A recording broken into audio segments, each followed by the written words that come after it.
I just want to link to it. Ah, here it is. Never mind. I'm good.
This is a corner. Oh, thank you. No, not enough yet. Keep going. That reaches exactly. Yeah, yeah. It's probably going to need the whole thing.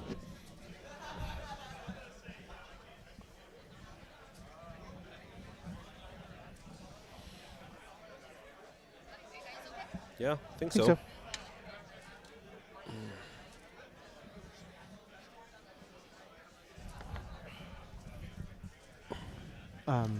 Does it make sense to have this more off to this? I guess I can center mine also.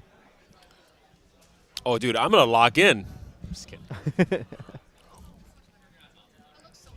Good, good. Even knows. Okay. All right. All right, so we were saying meta.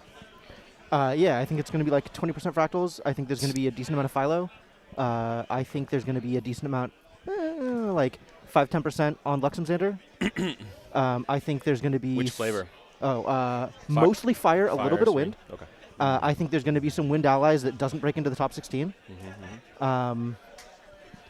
Why is that? Why do you think the wind allies won't break in top 16? I think all of the better players are going to be on something that's not wind allies. I think wind allies has potential. I don't think any of the top players are going to be on it. Does wind allies break fractals? No. I mean, maybe with Clarent. Maybe with Clarent. That's untested. Yeah. I'm not going to weigh in on that one until we see it. Yeah. Okay. But I think without Clarent, wind allies doesn't do anything. Like, you get them to like 15-ish, and then you die with a veiling in hand. Got to burn through the veilings, man. You got to just, it's there. You got to burn through it. Well, that's what Glimmer is for. Yeah. This is a little distracting, so I'm going to move it under the table. Good, good. I love it. I love it.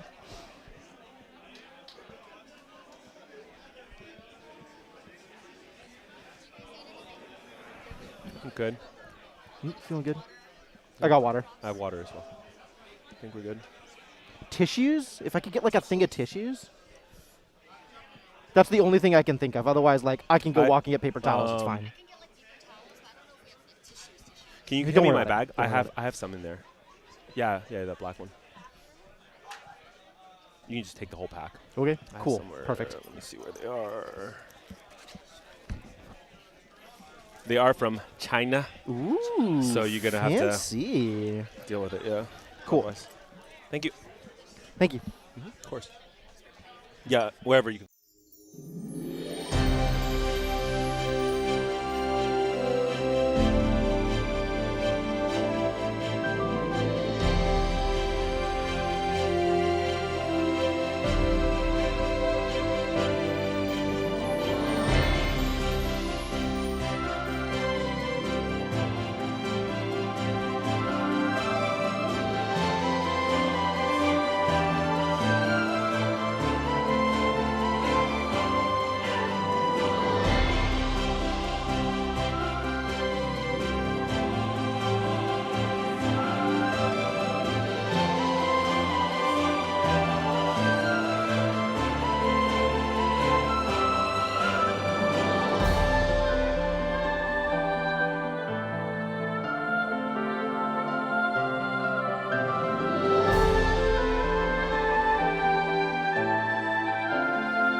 Hi, everyone. Welcome to the NorCal Regionals, hosted by FinalCut TCG, a stream presented to you by TM32 and TalkGA. I'm Mark from SolarGames, and with me is JimTheEternal. Happy to be here. Thank you for being here. Yeah. Are you excited for this regional? I am. The energy in this room has been really strong. Like, you can feel sort of the tension in the players. They're ready. They're excited to get into it, and I am too. I am also, all the players are seated now. We're kind of just getting everything prepped. For this regional, we have over 90 players signed up for this.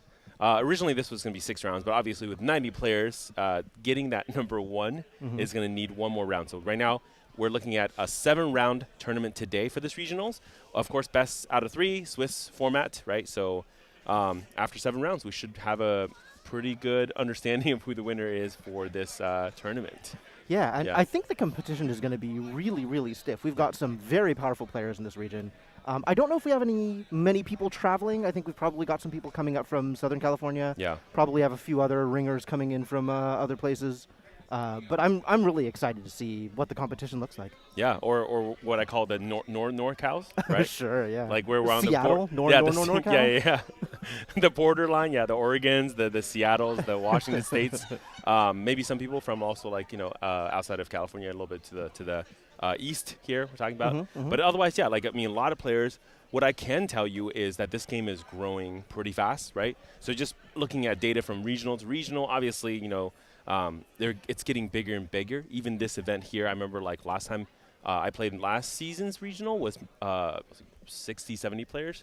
Right now we're looking at 90. Again, it's in region with more tournaments to join, and people are just showing up, right? They're just really trying to go after the prize here. Yeah, I think there was a stat on the recent year 2 stream talking about how in the past year there were 3 ascents, and this year there's 11. Something like that. Yeah.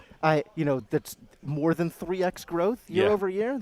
This game is going places. Oh, for sure. Yeah. And of course, everyone's playing for the Mandate of Honor, right? That's the CPR here that they're playing for the. That's a pretty good looking card. I like it. Yeah, they're doing great work with the promos, honestly. Yeah. Like, I really, really love what I've seen of some of the promos coming up this year, especially the stuff for Worlds. Absolutely gorgeous. Yeah, that's definitely there. Yeah, a lot of these cards, the CPR is looking really, really good. It's just different options, different artwork for different cards that we already have, but they look pretty cool. Absolutely. Yeah. And this is such a great game for collectors, too, right? Oh, yeah. All of the different options, all of the different versions of cards. For sure. Really make your deck look how you want it to look. Give it that kind of je ne sais quoi, that flavor, if you will. Get it exact, right? Yeah. The perfect peak version of the deck. Yeah, there you go. So what do you think about today's matchup? What are we going to be looking at today? Well, I think what we've been looking at is a lot of things, and I think this is going to continue the trend. I think there's a lot of decks that are viable, and you kind of see a lot of different results in different places. So I think we're going to see some Fractals. Fractals sort of the boogeyman of the format. I think we're going to see some Fire Aggro. I think Fire Aggro's been doing well. I think we're going to see some Genbu decks. Genbu's actually been on the rise lately. I think that's in a pretty good place. Yeah. Quite a lot of potential decks out there. Almost every deck that people have been a fan of in the past is there, with maybe the exception of Merlin. I think Merlin fans not eating that well tonight, but everything else is kind of Shadow Strike has made a comeback. There's a lot of Wind Allies around. I was just gonna say that Tristan Shadow Strike, man, doing work on these tournaments. Absolutely. Again, not necessarily topping every single event, but really, topping every event, not necessarily finishing every event as rank 1, but and then there's also the Arsana. It's not dead, right? No, absolutely not. The players who know how to play Arsana are still performing super well, right? And I think this game has gotten to a point where I think the really good players are starting to really show hey, it doesn't matter what the meta shift is or what the current top meta card is or deck. I can still perform super well with my own deck because I understand it. I understand me. I understand my matchup, right? Absolutely. So, And it's I think about players for example, Limbo, right, who's still on Serene. I think about players like Henki, who's still going to play some aggro, out of nowhere deck. And it's just really cool, right, to see things like that still developing even in this tournament. Absolutely, yeah. It's great to see players show their expertise. Yeah. And I think this is a great game for that. There are powerful decks, and a powerful player can make any deck feel like a competitive deck. Yeah.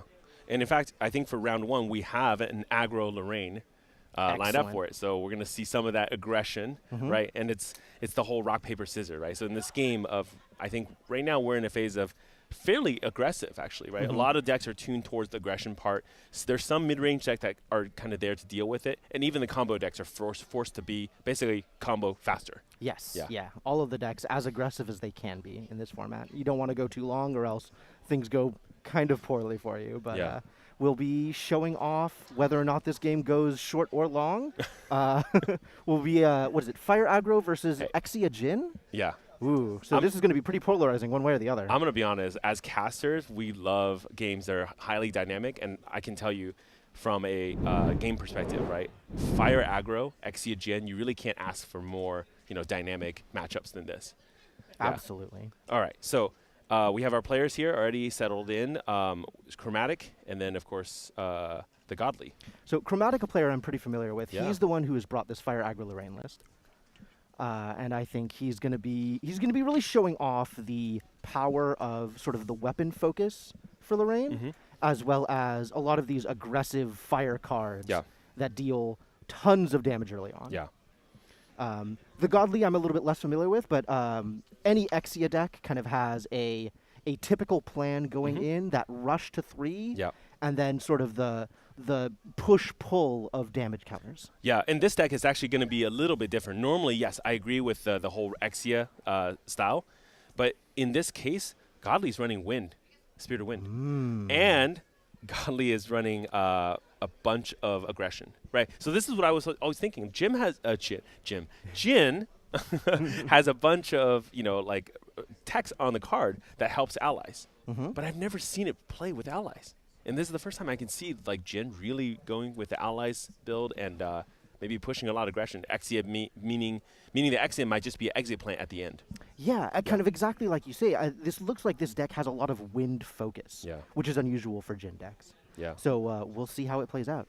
In the meantime, we've got some of these aggressive fire cards coming down. We've got Xiaochao already there. Yep. 1/2 stealth, very difficult to deal with. And importantly, a unique ally on the board in case Red Hair comes down. Yeah. And Hasty Messenger also providing that extra velocity, moving through the cards faster. Yeah.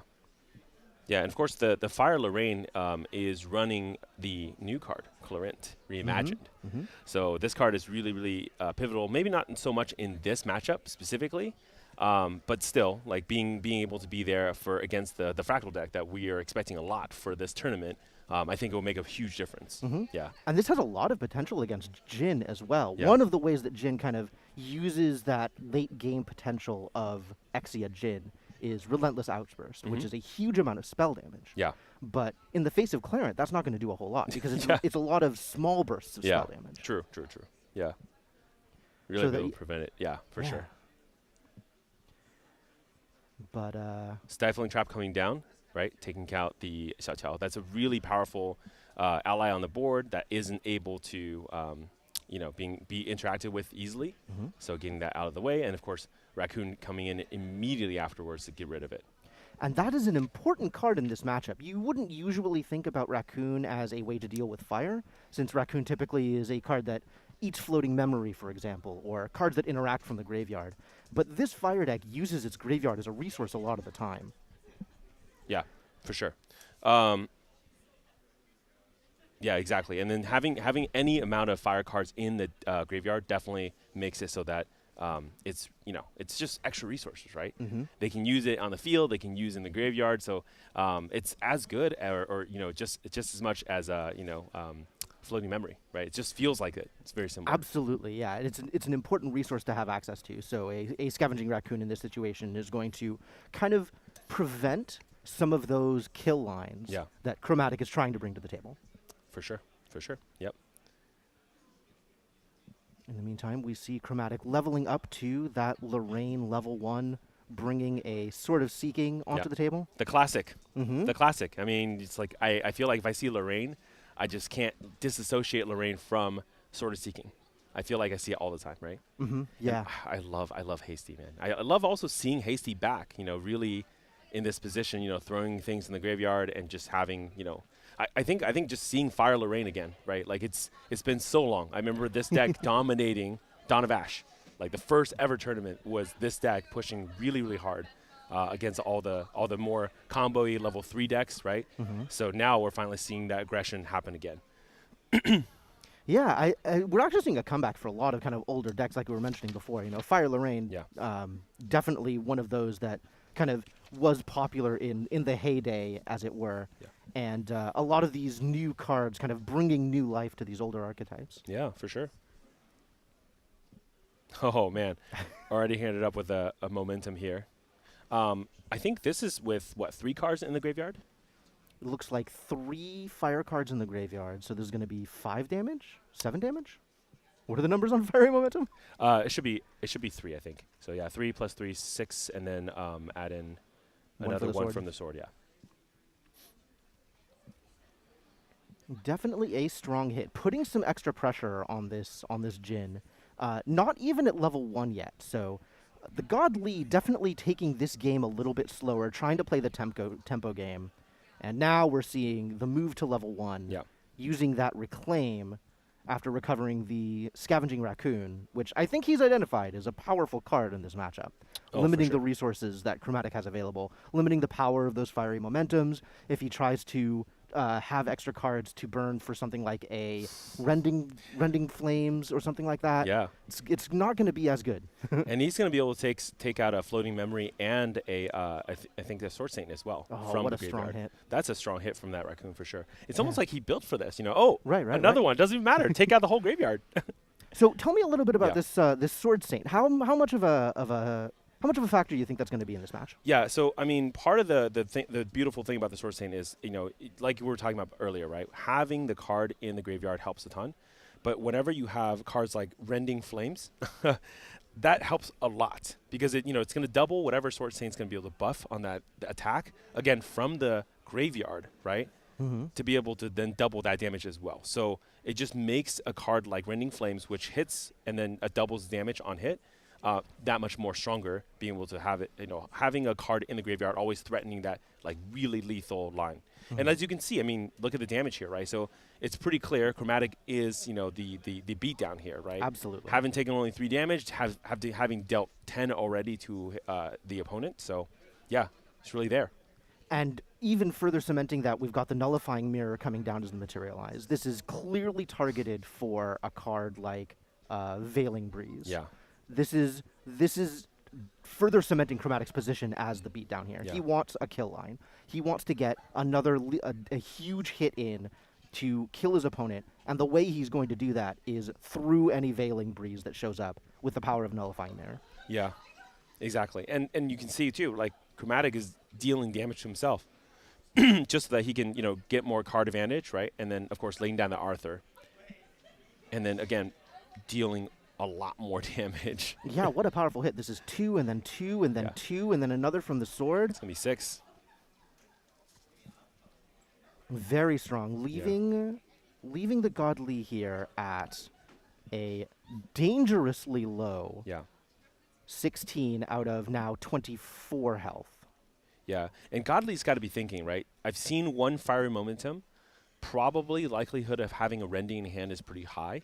So I mean, this is where he is trying to keep that graveyard down to about, less than 3 cards. So Rending won't be able to double the damage. Now, I mean, the damage is getting so close, right? We're 16. I mean, you're forced to level up every single turn, basically, or somehow heal down the damage. At this point, maybe the rush to 3 is the plan here.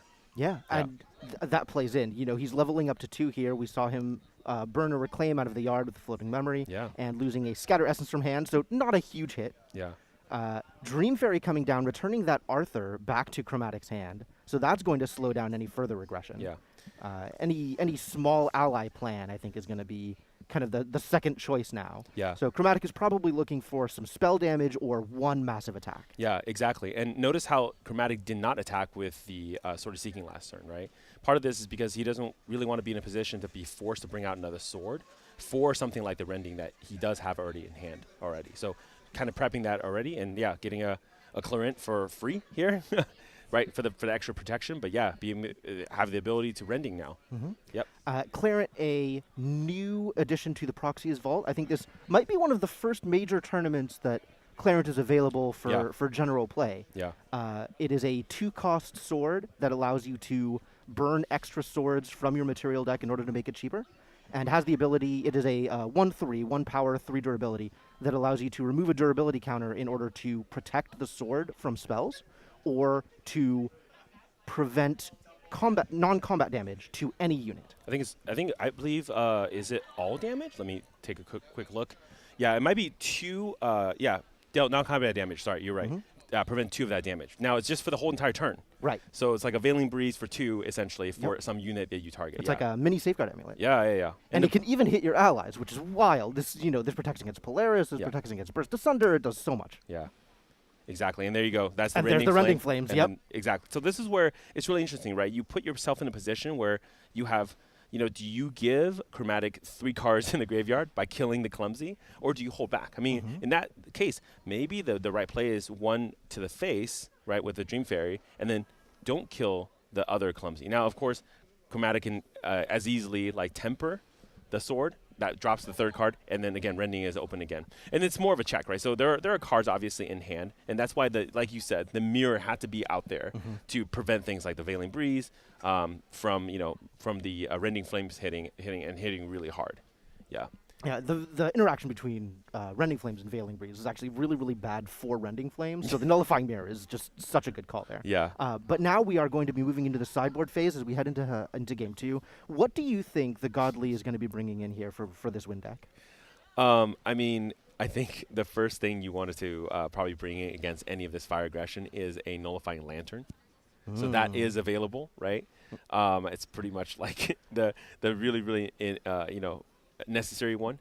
There's also 2 Veiling Breeze in the sideboard. Now, this is where it gets tricky, right? So your strategy can be to say, I'm going to prevent some damage and then try to hold back. Because, again, remember, Chromatic's going to be the beatdown. So everything that the Godly is going to be doing is to hold back the onslaught of the army and then be able to get to a position where, if you're Jin, I'll take a rending to the face. That's fine, right? I can draw more cards. I can stay alive. I can do more damage to you. But you have to get to level 3. Yeah. What about Chromatic? What do you think? From Chromatic side, it actually looks like he doesn't have any answers specifically for this matchup. Yeah. He does have all 3 element baubles in his board. Yeah. So we'll be seeing the Wind Resonance bauble come in for sure. But we've got, kind of a little bit of filling out all of the other stuff that's in the deck. There's Blazing Bowmans, there's a Flame Sweep, there's a Reduced to Ash, there's another copy of the Sword Saint of Everflame. So if he has something in his deck that he feels kind of isn't performing up to the level that he wants it to, that's a thing that he can take out in order to fill in some of the extra holes. We didn't see a lot of good targets for Reduced to Ash. So maybe the Reduced to Ashes come out in exchange for another Blazing Bowman and another Sword Saint of Everflame. Yeah, just go more aggressive, right? Exactly. Yeah. So last game, Chromatic did materialize the Clarent. What do you think the thinking behind that was?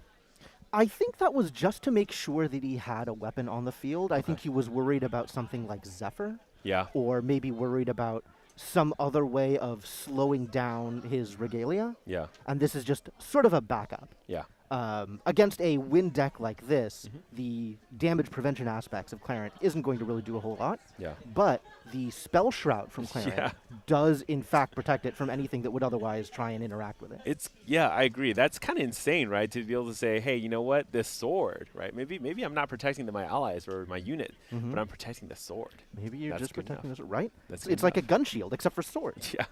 Incredible. Yeah. So we have the Godly starting off with that archetypal wind start. Yeah. Windmill Engineer here. Did you catch what he revealed for the Windmill Engineer? I did not. I was too excited about Clarent and the sword. But yeah, Xiao on Chromatic side, this card is really cool. I love it. And of course, Red Hair. What a good combo, right? I mean, there are not that many fire cards that Red Hair can be utilized with. Xiao is definitely one of them, though. Arthur.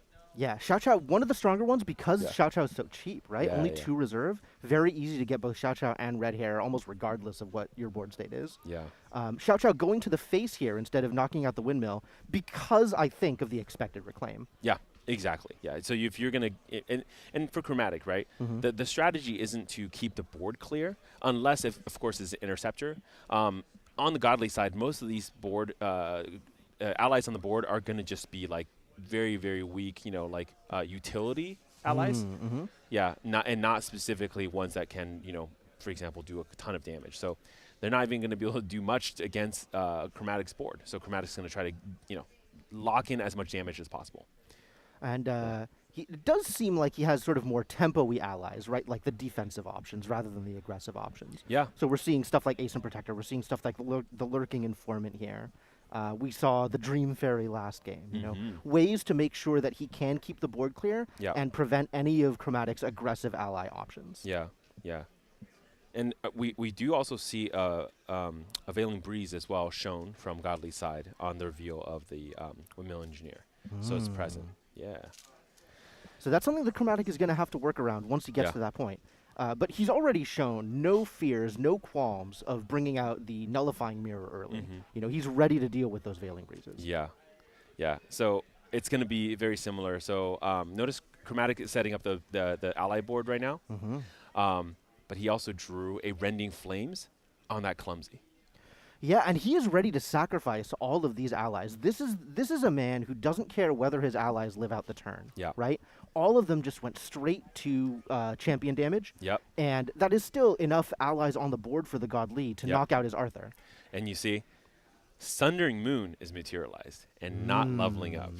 So this could be very, very, very tricky here. Because you're basically at a position where you're actually it's fairly dangerous, right? Absolutely. Yeah. So a lot of options on Chromatic's side for what he can do to push damage in. Now, of course, he is doing this with the understanding that there is a Veiling Breeze, right, which will prevent quite a bit of damage. But it really depends on what the Godly is going to actually put down. Yeah. Right. Yeah, absolutely. And the Godly focusing on keeping the board clear here. Yeah. So worried about the field as opposed to worrying about spells or aggressive attack cards. Okay. So notice he's not going to be putting down Veiling Breeze now with Windmill Engineer. Yeah, instead we're seeing 2 brisk Windtrotters go down in the hand. Yeah. So at least, at the minimum, right, Chromatic knows there's 2 damage prevention in there, potentially 3. Yeah, already, absolutely. without touching anything else, right? Yeah, and the Godly has shown a lot of wind cards from his deck so far. So I think there's a decent likelihood that whatever he's got down in his memory is probably more wind, more fuel for that Veiling Breeze. Yeah. So wouldn't surprise me if we immediately see another Nullifying Mirror here from Chromatic. Yeah, Chromatic's going for, it looks like he's gone for the level up here. Did he? Okay. I was waiting for the sword materialization. I'm pretty sure he won't forget it, but yeah. Oh, here we have the Forged Light Blade, a very powerful fire element weapon, which is relevant for the Sword Saint. Yeah, for sure. Does a little bit of damage to Chromatic coming in. Yeah. But the Godly not really looking like he's going to capitalize on that, you know? Like, Chromatic is already up at 8 damage on his champion, and it's not coming much faster than that. There's a little bit of hit here, a little bit of hit there. But for the most part, Chromatic is very firmly in the driver's seat in this match. Yeah, so, I mean, it's probably too risky to go for Rending here, right? Knowing that there's a Veiling, knowing that there's already 3 cards down, 5 cards down now, but at least 2 of them are a win. That's shown potentially way more than that, right? Yeah, I think Rending would be a overly aggressive choice. Correct. Again, knowing that he has essentially a Veiling Breeze ready to fire off whenever. Now, the cool part is he does have 2 Rending. It's true. Do we try one? One now, one later? I mean, try one, get the Veiling out of the way, and then do it again. I mean, here we go. Here comes the Rending Flames. So, you know, first Rending Flames is nice. What about second Rending Flames? We'll see if there is a second Veiling Breeze for second Rending Flames on the following turn. Yeah, it's going to have to force the cards, right? Yes, so absolutely. Oh, we're going to Zephyr the Sword. Okay. Oh, that means the Veiling Breeze must have been put down earlier, right? Yeah, I mean, he might have had the Veiling Breeze still in hand and deciding between the Veiling Breeze and the Zephyr, but in this case, going for the Zephyr is actually an interesting aggressive choice because it means that he's taking the extra 4 damage from the Forge Light a second time. Re-entering, yeah. So this might be the Godly's attempt to steal momentum back. Chromatic was not happy about it. It's like, oh man, I got to take 8 damage for this sword to do nothing? This sucks. And all it takes is a little bit of damage here and one more Zephyr. Wouldn't it be funny if like the Godly just keeps using these like Zephyrs to actually kill Chromatic with his own sword? Yeah. It's the Godly for the Godly right now. Zephyr is blazing through. Yeah, that's true. That's true. And it prevents damage, right? So if you're coming at me with a rending, I'm just going to Zephyr your sword and you take 4. Yeah, look at this. He actually has it. If he has another Zephyr, it's over right now. Yep. This is enough damage on the board to knock out Chromatic. Yep. Chromatic's thinking. He's like, oh, man. What are we going to see here? Not a good spot here, yeah. One more creature, that's enough. Windrotter, yeah, that's good. Get the buff counter there. There you go. Yep, and the chagrined nod from Chromatic. Yup, you got it. I regret putting myself in this position, but you got it. Maybe not. You know, that's the thing, right? So like obviously Chromatic also trying for the lethal line there, right? Without the Fireblade, any other sword would have only put like in the Godly at 18 without any interactions, obviously from the Godly side. So it's still not enough. So he had to go for the lethal. The cards in hand, it wasn't really what he was looking for. Most of them want to go in the graveyard and not necessarily on the field, right? So it was a tricky spot. But yeah, I mean, if you can hold back, right, hold back the tide, you're gonna eventually these mid-range decks are gonna be performing much better. Yeah, and I think one could argue that this was maybe overly aggressive from Chromatic. Bringing out the Forge Light Blade with not necessarily being ready to take 8 damage, but even that 4 damage might have been enough to send him over the edge. Yeah, you're right. I mean, there was a board, right? Unlike game 1, the board state is pretty strong from the Godly side. And this is where cards like, Lurking Assailant, right? These 3/2/3 allies really shine. Being able to put a lot of pressure on your opponent, being able to just be there for 2 damage every single turn, and you kind of have to deal with it, right? But also, like Chromatic knows, every damage he puts into his opponent's allies is not damage he's putting into the opponent himself. Absolutely, and live by the sword, die by the sword. Hey, almost literally. That's the case. spirit of fire, man. And it's unquenchable. I don't care what kind of Aquafina you got, but hey, you're not stopping this mentality and this thought process. Nope. The flames continue to burn. Yeah. And here we have Chromatic setting up for potentially a very big future turn here. Starting off with Xiao Xiao and potentially leading into, if we see another red hair, this could be a very strong start. Yeah. But nothing on turn 1 since there's no one to attack. Yeah, and it's kind of sad, right? Because what Chromatic really wants to start with is actually probably Arthur. But I think he's always drawing the Arthur just like the second turn. Or at some point later, and not be able to set up that Arthur Immortal for round 2 or for turn 2.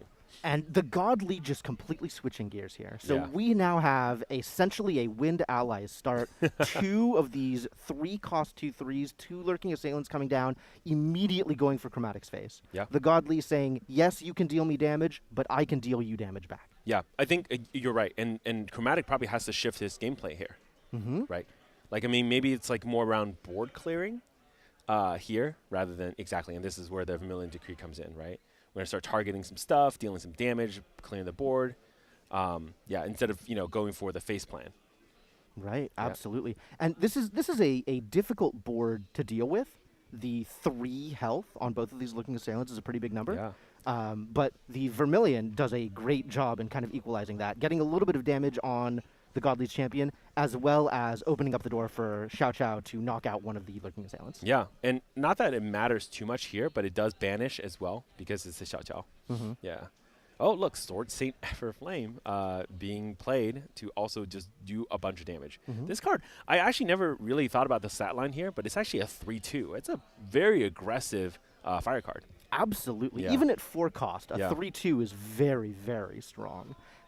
Interestingly, Chromatic using this, like we were saying, to clear the board here, which is definitely a gear shift from Chromatic's side as well. He's ceding that tempo, that kind of aggression to the Godly and saying, okay, if you want to be aggressive here, I will stop you first, and then I'll go after my game plan. Yeah.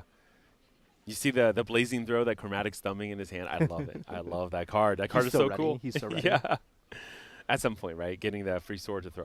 A 3rd Lurking Assailant? Wow. This man, check his sleeves, man. Come on. What's going on here? Oh, he's got him rolled up too. Okay, all right. Well, it's fair. No sleight of hand here. Dude, check his sleeves, man. 3 Lurking Assailant. What an opener. What an opener. Yeah, very strong. Now, you notice how he obviously he has to send the Sword Saint Everflame into the graveyard, but that is where that card actually wants to stay. Because it's going to be able to really buff an attack at some point. Oh, okay, well, losing the rending isn't, helpful there. But in general, yeah, having the ability to buff and attack at some point later really helps. Absolutely. yeah. So Chromatic may be learning from his mistakes, bringing out the sort of seeking here instead of going for the Forge Light Blade. I think Chromatic actually worried about his health total this game in a way that he wasn't in the previous game. Yeah. And maybe paying a little bit more attention to the Godly's aggression. Yeah. Yeah. So I mean, I'm just thinking about numbers-wise, right? A Sword Saint Everflame in the graveyard, right, with a Rending and a sword, you're representing 6 damage, doubling 12, right? Very wild. I mean, and I'm just talking like a 1 attack sword. If you get the 2 attack sword, that's 14 on hit. So it's pretty strong. The Sword Saint, unfortunately, can only target fire element weapons. Yeah. So that would be great with the Forge Light Blade. With the Sword of Seeking, I think the Sword Saint is going to be languishing in the graveyard a little bit longer. But maybe he'll find a Xiao Xiao or some other cheap ally to leave that extra cost available for the reserve to use the Sword Saint's ability. Yeah. Okay, another Vermilion Decree coming down here. I think we're going to do another clear. Right, yeah. Revealing that Xiao Xiao and another big attack from hand. So the Godly has cause to be worried. Yeah. Yeah, one thing I really just personally don't like about having like Rending Flames and Fire Momentum in the same deck, because I feel like always I'm kind of like battling myself, right? Do I burn my graveyard? Do I try to build it up together for a high momentum? I guess obviously the game plan is depending on what you open, but still, it's just one of those things where it almost feels like these two mechanics are, you know, like parasitic to each other. Absolutely, yeah. I think there's not really room in this deck to do both. Yeah. But fortunately, both of them are strong enough that you usually only need one. Yeah, exactly. Well, moving into a level up from the Godly, I think the Godly also realizing maybe that his life total is in a bit of trouble. So moving up to level 1 Jin, Fate Defiant, now with that 20 health, leaving him with 12 damage to go through. Yeah, exactly. And Windtrotter, man, like it's pretty good. It's a pretty strong card in this specific situation. Again, being able to make sure that the Lurking Assailant, which was already hard to deal with, is now even harder to deal with. Absolutely. And setting up the Lurking Assailant to knock out that Xiao Xiao, too. So Lurking Assailant now a 3/4, which, as a defensive option, is amazing. Great if anything comes in with the Lurking Assailant's ambush ability, or pseudo-ambush ability. If a Red Hair drops down or an Arthur drops down, Chromatic's not going to get a lot of value out of that. No. An Arthur here, in fact, would be pretty terrible. He would have to go for the immortality option instead of attacking with it. And then he might be able to get a couple of extra hits, but he's sacrificing anything smaller than 4 power. Yeah. And I'm thinking now, right? So, like, obviously, Chromatic had to deal with the Dream Fairy that last round. But, you know, not being able to, and that preventing him from dealing with the Lurking Assailant now has put him in this position where that Lurking is getting kind of strong, and it's a great defensive option, like you were saying, too. Yeah, like, you see, we've already ran, so we have a Fire Momentum now in hand, right? Right. So it's kind of interesting because, you know, I guess you can Momentum now and then maybe, like, do Rending later. Yeah, I mean, we'll see what his options are. Yeah. So he has brought out that Clarent again. Yeah. Worried about Zephyrs. Worried about interaction that prevents him from using his sword. Okay. And immediately into the Rending Flames. Yep. And with the Clarent, here we go. So that is 1 damage from the Clarent. That is 3 damage from the Rending Flames. Yep. And with the on-attack trigger of the Rending Flames, banishing 3 fire cards in order to double the damage that gets dealt. Yeah. So a total of 8 damage, followed up by the Blazing Throw for the win. I told you, he's been thumbing that card the whole time, He's right? been ready. There was a reason, yeah. Just the ability to have it at any point at dealing that extra damage if the line's open, right? And that line was it's open. so cheap to use, too. It's just, you have that in your hand, you're like, oh, great, my opponent starts this game at 4 damage. Yep. No, it's crazy. And this is why I love Fire decks, right? It's so dynamic, it's so fast, it just moves right across, right? And the games, I mean, they start like this, speed, and they end super fast too, right? Absolutely. Yeah. Such an aggressive deck Yeah. and so good at taking control of the game. Yeah. You know, we saw game 2 a few hitches there. Mhm. Unfortunately, getting the Forge Light Blade Zephyr, something that the Yeah. game that the deck is a little bit weak to in that Yeah. kind of situation. Mhm. But otherwise, just forceful aggression after forceful aggression. And Chromatic immediately learned from that, right? Absolutely. Like game 3, it's like, look, I'm going back to my original plan, right? That book, you know, the sacred manual of Sword Saints, right?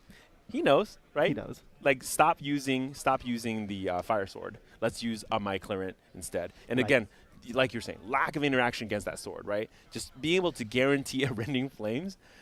Really, it's pretty scary. It's pretty scary. Yeah, it's very strong. Yeah. I guess he's kind of lucky that he didn't run into a Veiling Breeze Yeah. at the end of that last game. Mhm.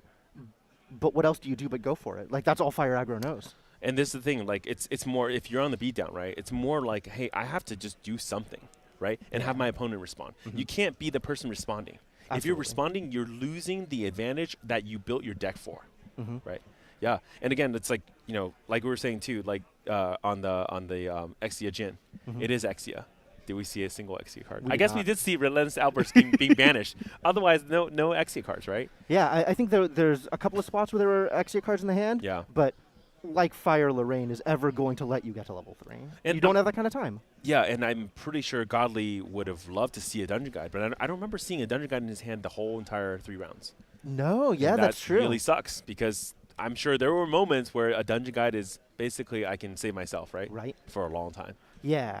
Yeah. Any turn where he could have gone to level 2 and then dungeon guided into level 3 Yeah. gives him such a huge buffer, right? At that point, you have Jin's Immortality on the Yep. table, so there's so little that Chromatic can do in that situation to pressure you enough Yeah. that you can't react to it. Is there a way he can kill other than like maybe on the instep? Is there an option that Chromatic has? Vermilion. That's That's it, about right? it. Wow. Yeah, That's kind really of kind of scary. looking through his list. Blazing really Throw is scary. slow. No. Fiery Momentum, Flame Sweep, Rending Flames. These are all attacks. You Yeah. can't do those on your opponent's Yeah. turn. So it's Vermilion Decree or nothing. Yeah. That's yeah. Well, Yeah, that's it. I think we're going to be moving into an interview soon with Chromatic, so I guess we'll hear his words on how that match went. Yeah, for sure. But you know, like, yeah, you're right. There's no other ways to do this at all, right? So yeah, it's just you got to set him up. I think then Chromatic's game plan was right. Push aggression as fast as possible. Pray that he doesn't have Dungeon Guide, and just try to get the entire damage, all the things that you're gonna get in there early enough. Absolutely. Right? It's so interesting because his deck Yeah. looked overwhelming from this perspective. Yeah. But if the draws had gone slightly differently, Yeah. then it could have been just as overwhelming in the other direction. Right? We just Yeah. didn't see a lot of defensive tools come up for the Godly, and if any of them had, that could have been what tipped the difference. Yeah, I think holding obviously game 2, right? Having the Zephyr ready to go was great. But yeah, holding the Breeze would be absolutely the necessary play here. Like almost every single time, right? There's just it's just totally something we need to do. Yeah, so it sounds like we're probably getting pretty close to ready with the interview here. Interview is going to be done by our very own TM32 Shinja. Yeah, I we've got a dedicated host this time. Yo, dude, Shinja is going to be great on the interviews. I'm looking forward to this interview as much as you guys at home. Yeah. Absolutely. Yeah. So I think we're going to be leading gonna straight into that here. Yeah, that's right. We're going to cut over to the interview. What's up, guys? How you doing? My name is Shinja, and I'm here with Chromatic, the winner of round 1. How are you feeling after that win, man? I'm feeling good. I feel like the adrenaline's kicking in. I came into this heavily sleep deprived, and the coffee is slowly kicking in. But yeah, I'm feeling okay. Yeah. Yeah, same. I got here at 2 a.m. So, and then I had to wake up at 6:30. Yeah. So I feel you on that. But I'm also loaded up on caffeine. Yeah. So it's gonna be really fun because you were playing Fire Lorraine, and the last time you actually played Fire Lane was last NorCal Regionals at. I think it's September. The September one. I don't know. MRC. Yeah. But that one was erupting. That was erupting. Yeah. So unfortunately, erupting's banned now. So what made you come back to Fire Lorraine? Yeah, I have missed the fire life quite a bit. Honestly, I was kind of okay. literally the night before this, I was just sitting there being like, I don't know what deck to play. And I was like completely a quandary. I went to my locals being like, all right, I have like 3 decks I want to play. Maybe I'll figure it out. Then I went and I was like, okay, now I have 4 decks I want to play. So I don't even know. But I was playing Fire Lorraine this week just because I was like, I saw it do really well at Kuala Lumpur. And I wanted to try that build because I've never really tried the pure Fire Lorraine. And it's pretty sweet. So, yeah. I was thinking about bringing Fire Diao-Chan, but I didn't really feel confident in my own list. I was thinking about playing Nico, but the last time I played Nico to regionals, it was disastrous. So we don't talk about that. So yeah, just wanted to recapture the big fiery swings. You know? Yeah. I know. Yeah, like I think last time you played or attempted Fire Diao-Chan was Ascent Seattle, I believe. Yeah. Did well. Did okay. Okay. Yeah. Maybe 2 at least. So typically, with at least the style of deck that you have, is at least nowadays is more Fire Xander, right? With the Burn Arthurs and stuff like that. Yeah. What made you actually do Lorraine versus Fire Xander? Was it the Clarent Proxy Evolve card? Yeah, the Clarent definitely was thinking about it. Because, like, you know, my Fire Diao-Chan matchup against Fractals, I felt like pretty confident in. I think people say it's like favored towards Fractals, but I kind of feel like it's more of a coin flip. But I looked at Clarent and I was like, you know what? This seems really cool. People probably don't really know what's going on with this card so much because it's so new. So I figured we'll give it a try. We'll see what happens. And I was like, at the worst case, it's just a sword that spell shrouds itself, so you can hit big really hard, which it turns out is pretty good. Yeah. All right, man. I appreciate it. Hey, thank you, man.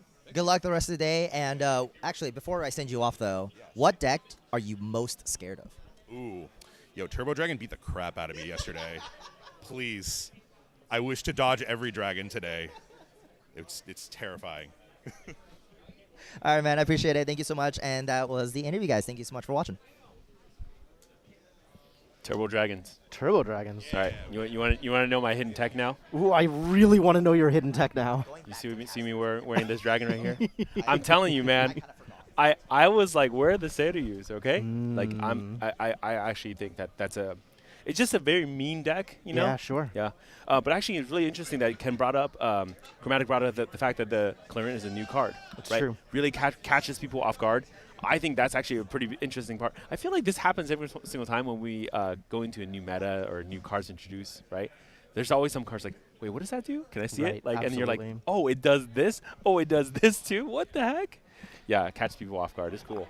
I really loved Ascent Seattle for that. Yeah. Because despite a good portion of the field figuring out that Fractals was good, everybody had a different take on it. Yeah. Right? There was so many different approaches to the same core concept that each deck you fought was a little bit different, had a little bit of different flavor, had a little bit of a different approach. Yeah. And it's so hard to prepare for that kind of stuff, especially when you haven't seen it before. Yeah.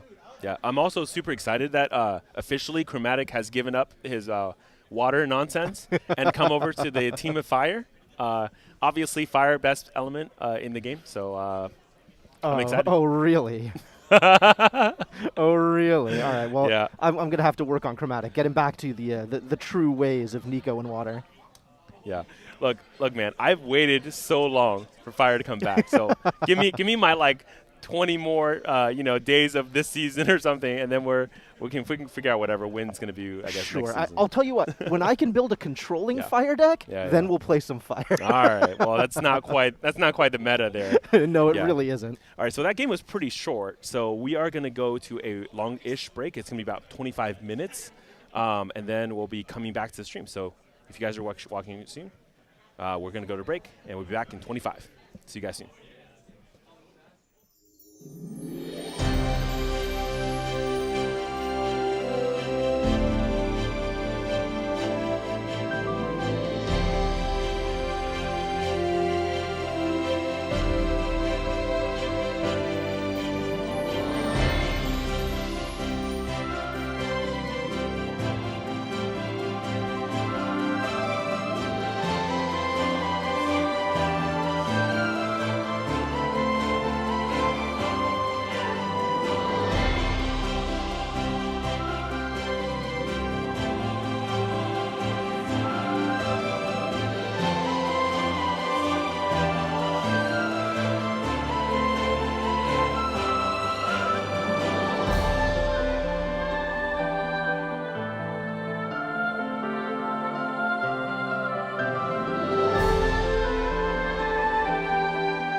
Hello and welcome back to the Northern California Regionals hosted by FinalCut. I am JimTheEternal. With me is Mark from SolarGames. Or Mark from Shaolin Temple. I don't know where I'm from anymore, man. Yeah, this new look for you. It's kind of working out. I like it. A lot of people were like, really liking it. And I'm like, okay, well, I found out my hair is, or my head is more round than I thought it was. I would hate to, like, shave my head and then have, like, a jagged look. Yeah, you know? Like a Conehead. Remember that movie, Conehead? Dude, no. I would rather forget that movie, Skip. Conehead. Hard skip. Anyway, we had a banger of a round one. Very aggressive. A lot of, momentum shifting in the game. A lot of just really powerful hits. And we're going to be going into round two pretty soon. Is there anything that you want to see out of round two? Genbu. Yeah? Or say to you, like, I want to see some tamer stuff, right? Like, obviously on stream, like, almost every event, we're going to see a bunch of, like, Diao-chan stuff, right? But I want to see some, like, tamer stuff. I like it. The dragons, get on a quest, tame your dragons, tame your turtles, I don't know, tame your tiger. Nobody's playing Byakko, right? Playing the tiger. Oh, sucks. All right. It is what it is, okay, guys? But yeah, let's see some dragons. I want to see some dragons. I want to see some arcane blasts. Okay, where it's where possible. So that's what I want to see. What about you, Jim? Honestly, now that you mention it, I think I want to see the same thing. I kind of love the Guoja narrative. Yeah. Of like bringing out this giant monster and standing behind them and sending them into the fight. Yeah. And the process of getting them on your side, and then it's cool, and it's also some good gameplay. Like Seiryu is very powerful. I love kind of that combo. Genbu also very powerful, like an extra tool for a deck that was already pretty strong. So honestly, I'm happy to see either of those. That sounds great. That sounds like a good time. Yeah. And this is like Jin, right? So last game we had Jin. Jin has a bunch of text on the card. Most people ignore it because you go to level 3 and you say I can't die unless it's my end step, right? Right. End phase. Guoja also has a lot of text. Guoja's a lot of text. A lot of people don't read those texts. Right? Like there's options, for example, in Guoja 2, you can actually draw cards instead of taking quest counters, right? And also you can banish it to like get, Spell Shroud against against one of your, Fate Stones. Yeah, the Guoja 2 lineage release is a very strong ability. It's very strong. I think a lot of people were kind of concerned that, Guoja's going to be kind of overwhelming, and we haven't seen, I think, the kind of performance out of Guoja that warrants that kind of worry, right? That kind of fear. Yeah. And instead what we've seen is the Guoja decks are pretty powerful. Yeah. But there's also tools to deal with them. Yeah, and again, it's like, how do you feel about current deck diversity of our meta? Honestly, I feel like it's pretty good. Yeah. There's certain concerns about some decks that might not be the top archetypes, and I don't know how long that's going to last, honestly. But there's a lot of decks that are doing well, right? Yeah. Even if there is a top deck, there are so many other decks that can compete and that can do well and that can win events, even with, sort of one deck being kind of the big deck to beat. Yeah, and I mean, right now, currently, obviously, we have a lot of, like, basically the current meta is, very aggressive in general. So, I wonder if like there is a spot for some of these like more late game control-y, combo-y decks, available. That's again not super fast as well. Right. Because your other option is like, well, I can combo, but also I'm going to win on turn 3. I think that's a thing that's kind of pretty prevalent in Grand Archive, right? Most of the late game decks end up being a little bit control-y with a combo kill. Yeah. So they have the tools to kind of keep themselves alive long enough to assemble all of the different pieces. Yeah. And then they have one big hit that knocks you out of the game. Yeah. And I think one of the decks that's coming up next is a perfect exemplar of that. Yeah. Let's introduce our players. Yeah. Yeah. So we have Harunda, who's going to be on another Jin deck, like before. Also Wind Jin. Yeah. So we're probably going to see some fairly similar options out of this deck. But then we'll also potentially see the power of Exia once they get to that point in the game. Yeah. Yeah. And on this side, we have Falenbu, who is going to be on a water combing. Very defensive, very, very, like wait until the end, but it's, gets into the end, we're gonna have the ability to do a bunch of terror work, right? And then, we'll see how this works out, because I'm actually, I don't remember seeing a lot of like water combing, right? I mean, this is always a deck that we thought could be possible, right? Yeah, I think people have been talking about Water Mage for a while, mostly in the context of like, I'm not quite sure how to make it work. Yeah. And we definitely haven't seen a lot of people use the Terra aspects of Kongming, right? Kongming level 3. Yeah. So to see a mage-focused deck Yeah. with those Terra cards in it That's very exciting. I Yeah. really want to know where this is going to go. Yeah, I mean, what I'm seeing is, a lot of Empower cards, right? Mm-hmm. And then Nascent Blast that just keep cycling back and forth. And then, yeah, like the rest of it is a lot of defensive options here, right? Mhm. Obviously, your Frostwar Paladin, you can't run water without that card, but yeah, it looks pretty defensive.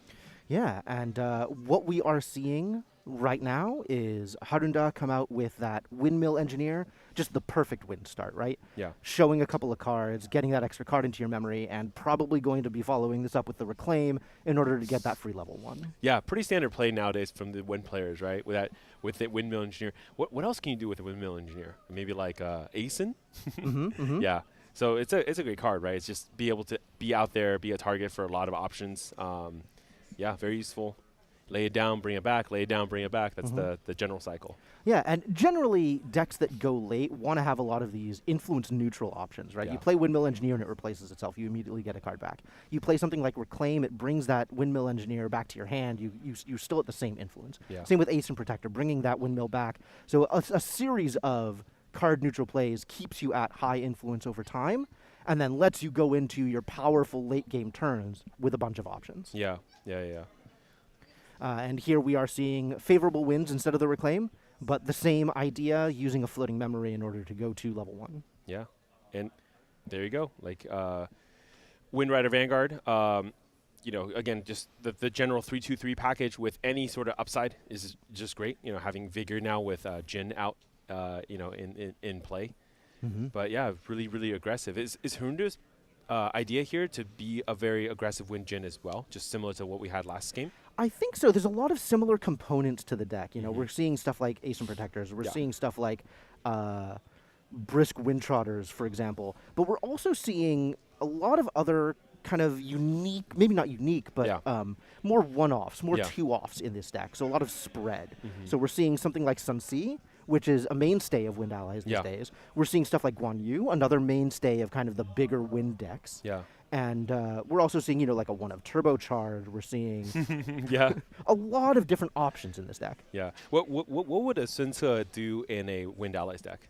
So the idea behind Sensei generally is bringing out the Hwaji, I think, Yeah. of Heaven's Rise, Mm-hmm. and using that to allow your warrior allies to swing in for extra damage. So you see this also with abilities like Second Wind Yeah. or Rallied Advance, Mhm. so that your warriors can attack again with that weapon. You get a lot of extra hits with a lot of extra bigger hits. Got it. Yeah. The question is whether we're going to see exactly that here. Mm-hmm. We're seeing a Sundering Moon for the next Materialize over on Harunda's side. Yeah, Sundering Moon is really, really cool option too. Like it's kind of both aggressive and a little bit defensive as well, right? Mhm. So again, giving options. But yeah, I think you're right too about the Hwaji. The Hwaji.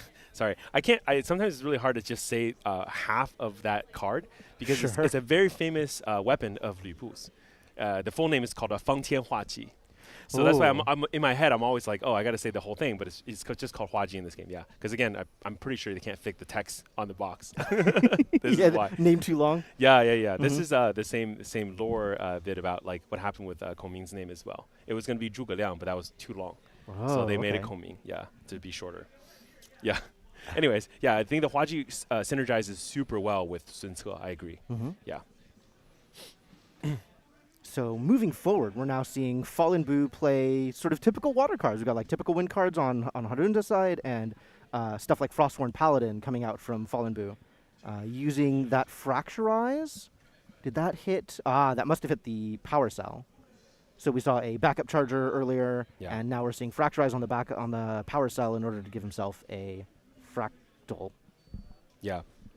Yeah, I think again because Harunda's deck is so aggressive, it is about like getting rid of any of the defensive cards that Fallen Bu could put down, and Fallen Bu's decks actually doesn't have that many allies. It's really just relying on the Frostworn Paladin, and then maybe some Blanche for more defense, and then of course Dungeon Guys, right, to get to the end game. So in this matchup, we're going to be seeing a lot of the kind of like Fallen Bu kind of taking hits and just trying to prevent as much of those damage as possible, going into trying to get to level 3 as quickly as possible. Exactly right. And we're seeing that big Frostborn Paladin go into the allies on Harunda's side, trying to clear the board, trying to prevent some of that extra damage. Yeah. Yeah, and there's a card I really love in Harunda's side. He is running 2 copies of Zhao Yun. This is the Exia unique ally that no one plays, right? And so I'm really excited to see what Zhao Yun can do in this deck. Yeah. But basically, this is just going to further that Exia game plan a lot, right? Dealing damage to yourself and then doing more damage to it on itself as well. And if it ever kills anything, it gains immortality. So that card then becomes effectively like impossible to kill. Yeah, we're seeing Harunda drop what I think is Beseeching Flourish. Yeah. Handing that card over to Fallen Boo in order to read the card, which is understandable. This card does not get that much play. But this allows him to, on hit, bring an extra polearm out to the field. Yeah, exactly. But of course, that's not gonna work here. It has to hit in order to make anything happen. Yeah. All right, we're going to just push damage a little bit here. Man, that Vigor on the Wind Rider Vanguard is so good. I mean, it's going to get damage in, but also be able to come back and defend itself. Yeah. And this is why, like, Fallen Boo, you know, playing down the Frostborn Paladin, really want to get rid of the Wind Rider Vanguard. But, you know, our old friend Favorable Winds coming back again and again to just keep that card there. And, wow, is that the 3rd Favorable Winds? Yeah. What a hand. Yeah. He has options. He does have options. Speaking of options, we see a Quicksilver Grail coming down for Fallen Boo. What do you think is under that card? Oh, man. This is many different options here. Let's think. The Fan is pretty good. Safeguard Amulet. Maybe a Covenant of Thorns, right? But that's a little bit late. I don't think it's going to be here now. Probably, let's see. It's mostly just attack damage on the board. So I'm actually not quite sure here. What do you think? I think it's pretty likely to be the Fan of 7 Deaths. Yeah. I think this is something that he's going to be using to control his banish potentially. Yeah. In order to replace a card in his hand. Yeah.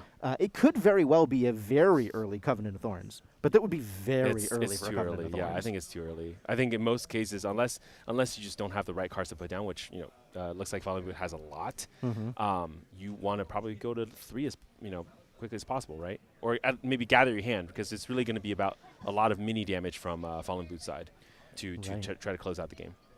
Yeah. So again, more defensive options. Coriolis Ward being played here, preventing some of that damage.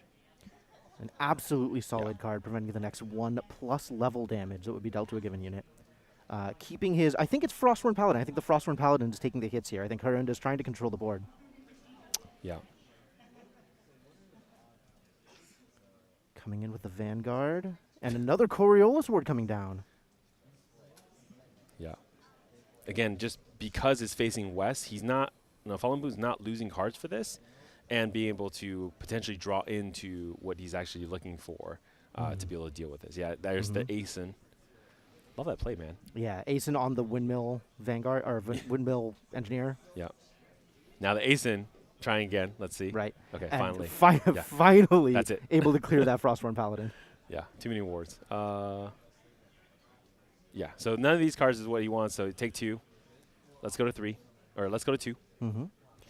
So both of our players here moving up with their champions, right? We have level 2 Kongming on the left side. We have level 2 Jin on the right side. None of them quite getting to those powerful late game advanced element abilities yet. And as I say that, Fallen Boo drops the Dungeon Guy. There you go. Moving up to Kongming level 3. The Fell Eidolon. Yeah. Now remember, he did level up this round, so he still has the Uninter and Power 3 as well. And I mean, I love the Kongming lineage, right? There's a lot of really fun things you can do, because the Fell Eidolon is going to allow you to now, with any mage spell, I believe, you can shift your winds, right? And the idea here is, with the level 2 Kongming, whenever you shift your currents from north to south, you can draw a card. But you can basically tempo yourself in a certain way, where you can essentially shift your winds as you play through the turn to always land that north to south. And we're seeing the Fan of 7 Deaths come out from under that Quicksilver Grail. Yeah. Waiting until he had the floating memory free. Yeah. So using the Quicksilver Grail to materialize it pseudo early and then pay for it later. Yeah. But now we have only a few options remaining for Fallen Boo. Looks like one of those Terra cards in hand. That looks like the Bagua Vital Demise, I think? Vital Demise, yeah. This card is just going to be able to do 4 damage, but the whole point of it is you want to leverage the ability for that to go return back to your hand. I believe it's going to have to point, let's see, in west. Yeah. So currently pointing east, or currently pointing west, Yeah. west, correctly? Correct. Currently, currently he's pointing to Compass rose. Ooh, that's east, yeah. Yeah. Yeah, yeah. But shifting the direction, I believe, at the end of his turn here, and getting ready to potentially get that value. Yeah. And in fact, immediately blowing up the Ace and Protector in a way that is pseudo card neutral, right? Being able to, what's the word? Preserve the Bagua Vital Demise and get that back on a later date. Yeah. Yeah, I think this one, let's see, he did leverage it to knocked out that Ace and Protector, so clearing the way. I think it was this, and that's back into his material deck, right? So now, and then he can go north. Yeah, so this is pretty much a pretty cool setup here. Yeah, okay, I see. I flipped his graveyard. I'm like, well, isn't it? yeah, it's over there. Yeah, so it's perfect. Yeah, so the Bagua is now going to be a threat also from material deck directly, because if wind is pointing west, Fallen Blue can actually activate this directly from material deck. You don't even have to like use it to materialize into your hand. From the preserve. What a powerful technique. Yeah, it's cool. Yeah. And this is the whole idea, right? Like, it's not a lot of damage, but it is going to be able to just get into the state where you don't really lose the card as long as you control the direction of your wind properly. So I do notice that he's struggling a bit with influence. One of the cards that is very important to the Water Kongming deck is Hydro Guard Retainer. Yeah. And we haven't seen any of those drop on the board yet. So without that extra source of defense and card advantage, Fallen Blue looks like he's falling a little bit behind on the influence race. Oh, for sure, yeah. Okay. And now we have Harunda going up to level 3 and starting to bring those powerful Exia tools to bear. Yeah, and he has Sunsa out as well, so that's part of it. Getting some extra durability on that Sundering Moon from before and using that in a big swing, clearing the board and dealing some extra damage to Fallen Blue. Exactly, yeah. And what a game state, honestly. With the allies that are currently in play, Harunda looks in kind of a commanding position. Yeah. Yeah. How does Fallen Blue come back from this position, given the state of the board? I think a lot of it does require him to potentially leverage the wind here. So you see, he's going to go from north to south and just end step and draw a card. So that's going to be a turn where he's not really doing anything. He's going to draw a card at the beginning and draw a card at the end, right? Obviously, putting out the Terrafring here is going to help to survive for this turn. But this, again, I mean, with the way that you can play your Kongming, you can essentially almost always do two card draws per turn. Yeah. So there you go. Focusing on more of a reactive game plan. Yeah. Trying to keep Jin in check. That's trying right. to prevent Jin from killing him while he sets up for something in the future. That's right. Notice how, like, of course, Fallen Blue over here, right? It's been taking advantage of. So he's laying down the tariff heavy on his opponent here, raising those to 145% right there. All right, you got to pay your way here. You can't just be getting that for free. Of course. Yeah. Obviously, damage-wise, it's not in a favorable position for Fallen Blue. Fallen Blue also just dies at 25. There's not the option of like Jin. It's like kind of overkilling, right? But the cool thing about like what Fallen Blue can do in this position is because Fallen Blue has like options to do damage at fast speed, he is able to basically put work in at specific timing to be able to kill Jin at end step. So that's kind of nice too. So for his material options here, he's opting to add that Bagua back to his hand. Yeah. And this is just so that he can cast it and put the right wind direction down to kill something and then preserve it. This is really cool, right? So because the wind is going to be pointing south, right, laying down the Bagua allows you to shift it to, I believe, east, and then you can preserve it. And then at this point, if he can lay any card down, move his wind to north, and then end step goes south, draw a card. I mean, that's where the card advantage comes in. So if you don't have the Hydro Guard, right, and you're in this position where you're already level 3, you actually can gain it back pretty quickly too. Yeah, taking advantage of the powerful ability on Kongming level 3 Yeah. of changing the winds anytime he casts a spell. Yeah. So regardless of what direction the winds are facing, if he casts that Bagua Vital Demise, he can make sure to preserve it. Yeah. Yeah, and the thing is, now, of course, in this situation, he doesn't have it, so going to immediately change from, looks like, east to west. Right, yeah. And potentially able to play it out of the material deck Yeah, with the winds facing the direction they are. yeah, exactly. Meanwhile, Harunda kind of having the run of the field. Fallen Boo taking sort of that controlling position of stepping back and responding to what Harunda is doing. But that means that Harunda can sit there and accrue influence and set up for one of those giant Jin turns that honestly most players should be afraid of when Jin gets into this position. Yeah, exactly. Jin has already brought out that Berserker plate in order to start building influence, and now is just flooding the field with wind allies. Yeah. Wow, what an incredible board state. Yeah, exactly.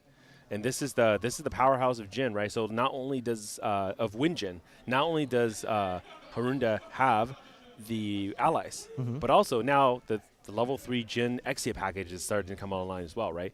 With that breastplate just giving him like card advantage every single turn automatically, setting up again for the turn for a pretty big swing when it's ready. Yeah, that Berserker plate just as a setup to fuel a huge board of wind allies definitely seems like a powerful move in this state. Yeah. Now, again, Fallen Boo playing Rising Tide, just being able to kind of, again, get some card cycling going, floating memory, but also draw a card. At this current state, it's really just about, continuously leveraging the Bagua wherever possible to be able to kind of take down some of this board. But again, realistically, he wants to put those damage to face, not necessarily to the board. And of course, Harunda over here is laying down allies every single turn, but also building that long-term advantage as well. So it's pretty scary. It's pretty scary. And honestly, stacking up any damage on Harunda ahead of time also feels like a losing proposition for Fallen Boo. Yeah. If you give Jin a bunch of damage counters, Jin can turn around and use those damage counters to kill you. Yeah, especially this late in the game, right? Because it's, when Jin's not level 3, it's not too bad, but once Jin hits level 3, it's very scary. Yeah, absolutely. You can see, Fallen Boo just going for, go north, go south, and then end step draw a card. Yeah, pretty standard combing play, especially in the water as well, just, to kind of go a little slower. Yeah. But yeah, this is where the self damage comes in, right? So Berserker play, and then, of course, the Shuangji coming in as well. So putting a lot of damage on himself, on Harunda himself, to be able to start activating some of the Jin cards. Because a lot of Jin cards really need your, health to be a little bit for your damage counter to be a little pretty high, right? Yeah, absolutely. And the immortality on Jin kind of plays into that flow, Yeah. If you don't have a lot of damage, then you're not really doing a lot. But when you do get a lot of damage, you still have that extra turn in order to use that as fuel. Exactly. Yeah. And we're seeing not a whole lot out of Fallen Boo. We've got to see some kind of responses here. Here comes another Bagua. Yeah. We're going to try to lay down the Baguas as much as possible, right? So, and once again, shifting the winds in order to make sure that it ends up preserved, giving him a couple of extra options. Yeah. And the target for that Bagua is going to be the Sunsa, but a Blanche comes out fast speed. Ooh, that's not good. This actually brings up an interesting option. He could potentially find some way to shift his winds east in order to fast activate the other Bagua out of his material deck. Yeah. And then shift the winds west again in order to get that Bagua back. Yeah. What an incredible board state. Does he have the influence in order to make that happen? It's going to be tough, right? There is a Bagua, of course, in the material deck right now, and this is still sitting on the stack for activation. So this one is going to be able to twist pretty much from south. You can go, you can go west, right? So he hasn't made a choice to go east yet, but he can go west with this Bagua and then allow the other Bagua to come in to turn the wind in a different direction, maybe potentially north, right, setting up the turn. We're also seeing a Nascent Blast in Fallen Boo's hand, so that could potentially be how he decides to deal with his Blanche. Yeah, exactly. And there is also an Mnemonic Charm, too, so in case any other shenanigans, there's a... And if you empower, right, the Nascent Blast, this is very key, you can also... You don't have to lose influence for it. Yeah. Right. So he's just pointing out he hasn't changed the wind yet. So we're going to first use the tome. And the tome probably empowering this Nascent Blast so Correct. that he can hit for 3 without losing that extra influence. Yeah. And the more his influence builds up, the more he'll be able to pull these spell shenanigans and really do whatever he wants with all of these Bagwas. Yeah. Wow, what a very powerful late game. I've never seen this deck interact in this particular way, and I'm really excited to man. see what happens with this going forward. Yeah. And we got a reclaim coming down here. But yeah, since it goes down, he's going to figure out which direction he wants to shift the winds. So, okay, goes this east. And then preserve. Yeah, there you go. Excellent. Excellent maneuver. Dealing with the threat and also dealing with the Blanche trying to protect the threat, but unfortunately still taking a lot of damage now that his hand is mostly down. A lot of these allies coming in. Can Fallen Boo survive this? Yeah, so we're looking at what, like, is 1, 2 damage. Yeah, I mean, not quite dead yet, right? And a giant Harmonious Mantra Harmonious coming out. Mantra, yeah, coming out here.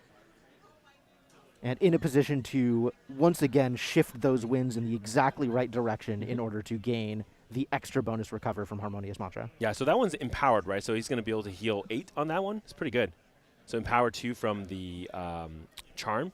Also level 3, so and then plus 3 for the recover. Yeah, it's pretty cool. Very good. Yeah. Still in it, right? Right? And this is where it gets a little scary too for the gym player. Gym player's hands kind of down, right? But it's not a way to close out the game, especially with the breastplate still out there. Right. So I think we're gonna have to kind of like survive another turn, live another day, and see what we can do. But the nice thing is, all the tools that Fallen Boo wants is still present in either preserve or in hand. Hasn't really lost a lot of the spells that he's been using. So that's nice. That's really nice. And again, having that fractal, I mean, this fractal has been doing work, right? Making sure that he can lay down a Bagua of Vital Demise for just 1 reserve with the utilizing the fractal.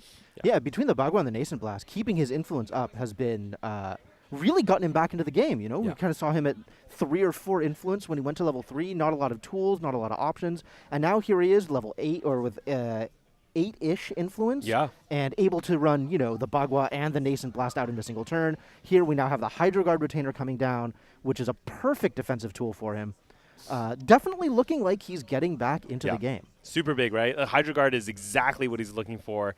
I mean, having taunt, to be able to draw more cards. I mean, this is exactly what he wants, right? Yeah. Yeah. And he's potentially going to need it. He is on the back foot in terms of life totals. Yeah. Harunda taking a little bit of damage over time from that Berserker plate, so the damage counter is now starting to stack up to the point where there may be going to be dangerous to Fallen Boo. Maybe he has the fuel that he needs in order to power up his Exia cards. Right. But even without that, he's still got such a massive board that Fallen Boo needs to survive. Yeah.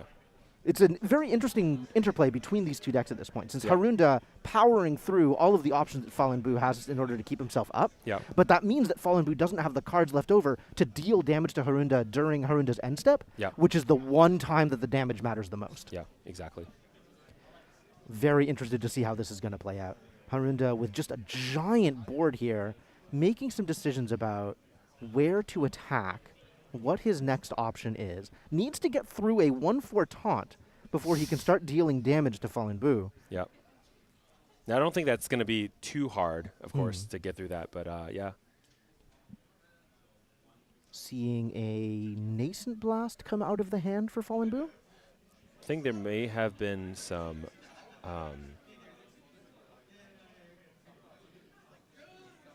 not exactly sure what's going on with the Nascent Blast suddenly in the graveyard, but maybe there were some judge calls potentially there. We'll probably get more data as we figure out later. Yeah, I wonder if it had to do with how the Empower was ordered. If maybe it didn't count for the Nascent Blast being empowered or something like that. Yeah. Oh, maybe, yeah, just the timing of it. But again, I feel like you have to roll it back to, well, maybe that was the best way to roll it back. Instead of in memory, just put it in the graveyard and that's enough, yeah. But Anyways. the action is moving forward here. Yeah. We've got a Dream Fairy coming down for Harunda, the absolute best way to clear the board. I mean, and look how many allies we have on this board. This is insane. It's like, what, 5 allies, right? 1, 2, 3, 4, 5. Yeah. Huh. Getting word that the reason the Nascent Blast is in the graveyard is because the target disappeared, so the spell fizzled, which means it can't return because of the empowered effect. Yeah. Something to be very careful of when you're in this position trying to keep your influence up. Yeah. Because, again, that's right, because there was no target anymore. So the entire spell's gone, and the second part of the spell doesn't matter. Yep. You're right. It's a lot of damage. Now, Fallen Boot, a very dangerous 24. Fallen Blue has 2 options at least in hand, and I think another option in the materialized deck, right? So I think he's trying to figure out which one he's going to leverage first. But there is just a lot of allies, and one poke from anything. So let's say he's able to use one to clear the Wind Rider Vanguard, and then one more to clear, let's say, one of these. Yeah, this is going to, I don't think it's enough. Let's see. Well, potentially lethal coming in, so we're going to see, first and foremost, the Harmonious Mantra. Well, this is the option, right? So instead of clearing the allies that are attacking him, the other option is just to heal out of this, right? And So this take also 2, take sets him 1. up to get potential value out of the Bagua that is still in his hand. Correct, yeah. There's a Bagua, and I think there's also, there is a Nascent Blast, but that one has been, or there's no way to empower it, so not something you want to use right now. Yeah, not a lot of cards left in his hand either. Yeah. So taking some more hits here, but it looks like he's going to survive the turn unless we see something big out of Harunda. Zhang Fei is in this deck as well. Wow, okay. So many different ways. Now, Zhang Fei is more of a solo warrior. However, just in this case, it's a easy 3/2/3, right? Do a bunch of stuff and deal 3 damage. Yeah.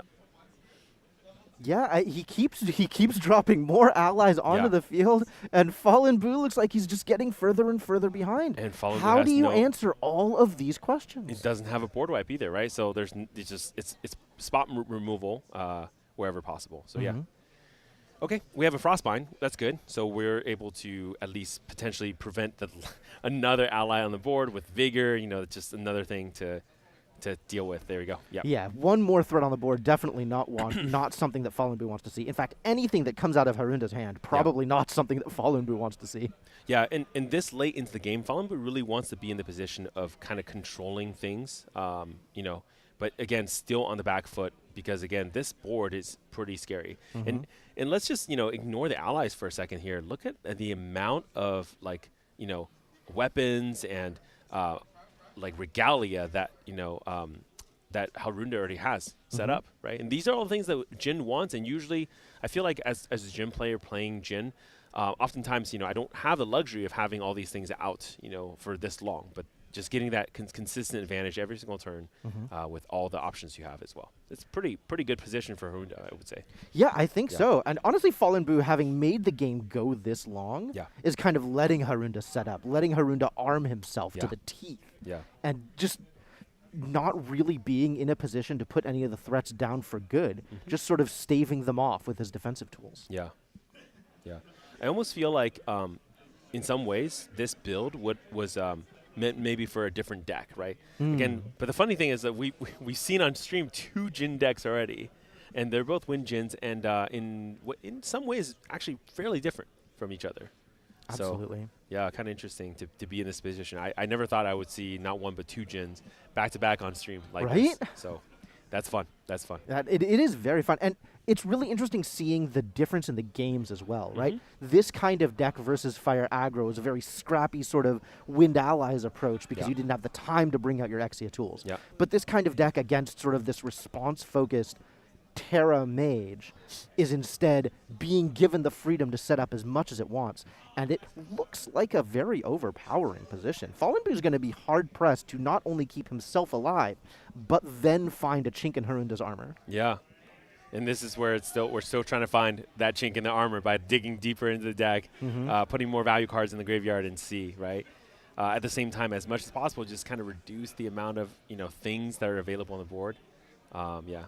Bringing out an old classic Frostsworn Paladin, going to stem the bleeding a little bit, as well as turn that floating memory into an extra card draw. Yeah, and this is really good position too, right? So because Frostsworn Paladin here can defend and draw a card, also sets up Fallen Boot to be in the position where you can just go north to south, draw another card at instep, and then have some weapons, have some utilities in your toolkit, right, to be able to deal with the next turn. And every turn is so scary. Every single turn. Every turn, Yeah. absolutely. The win position actually in north or south feels like a very good pivot for Fallen Boo as well, right? Being able to cast any spell and move to either the west or the east as is relevant for that spell, and then prepare to use his Bagwas either from hand and sending them to the material deck, or from the material deck directly because you're moving east. Yeah. Yeah, and here we go. Chalice of Blood. I mean, at this point, I think Haruna is running out of things to materialize. Obviously, Chalice of Blood is a great card, but, you know, there's not a lot of other things kind of like left for him to bring out, too. So no, he's pretty much gotten most of the value that he's going to get out of his material deck with how long this game has been going on. Yeah. And that's actually kind of impressive, too, right, from Fallen Boo's side. With this kind of board state, you think it's just going to be over, but every single turn, Fallen Boo's figure out a different way to somehow come back, right? Yeah, but with this Enrage, I don't know. This might be it. Yeah, this is a big hit now. Haruna has 24 damage feeding this card. Yeah, this Enrage is adding 6 extra damage, right, to Jin, which puts it 24. That means the Shangji is going to be plus 4 as well. Okay, and the Hemorrhaging Rend, so, yeah, okay. This is the cleave attack, yes? Yes, correct. Yeah, this is exactly the right time for it, too. Yeah. Getting past that Interceptor and ending the game. Yep, I see Fallen Boo cleaning up. That's going to be that. Yeah. Wow, what a commanding performance from Harunda. Yeah. Harunda just constantly the aggressor the entire game. Yep. And the power of this Wind Jin deck really showing off here, starting off with a strong, aggressive Wind Allies strategy and moving into your even more powerful Exia cards in the late game. Yeah, yeah. And I mean, like, normally this deck has a little bit of a hiccup whenever in the beginning, right? But because, again, like, Harunda drew the Dungeon Guide. Yep. Having that in hand makes a huge difference, as you can see in this deck game already. Yeah. Absolutely. Definitely accelerating that game plan really fast. Yeah. Fallen Boo pretty much on the back foot the entirety of that game, Yeah. staving off death for quite a while. Yeah. I think he recovered 14, 15, some amount of health off of those monsters. Very, very strong. Yeah, I mean, it's like, I think it was 8 and then another 6. So, Something yeah, like 14, that, yeah. You know, and not, you know, in all the Coriolis wars, again, with the, Frostborn Paladin. I mean, those are, absolutely a bunch of defensive options. Yep. And usually, you know, you're in a game situation here where you really, at the end of this, you want to get to a point with Koming, right, where you're in the commanding position and you don't want to keep still yielding to that, mid-range to now, of course, the late game deck. Of course, and difficult to do in this situation, right? All of those defensive tools, pinpoint removal, recovery, negates, everything, not quite enough to hold back Harunda. What do you think he could bring in from his material deck in order to change that game? On Fallen Boo's side, I mean, one of the challenge here on Fallen Boo's side has been the inability to be able to deal with the material decks, right? So, I mean, obviously you have Fracturize. That's possibly something you can have. But I think as far as in the material deck here, probably like Snow Fairy to deal with some of the ally. But there's not really a big ally you want to be sleeping there, right?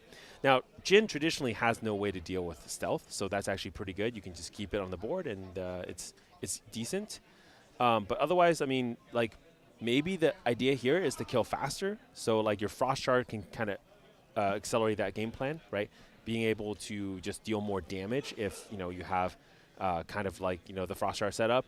I don't know if you really want to go for the more like negate play, like Cerulean Decrees, those kind of things, because it's. Do you want to give this deck more time? Right, right. Always a question. Yeah. Meanwhile, on Harunda's side, we do have a Viridian Protective Trinket that's likely to come in. But otherwise, we're seeing answers for questions that Fallen Boo is not asking. Yeah, it's the answers for the Tristans, right? I see a lot of those kind of things out there for these our players today in their sideboards. Like a lot of people are respecting Tristans. Yeah. We're seeing some Ensnaring Fumes for those pesky dragons that we haven't yet seen on stream. Some Scatter Essence for Fractals, but mostly stuff that I think is going to stay in the side, stuff that is meant for other matchups than this one. Yeah, that's true. All All right, pretty good start here. Lurking Assailant, always love that card, turn 1. And then, of course, Fairy Whisper set up some new turns. And he did put 2 cards in the bottom with a materializing polearm. So it's pretty good position. There you go. All right. Wow, yeah, immediately moving forward and getting ready to start doing Jin things. I mean, his game plan worked out fine last game. I don't see any reason for Harunda to do anything differently. Yeah, exactly. Here we go. And immediately hitting with that Beseeching Flourish, trying to get the polearm train started. Yeah, it's really important here too, right? Because Jin actually helps the allies because Jin is able to grant +1 attack to ally if the ally if Jin has attacked this turn. So yeah, in this case here, Lurking Assailant gets +1, so it's actually going to be 6 damage total already marked on Falinbu. A very powerful start, honestly. This feels very strong for someone with not that much board presence yet. Yep. Fallen Boo, not really in a position to do anything about this. A lot of his powerful tools, the Bagua, for example, is going to be waiting until he hits level 3, until he hits Terra. Yeah. And in the meantime, he doesn't really have the Empower setup to really take advantage of that Nascent Blast that we see him kind of pulling to the front there. Yeah. The Harmonious Mantra not going to heal nearly as much when he doesn't have the winds out. No. So really a lot of defensive options that kind of aren't yet available. Yeah. It's this is the tricky part of this deck. I think you're right. Early game, this deck wants to open a bunch of Hydro Guards and have the Frostworm Paladin play.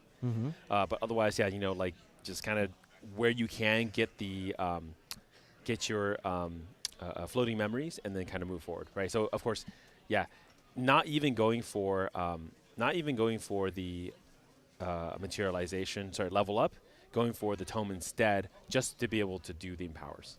Yeah, and this is the other thing about kind of a lot of Fallen Boo's defensive options is he needs that infrastructure in order to make it work. So bringing out the Tome of Sorcery, forgoing that level 1, just like you said, in order to make sure that he can empower his Nascent Blast and keep his influence up. Because that's really where he was hurting in that midpoint of the last game. Yeah, and Fallen Boo is doing this to basically give up the actual draw card into memory because, doesn't have class bonus, doesn't have level 2+. Yeah, it's good enough to make sure that you keep the Nascent Blast kind of going against this ally deck. You really got to control the board as much as possible.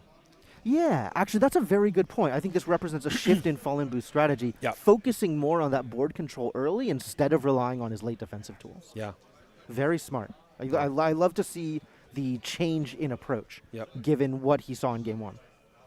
Yeah, and as far as I can tell, I think the Frost Charge are in as well. So there's options here to be able to just again land more damage in different ways. I think if possible, try to clear out try to end this game earlier would be in Fallen Boo's favor instead of going later. Because again, seeing that not a lot of ways to deal with the board, right? At least from an ally perspective, you can do it from a spell damage perspective, but that may be just too slow and too costly. Yeah, well, so that could actually be the reason for the Frost Shards. The reason for this shift towards the early Empower is so he has the ability to control the board and kind of defang Harunda, right? Yeah. A lot of Harunda's power came from having that really wide board, having a lot of threats, and then being able to back that up with the powerful Exia tools. Yeah. But if you can't get Fallen Boo to, that 21, 22 health point just on the face of your allies, then you're going to have to work a little bit harder in that late game in order to make the Exia stuff do what it's supposed to do. Yeah. Oh, and here we see the early Hydro Guard Retainer from Fallen Boo. This is exactly what he wants to see at this point. Yeah, absolutely. Being in this position is much, much better than Game 1, where, not getting that card advantage at a lower level really hurt him early on. Yeah. So still definitely going for kind of a later strategy, but trying to keep the board clear in the meantime. And then maybe once he gets to Terra, once he starts having his infrastructure set up, he can point more of that pinpoint removal at Harunda instead of at his allies and really chip away at this Jin's life total. Yeah. I think that's the third Fairy Whisper already being played here. You love to see it. Yeah. That activation is pretty cool. Pretty cool. Yeah. Providing a lot of velocity to Harunda, as well as giving him a lot of card selection, right? We saw 3, 4, I think, cards go down under the bottom of this deck at this point. Yeah, absolutely. And pulls a Dream Fairy, too, to the top. So this Dream Fairy is pretty good because, And attacking into that Hydro Guard Retainer anyway. Yeah, because he's going to be able to kill it, right? So it doesn't matter. It's going to come out with the ASIN exactly and kill it. Oh, here we go. Ooh, I this love is this a play. really bold Nascent Blast. Yep. And on activation as well. Now, you're going to lose the Nascent Blast, but it's huge because it saves your Hydro Guard, right? So you lose one card, but you're going to be able to draw it back after. Absolutely. Oh, now the Guan Yu comes back. Because Guan Yu can be played for cheap now because of, an ally being destroyed this turn. Ah, that's right. Taking advantage of that discount with Guan Yu. Playing it for only 3 reserve instead of 5. Of course, Guan Yu sitting back with that Retort 2, not super useful against the Hydro Guard Retainer. I feel like the Hydro Guard Retainer is not planning on coming in. Typically, you see these taunt cards sitting at home, holding down the fort, rather than sallying forth and trying to deal damage to their opponent. Yeah, and it was just 1 damage short, right? So, like, the Hydro Guard really needed 3 damage, but Guan Yu is only able to do 2 into it, so not quite enough. Man, that Nascent Blast, it is giving up some amount of resources, but absolutely worthwhile in this situation. And that's the thing, like, I rarely see players leverage things like that against a ASIN, right? So ASIN being so prevalent in this current meta, I wish to see more players have more answers to when ASIN is being activated. Right, removing an ally from the board, potentially Zephyring the ASIN twice so that ASIN has to go back to hand as well. That kind of thing. There's a lot of options here. So Dream Fairy comes out now against Hydro Guard. Again, I thought this was the play last turn, but I guess there was trying to kill it was maybe the better option until, of course, the Nascent Blast said no. The pinpoint removal from Fallen Boo definitely doing what it's supposed to. Yeah. But Dream Fairy does not care. Dream Fairy says go home regardless. Yeah. Harunda now able to do a little bit more aggression than we've seen from him so far this game. Previously, he's mostly been having his options stymied by Fallen Boo, right? Yeah. A lot of that pinpoint removal, a lot of those defensive options doing what they're supposed to do. This time earlier in the game, so it's a much better position for Fallen Boo. Yeah. But Harunda's finally starting to build up that board again, starting to get through those defensive options, and we'll see how far this takes him. Moving on to Kongming level 2 for Fallen Boo. So starting to take advantage of that other draw engine. And we'll see what direction he goes from here. Yeah, really, I mean, the winds. So the cool thing about water combing is the fact that you can use Hydro Guard to draw. You can also just leverage the natural, north to south draw from combing as well. So many options to keep your influence high. And this is one of those things about combing. It's like, it's deceptive how this specific champion can actually go lower influence, but also recover a lot of that influence pretty naturally.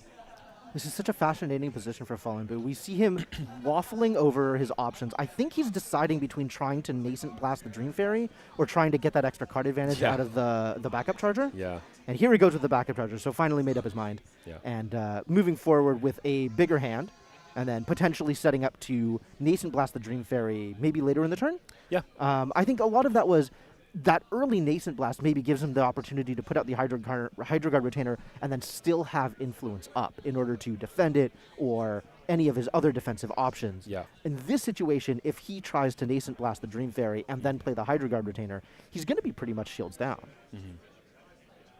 which is a very rough position. But adding that extra card, maybe that makes the difference.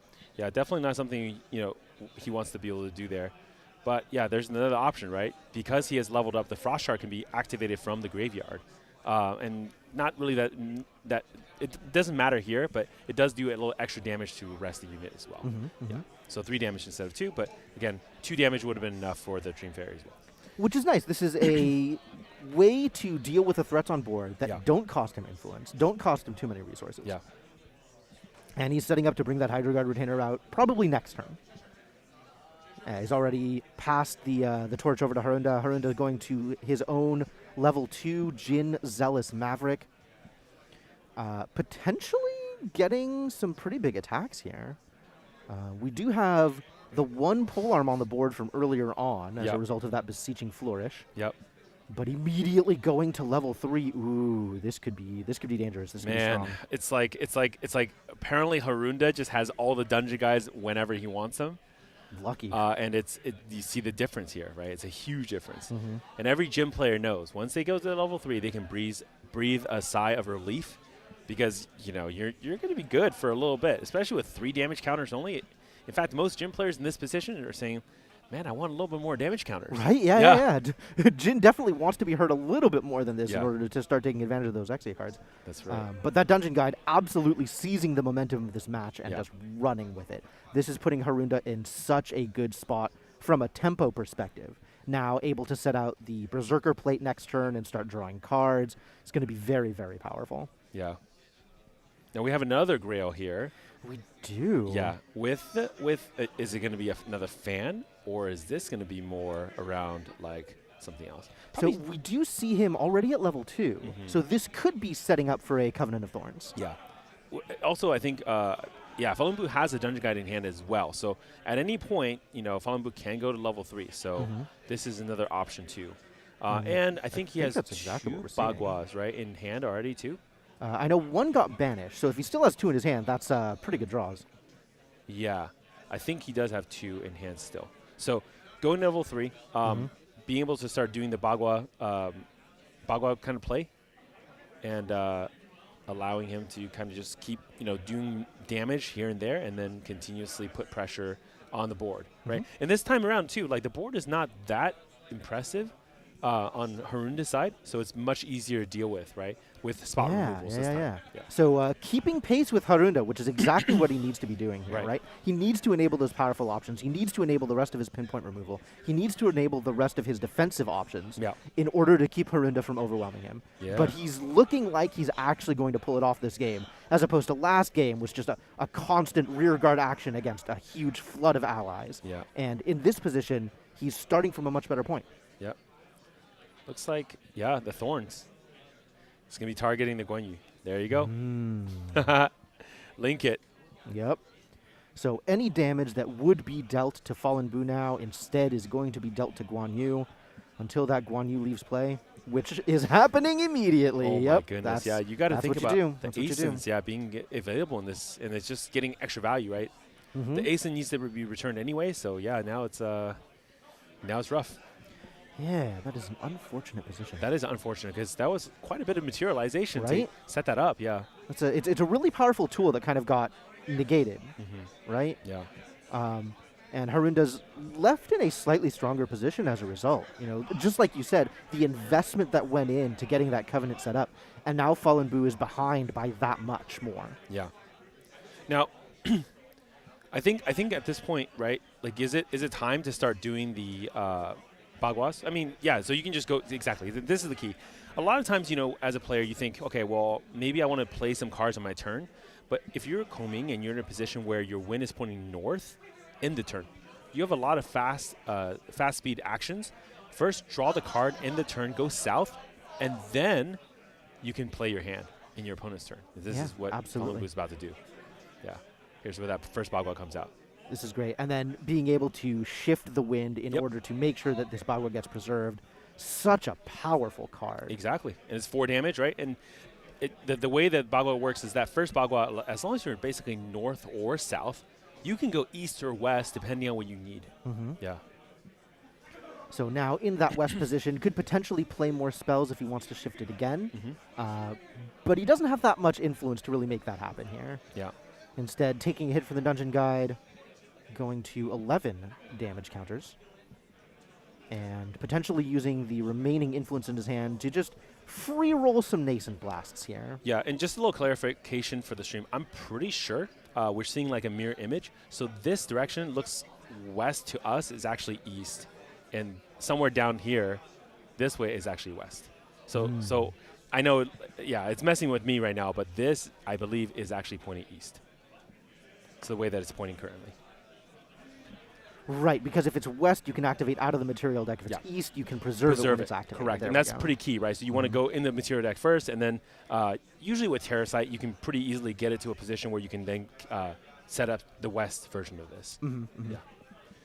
Yeah. Yeah, Charms comes out. And this is great. Much, much better position for Fallen Bu. This is kind of like where he kind of wants to be, right? Being able to continuously do the damage and then shift the winds in whichever direction he needs to cast his cards. Now, of course, the Huaji is now out.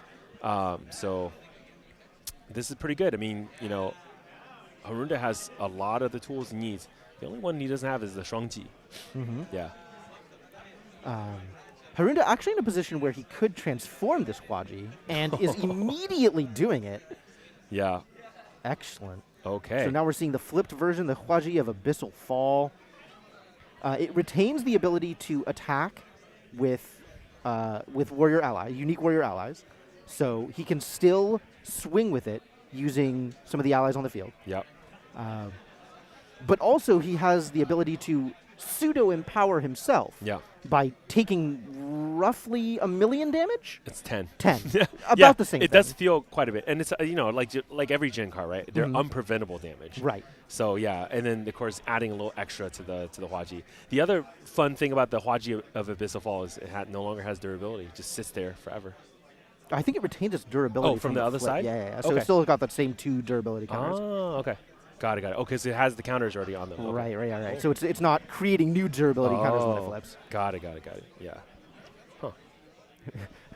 Grand Archive is a game that has rules. Oh, man. I just want to use this thing forever. Wouldn't that be nice? That's right. Fallen Boo recognizing the danger that he is in and recovering quite a lot. Yeah. Going north, be able to recover. I think that's going to be 6, right? And I honestly think that this is less for the recovery and more for shifting the wins so that he has the ability to draw a card at the end of this turn.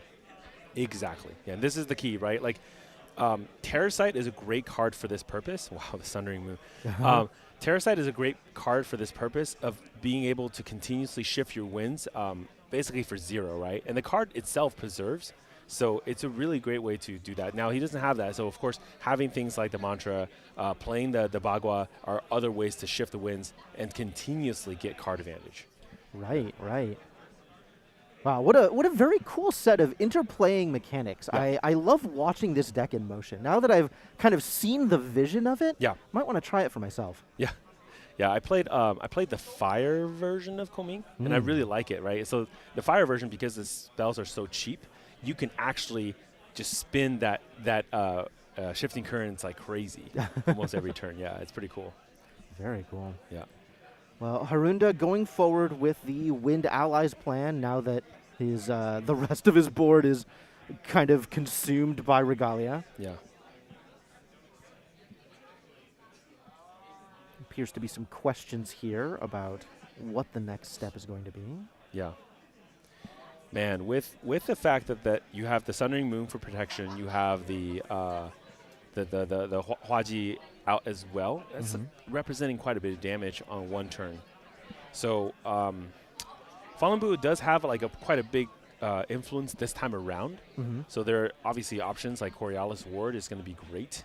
Yeah, since a lot of Harunda's hits, a lot of the Exia power comes from really giant swings. Correct. That's going to be not as good against a Coriolis Ward empowered Fallen Boo. Yeah. Wow, it's so interesting. This is such a different feel from the last game. There's still such a wide board for Harunda, but so few of it is allies this time. Now it's just all Regalia. And Fallen Boo is, instead of at 20 damage, at 5 damage.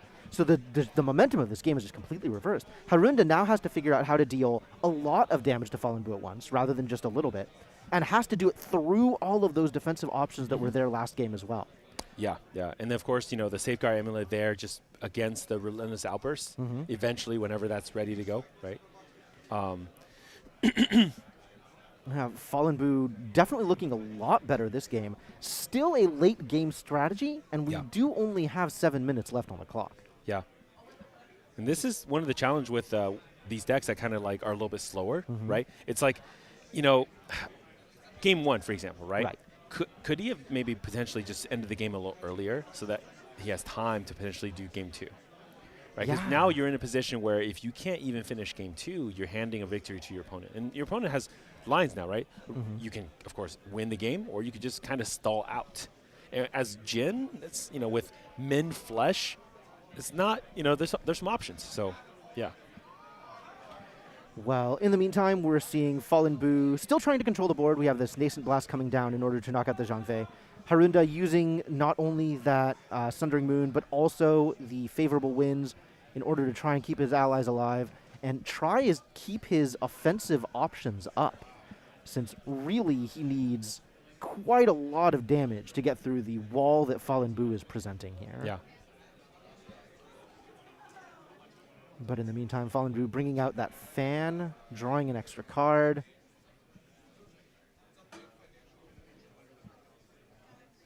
And moving forward with his game plan. Yeah. Oh, and is that a fast cure? Man, just like more ways to delay the game. But Right? A lot more defensive options. Where is he going to find his win condition? yeah, but I don't think it's what he wants to do. I don't think he really wants to, play more defensively. Offense is definitely going to be more to his flavor. So Fortunately for him, a lot of his offense is in the form of fast speed spells, Yep. right? Yeah. So he can deal all of his damage during Harunda's end step. And any time Harunda's offense falters enough Yeah. that Fallen Boo is not going to be on that back foot, is not going to need to spend his influence on defensive options, yeah. Harunda could just die. Yeah, that is true. But we're dealing with 35 health here, right? And it's it's tricky because there's no way for Fallen Boo, as far as I can tell, to deal with the breastplate. That's so true. you're gonna have to kind of work through the entire. Well, I guess you can fracturize it. Okay. That's true. Oh. He does have fracturizes. Okay. We have options now. Okay, never mind. Everything is possible. No, but like Fallen Boo, of course, being in a position, dealing just again that minimal damage. But again, like you're saying, right, being able to actually kill something on end step is pretty huge. Yeah. And that's the only way to deal with an Exeogin, Yeah. right? If you front load your damage, you're just giving them fuel to make a massive attack. Yeah. Yeah, exactly. But we are seeing some of these Exia cards come out. Amend Flesh for Harunda. Harunda does not want to die here. Yep. And I think Harunda is watching the clock the same way that we are. If Harunda can play for a tie here, Yep. this match ends at a 1-0. Yep.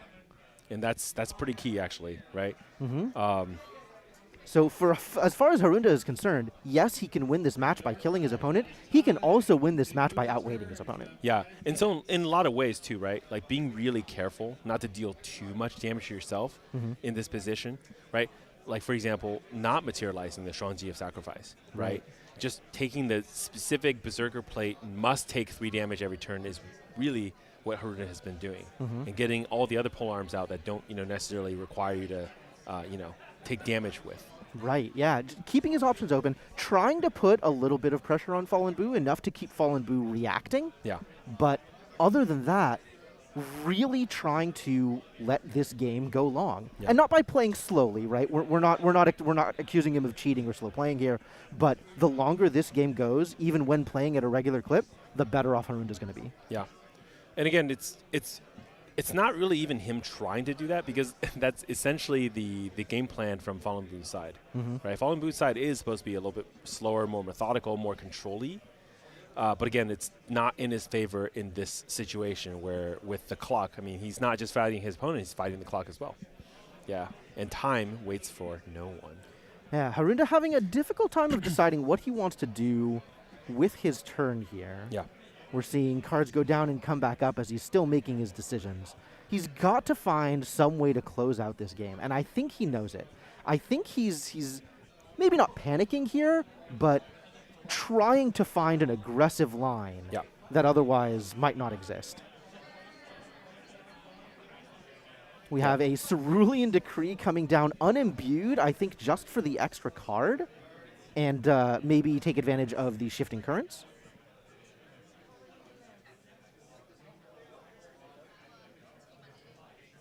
And just looking for more options is what it looks like. Yeah. And of course, Terrasite, just again drawing more cards to see what possibly we can leverage here, because I think what Fallen Boo was looking for is there some sort of like line where he can set it up so he can try to win, but did not have the right cards, did not have the right amount of cards. So again, it's probably going to be around dealing micro damage here. Right. Yeah. Okay. Terrasite now. Another Terrasite, Yeah. still moving those winds around. Getting more Terrasites into his material deck. I'm not sure if there's a good way for him to take advantage of this. But it is an extra card draw that you can materialize. Yeah, you know. and this is Terrasite in the material deck is essentially Grand Crusader Ring. Correct, yeah. But more importantly, what that's going to do is allow Fallen Boo to go north and then go south and then draw a card. Because essentially what Fallen Boo's looking to do here is layer in 2 turns at once, right? Right. Because a lot of his kill spells here is going to only work on Harunda's in phase at this point. Yeah, that's Right. true. Yeah, because if you can fracturize the breastplate and you can just do like 8 more damage, you win the game. So there's true. some options there. That's Yeah. true. And with enough influence, he can actually get 2 Bagwas out of his deck Yep. and then flip the winds around Yep. in order to preserve them both again, Yeah. which is a very powerful setup if you have the influence to make it work.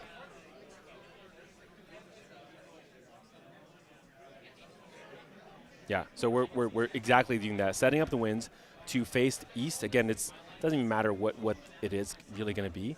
But the idea here is that then this Bagua Vital Demise can be activated from the material deck. Yeah. So we're seeing these allies start to come in. These allies are actually starting to pile up again. Yep. So allies have stayed on the board for long enough that they're starting to become a threat to Fallen Boo's life total again. Yeah. And Fracturize comes in for against the that breastplate. end step Fracturize, we might be seeing a kill line from Fallen Boo. Yeah, he's actually waiting for the reclaim to happen, so he's doing it on the stack, so it's less interactions. Yeah. Oh man, I think it's enough, right? Because there's 4 damage in hand, and then 4 more damage in the materialize. So that's gonna be 4. Very strong. Yeah, that's exactly the line. Yeah, doesn't really matter which direction you go to in this specific situation here, because you can just do 4 and then 4 again. Yeah. And just as overtime ticks over, Yeah. I think Fallen Boo is going to be finding Wow. his kill line, dealing 4 damage and then another 4, Right. which is exactly the That's it. 28 he needs. Yeah. Yep. And they're cleaning up. Yeah, and that's why he had to do the amount of counting he did on the pre-recollection phase, because basically it was about setting up enough cards in hand for 2 things. Number 1, obviously being able to activate the 2 Baguas, right, in the specific order, making sure wins are in order, but also in the same place, making sure there's at least 1 defensive option just in case something else happens during the Harunda's actual turn.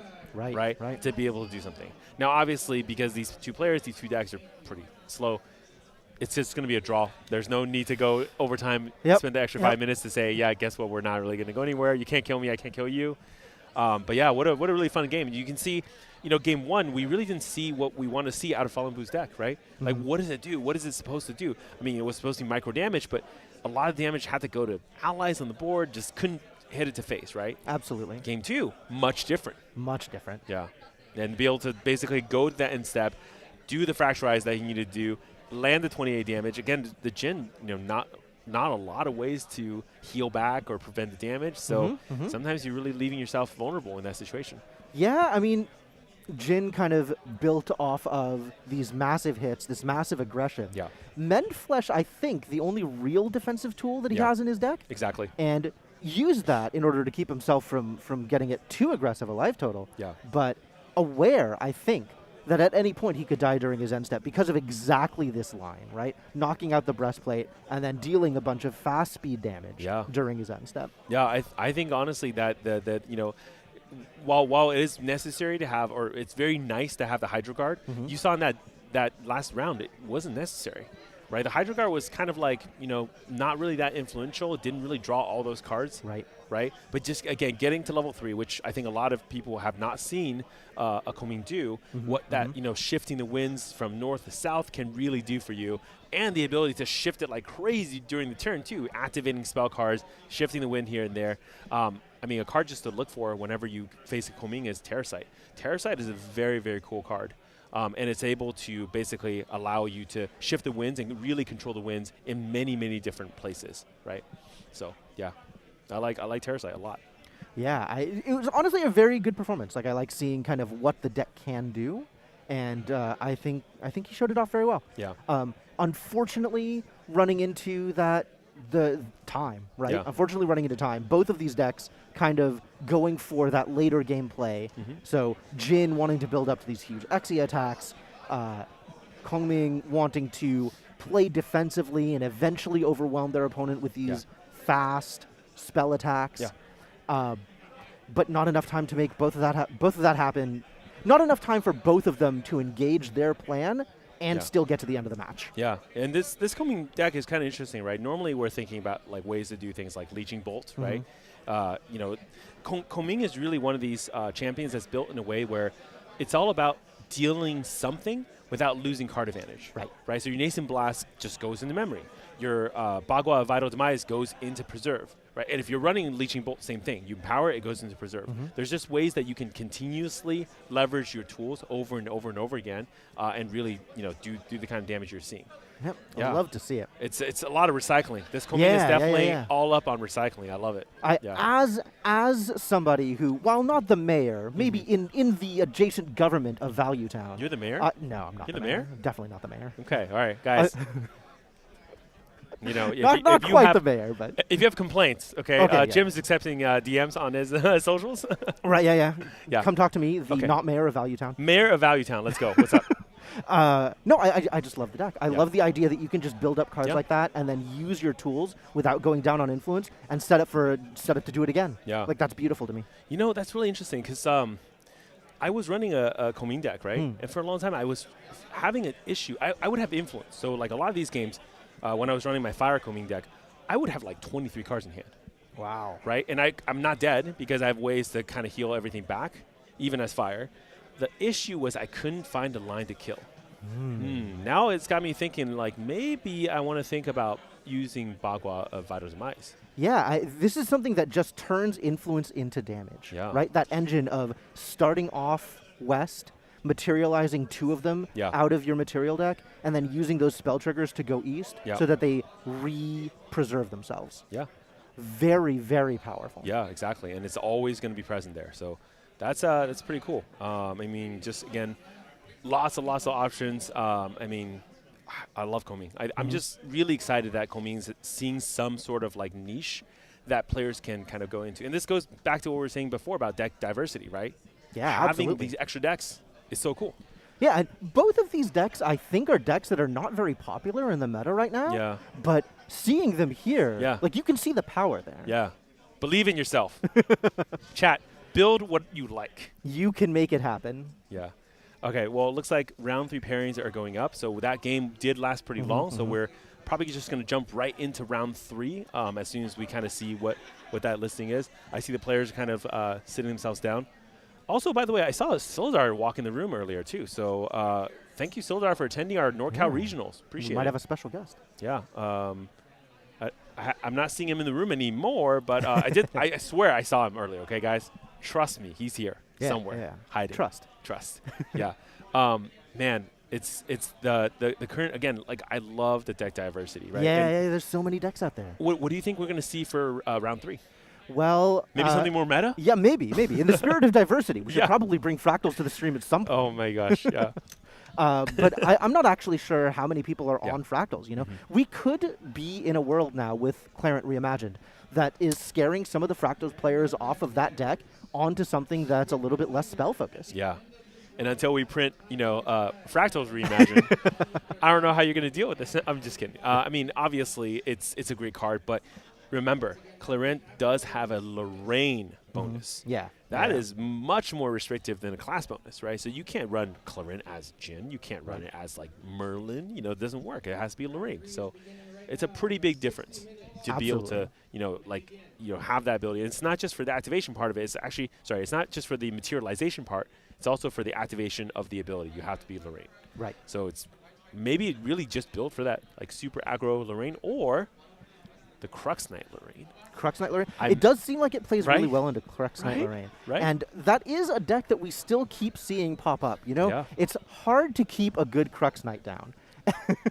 I think every major event we still see a couple of diehards bringing their Ensoul decks to the table, and not always doing well, but every once in a while it pops up and you're like, oh wow, yeah, this is still around. This still has potential. Last time I checked, Ensoul's pretty cheap right now. I would start buying up Ensouls, guys. Like, I'm not saying that you have to play Ensoul. I'm just saying you want to keep it in the back pocket, right? You don't want to be caught in a situation like Pendragon and you're like, man, this card is how much now? I can't play this card.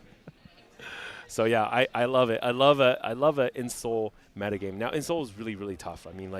no way to make it cheaper. Right. Costs quite a bit. Very You're going to expensive. really throw everything out there, and you're just going to sit there and eat like a negate, right? Yeah. That's the scariest part. In an environment where Genbu is doing so well, in Yeah. an environment where Fractals with Glimmering Refusal is doing Yeah. so well, it's very, very hard to bring something that expensive to the table. Yeah, exactly. Right? I think we see Merlin almost entirely hated out of the format because how are you going to play something like Incarnate Majesty with these decks costing you so much to play your game? Yeah, yeah. And Merlin, I mean, like, it's the ultimate, like, go to the end game or go to the late game and then just kind of continuously build your value back up, right? So very similar to Koming, where you can go from north to south. If you actually think about it, too, right, the way that if you just don't do anything else, north to south is draw a card. Right. Next turn, you go from south to north. And then, you keep doing this kind of like back and forth balancing. And that's going to be able to, basically get your card back. Basically, you draw one every 2 turns. Two turns. Very similar to what a Merlin would do in that respect, right? So, yeah. It's pretty neat situation, I would say. Yeah, I think just being as how fast the current meta game is and not seeing signs of slowdown, I would say, like, yeah, these kind of decks are going to be pretty hard to kind of, figure out their ways to get to level 3. I think Jin is a pretty good option, though. Because, again, it's like, it is scary, but once you hit 3, like, yeah, you're rolling, right? Well, all this talk about Crux is a perfect segue into our next feature match. Is there Crux? There is, in fact, Crux. Crux? We actually have the Lorraine Mirror. Whoa. One of them is bringing the Fire Aggro deck that we already know and love. The other is, in fact, bringing Lorraine's Spirit Ruler. Oh, wow. I So love this it. is, I think, less of a Crux-focused deck as it is a Wind Allies deck with the power to go late based off of stuff like Spirit Blade Ascension and Ghost of Pendragon. But the primary focus of this deck is going to be playing all of those kind of the usual Lorraine Wind Allies approach. But that's already very strong and backed up with Clarent. I think this is going to be a very, very cool deck. Yeah, and the one of Crux site, right? It's like, just in case I need to bring any of my Pendragons and whatnot back, I'll have it, right? I love it. And then on the Fire Lorraine side here, pretty standard, I would say, right? Like, very similar list to, in fact, it may be the exact same list. I would not surprise me if this is almost card for card for the Fire Lorraine list that we already saw. I believe that was pulled mostly stock from a recent Ascent topping list. Yeah, but it's, we're going to have to run Clarent now. Oh, yeah, it's true. Clarent Reimagined. That's This true. card is just too good. So, yeah, Clarent is definitely in there for both players. Yeah, I mean, Yep, again, absolutely. showing off how powerful. I mean, I would say now, like, how like normal we've been saying, like, Backup Charger has been a card that almost every champion will run. Well, now, if you have Lorraine, you run Clarent for sure. Yeah, absolutely. So it sounds like we're going to go right to the action at the table. All right. Looks like both players have already kind of started here. You have, Iconic here, and then also, of course, Death. Is it Death at War, yep. I was going to say Debt at Hat War. Yes. Hat Hat War. Yeah, perfect. That perfect. War. No notes. Yeah, we have our Yeah. Fire Aggro Lorraine on the left side and our Wind Crux Lorraine on the right side. Yeah. Both of these players at 2-0, so having won both of their previous matches. Yeah. And very similarly, too, right? This is the Xiao opener coming out from the Fire Lorraine as well. Yeah, So- and this is such a good setup because turn 1, you can play Xiao Xiao here, and that leaves you with 4 cards in hand. It lets you set up for a Vermilion in your recollection or during their end step and deal with potentially some of the threats on the board Yeah. or deal them a little bit of extra damage or add cards to your hand if you Yeah. really want to increase the danger. That is always an option available to you. Exactly.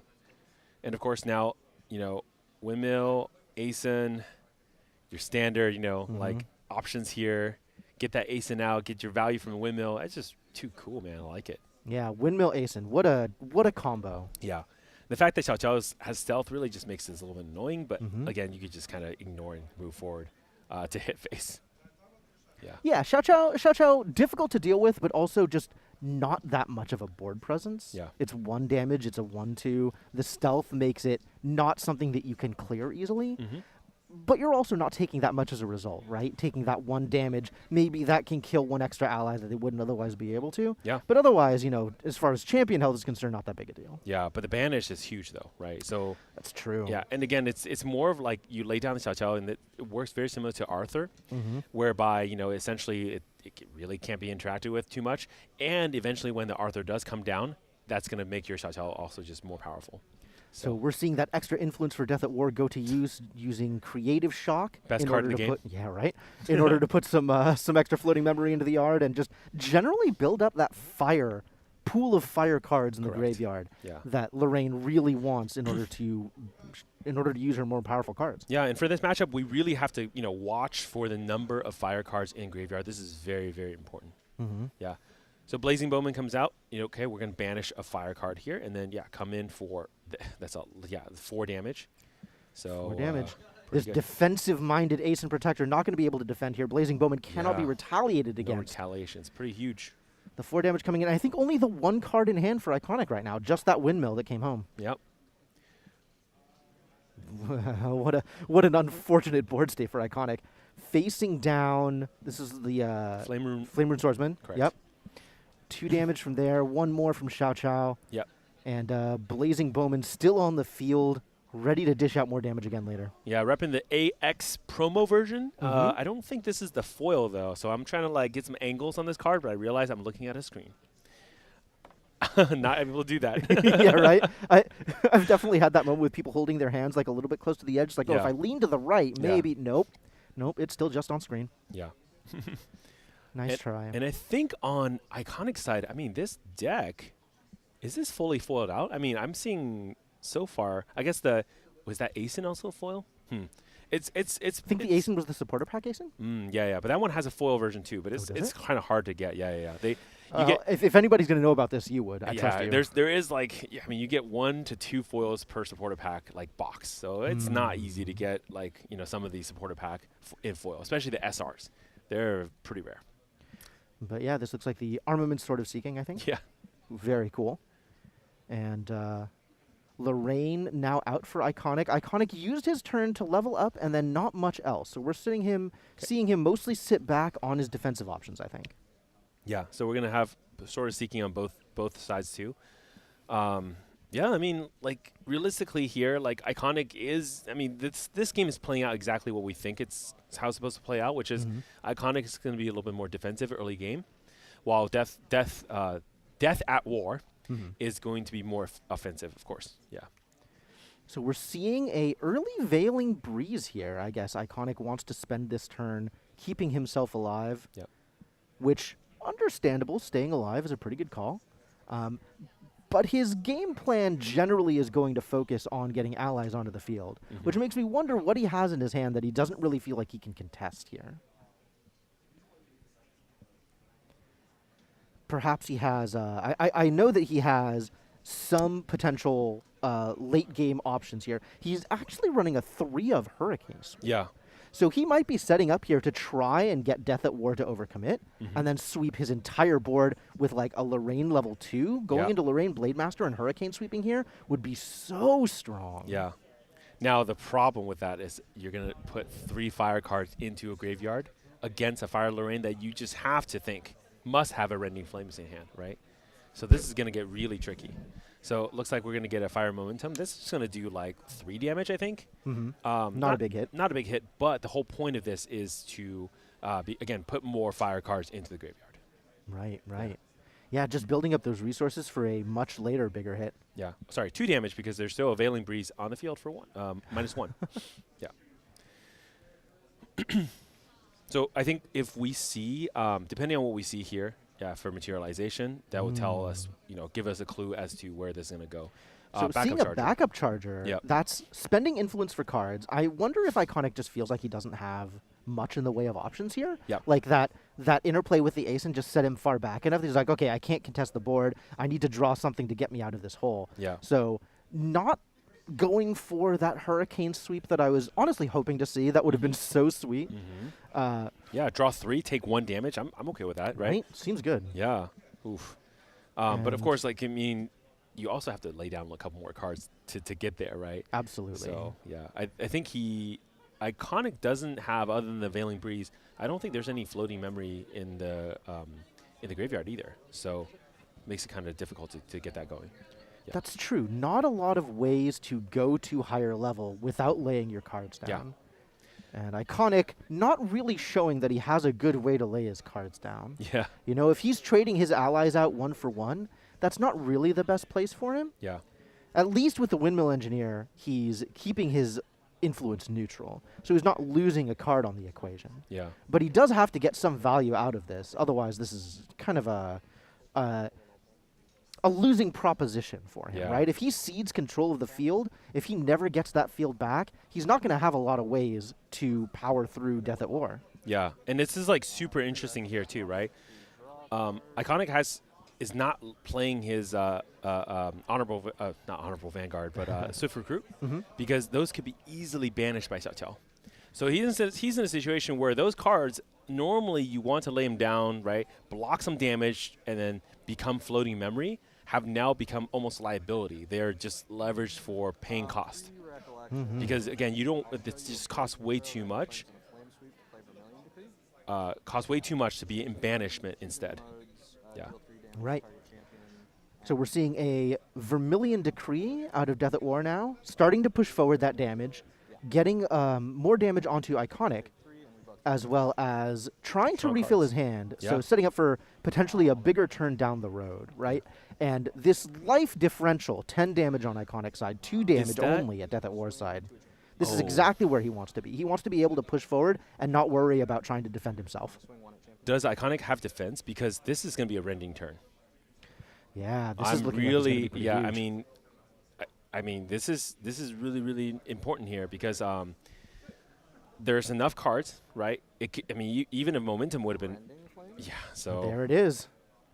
Just like Very you called scary. it, a Rending Flames here. This is going to hit for 4. 8 total, I think. It's going to be 4, and then on hit it'll double. Right. Yeah. So when the damage goes through, it'll double it. So it'll be Right. Yeah. 8. So 8 total and 21 if this hits with no defensive play from Iconic. That's going to be it. That's it. And see? that's going to be it. And I'm actually kind of curious what Iconic was holding. Maybe because this is the this is the Crux package. Maybe there's just too many like Ghost Pendragon things like that kind of gunking up the board, right? Yeah, he just might have not had the hand that he needed in order to deal with this aggression, and that's a really rough place to be, you know? Yeah. As a Wind Allies deck, if you can't get the field, there's not a whole lot else that you were doing. And against those 3 allies just out there, maybe he was looking for the opportunity to play allies and kind of break through, but never materialized. And you know, like early on, I wonder if that Veiling Breeze, the timing was correct there. Maybe it could have been just slightly later, more delayed against the Rending Flames rather than against 1 damage from like the Flame Room Swordsman, right? Absolutely, yeah. The Veiling Breeze kind of double dips against Rending Flames. Oh, hell yeah. Interestingly, because of the way the mechanics work, is the doubling happens when it would deal the damage. Correct. But since Veiling Breeze prevents the original damage, only what gets through the Veiling Breeze gets doubled. Yeah. So much, much better to hold that later, especially with Iconic being in a position where, honestly, he needed the defense. So another line that he could have sought was maybe lay out the backup charger, but don't even use it. If there's no way to lay cards down for the Veiling, just backup charger, be able to put 3 cards down, Veiling, put 1 more card down, prevent 4, and that instead that would have been a whole turn saved. Yep. Essentially, yeah. So what do you think Iconic brings in order to try and turn the tides here? Yeah, so Iconic side, nullifying, I thought that was nullifying Lantern. Yeah, Lantern would be a great choice here. I think he has the Lantern in the main. Yeah, it's already in the main deck, so obviously having a Lantern would be pretty key to get that out as early as possible and just say, hey, Death at War, make sure, I want to see your response, right? I want to see you show me the, reduce the ash, that I know you have, but just make sure, it's like a check, right? Especially since this deck runs 2 copies, it is actually kind of hard to maybe get that card in hand. So that would be a good card to leverage early on. But other than that,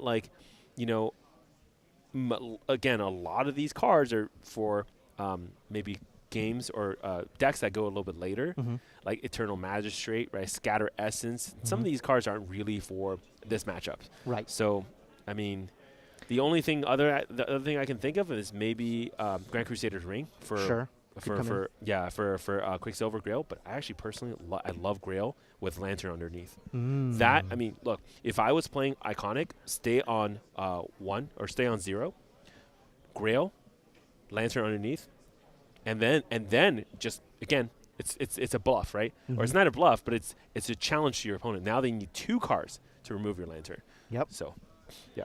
Yeah, and if you can then bring that Lantern out in response to something like a Rending Flames or a Blazing Bowman, that's pretty powerful. Fiery Momentum, right? It's a lot of options there against this Fire deck where they're really abusing that graveyard. Yeah. Yeah. We're actually seeing an interesting approach to deck building from Iconic. There's a lot of sort of 2-ofs, 3-ofs, 1-ofs in his deck, and I think we could find some of the cards that maybe are weaker in this matchup coming out just to fill out the other 2s and 3s that are kind of more effective. Yeah, so more streamlined, right? What about Death at War? Is there anything we could potentially make this even go quicker? So we do have a Hone by Fire in the sideboard, so that could potentially come in order to try and speed up his game plan. We've also got a couple of Deflecting Edges. Oh, I love that and card. In this matchup, this is where Deflecting Edge shines, love right? that card, Everything that Iconic is doing is going to be attack damage. Yeah. So Deflecting Edge would be perfect here. Exactly. Like if Deflecting can help you save your Arthur, right? That's pretty huge. That is pretty huge. Or save your Blazing Bowman, right? Those kind of cards is pretty good. There's also a Nullifying Mirror in Death at War's board, so that's probably going to come in, given that he's already seen a Veiling Breeze. Yeah, well, you see Wind, you're going to have to assume Veiling Breeze. Yeah, definitely. Oh, Arthur, turn 1. This is a... And this is perfect. This is exactly the kind of start that Death at War wants to see. If you are a Fire player, this is the most like peak opener you want as a Fire aggro player, right? Arthur rested is just so powerful. Can't do anything about it. And next turn, this thing is going to only get stronger. And even going second, you see, instead of attacking, what he's doing with it is giving it that immortality. Yeah. Because he's setting up to have a much bigger board on his next turn. Yeah. So instead of being able to attack with only the Arthur and maybe one other thing, next turn he's going to be able to attack with the Arthur and 2 other things, and maybe even still have more options later. Yeah, exactly. Man, this deck, man, there's so many different ways to kind of like push ahead. Yeah, but again, with Arthur on the board, right, like maybe Iconic can read this and say, hey, this is going to be a little more defensive. Right. I don't really need to lay out the Lantern as quickly. That's true, yeah. Iconic going instead for that backup charger, trying to build up his influence, dropping a little bit of a defensive option, right? Yep. Bringing out that Swift Recruit. I think hoping to get the Swift Recruit killed so that he has that floating memory in order to go to Lorraine 1 without losing his cards. Not a lot of other cards coming out for him, though. Does Death at War have a Xiao Qiao? Because this is a really bad position if he has a Xiao Qiao. That Xiao Qiao is going to kill the Swift Recruit and just literally throw it into banishment. So, swing Arthur. Yeah, going in first with the Arthur, I think this is what he has to do. Yeah. Going into the Swift Recruit directly because he wants to have bigger hits with his other cards, doesn't want those intercepted. Yeah, he didn't have the Xiao Qiao. Otherwise, that would have been a much different play there. But yeah, for sure. But we'll see what else he has. Yep. Flame Reinforcement, yep. So that's no. going to come in for 3, which is a pretty big hit. And I think he has room for another ally to come out. Still 4 cards in hand, so definitely another swing coming.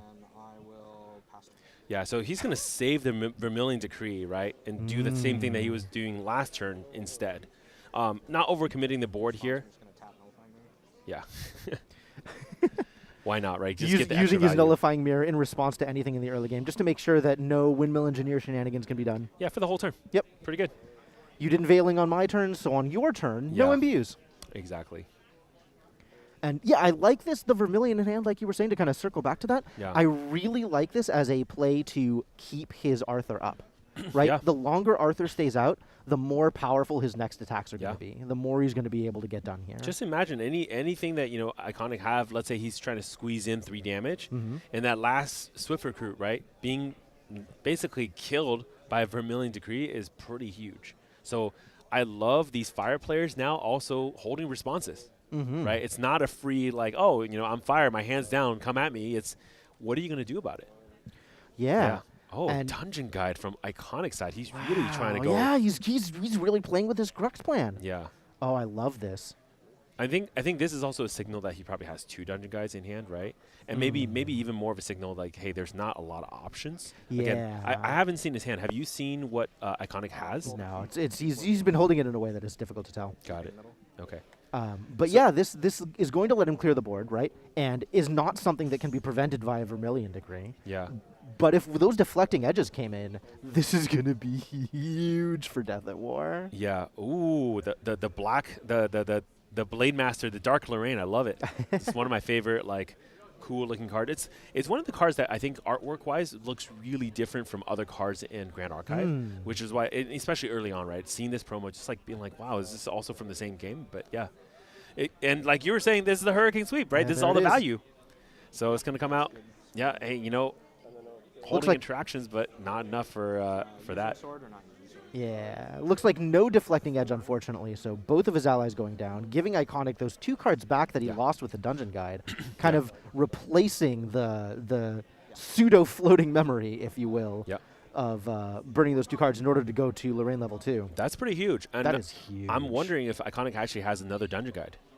Yeah, he might very well. In either case, he's really in a much better position here than he was before. Yeah. That extra health buffer on Lorraine level 2, the clear field now, he feels like he's got really a much, much better position than he was in last game. Yeah.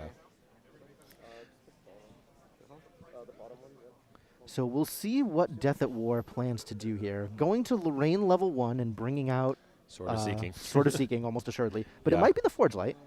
Oh, it's true. But, you know, what did we learn about Yeah, Forge right? Light against Wind, right? Forge Light dangerous. Forge That's Light called dangerous. that's called blazing through at yourself for a lot of damage.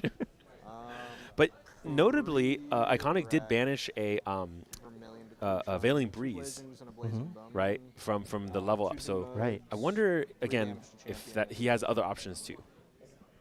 Yeah. Death at War showing no fear of increasing the danger, drawing a card for both players as well as dealing that 3 damage to Iconic. Yeah, if increasing danger is good enough for the old version of Fire Lorraine, this card is even better, right? It deals extra damage and it draws you cards. Yeah. So now Death at War has quite a few options. Really a massive hand for how late this is going, right? Yeah. This aggressive fire deck usually kind of spends its cards in an attempt at knocking your opponent's health total down, just throwing cards at the problem until it goes away. But these Vermilion Decrees have done a really good job of keeping his influence up. From the Flame Rune. Yeah. Because Arthur cleared Swift. Flame Rune hit you for 3. Okay, so they're just making sure the damage works out correctly for the Flame Room. There would have been more damage marked because there was a Vermilion Decree and the Flame Room. Tempered Steel. Yep. Create a shock, draws 2, discarding a Temper Steel. There was a Flame Sweep drawn on that as well as a Hasty Messenger. I think the Hasty comes out pretty standard, pretty straightforward. It could be the Hasty here. I mean, Hasty doesn't live very long if it comes out. And that might be the other thing that Death at War is concerned about, is maintaining a board state.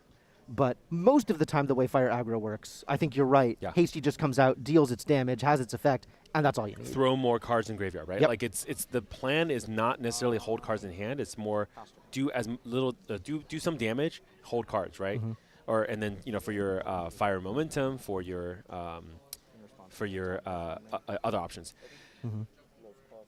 Okay, so it looks like Clarent is coming out. I think Actually, honestly, a really solid choice here. There's so much damage that comes out of Death at War that's spell damage.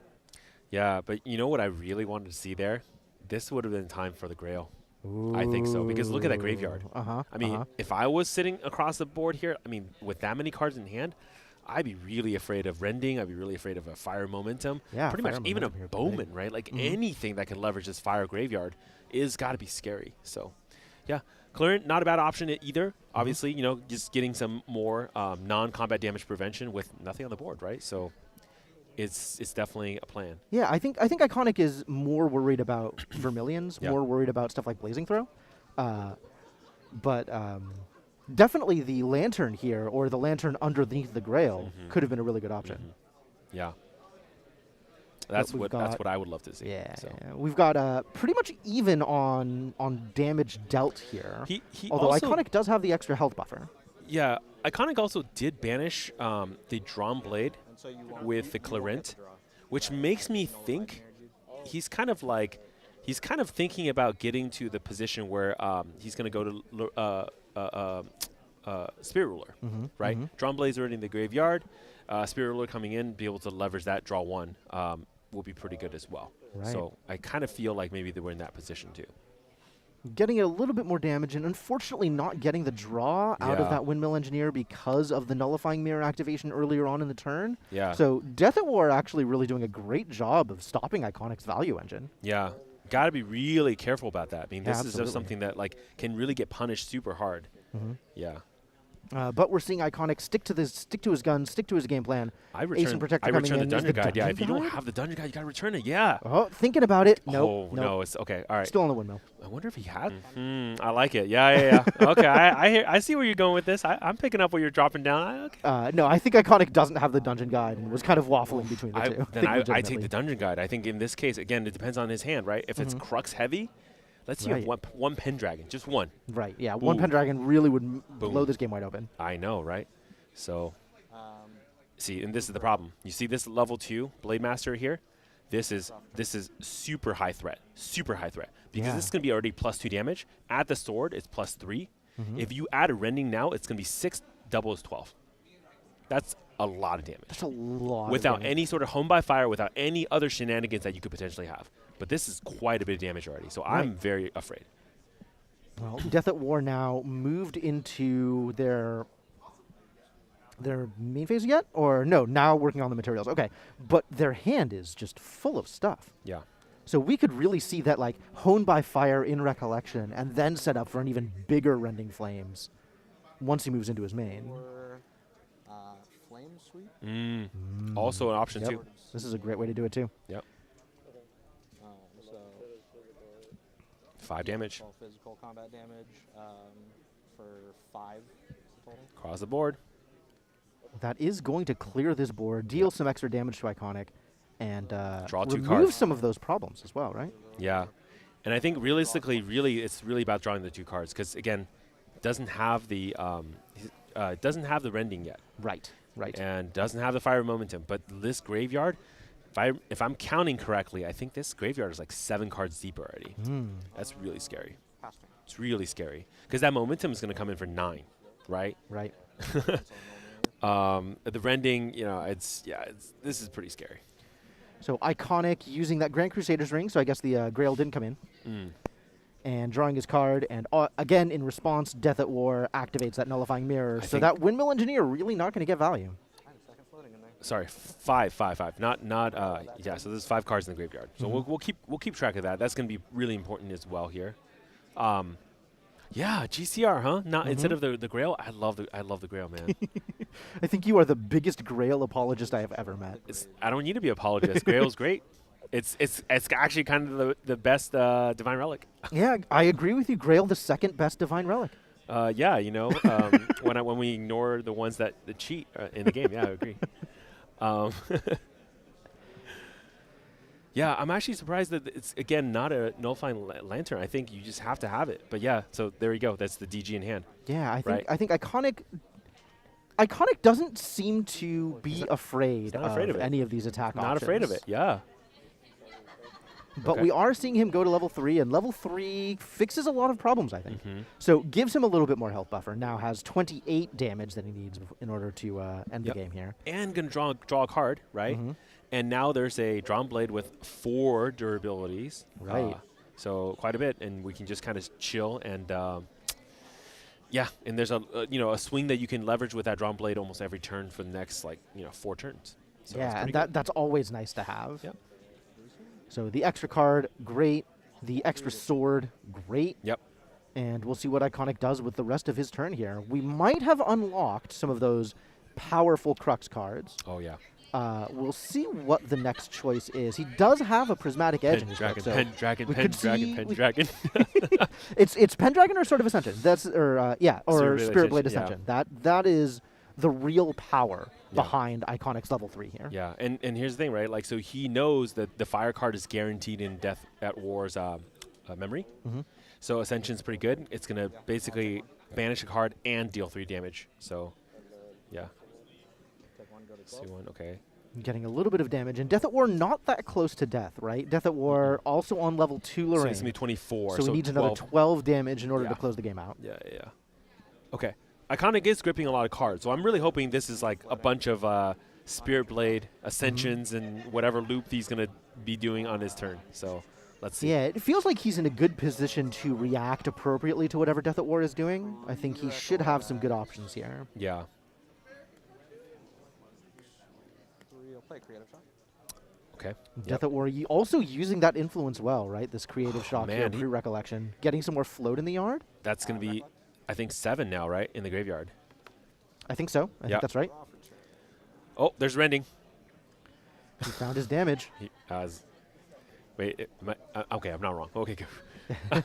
My fire recognition is pretty good, right? So, yeah, I mean, he's been kind of thinking like where's the momentum? Where's ways to do some damage? It's just he really needs those cards to be able to lay down like a lot of damage here. But yeah, he hasn't really found a good ally presence either.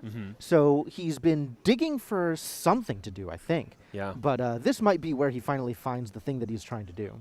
Oh, we also have, is that a momentum as well? Is ready too? Looks like he's setting some cards aside, kind of trying to manage his turn here. Yeah, I think given that he's level 2, he really can actually leverage the extra bonuses from a strapping conscript. I think it just becomes a 3-2 instead of like a 2-1, I believe. So that's pretty good. Like a little extra damage, more cards in the yard eventually when it's dead. Sure. So, yeah. Lot of math happening deep in the tank. Death at War here. Put 1 down. Blazing Throw. Okay. Sack the Drawn Blade as cost. Targeting Luring. Starting off with a Blazing Throw, and I think this might be just to get an extra fire card in the yard for an eventual fiery momentum. No, it's non-combat. I would prevent the damage. Yeah, just because. Who knows? I mean, sounds pretty. Iconic only using 1 token, so preventing 2 of the damage instead of all 4. But definitely in a better position. Like, you might as well, right? No more spell damage is going to get through. But there is now a barrier that's 2 on this Lorraine for this turn. So against again non-combat damage. So pretty useful here. So another Blazing Throw will be way less effective now. Yeah, much less effective. Yeah. Also puts Vermilion in a much worse position. Yeah. So this Claret actually doing a lot of work here. Okay. I think the plan here is you go momentum, and then next turn you go rending. Yeah, that feels very strong. Yeah. Especially if you don't think that Iconic is going to be able to close the game out in between now and then, right? So he does have 12 health to play with. 12 health, given his current board. Blazing again. So this is going to do another 2 damage. Interesting. Putting Iconic at 15. And that is 1 more fiery card in the yard. So the number actually works out pretty well in the favor of Death at War here, right? Yeah. This next attack will be, what, 12? If you fire Momentum's here? 11. 11. 11, yeah. Momentum has, I think, 2 on the card itself, and then plus 9 from the yard. Well, again, did I count enough in here? But yeah, I think it's right. So yeah. Unfortunately, those Blazing Throws only dealing 2, I think puts Death at War at not quite lethal. I think he imagined he had lethal when he started this turn and is trying to kind of do his best to salvage the situation. The game plan is going to shift now. Swing, hasty at Lorraine. Yeah, the game plan's shifting now. Yeah. Discard Arthur. I'll discard Arthur. Yeah, of course. We don't need that card now. No, 10 cards in the graveyard. Arthur doesn't attack for 12. What are you going to do with that? That's right. That's right. What did he draw on that, though? Oh, another Flame Room? Okay. 3 cards in hand. Yeah. And I don't think he's going to find another particularly effective play this turn. Yeah. So now he has to just hope that Iconic can't close it out. So you take the 1, bring you to 16. Iconic now at 16 damage. Yeah. And Death at War passing the turn and giving Iconic his shot. Yeah.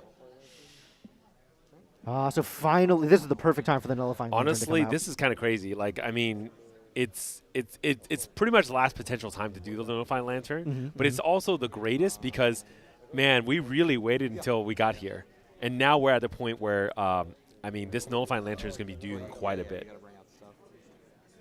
So I love it. Okay, Ascension is going to come out. We're going to get the Prismatic Edge here. Show a bunch of fire. Yeah. Oh. Iconic has a water and a wind here, so he's going to get the trifecta on this Prismatic Edge, be able to draw a card, be able to banish 1, be able to also do 3 damage more. Right, right. I think, let's see, I think Iconic has enough present on the board, right? So let's see, we have, we're going to do 3, so 18. 19 damage from the dungeon guide, right? So this is going to be 19. And then 3 more from there, that's going to be 22. Pretty much play anything, and then you have enough, right? Now there is a deflecting edge, so he's going to have to do 3 more than that. Okay. All right, so not quite, right? Let's see what we can bring out. But I'm waiting, like, where's the Pendragon? Where's where's the second ascension? Where's the third ascension? Gotta start taking advantage of these Crux cards. Yeah. I mean, that's why you play the Crux. Right? Exactly.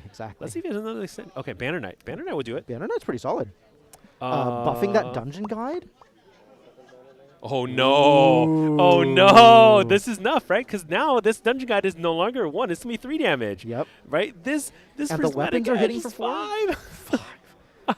Yeah, that's enough. Oh, there it is. Yeah, that's enough. Yeah. Okay.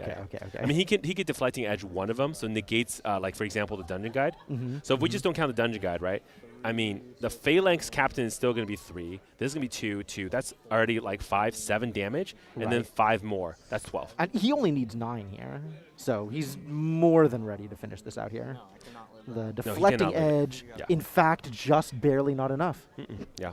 Actually, it's more. So I already didn't count the dungeon guide. Oh, so the dungeon guide was going to be the negate against the deflecting edge. That's 3 damage. But yeah, double Banner Knight, right? Solid. So this is why. This is what Lorraine Windallas is all about, right? Interesting. The critical mass of humans with the extra buffs from stuff like Banner Knight and Phalanx Captain. Yeah. This is the strength of the deck. Dude, I'm gonna be honest. I feel like if Iconic could draw even better, that would have been even faster, right? So I guess maybe it's a skill issue here, problem.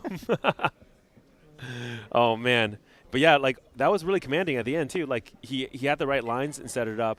I think on on Death at War side, maybe just waited a little too long on the fire momentum, right? Like maybe momentum sooner, sure, and then be able to again do more of that damage, right? So yeah. I think that would have maybe done it because, again, it's a tad greedy to say, let me keep filling the yard and then not do the momentum and, of course, eat a lantern because now what you have to do, you have to spend 3 for Reduce to Ash if you have it, right, to even get to the next step from that point. Yeah.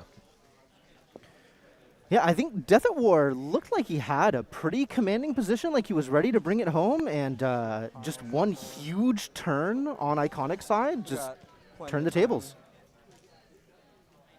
So we are now going into Game 3, and I think both of our players at this point kind of understand the shape of the game. They know what they are doing here, and they know what they're up against. Yeah.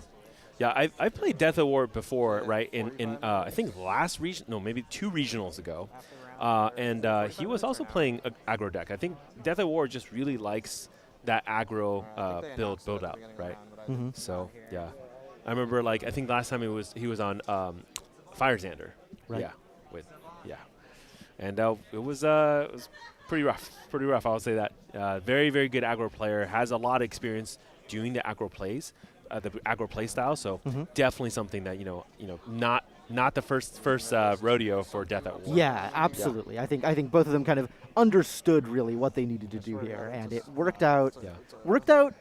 Like, Game 1 worked out kind of exactly the way Death at War would have wanted it to, and Game 2, I think, on the opposite side, worked out almost exactly the way Iconic would have wanted it to. Yeah, right? Exactly.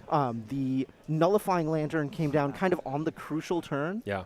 And then just the huge turn with the Banner Knights. Oh, yeah. Really, really did exactly what Not it was one, supposed but to. 2. Yep. Oh, man. And that damage really stacks up because every Banner Knight is essentially say, okay, it's how many objects do I have? Right. Plus that much damage. Yeah. Very strong. Yeah. So having 2 of them stacked together is just something that always gets me tricky. Yeah. And now we're going into Game 3, and we'll see what direction this goes.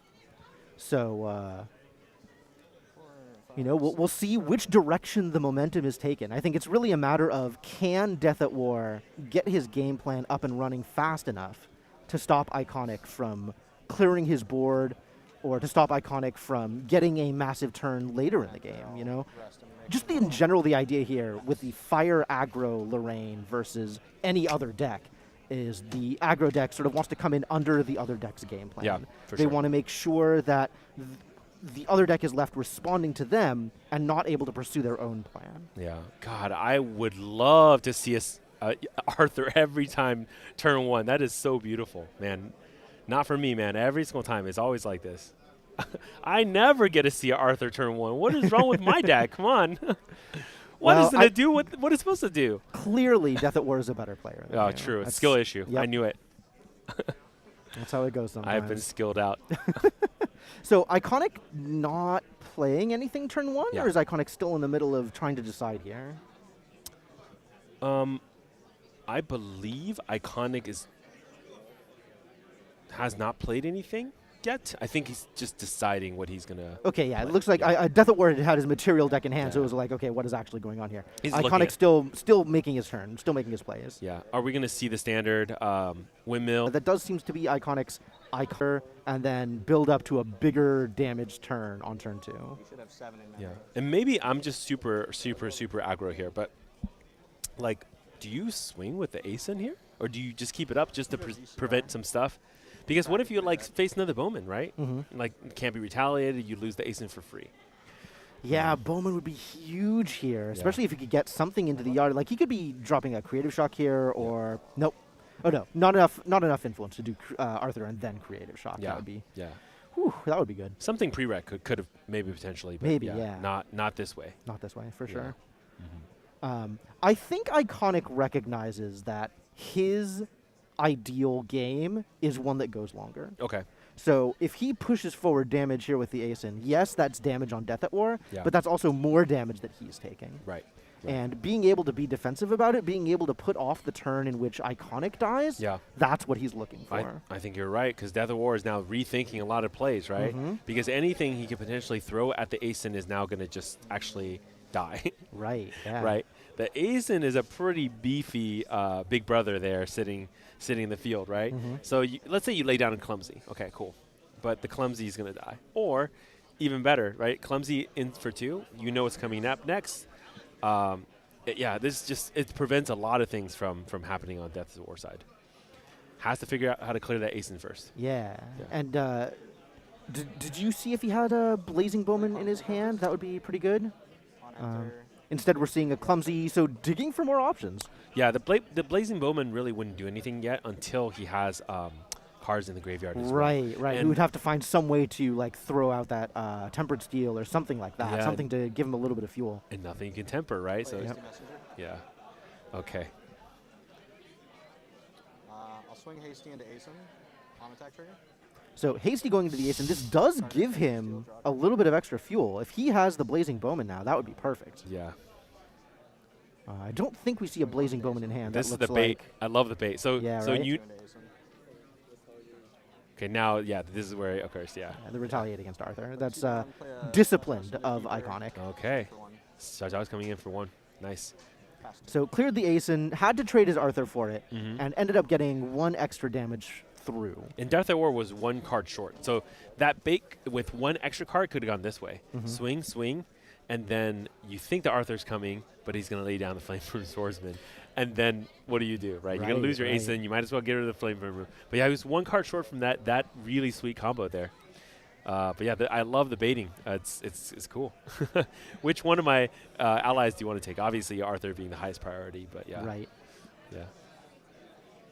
In a lot of ways, that's why also Hasty went first. Because, Hasty going first is probably, like, I would say on the board, Hasty would have been the obvious second choice Right. for getting rid of. You cannot get rid of the Arthur. You definitely want to take the Hasty. So, yeah. Yeah, no, I agree with you, yes. Hasty as the first choice for the attacker, trying to bait that ace and protector into retaliating against something that's lower value. Exactly. And, Iconic not rising to the bait. Nope. But now Iconic facing a fairly wide board. Another Arthur coming down could be just an incredible amount of damage here. Yeah. We'll probably see this Windmill Engineer going into that Clumsy just to start clearing out some of these allies. Yeah. But we'll see where Iconic decides to go here, or how Iconic decides to follow this up. He does have enough cards in hand that he could bring out yet another ace in here. Yeah. No, Okay, it's going to going face to face, directly. knocking out that same sort of seeking we have seen game in, game out. Yeah. And for most of these aggro decks, they kind of have to use the float. You really don't want to lose any of your valuable, not just cards, but resourcing in hand. Absolutely. So, and just like you were saying, he draws to Arthur. That's insane. He's That is so an good at this insane game. pull. This guy, man, he draws Arthur opening hand, he loses the Arthur, and the turn that he needs the extra Arthur, he draws it. What a guy. Wow. I'm so proud. Wow. Wow. And this is the worry, right? When you leave his allies up, you're saying, okay, if you have another Arthur, you just get to deal me 8. I'll attempt to swing 2. And that's what happened. He had another Arthur, and he just gets to deal 8 to Iconic. Yeah. Yeah. There you go. This is where we're going to stack all the damage. Hasty, Yep. on attack, discard Tempered Steel, draw a card. Getting another float into the art off of that Hasty Messenger. Wow, this is all of these cards are living up to their potential. Yeah. And this is going to put Swing 2. Iconic at 9 after all these allies have done their attacks. That's a Which could lot of be- damage. One more damage from the sword is 10, which is still not quite blazing throw range. Yeah. Yeah, I'll swing to it. I think you save the sword because he has rending, right? So you want to rend and then blazing throw. But if you use the durability too early, it might be really risky. Okay, well, using it here. I think his hand looks like that's Flame Rune Swordsman and Blazing Bowman. That's a So- blazing throw. Blazing Throw. I Okay, think so. so he Right? does I still think have the that's throw. the special promo version. Yeah. Ah, okay. Yeah. Which is because he has a rending in the memory. Right. Right. So if there's a rending here, and then there's a blazing throw here. I mean, I would have maybe played it a little slower and just said, hey, like, I'll keep the sword, right? So I can rend with a little extra damage. Yeah, getting So- the extra damage out of the Rending Flames and then being able to throw it rather Yeah. than now needing to throw separately from the Blazing. He could also From just the grab a Rending second Flames. sword. I mean, It's true. realistically, like, the clearance is free, right? So, This could be a Forge Light Honed by Fire turn. oh my goodness. don't get me started on this. but it's true. You're right. Because here's the thing. The difference, right, with Iconic is he only runs one Zephyr. You're not going to be able to do a lot of shenanigans against that Forge Light, right? Yeah, it's true. If you only have one Zephyr. I mean, this isn't something that Death at War knows, right? The deck lists aren't open at this point. So No, it's no, not no. that he has that information. But we know. We and know. you know. Oh, yeah. All right, guys. Folks sitting at home, right? All right. Iconic going to level 1 and then immediately level 2. So putting himself far, far out of the danger zone. Yeah. This is an extra 8 health now, or 9 health? 9 Yeah. health that Death at War has to deal with in order to close the game out. So this probably doesn't have the himself out of this hole. It's Rending Flames. You isn't it? rending. It's You're Rending rending Flames. flames. The I don't know. answer is Like, Rending Flames. I feel like rending flames is just too scary to ignore, right? So Yeah. we'll probably see a Nullifying Mirror come out for Death at War this turn. If he's going to go into the Rending Flames this turn, he's going to need that Nullifying Mirror. Depends on how many cards Iconic holds. Yeah, but I agree with you. Yeah, Iconic's got like 6 cards in hand right now. He could be doing Okay, anything. never mind. Yeah. You gotta go for the mirror first then. Oh, he didn't. But Iconic is still He didn't- playing cards. He didn't even Okay, use the okay. sword. He was like, my sword is good. Yeah, don't need it. Keep that durability. Yeah. Okay, 2 for Banner Knight. Oh man, he's buffing everything so far. Wow, this is massive. I mean, he's not going to kill Death at War here with this. This is not going to be enough. But it is threatening. Yeah. This is a scary board. What are you doing? Yeah. So we have another 5 damage on the board here. 2 from each of the other human allies, and Yep. then 1 more from the Batter Knight.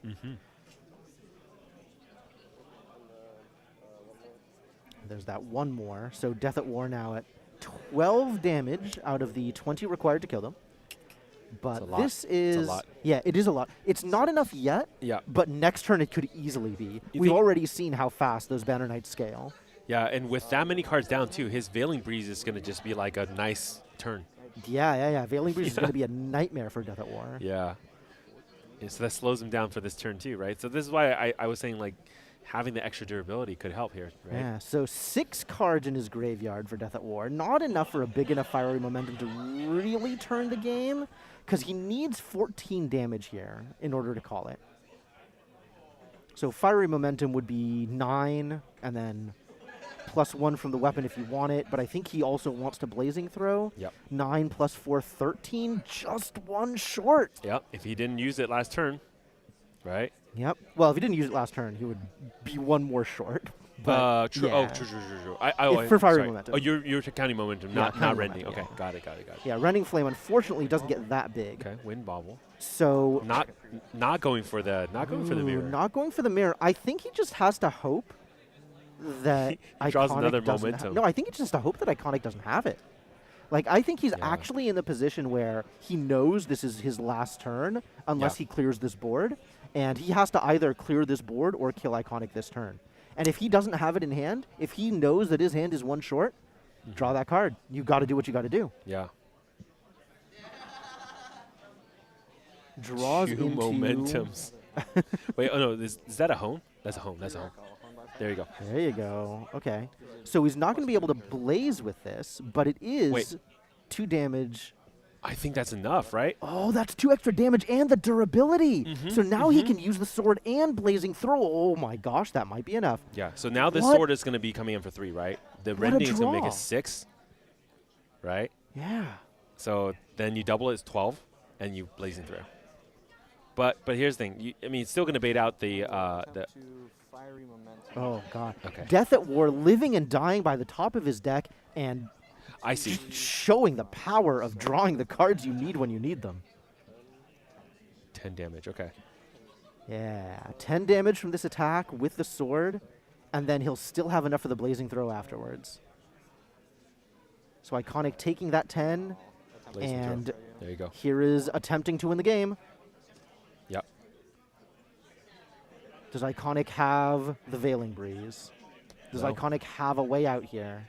Oh my goodness. I don't think he has it. I think I don't that's think a he has it. I think that's scatter it. essence. I mean, otherwise it would have been an immediate drop, right? Mm-hmm. Man. Ah, and he has it. That's it. Or something? Veiling would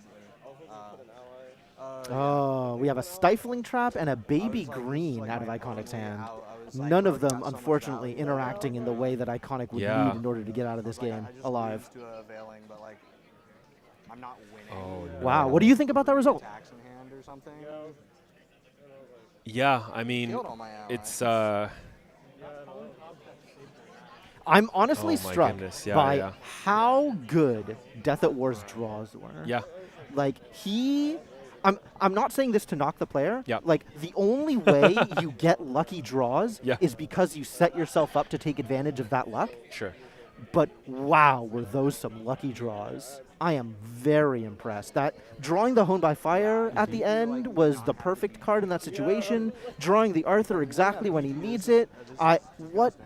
What an absolute showcase Yeah. of how strong this deck can be in the clutch. And Iconic had to draw the Veiling Breeze. I mean, realistically, there was just no other way to deal with it. So Yeah. it had to be the Veiling Breeze, Yep. right? And like, I mean, now that knowing where we are now, arguably, earlier when Clarent was used to prevent 2 damage, maybe it should have been used twice to prevent 4, right? I don't know. Like, there's little things like this now I'm thinking about. It's like, hey, could it be different, right? Would have made a difference if it was in the different situation, right? Right, Yeah. absolutely. Yeah. So I mean that's insane. Like you said, it's just how fast this deck can go, right? It really comes out of nowhere, right? A ton of damage. This is only I mean, like you just again, Home by Fire, Right. And I was talking about this. I was like, the moment we get a fire aggro deck, Home by Fire, Home by Fire. insane.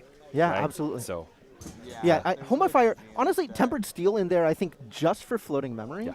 But even then, Honestly, having the I extra was durability gonna on your play weapons is Fractals. pretty powerful. gonna play Like, Especially- Home by Fire giving you Fractals. 2 extra We're not damage, playing that's Fractals. great. We're not- The durability Fractals. is Yeah. actually what cracked that game wide open. especially when you have to at some point throw your blade, right? And you want to be swinging every turn. As you saw, like Death at War, he's okay. I'm gonna swing one, right? Even if it's like I'll lose a durability, I'll swing one. Yeah, absolutely. Having the home, that's exactly where you're gonna find that extra damage. I think honestly, while Home by Fire is really strong with fire momentum, it's even stronger with rending. Oh, of course, yeah. I mean, Rending it's- Flames, that doubling damage, just so good. Whenever It's- any incidental buff is just incredible. Yeah, insane amount of damage with Rending Flames and Home by Fire as a combo together. So that's just one of those things where, man, like this fire aggro. I mean, so now we've seen 2 fire aggros. They're both doing pretty well, right? Yeah.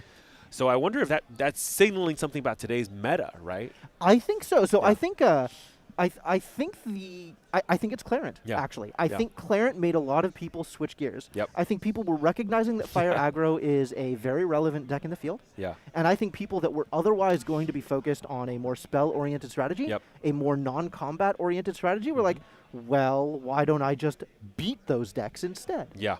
And that is, I'm loving it. I'm No. so here for this. Yeah, exactly. And this card, I mean, like, we were talking about this in game 1 too, right? Or round 1. It's not just the fact that it can prevent damage, right? That's really good against the Fractals deck, right? Right. But it's the fact that people cannot mess with this card. You Absolutely. activate it, spell shroud it. Okay, cool. Now I'm going to do my rending. Yep. Can't Zephyr it, can't fracturize it, can't do anything with it. Yeah, that's pretty huge. That is the kind of like capability of this new card that's really kind of, I think, in a lot of ways shifting that Fire Lorraine. Yeah. I mean, in general, Weebs has shown that they are happy to sort of mess with the meta a little bit Yeah. with these Proxy Assault cards. Yeah. And this is exactly the way in which they do it, right? We saw when Polaris came out. Yeah. Everybody suddenly was like, oh, look, Arasana is Arasana, good, right? yeah. Suddenly Arasana is good. And it's because Polaris was almost perfectly crafted to the places in which Arasana was weak. Okay. And Lorraine, in the same way, I think Clarent is almost perfectly crafted in the ways that Lorraine is weak. Okay. You know, I think, man, you know what this makes me really excited for is the eventual gun that's going to come out for Diana. Oh my God. Yeah, that's true. That's gun. But another thing, right? Is Crux weak enough now that we can get a card finally? That's Well, not a slime. It can be for Lorraine. It can't be for Merlin. Okay. Okay. Crux is okay. still fine. Crux is okay. Crux is okay now. We're definitely D-tiering the Crux now because everything else is moving up. I think so, actually. Yeah. There's a lot of power in other places as well, you know, and that's a thing that you have to be worried about. Yeah. But it means that, you know, the other previously powerful decks are getting a little bit outshined, and that's okay. Yeah. Yeah, I think last game, just commenting a little bit more, I want to see that Lantern earlier. Yeah. I want to see the Grail. I mean, how many of those turns would have turned the other opposite way had there been a Grail? Yeah, I mean, absolutely. You don't even need to show the Grail. The fact that the Grail's on the board, I mean, Death at War knows. And he's going to be like, well, I can't throw a card away like this, right? So you have to, like, challenge the Grail. You have to, like, potentially do something. And that may be the turn that you are trying to, like, it's win or lose, right? Yep. Because the backswing, right, you saw, like, that turn, if he was able to prevent it, the backswing, like you said, would have been over for the Fire Lorraine. So Yeah, I think Actually, Iconic I'm more sorry. worried about his own game plan than about interacting with Death at War's game plan. Yeah. So potentially like a riskier move, Yeah. trying to just bull forward and not He's- worry about what his opponent was doing. Yeah. But definitely focused, and Yeah. it won him game 2. So yeah. you know, who's to say? Yeah. Who's to say? Although I do agree that having a nullifying lantern on that board would have been game breaking. What do you think? Is this convincing you that you want to be a Fire player now? It's convincing me that I want to be a Lorraine player. Just give it a shot, right? Give it a try. Give it a try. Maybe once. Maybe once. Creative Shock is a very fun card. You'll Creative like Shock it. is a very You'll fun like card. it. That's You'll fair. like That's it. completely fair. Yeah. I mean, it's like it's so funny. Like we were looking at, like, you know, oh, looks like we're going to be going to a interview with the players right about now. How's it going, guys? Shinja is back here with the winner of what is this, round 3 now? It's almost lunch, yeah. So we have Death at War here. You are not a NorCal resident. You are here to invade. No, I drove 8 hours down here. Yeah. Me too. I drove 7 hours to come up here. True. How was your drive? It wasn't too bad. One of my homies made us like 2 hours later than we wanted to be, but we got in like 1 a.m. Dude, me too. Slept, ready to go. Yeah, well, it looks like, you know, what time you woke up? Like 8:15. It looks like the sleep helped because, you know, obviously you won your round 3. You know, we're going to lunch now. Yeah. How'd the deck feel? I noticed that you're not the only Fire Lorraine now, and it's a little different. It's definitely fun. I've played it before, like obviously, like DOA, FTC, Hone Rending, FTC, very fun. New Clarent is crazy. I was gonna play Fractals, and then I went, that card's crazy. How does Fractal win against that? I don't know. We could put it in Wind Allies. We could put it in Fire Lorraine. I like Fire. I had a lot of bling. Yeah, I know. It's like, so I started with Fire Lorraine. I didn't really like Rise Arcane. Well, I actually just played regular, like, for me it was the Fiery Momentum, right? And then also Rending Flames. And then someone showed me Erupting, and I'm like, I like that too. I can do both. I saw that, you were against a Wind Lorraine, and typically Wind Lorraines are, like, allies, right? Typically. So when you saw the level 3, I saw you're like, ugh. Yeah, the level 3, I was like, ooh. Like, I was hoping that he just went to 2 for, like, sweep. Like, when I first saw, like, Wind Lorraine, I was expecting, like the Huaji, like, unique allies and stuff, and I was like, that didn't happen. And then he went to 2, and I'm like, okay, I got swept. That's rough. Then he went to 3, and he's like, Ascension and Banner Knights and stuff. I'm like, oh, God. I didn't think I was dead. I was like, I have a deflecting edge. I'm good. And then I was not good anymore. He's like, double Banner Knight failing Scav, and I'm like, that's a blast from the past. Also, that's like 15 damage on board. Yeah, you got it. You got it. Terrifying. So we, I think the prevalent of the new Clarin, and now I think I've seen a lot of Lorraines now, and typically it's fire. I haven't really looked at much of the deck list, but I haven't really seen any other variant yet. But do you think this deck has kind of its weakness? I know it's really good against Fractals, but what's kind of like the boogeyman deck against this, do you think?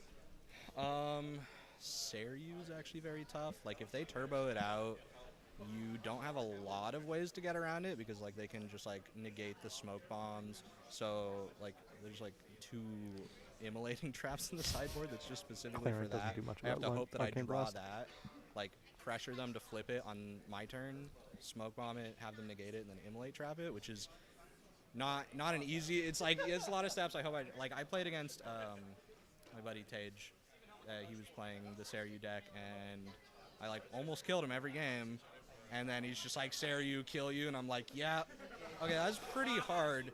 But I feel like it's really good into the aggro mirrors. Seems like some websites showing pretty good win rate. And you can also use the Clarent against like the spell aggro decks. You can even pull it out against Fiza if you just like want some protection. It's a little more flexible than Safeguard.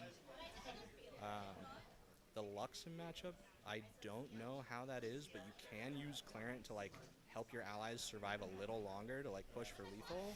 And I don't know if like the Shadow Strike Tristan matchup is that good. Like they can't like in-cap your attacks, but like if they're just holding Veiling all the time and like Sadieing your stuff, that might not be great. But haven't ran into it yet. Well, we got, what is this, 4 more rounds after lunch. It's a 7-round day, so there is a chance, depending on what the top cut kind of looks like. But that's it, man. I'm gonna send you off to lunch. I know it's we're all hungry here at the team here. So hey, good job on the win. Congratulations, and casters, back to you guys. Yep. So you heard him, right? Oh, I definitely heard 2 him. Fire Lorraine saying they're afraid of the dragon. Yeah, this dragon. I mean, this should feel very similar to that deer, right? Like in the previous rounds, like what is Fire Lorraine or even like Fire Xander afraid of? Like a Merlin getting to 3, getting Incarnate out. How do you deal with this, right? You just scoop and go to game 3, right? I think so. But yeah, like Seryu, very, very strong with that taunt. Yeah, not a lot of things you can do, and you have to like spend three cards to get rid of it. It's a lot. Yeah. Yeah, I wonder if, given the prevalence of aggro in this field right now, we're going to see more of a return to those defensive-oriented level 3 decks, right? Like Jhin.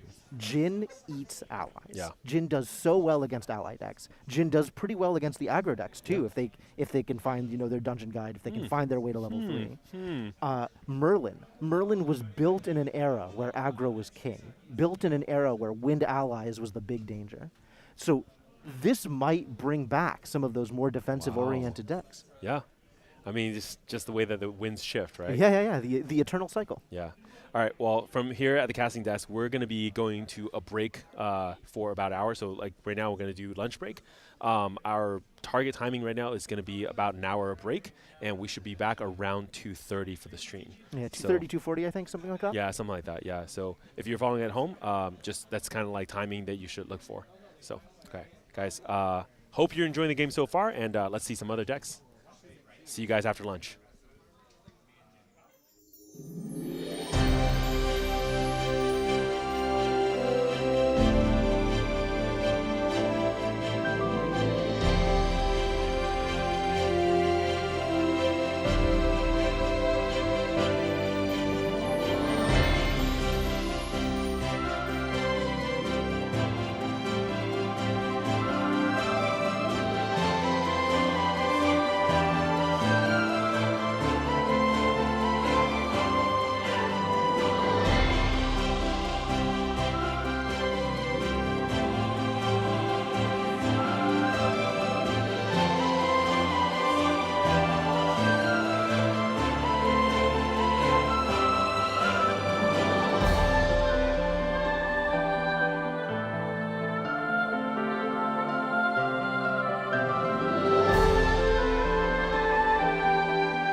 Hi, everyone, and we're back in the NorCal Regional here in Santa Clara, beautiful Northern California. You know, earlier today it was actually raining a little bit. Now it's sunny again. But before I get too far about the weather, it's not what this is about. You know, of course, hosted by FinalCut. I'm Mark from SolarGames, and joining me is JimTheEternal. Hello. Happy to be here. Jim, how Yeah. was your good break? Good Yeah, lunch? yeah. I got fed, which is Fed? important. Good, yep. And, Energized? energized, yep. Raring to go. Yeah, and you're going to need that energy because our next matchup is a mirror. Oh, no. All right, well, Fire, brace yourself. Crux, Lorraine's. That's not how that sentence usually ends. Yes.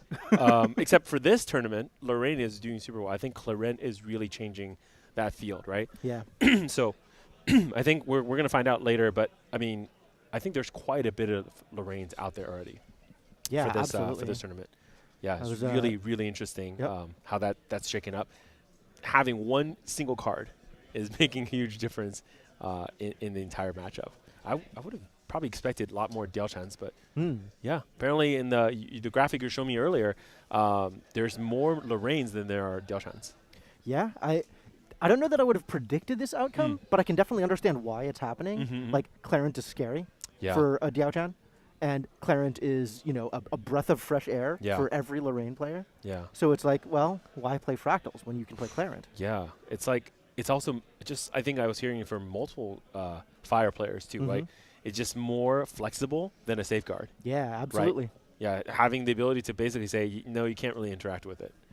It's a pretty big deal. And sometimes, against the Delchan, you don't really need to prevent 4 damage.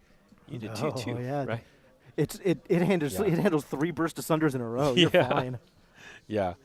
Well, looks like we have our decks here. Yep. So 2 Fire Lorraines, both going to Spirit Ruler. So that's pretty cool. Both running Clarent, of course. Yeah. So it's going to be our card for card on their. Is it card? Deck. Is it super material? Is it? Wait, hold on. Is this a mirror? Like complete mirror? The material deck is not, even. I haven't checked the main deck yet. No, it's not. It's not. Okay. It's not. Yeah. Yeah. Very close. Very close. I mean, you know, it's a lot of the same thing, right? You want to go aggro, but these are both decks are where it is the aggro build, right? But it has the option to go to 3. Whereas earlier, you know, we were just looking at Fire Lorraines of Phylos that are 100% aggro. The gameplay is Rending Flames or bust. Right. This is like, hey, if things go wrong, I go to 3. I get my Drawn Blade out. I get some more value. I can still Pendragon and do other things like that. So. Yeah, kind of looking closer at the main decks for this really is a very, very close mirror. There's like 1 off, 2 off. Yeah. Sort of cards that are 4 in one deck or 3 in the other. Exactly. There's 1 of Reduced to Ash in the main on one side. But otherwise, very, very close decks. Yeah, exactly. It's like literally the differences are like, do you have a little bit more Stalwart, or do I have a little bit more of a Vermilion Decree or something like that, right? Or it's like 3 goes of Pendragon versus 4, meaning like I don't really think I need the Crux package. It's there just in case I ever need to get there. Yeah. But the action is moving hot and heavy. Super fast. Yeah. Yeah, we already have Arthur and Red Hair down for Janba on the left side, and followed up with a Stalwart Shieldmate. Meanwhile, Corono putting his Stalwart Shieldmate in the yard, and immediately followed by the Hasty Messenger that sent it there. Yeah. And moving into Corono's, I believe, second turn? Yeah, this I think is the second turn here. The first turn would have been laying down some allies. Second turn getting those actually defeated here. But yeah, leveling up here. And here is Lorraine 1. Yep. I'm wondering under what criteria they kind of go up in levels. Like, moving to Blade Master makes a lot of sense when your opponent has a big board. Then you can run that Flame Sweep, or you can get that value out of it. And then moving specifically to Lorraine 3 seems like the kind of thing that you only do under very specific circumstances. It's so expensive to do. You know what's coming, right? Do you see that home pre-rec collect? Oh my goodness, this is going to be so fast. I mean, now, of course, there is a Stalwart Shieldmate. But yeah, look at this. Flame Sweep with home. Yeah, retaliate for 1 because Arthur is tapped. True. Wow. Stalwart Shieldmate finally living the dream and getting some damage in. Yeah. It too can be possible. So that trade there, I guess it's technically a 2 for 3. Sure. Pretty good. Yeah. Still, again, also doing 5 damage, right, to Jamba as well. So, well, both of these players very confident in their actions. They're moving very quickly, moving from step to step. Not a lot of time for deliberation. I think both of them feel very comfortable in their deck, it seems like, which is really, really cool to see. Yeah, this is the kind of like speed I want to see for fire, right? If you're playing fire deck, I mean, you know, you gotta move at the speed of fire. Yeah, some people say wind is faster, but I don't know, man. I think fire definitely burns with a lot of fury, ferociousness. Absolutely, yeah. Fire decks definitely know what they're doing. They definitely have a game plan. That's one of the things I like about fire. Corono now thinking, actually, so taking a moment to deliberate about his material step, bringing out the Terrafring. So maybe Corono a little bit on the back foot here, which makes sense. Even after that Flame Sweep kind of equaling things out, Corono's still a little bit more damage on him, and maybe feels like he doesn't have quite as many options available to him as Janba. Yeah. Bringing out that Terrafring, this is a great defensive trick, not only because it makes it harder for Janba to deal damage to Corono, but also it gives Corono a turn off where he can probably build out a board without feeling threatened from Janba's attacks. Yeah, exactly. And look at those. I mean, this is where it gets really tough, right? Like, you have 2 Pendragons. They're not doing anything for you in hand. They're really not. Right. And Corono's the one that's running 3 Pendragons in his deck, so he has 2 of them in his hand right now. Is frustrating, gotta be. Yeah, and not the dungeon guy to pair with it, right? So immediately those Pendragons go down to pay for cost. Looking at, is this a creative shock here, or is he going to be able to try and play out an ally? I think he's trying to go for the Blazing Bowman, right? Yeah. Yeah, Bowman eats a fire, 4 damage, comes in, boop, All right. taps the face, That's sends good. you to 9. Yeah. That's good. I appreciate this move from Corono, just playing to the deck strength, right? Yeah. Both of these decks, a lot of aggressive cards in there. We're looking at stuff like Arthur. We're looking at stuff like Blazing Bowman. We're looking at stuff like Honed by Fire and Red Hair. All of these cards that want to really get in and deal damage to their opponent. Yeah. And both of them are on the same game plan. Yeah. So it's going to be a lot of strategy on each of their sides Yeah. in order to determine where they are relative to their opponent. And even the materialization is like mirrored, right? Like you got Terrafring, Seeking, you know, level 1, it's the same thing. You know, another thing I find really interesting is, you know, there was a reprint of Bowman in HVN with a new art, but I think this is 2 games now where I've seen the Bowman. They're all using the old FTC artwork. The art I'm less familiar with, actually. I wonder why that is, you know? I don't know. Yeah, when this card was released, I guarantee you nobody was playing. I mean, I think I saw like one of our TalkGA hosts, Fome, was playing Bowman like one time. I think I saw that. And then aside from that, like, it's not a thing that I've ever seen since then. And now we're back. I think it's a lot of Lorraine players taking their old decks out of storage and just being like, oh, new life breathed into this old archetype. Yeah.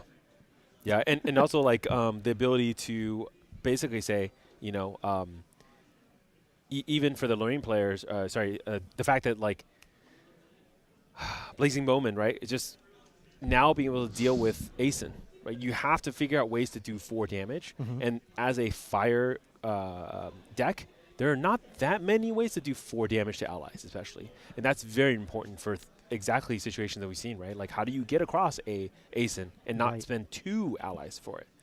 Right, yeah. Asen, Frostworn Paladin, the Ghost of Pendragon that may eventually see play this game. All of these big allies that definitely need an answer, but any answer is going to cost you. Yeah, X4, right? So, yep, there you go. Terrafring really just stifling that turn. It's going to be a pass. Drawnblade is being used here to kind of go up on 1 card here. And then here comes the Tariff, yep. Yeah. I mean, look, if you're going to raise taxes on me, I'm going to raise taxes on you. That's how a Terraform starts. Yeah. And unfortunately, they're single shots, so this is how a Terraform ends as well. But yeah, maybe that's how ours is going to end as well. I don't know. We'll find out. But yeah, I mean, honestly, Jumba has all the right cards in hand. He's got the Rending. He's got, like, you know, the Blazing Throw. So it's really scary. It's really scary. Yeah, he's got this position, and I'm not quite sure how he got there, considering how even the 2 of them have been playing. But Janba, despite getting his board swept, seems to have more cards available. Yeah. And definitely has a board now against Corono's no allies. They're similar in life, but that's not going to last out the rest of the turn. Janba just seems ahead in almost every respect that it's possible to be ahead in this match.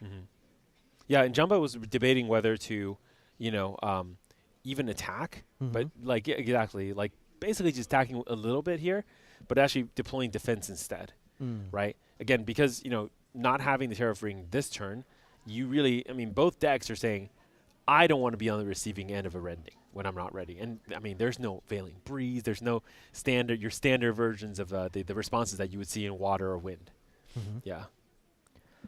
Kurono trying to dig himself out of this hole. Creative Shock putting that Ghost of Pendragon into the yard. He doesn't need it, and he doesn't have a floating to use, so...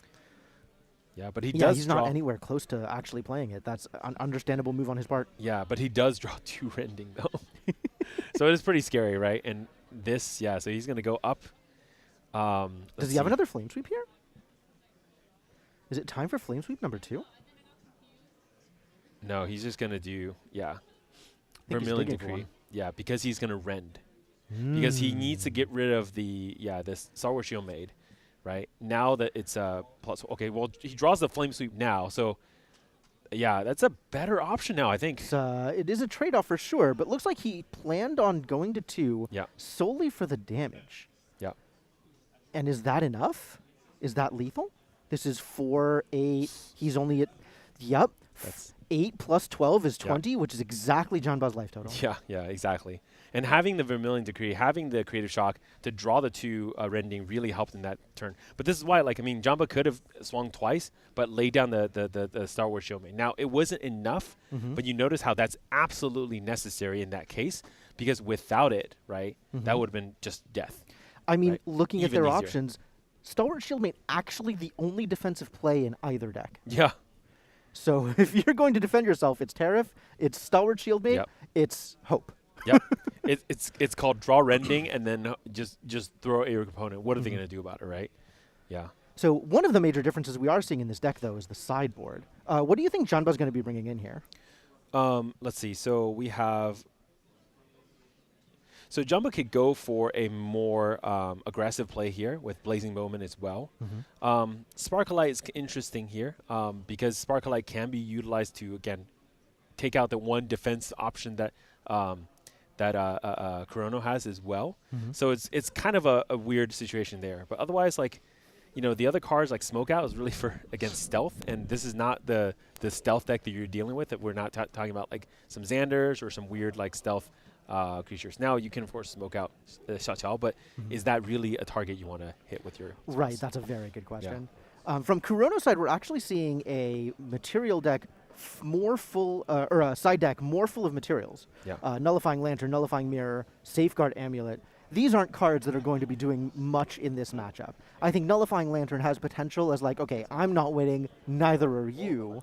But there is a Smoke Bombs that might come in order to deal with these pesky taunters. We also have an extra Flame Sweep in the board for Kurono, which wouldn't surprise me at all if that came in.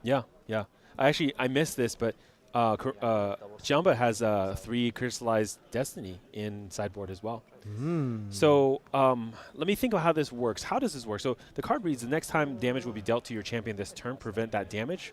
When 7 more damage is prevented this way, cards your opponents to activate cost 2 more to activate, right? So if it's facing a rending, that's before the rending, right? It's before the doubling. Okay. So, I mean, not likely to activate the second part of this card, but still, I mean, preventing having this all card, of the damage. it's like this is your, it's almost like a Frostbind against the rending, right? But it's on the other side of it. It's actually maybe in some ways better because you force them to burn the 3 cards and then you crystallize Destiny. Right. Yeah. As far as defensive options goes, I think it'll be a big surprise to Kurono. I think so. I think Kurono is probably expecting from Janba a lot of what he has in his deck. So seeing something like Crystallized Destiny as just a solid, hard wall to any of these attacks, I think is going to come in as a surprise. And that'll be impressive to see. I'm actually kind of surprised in general that that there was not a lot of like sideboarding against each other. Right? Did the Fire Lorraines all think, nah, they're not all going to run Fire Lorraines? Right. But no, it's just going to be me. It's just going to be me, right? I'm the only one, right? Everybody said that, and so they all met at the tournament. So I wonder if this is like some of the tech that they're making available for this exact situation right here. So going into game 2, we're going to have Janba starting, and we'll see if anything changes or if it's just going to be the same kind of slugfest, blow for blow, very even. This as a mirror is such an interesting match, just because it's not knockout punches, right? It's a bunch of jabs. It's a bunch of like small combinations. So you see the same kind of board state built out on both sides and then removed on both sides, and you're kind of back to square one again. And really, I mean, most of them are just using the small jabs. to fuel the final knockout, which is the rending or the momentum or some big attack like that, right? Yeah, absolutely. And it's a matter of positioning, right? Getting your opponent into a position where they've taken enough damage that a big hit will knock them out, and not leaving yourself open to the exact same thing that you're trying to do to them. Yeah, yeah, and especially early game, right? Obviously, the player playing first is going to be more aggressive, right? And the second, the player playing second is going to be usually a little more defensive. But in this case, like that could shift really fast, right? Absolutely. One flame sweep could really set you up in the more aggressive role, and then now you're the person dishing out the damage. Yeah, getting that early board presence, I think, especially with an Arthur like this that starts off immortal, is going to be a pretty significant. Whew, the mirror, I love it. The literal mirror, yeah. There you go. But yeah, getting that initial board presence, I think, is going to be a big deal and is going to kind of set the tone for what the next few turns are going to look like. Yeah. Yeah, super, super important here that Corona laid down that Arthur with Immortal to then just do the hasty for, 2 damage, right? Nothing to discard, but who cares? The point of this was just to have the Arthur out there. Yeah. I think both of these decks are playing like aggro decks, right? Willing to throw away those cards in order to get the value from it. Yeah. So it's not about keeping the hasty out and getting your value over time. It's about getting that initial damage. It's about getting the one card into the graveyard, and then it's about just moving on and using whatever your next card is afterwards. Yeah. Well, losing the Blazing Throw, right, for the banish is not great. But On attack. Discard for but it doesn't really matter because I think he has another one in hand, I believe. That would not surprise me. Yeah, Blazing Throw, a very powerful card, and something that they definitely want to keep handy for later. Yeah, especially in this matchup, right? Yeah, absolutely. Yeah, it's really tight. And again, like, Corona already has one piece of that combo. He has the Rending. He is looking for a couple more cards in the graveyard, though, before this Rending becomes a thing. But yeah. Okay, look at this. Is that 2 Stalwarts and then another Ghosts? Is that Ghost next to it? A handful of more defensive or late game cards? Oh, hasty. On attack turn. Yeah. Okay. So using the Arthur and the hasty together to get rid of his opponent's Arthur. Yeah. And you have to. You can't just leave Arthur alive. Yeah. And then that Stalwart Shieldmate. This is how he's going to live, is defending himself with Stalwart Shieldmate. Yep. And honestly, Stalwart Shieldmate is a pretty wild card in this mirror, right? It sets your opponent back just a little bit because they have to do something about that Shieldmate in order to get through. Yeah. And then once they've done that, you then have the advantage when you're going up a level. It's not going to cost you cards to go up the next level. Yeah. Yeah. Now, with Vermilion Decree available for both players, that makes Stalwart Shieldmate actually kind of like not as useful. But again, it's still going to be, I mean, it's a check, right? So do you have a Vermilion in addition to the Rending is the question now. Right, and whatever else you want to do on your turn, now you have to slow down and play the Vermilion instead. It is still damage, but it's probably not the setup that you were going for. Yeah. And Jumba has like the right cards.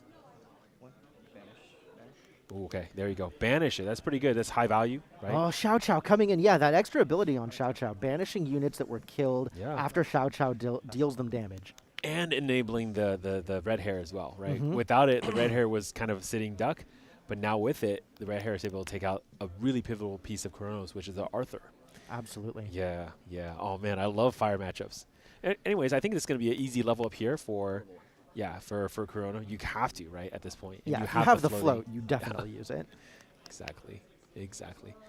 Getting the level 1, turning on all those warrior bonuses, and getting the sword for free so you can throw it later or beef up one of your attacks. Very strong.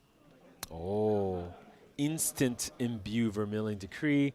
3 damage to face, 2 damage to the hasty. Yep.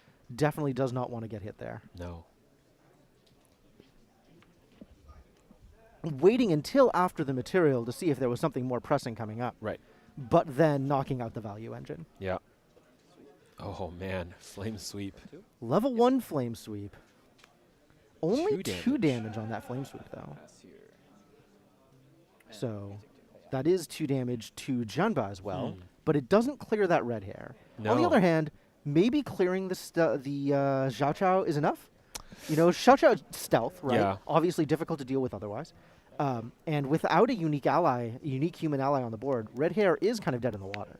I think I would have maybe if you're going to pop the Terrafring anyways, wouldn't it have been better just to pop the Terrafring and don't sweep? Maybe, yeah, you could have waited. Yeah, because the problem with that is Jumba has a lot of influence. So he is in a position where he could still get the big attack out of red hair and still do something relevant on his turn. And I think Kurono wanted to hold back that red hair attack more than Kurono cares about the damage right now. Yeah. Unfortunately, here comes Arthur. And this is the problem, right? Like, there's so many unique allies in this deck. I feel like you just have to take a given that you're going to be able to activate the red hair. Yeah. And the red hair not attacking here? It sounded like Jumba passed there. Yeah, Immortal Arthur coming in, red hair not attacking, I guess because of the tariff. Jumba wanted to leave cards in hand. Yeah, that was the tariff turn, right? Correct. Okay, correct, yeah. that makes a lot more sense. If you can't get discard value out of the red hair, feels a lot less important. Yeah. And this way he leaves up presumably some kind of interaction. Yeah. Okay, Terrafring draws the Dungeon Guide. Are we going to see the DG to 2? He could. I don't think so. Would feel a lot more better with a Flame Sweep, though. Yeah, right? Where did that Flame Sweep go now? Potentially setting up with that Dungeon Guide to go to 2 on the next turn in order to be able to DG to 3 and unlock those Ghost of Pendragons that we've been seeing. Yeah, I think he has 1 Ghost in hand, right? Oh, no. That's what it looks like to me. Nope, just Dungeon Guide. No Ghost, looks like. Is that a Shield Meat behind the Dungeon Guide? That's a Temper Steel. Well, okay then. How good is my eyesight right now? I think that's a Temper Steel. Way better than mine. I think that's... Well, I mean, I've seen fire cards a lot, so... That's fair. That's fair. Yeah, that's Temper. There you go. Okay. Okay, all right, guys. Vindicated. I'm not that bad. Yeah, it's probably the only element I could recognize at that level, like the microscopic, like scoping level, you know? No op, I can see what fire cards people are holding. So that is a superpower. It's kind of, yeah, it's there, definitely. Kurono taking some time to figure out his next play here. Really unsure. Yeah, 4 cards in this graveyard. Sorry. Okay. Continue. Yeah, sorry. Yeah, Kurono just not sure of what his next play is. I think he has quite a few options. Yep. None of them feeling tempting enough to really get him to commit to anything. So just passing the turn on a full grip. Yeah. Not something you often see in a aggressive fire deck. Yeah, I mean, obviously, if you have no play, you just have to do it. Right. But the problem right now is there's a lot of damage coming, right? Yeah, this is a lot. It's a lot, yeah. And if you look at Jumba's side over here, right, he's really just missing the finishers. Right. He has 2 Hones, right? He has 2 Hones. He has the Tempers. He has all the pieces. He just really needs, and that's the Crystalline Destiny there. Right. But he just really needs that Rending Flames, and he knows. But honestly, at the same time, this is. I mean, Jumba's on the clock. Or sorry, Kurono's on the clock. Yeah, absolutely. If he doesn't find an answer now, he's dead. Yeah, he's very behind at this point. 15-4. That is a lot of damage that's been stacking up. And Janba actually getting 2 float in his yard, perfectly set up to go to level 2 and have an even bigger attack next turn. Yeah. Kurono now really on the back foot. You've got to clear this board. You've got to be able to defend yourself. What is your materialize here? Do you just go to level 2? Like, what are your options? Digging for cards. All right, we're going to the backup charger. Yeah, okay. Maybe he can draw something relevant for this board state. I think I saw Fiery Momentum, but we'll see. We'll find out. Fiery Momentum is 1 big attack. Oh, but, 2 Blazing I don't think Throw. 1 big attack is going to be enough here. Yeah. I mean, maybe like Hone, Fiery Momentum, Blazing Throw, and that ends up being... I don't think he has enough cards to make that be lethal. Yeah, now he needs to find 16 damage. The key is the Terrafring was not popped. But that's true. And the reason why he created Shock to discard Creative Shock was because he needs that extra durability counter from the Temper Steel to play it normally instead of throwing it into the graveyard. Yeah. This is such a rough position for Kurono. Yeah. Just really behind. Wow, and I thought before that Janba had an advantage in game 1 and Kurono kind of turned it around and found the lethal line kind of exactly when he needed it. Right. But this is just even more stacked in Janba's favor. Yeah, and remember, Jumba has the Crystalline's Destiny here with 3 cards to play with it. So if something goes wrong, like absolutely terribly goes wrong, right?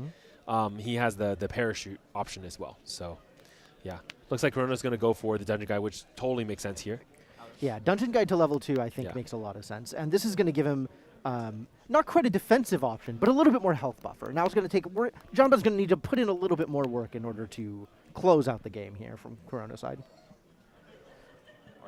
Yeah, so we're going to just kind of go slowly here, get a little bit of card advantage, right? Yep. Okay. Finding a way to chip away at this board, right? Yeah. Piece by piece. Arthur coming down is an attacker. Was the Arthur immortal there? It looks like the Arthur was immortal there, and that enabled the Dungeon Guy to actually kill off the Hasty. Correct. Yeah. Otherwise, that wouldn't have worked. Yeah. Your other option is like to use the Arthur to kill the Hasty, but honestly, that's a waste because then they can come back on the crackback, kill your Arthur, just like, you know, Jumba's been doing. Right. So the really scary part is, remember, Jumba has the home. Yeah. There you go. Craft. Oh, this is going to be a massive card. So have you played with Sword Saint's Vow before? Because this is wild, the amount of damage. This is the card I've been theorizing, and everybody on TalkGA show was giving me shit about this because they're like, oh, there's no way this card, oh, right, Mark, you know, this high rolling. I mean, Jumpa's literally doing what I thought this was going to happen, right? You hone this thing. Look at this. It's like 5 damage, right? Hone again. It's like infinite durability, infinite damage, infinite rending. I love it. Huge. What a massive attack. That Rending Flames doubling all of the damage from the Sword Saint's Vow. Yeah. Already beefed up by the extra durability counters. Definitely, as Kurono said, go to game 3. Dude, I'm going to give my co-host so much crap after this weekend. I'm telling you, man. Apparently, Sword Saint Vow, Home by Fire, totally in, guys. Yeah, absolutely. Yeah. All right. Time to start checking foil prices on Home by Fire. Yeah, Home by Fire putting in a lot of work now. Like, I think, you know, more I feel like Clarent, I think made this deck better. Yeah. But Clarent also, I think, gave people permission to play Lorraine. You have to respect it. I agree. Yeah. I mean, you have to respect it. Yeah. You mean just stick to 2? What do you mean? Wow. Well, what a wildly back and forth game 1 and 2. Yep. But I think overall we've seen Janba kind of in the driver's seat for most of those games. Yeah, for the second game, definitely. He's definitely going to be in there, coming in pretty hot, you know, swinging his sword. And I think, you know, that Crystalline's Destiny, he didn't show it. But that's going to be a big game changer because you know there's going to be a turn when Chrono's thinking, I cleared the Stalwart Shieldmate. There's no defense left. Right? Right. Wrong, sir. Yeah, and then who's going to be crying then? Yeah, I mean, I think we know that Corona's going to be crying then. Well, we'll find out, I guess, right? But yeah, it looks like we're going right into game 3. Yeah, absolutely. Yeah, a quick back and forth by these 2 fire. I mean, you know, this fire Crux Lorraine, that's just scamming, right? This is just a more fire Lorraine. Don't give me this Crux BS. They're not actually playing Crux. Not actually. It's just a fire Lorraine aggro with pretensions of grandeur. That's right, especially in this matchup. There's no way they're playing actual Crux.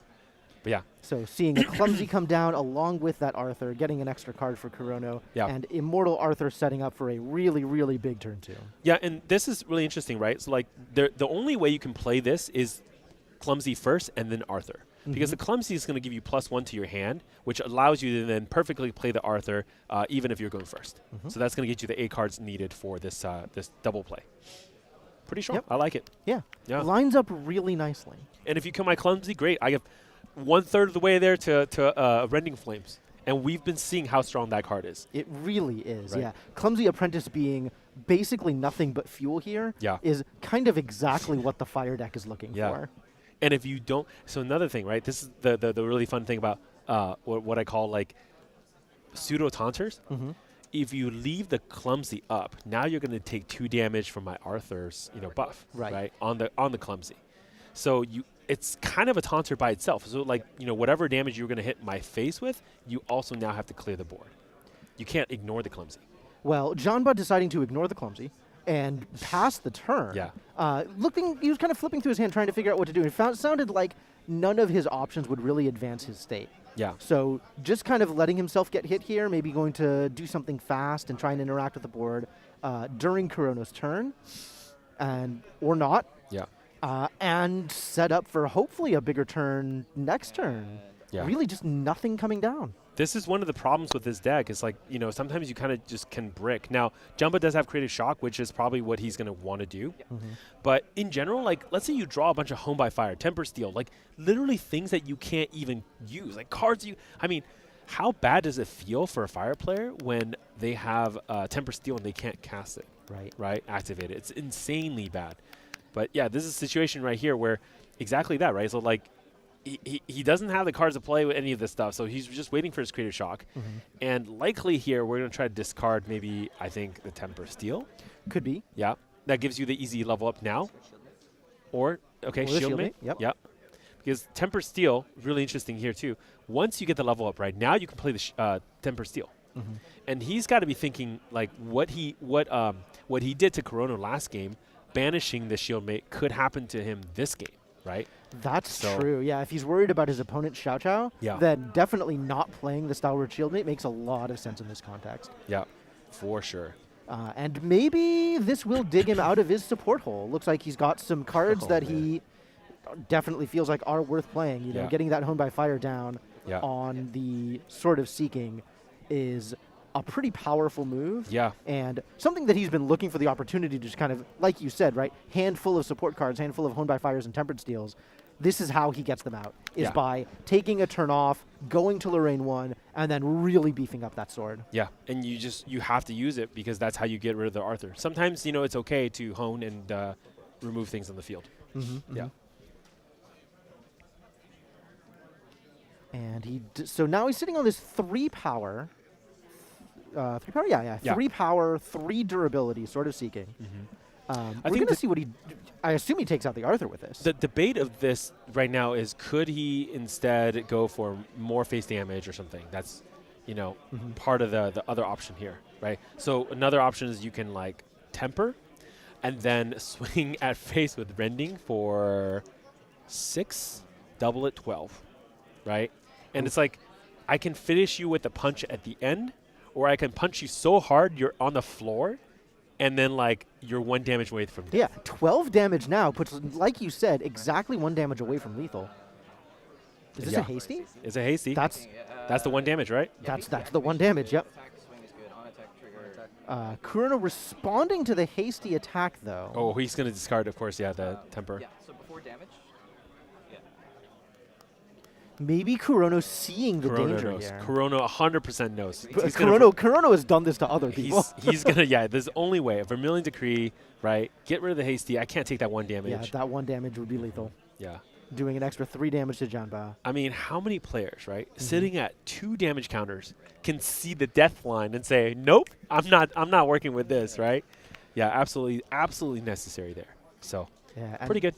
100% correct. Okay, so we turning it into a flame sweep instead. Okay, yep. This makes a lot of sense for Janba. He no longer has the kill line, but what he does have is a way to protect himself from Kurono's otherwise far more advantageous board. Yeah. These flame sweeps have been so good this entire match. Every time a flame sweep has come down, it's been 2 allies, 3 allies, 4 allies. It has been so good. Yeah, and Janba is not happy about that Vermilion because, I mean, that was how he's going to get basically run away with this game. That was it. That was the kill line. And Kurono saw it.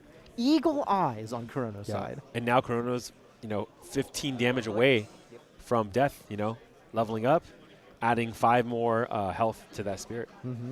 Yeah, that's the other key is now that, 12 damage Rending Flames is a little bit further away. Yeah. First off, he's going to have to find another Home by Fire. Yeah. But also, like you said, that extra health buffer is a big deal. Yeah. Now the really fun thing too, right? So Kurono has 2 reduced Ash in hand. When the Rending comes in, you can kill the Sword of Seeking. I love that. It's going to be a fun. I mean, we'll see if this happens in this game. I'm looking forward to it. But like, let's say another hone happens or something like that, right? Now I can say, I'm going to kill your Sword of Seeking before you can do something with it. So that could be kind of fun. Yeah, you could even drop it down in response to the hone, or you could wait until they try to take advantage of the hone. Yeah. Reduce to Ash. What a card. Yeah, I think you do it on the Rending. Okay. So when they activate Rending, right, and then burn the 3, they think they're going for lethal. You do it to prevent lethal, and then you're probably out of it. You're good. And this is why we need, like, Clarent the Spell Shroud is a big deal. Spell Shroud is Yeah. huge in exactly this situation. Exactly. I think Janba's probably going to be surprised by it because for Kurono, it's a one-off. Janba's not even running it. So this reduced to Ash is, unlikely to make an appearance. So the fact that Kurono has it in hand right now, like that's going to be I probably a surprise for both of them, honestly. Yeah. Or the other way to do it is just kind of get rid of it now. Yeah, just you got it. You might as well use it. This way Yeah. it can't get thrown at you. All right, I respect this. Yeah, can be fun to do it, for the stream, for the Right. for the Keck W, but like, I think this is okay too. yeah, absolutely. Okay, so we're gonna do our own Sword Saints value. Oh, I saw the tech. I like it. Let me try it myself. I've heard good things about Sword Saints Vow. Yes. Yeah.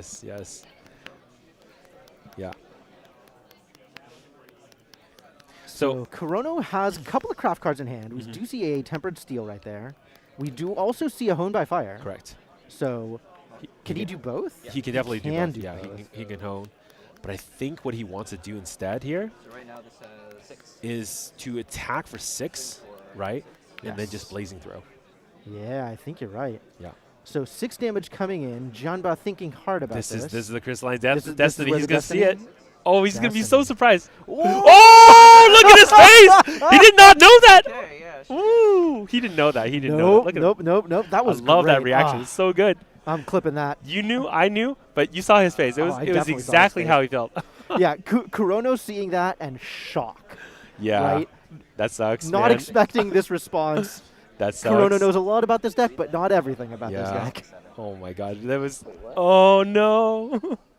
When 7 or more damage is prevented this way. I don't think he prevented 7 damage, right? Yeah. No, he prevented 6 damage. 6, right? Yeah, Okay. It's okay. It's okay. So he doesn't get the extra effect from the Crystallized Destiny. Yeah, But yeah. he does stop all of that damage in its tracks. And Kurono now in a position where probably not going to throw the sword. Yeah. Well, I mean, there's nothing you can do at this point. I think you hold 2 in hand, make it look like you have a deflecting edge or something, or 2 deflecting. I don't know. Like, Could. I also wouldn't surprise me to see the Tempered Steel come down here. But looks like Kurono's passing with the 2 in hand. yeah, you got to pass with 2 in hand. I think just threaten anything, right? Threaten something. Threaten that I can. It's better than nothing. Yes, I'll put it that yeah, way, yeah, right? Absolutely. Absolutely. But man, that Crystallized Destiny coming in hot. Ooh. Interesting. So Okay, so he's coming in immortal. Right. So Just yeah, gonna do 2. we just keep seeing Arthur coming in immortal instead of getting that extra 2 damage. Yeah. Just in order to set up for the extra bonus damage on the next turn. And Because this- you know that Arthur's going to get cleared the moment it's killable. Yeah, and this card is super key, right? Because you know what's going to happen right here. Exactly. The Terrafring is going to come in here because, again, like we've been saying, this match is always 1 turn away. So if you can buy yourself a turn, right? Because the Terrafring actually makes it so that he can't win. Period. That's true. It's literally impossible, right? He doesn't have enough cards for it. So not that it mattered because Kurono doesn't have one right now, but if he did, I mean, he can end the game. So it's pretty good.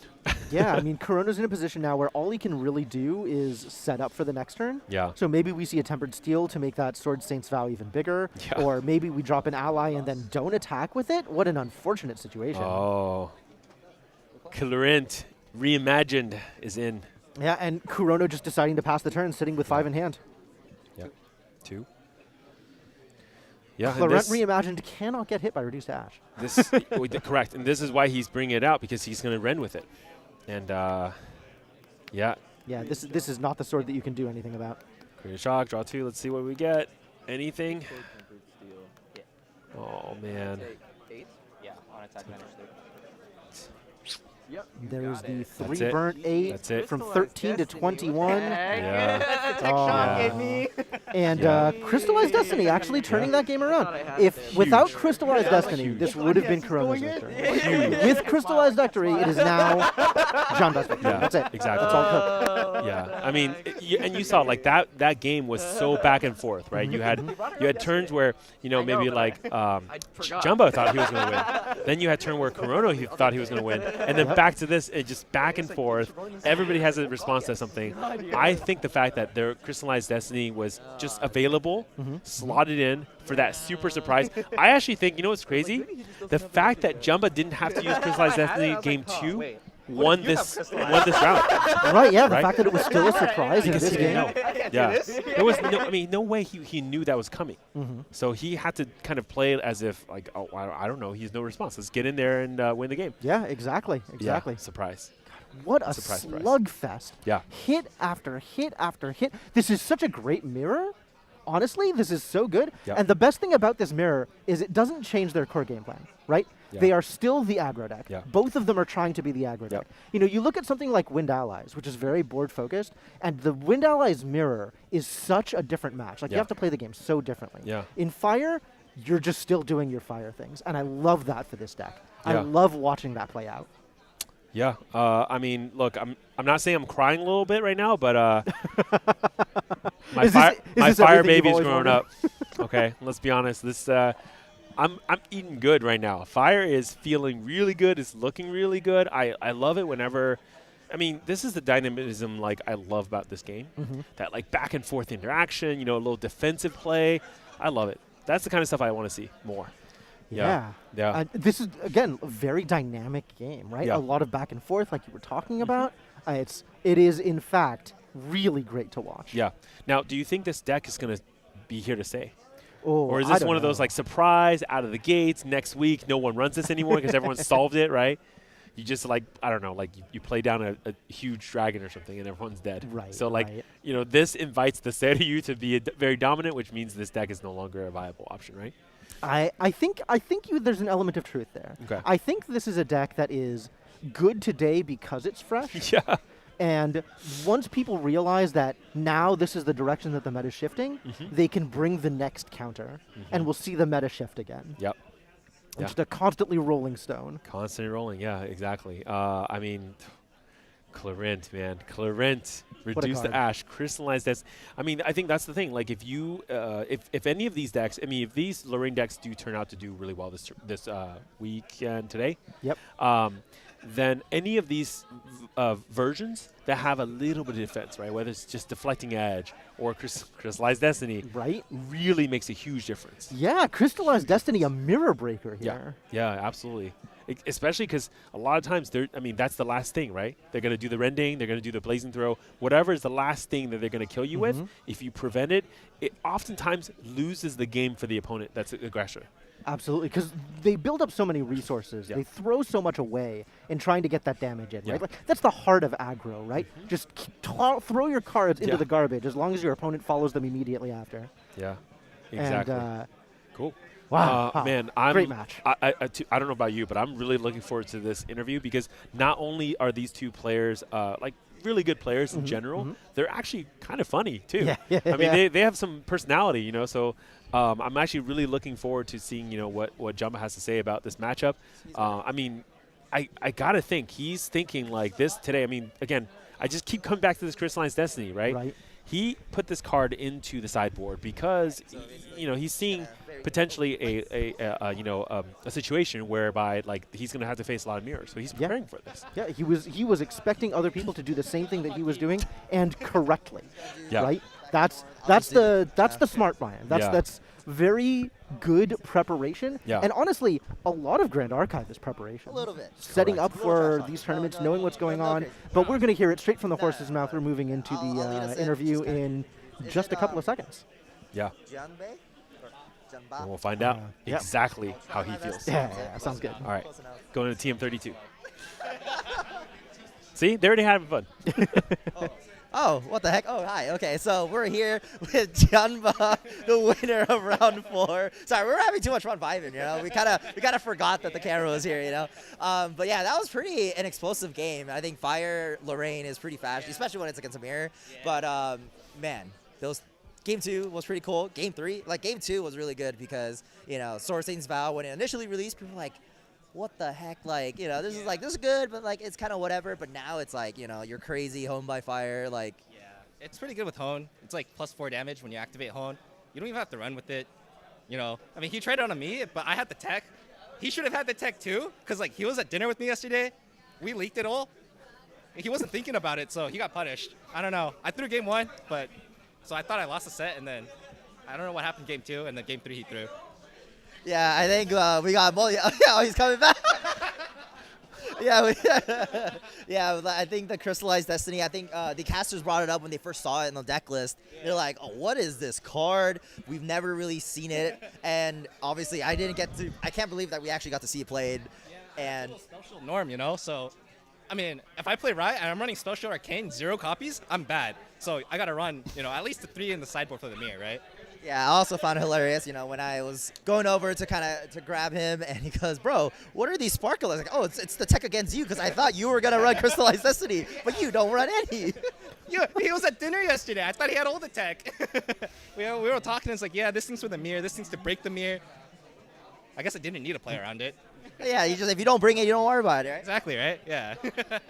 All right, so I've pretty much been asking all the Fire Lorraine players. Well, you're the third one now, but yeah, they're on stream, and it's only around 4, so pretty good representation, I think. But you know, this deck seems very strong. It initially felt like it was very strong against Fractals, but now it seems that we're running into well, the mirror is like one thing, but the other deck seemed really strong in those matchups. Is there any deck that you think this deck is not very good into? I really dislike playing the Wind Astra Arasana decks. It's like super hard because they just level up, bring out Polaris, and my board's dead. Like, dude, if I go second, I cannot bring out Clarent in time for the Polaris pop. And if I go first and they play Beseech, I cannot bring out Clarent in time for Polaris pop. Like, what do I do? My board just dies. Huh? Like, come on, man.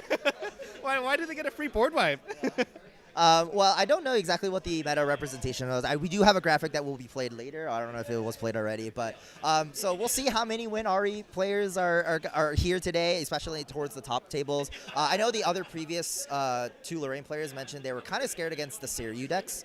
Do you feel the same sentiment? I haven't really played that matchup yet, but like gut instinct, we should be favored because they don't do anything with the board, and unlike Arsene, they don't get a free board wipe. So like, yeah, you're level 3, but my board's like Arthur, clumsy, hasty, red hair. Like, you want to do something?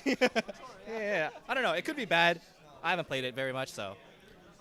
Okay, fair. All right, man. Hey, it was a pleasure talking to you. Thank you so much, and we're gonna send it right back to the casters. Yeah. Yep. Exactly as expected. So that's what again, he's running Crystallized Destiny. He's also running Sparklights because he's going against the mirror, where somebody else is going to run Crystallized Destiny against him. This is like some 4-dimensional chess, right? Yeah. This level of stacking, right? This is you're trying to think 2 steps ahead of your opponent, but your opponent wasn't thinking that far ahead either. Yeah. So the extra step, maybe not that big of a deal. Yeah, so apparently, you know, Jumpa's not afraid of the Seiryu deck, but I'm actually kind of curious how many of those are present at this event. You know, like, I think we have some meta breakdown for you guys all to show you guys basically what decks are represented here. As you can see, Fire obviously over-represented again. I guess that's to be expected, right? Fire's looking pretty good. Fire's looking pretty good. Yeah. Lorraine also overrepresented. I don't think anybody before Clarent came out Yeah. could have predicted this chart, right? Lorraine more than Diao-Chan. Yeah, and just to be clear, because this looks really close, but Lorraine is actually 20% and Diao-Chan is 17. And the Guojia is 17 as well. So these are equal, but this one's definitely more represented. And then we do have a lot of Xanders. I know we didn't see that on stream, but you know, we've been talking about in the pre-show the the Luxem Xander, not water, fire and wind, right? Serene fire and wind, right? And also a good chunk of Arsana here at this event as well. So I think I would have expected to see a lot more Tristans, but that one, you know, we're not seeing as much. So comparatively to the other top 3. So. I'm assuming, right, we've had the Jin on stream, we've had the Lorraine on stream. I'm hoping now we're going to see some maybe Luxem, maybe we'll see some Arsana, or even Tristans, hopefully, that they survived. Yeah. And I think the Luxem is, in fact, pretty well represented. Of all of the advanced elements, there are 19 Luxem decks here. Okay. 21% of, I'm not sure if that's 20% of the field or of the advanced elements. Yeah. But a lot of this Xander is going to be Luxem, and I think based on this element breakdown, a lot of these Xanders are going to be fire. Yeah, let's take a quick look at the top cuts or top 8s though, because over here we can see what players are doing really well and what decks. So of course, you know, you got your Fire Lorraines here and here, awesome, and of course, congratulations Death War, still looking good. But yeah, there's the Xanders. There's the Xanders. They're there too, just as equally represented. Of course, also the Diao-Chan. I'm assuming this is going to be the Diao-Chan is going to be the The water what's it called? fractals. The water Yep, fractals, right? Absolutely. Yeah. And of course, you still have your wind allies, the Lord Rain, and of course, the one Genbu Goja. Mm-hmm. But looks like no Seiryu Goja then, right? Not there, no. Water Goja, probably Genbu, but I've seen Water Seiryu before. This is probably Genbu. Okay. And then the Wind Luxem Xanders, so not the Fire Luxem that I was expecting, but definitely some Luxem presence here. And I think all of these players are, as of round 3, undefeated. Okay, good. Yeah. I mean, basically, we're at the point right here, and I'm looking at the stats, of course, at the end of round 3, so we haven't accounted for this round's data yet, but we had, I think, 3 players with perfect records, meaning they didn't even drop a single game within their rounds. But otherwise, we had 9 players with the perfect 3-0 record. So, yeah. Excellent job. But basically what that means is, we're going to be seeing, just within a couple rounds, it's going to be pretty deterministic. So after this round, we'll have, I believe we should have at most 5 perfect records. I think so. Right? Sounds about right. And then next round at most 3, and then next round most 2, and then that should be it, right? Yep. You find the champion. And given the nature of Grand Archive, wouldn't surprise me if we see maybe a draw or 2 on the way up. So probably not expecting any 7-0s here. Hey, but could easily see a 5-0-2. It's a short day, man. It's a short day. It's a short day. Yeah.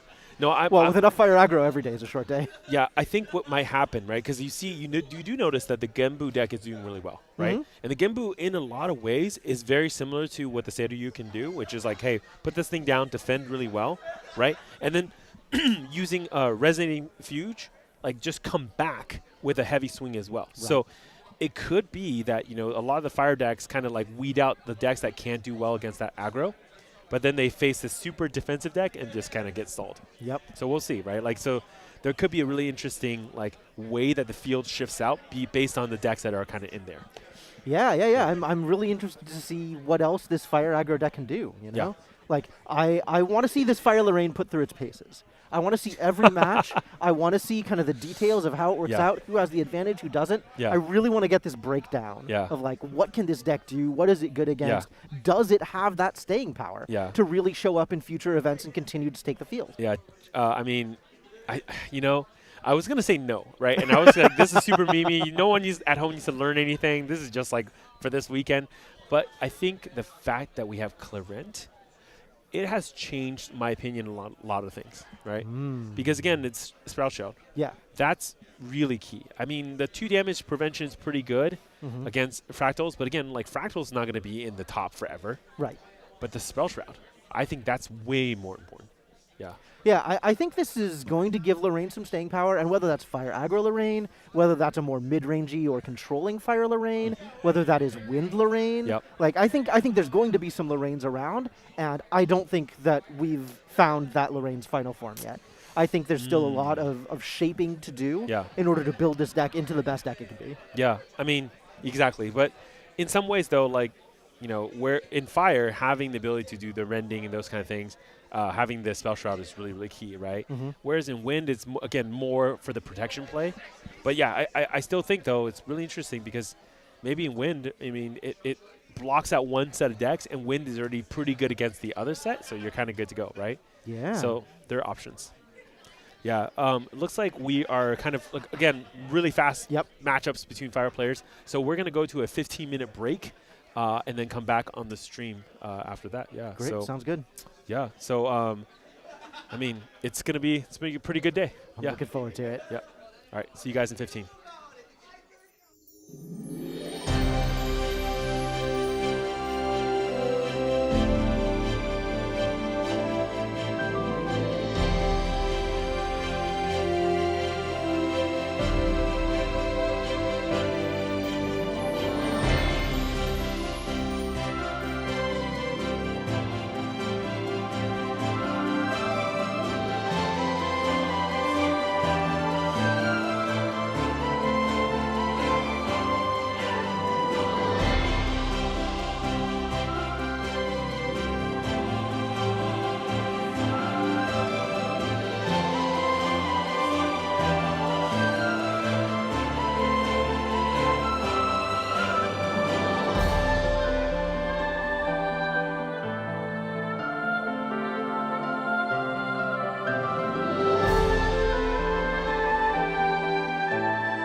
Hello, folks. Welcome back to the NorCal Grand Archive Regionals, hosted by FinalCut TCG.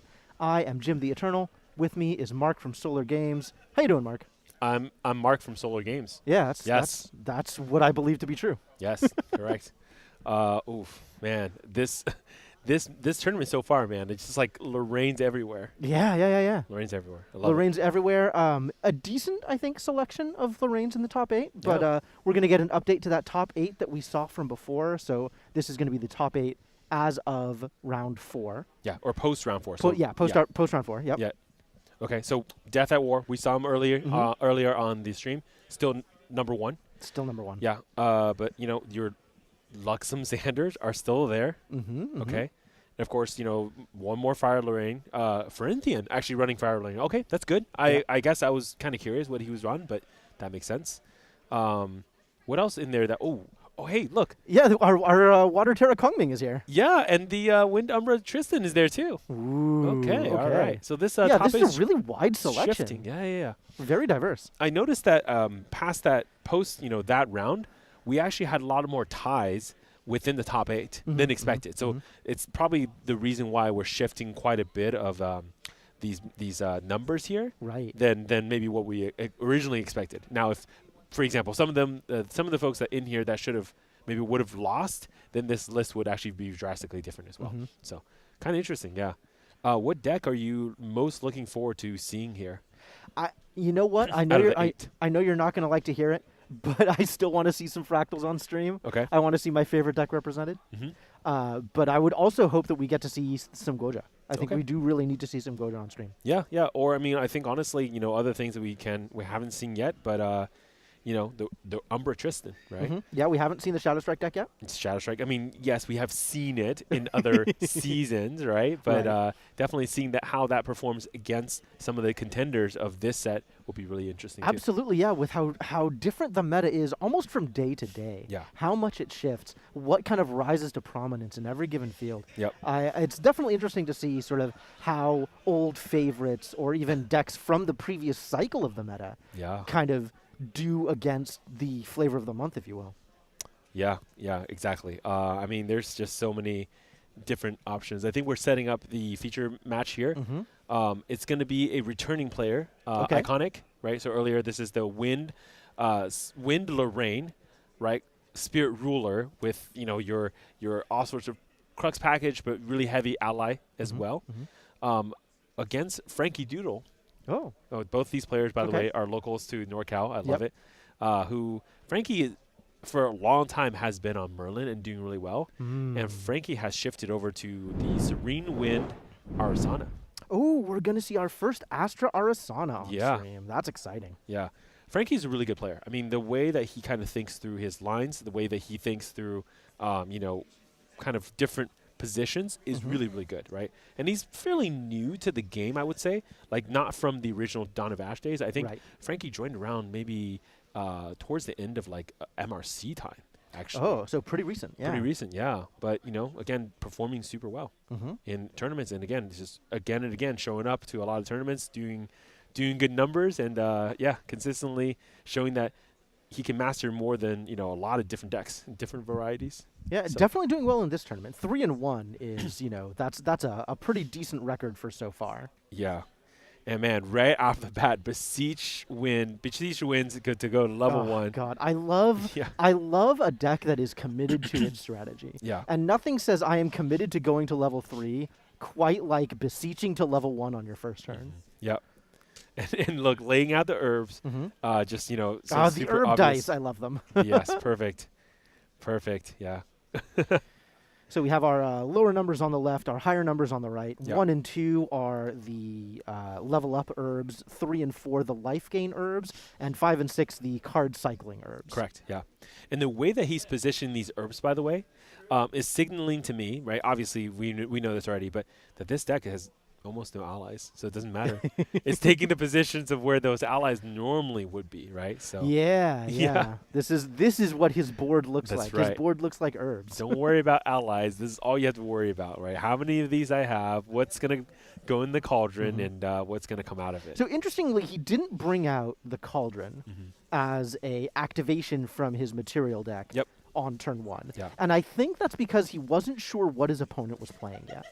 Correct. I think he wanted to know what he was up against before he committed to bringing out the Polaris rested, as opposed to deciding if he needed to bring it out awake as his material step instead of activating it from his material deck during his main phase. Yeah. And seeing his opponent on wind with a Swift Recruit, I think that might indeed give him the leeway. Oh, you're not going to interact with my Polaris in a way that stops me from activating it later. Yeah. So I can bring it out rested and wait and activate it when I need to, as opposed to worrying about you fracturizing it or reducing it to ash on the turn where it's still rested. Yeah, exactly. Now, do you think this matchup is favored for Frankie here? Because, again, his opponent isn't like the super fast, Lorraine build. It's going to be a little bit more methodical and slow. Do you think it's favored for Frankie, or what do you feel right now? I feel like a lot of that is going to depend on how disciplined Frankie is with his Polaris. Yeah. Because that board clear is his most powerful effect against what is essentially a Wind Allies deck. Yeah. So he needs to make sure that his board clear hits when he's going to get the most value out of it, Yeah. and when he's going to destroy something that is important. I'm not going to say irreplaceable, because nothing really in the Wind Allies deck is irreplaceable. Yeah. But something important. Like, he can't blow it on, a Swift Recruit and another vanilla 2/3, right? He needs to be able to wait until he's in danger, or until he can get one of those combo pieces like Banner Knight or like Phalanx Captain, and really prevent Iconic from scaling, as opposed to just preventing Iconic from having a board. Yeah, and so what do you think? What if Iconic responds by just not laying down that many threats and kind of going for maybe a more champion-based or like building up the board-based type of play, where getting more weapons out, leveling up faster than normal? How do you respond to that in that situation? I mean, if Iconic is going to take this game slowly, that's exactly what Frankie Doodle wants. Okay. He wants the time to sit with his Astra. He wants the time to sculpt his hand and sculpt his deck and get ready to Star Call into cards that will give him that massive advantage, even after Polaris has been activated. Okay. So the longer Iconic waits to get going, the better a position Frankie Doodle is going to be. Okay. Yeah, so we see the Besieged Wind here coming out, basically acting as a dungeon guide, getting Iconic over to level 2. So pretty fast. I mean, they're kind of just racing to 3. Maybe this is signaling Iconic has a lot of Ascensions and Pendragons in hand, kind of waiting to be played. So, not staying super long on the wind level, level 1, level 2, because I don't have a lot of allies to kind of lay down anyways. Yep. And it might just be, like you said, that his hand doesn't have the right tools that it needs in order to take advantage of the early game that Frankie Doodle is presenting. But it could also be that he recognizes that Frankie Doodle wants this game to go long, so Iconic has the time to level up as fast as he wants in order to unlock those more powerful cards in his deck. And I'm really hoping that we're going to see some of those more powerful cards come down and really make a game out of this. Yeah. Yeah, and look, I mean, on Frankie's side, he doesn't care, right? Like, he's going down to 4 influence just to make sure there's not enough herbs here. But yeah, again, like, part of this is, getting the start moving some of the herbs and sacrificing them to Polaris, right? And drawing cards, getting a little bit advantage with Arsana 2. And then kind of at some point, obviously, when ready, go to 3 with the popping the Polaris, right? Even if he's not going to hit a lot of allies, you just have to put enough Cosmic Bolts into the deck to, for your late game plan. Absolutely. And Arasana, much like Merlin, one of those decks that's happy to go low on influence on the way up. Yeah. And then once they hit level 3, they have a lot of tools in order to refill. Anytime they glimpse into an Astrocyte, that is a +1. There's a lot of card draw going to be coming out of their material deck. I'm not sure if Frankie Doodle is running Prima Materia, but that's also just a very, very powerful Astra. It doesn't look like he's running Prima Materia in his deck. That's fine. But a lot of very, very powerful Astra cards that can keep him not only in the game, but keep him gaining advantages. Yeah. And we see one of the powerful Glimpse cards here already out. 3 visits being played, looking at Besiege and I think it's one of the Astra cards. Horty Counter, maybe? Could have been. Yeah. Okay, so Tux, one of them, I think he kept the Besiege on top, if I'm not wrong here. I would believe that. Honestly, getting an extra materialize, even at this late stage of the game, if he gets to bring out, like, if he gets to Dungeon Guide to 3 and then use a Beseech to bring out, like, a Lunar Conduit or Cosmic Astroscope, both of these very, very powerful Astra materials. Yeah. And I think that's going to be a big deal for him. Yeah, that is a good point. Yeah, like basically having a bunch of Astra material cards that Frankie is looking to bring out as well. So definitely having that Besiege, even if hitting level 3, it's not useless at all. Yeah, saves you a lot of time, right? Yeah. Yeah, and the way that these herbs are building up, all of this is a card draw engine. He's going to be in such a good position to gain more cards as he goes up later. And depending on how many Cosmic Bolts he wants in his deck, nothing is pressuring him, right? Yep. He can sit here and wait on this Polaris until, he has 6, 7, 8 counters on it, and then put, enough Cosmic Bolts into his deck for every single scry to hit another bolt. Okay, yeah, but 8 is a lot, man. 8 is definitely a lot. 8 is overkill. 8 is when, like, you're definitely overcooked.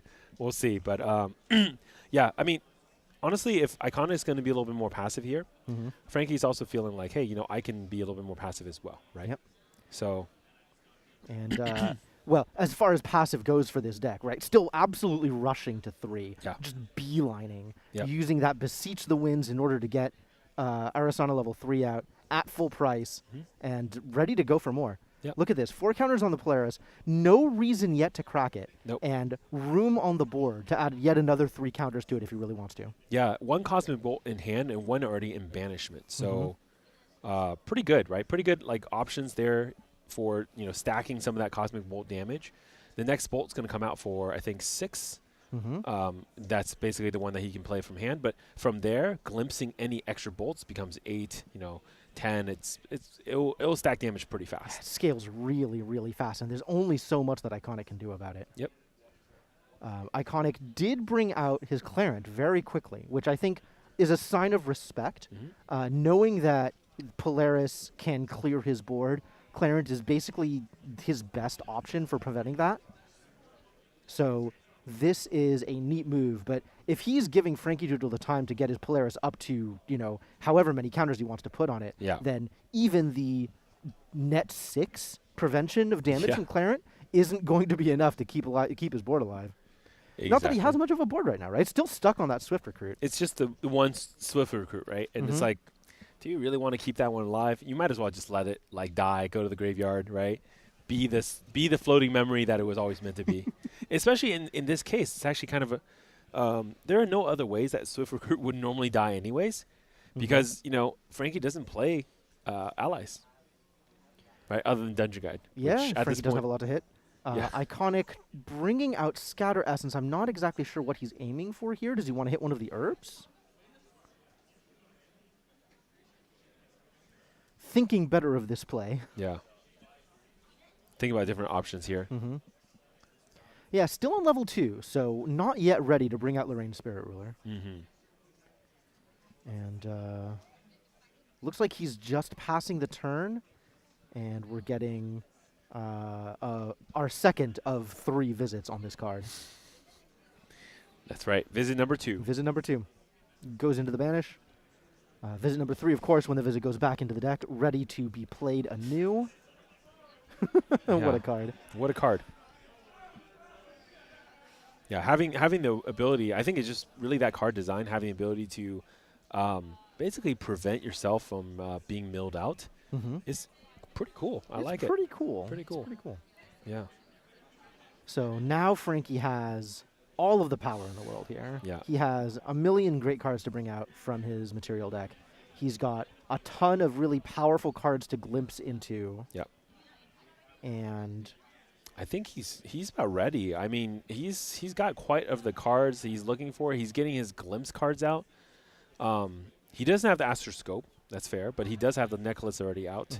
So there's a lot of ways that he can start glimpsing too. So. And to me, this looks like his next step is he's going to draw a card with Arasana 2 off of those 2 6 herbs. Yeah. And then in his end step still, pop the Polaris and then scry and see if he can start hitting those bolts. Yep. So there's that card draw. Now the Polaris is at 6.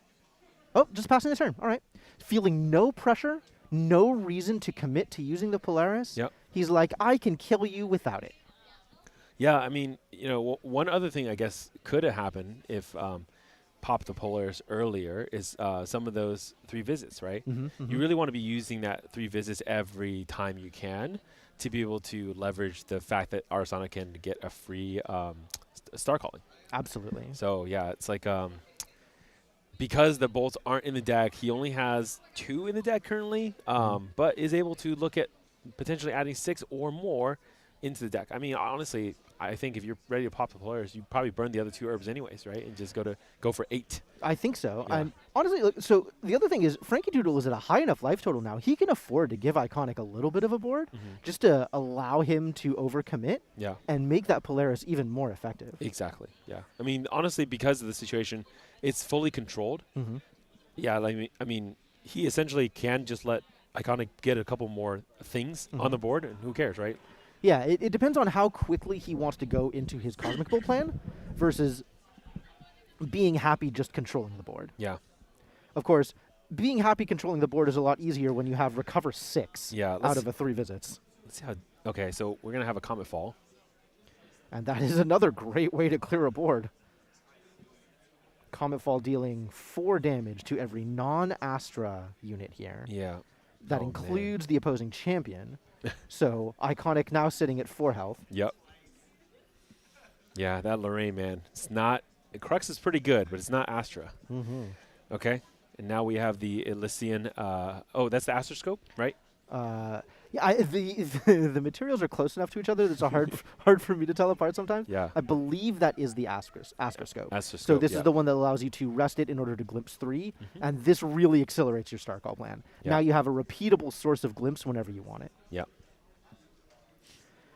Oh, these herbs actually really paying off. A lot of good doubles off of this, off of the herb pouch. Yeah, I mean, literally, like, I wish I had this kind of luck, you know. This is pretty good, man. It's like literally getting the ones that he's already had 1 on and getting doubles. 8 now on the Cauldron. Yep. Passing turn. Just passing the turn. He's We're so doing relaxed fine. right now. Yep, feeling no concerns whatsoever. Iconic now going to level 3. Yeah. Burning 1 floating memory and 2 cards out of his hand. Yep. And what are we going to see next? So this brings back the Drawn Blade, I believe. I think so. Yeah, it's got to be the Drawn Blade. Coloring's kind of interesting, but it's too little. Yeah. So oh, is that okay? That's the original Clarent. Yeah, he is going to bring the Clarent out. I mean, maybe just prevent as much damage as possible. I mean, because again, it's the if you don't have a Safeguard Amulet, right? What do you do? I guess you get a Clarent. Yeah, with I mean, lots of durabilities on it. 5 durability on Clarent sort of piece is definitely something that's not, you can't laugh that off, right? Yeah. That is on tap 5 damage prevention whenever you need it. Yeah, but it's a one instance, right? So it's while it is pretty good, it's not great. Yeah. It's just the one. So Clarent Reimagined is a more powerful prevention for any given counter that you use. But, adding that on top of Sword of Peace seems pretty good. This is like a decent wall that Iconic has set up, especially when all of Frankie's damage is spell damage. Yeah. So Frankie, so Iconic's going to play Ascension, but I think this isn't going to get negated. So he asked him to pay the cost. Right. Right. And then so it's going to get sealed. Yes. Here is the Astral Seal, the one of I'm going to say one of 2 hard negates because I'm kind of counting Glimmering Refusal. Yeah. But Astral Seal, definitely one of the more powerful negate spells in Grand Archive. Yeah. And here's the problem. That Astral Seal has sealed away the Ascension, which means the next time you want to Astral Seal Ascension, it's free. Right, yeah. Astral Seal works great in multiples. Yeah, it's like I've learned, your tech. And so next time I can do it, it's just like, oh, it's so easy. Yeah. So not a lot of progress happening on this board state, right? Iconic trying to make something happen here, trying to make the Spirit Blade Ascension happen here. Frankie Doodle says, no, we are going to stay with this board state as it is. I am going to 10 counters on my Polaris. Yeah. There is no way out of the Astro Zone. You know what? Actually, I think there was already another one in banishment, right? Because Frankie didn't pay anything for this Astro Seal.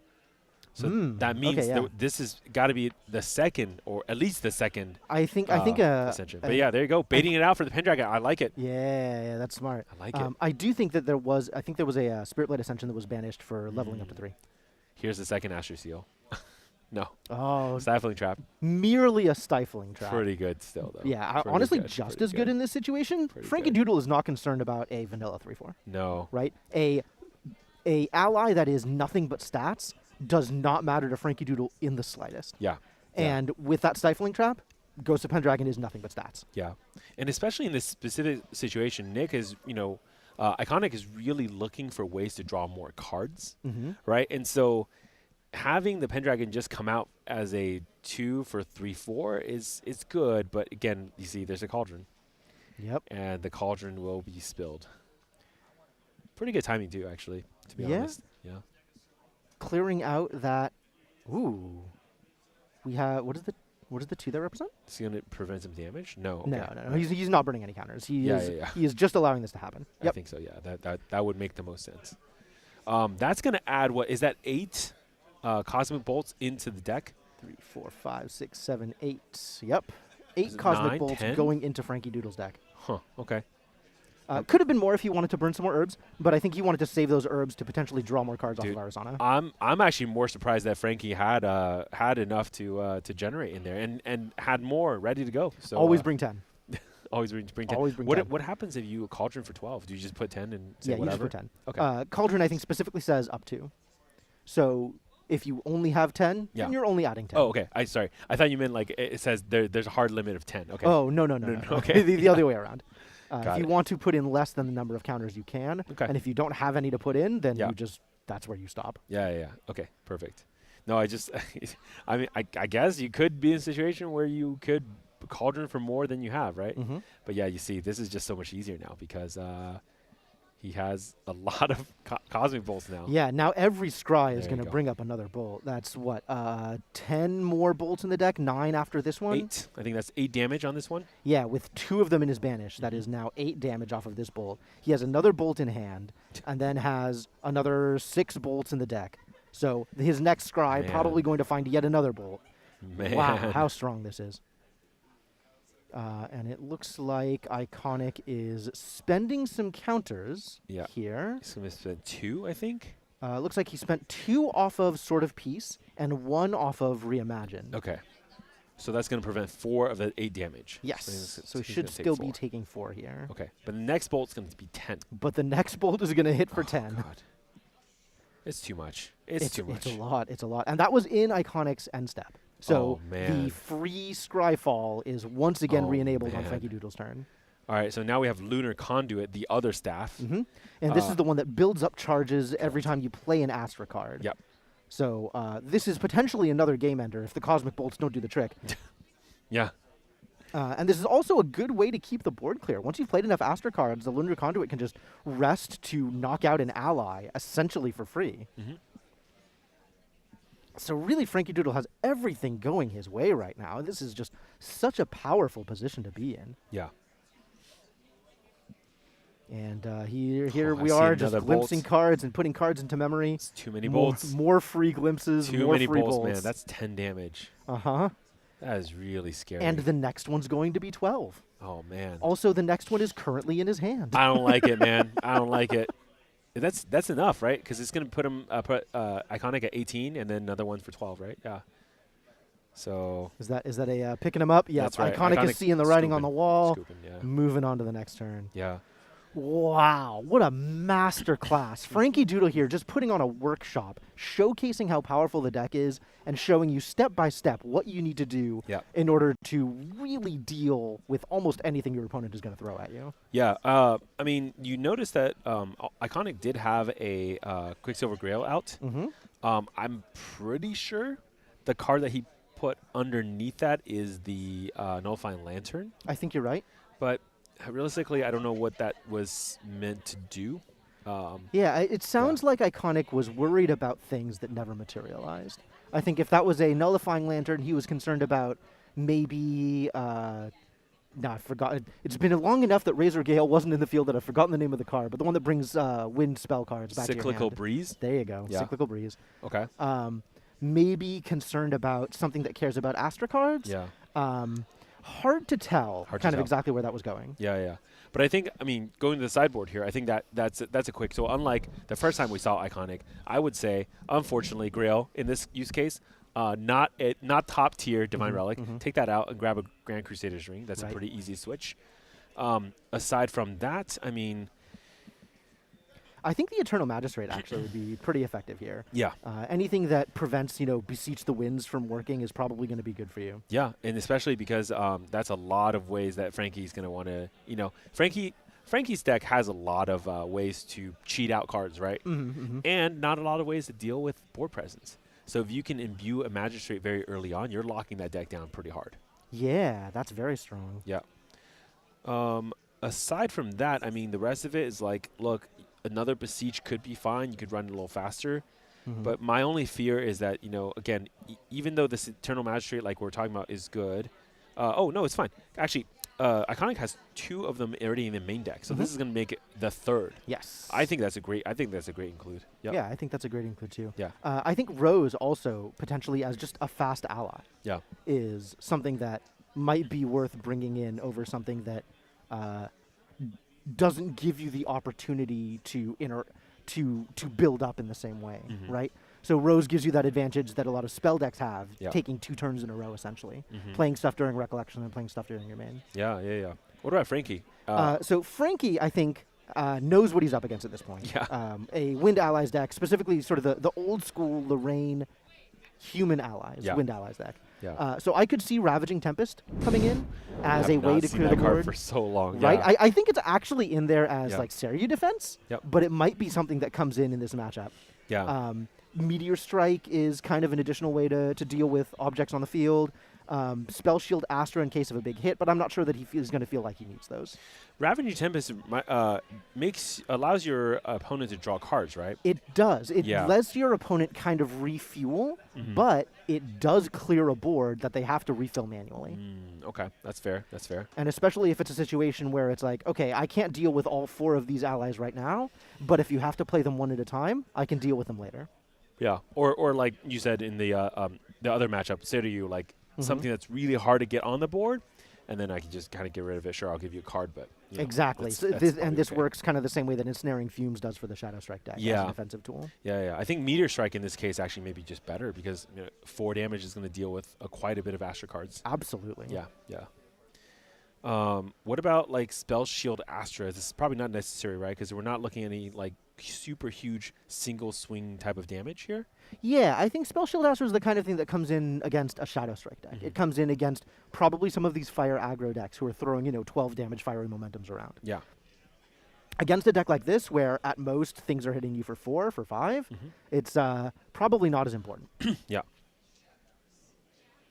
Cool. And Frankie's already kind of getting things going here. Very similar. Round 1, probably just go for the Arsana. Turn 1 Beseech, you love to see it. Yeah. Burning that very cute promo Fast Cure. Oh, this is the new Japan one, right? Yeah, man. the VTuber ones. Oh, very nice. Yeah. And here is Polaris. So yeah, kind of like last game. Polaris coming out rested. No need to spend the Materialize on it because Iconic's not really threatening it. Yeah, especially now that Frankie knows exactly what this deck is. So yeah, you can definitely go even faster to get the Polaris out. Yep. Exactly. And a convenient roll on his Arasana Herbs. Already has a double. Yeah. So when he goes to level 2, he's already ready, already set up to draw a card. It's almost like he's really good at this game or something, So I'm pretty sure that's what that means. Yeah. Yeah. It's a +1 to rolls, to luck stat. Luck stat's pretty good on Frankie Doodle. Yeah, absolutely. Iconic bringing out a Banner Knight here, still at level 0, so not going to get a lot of value out of it, but it is a unit on the board. And maybe Iconic has decided he wants to do a little bit more pressure this time instead of worrying about the Polaris.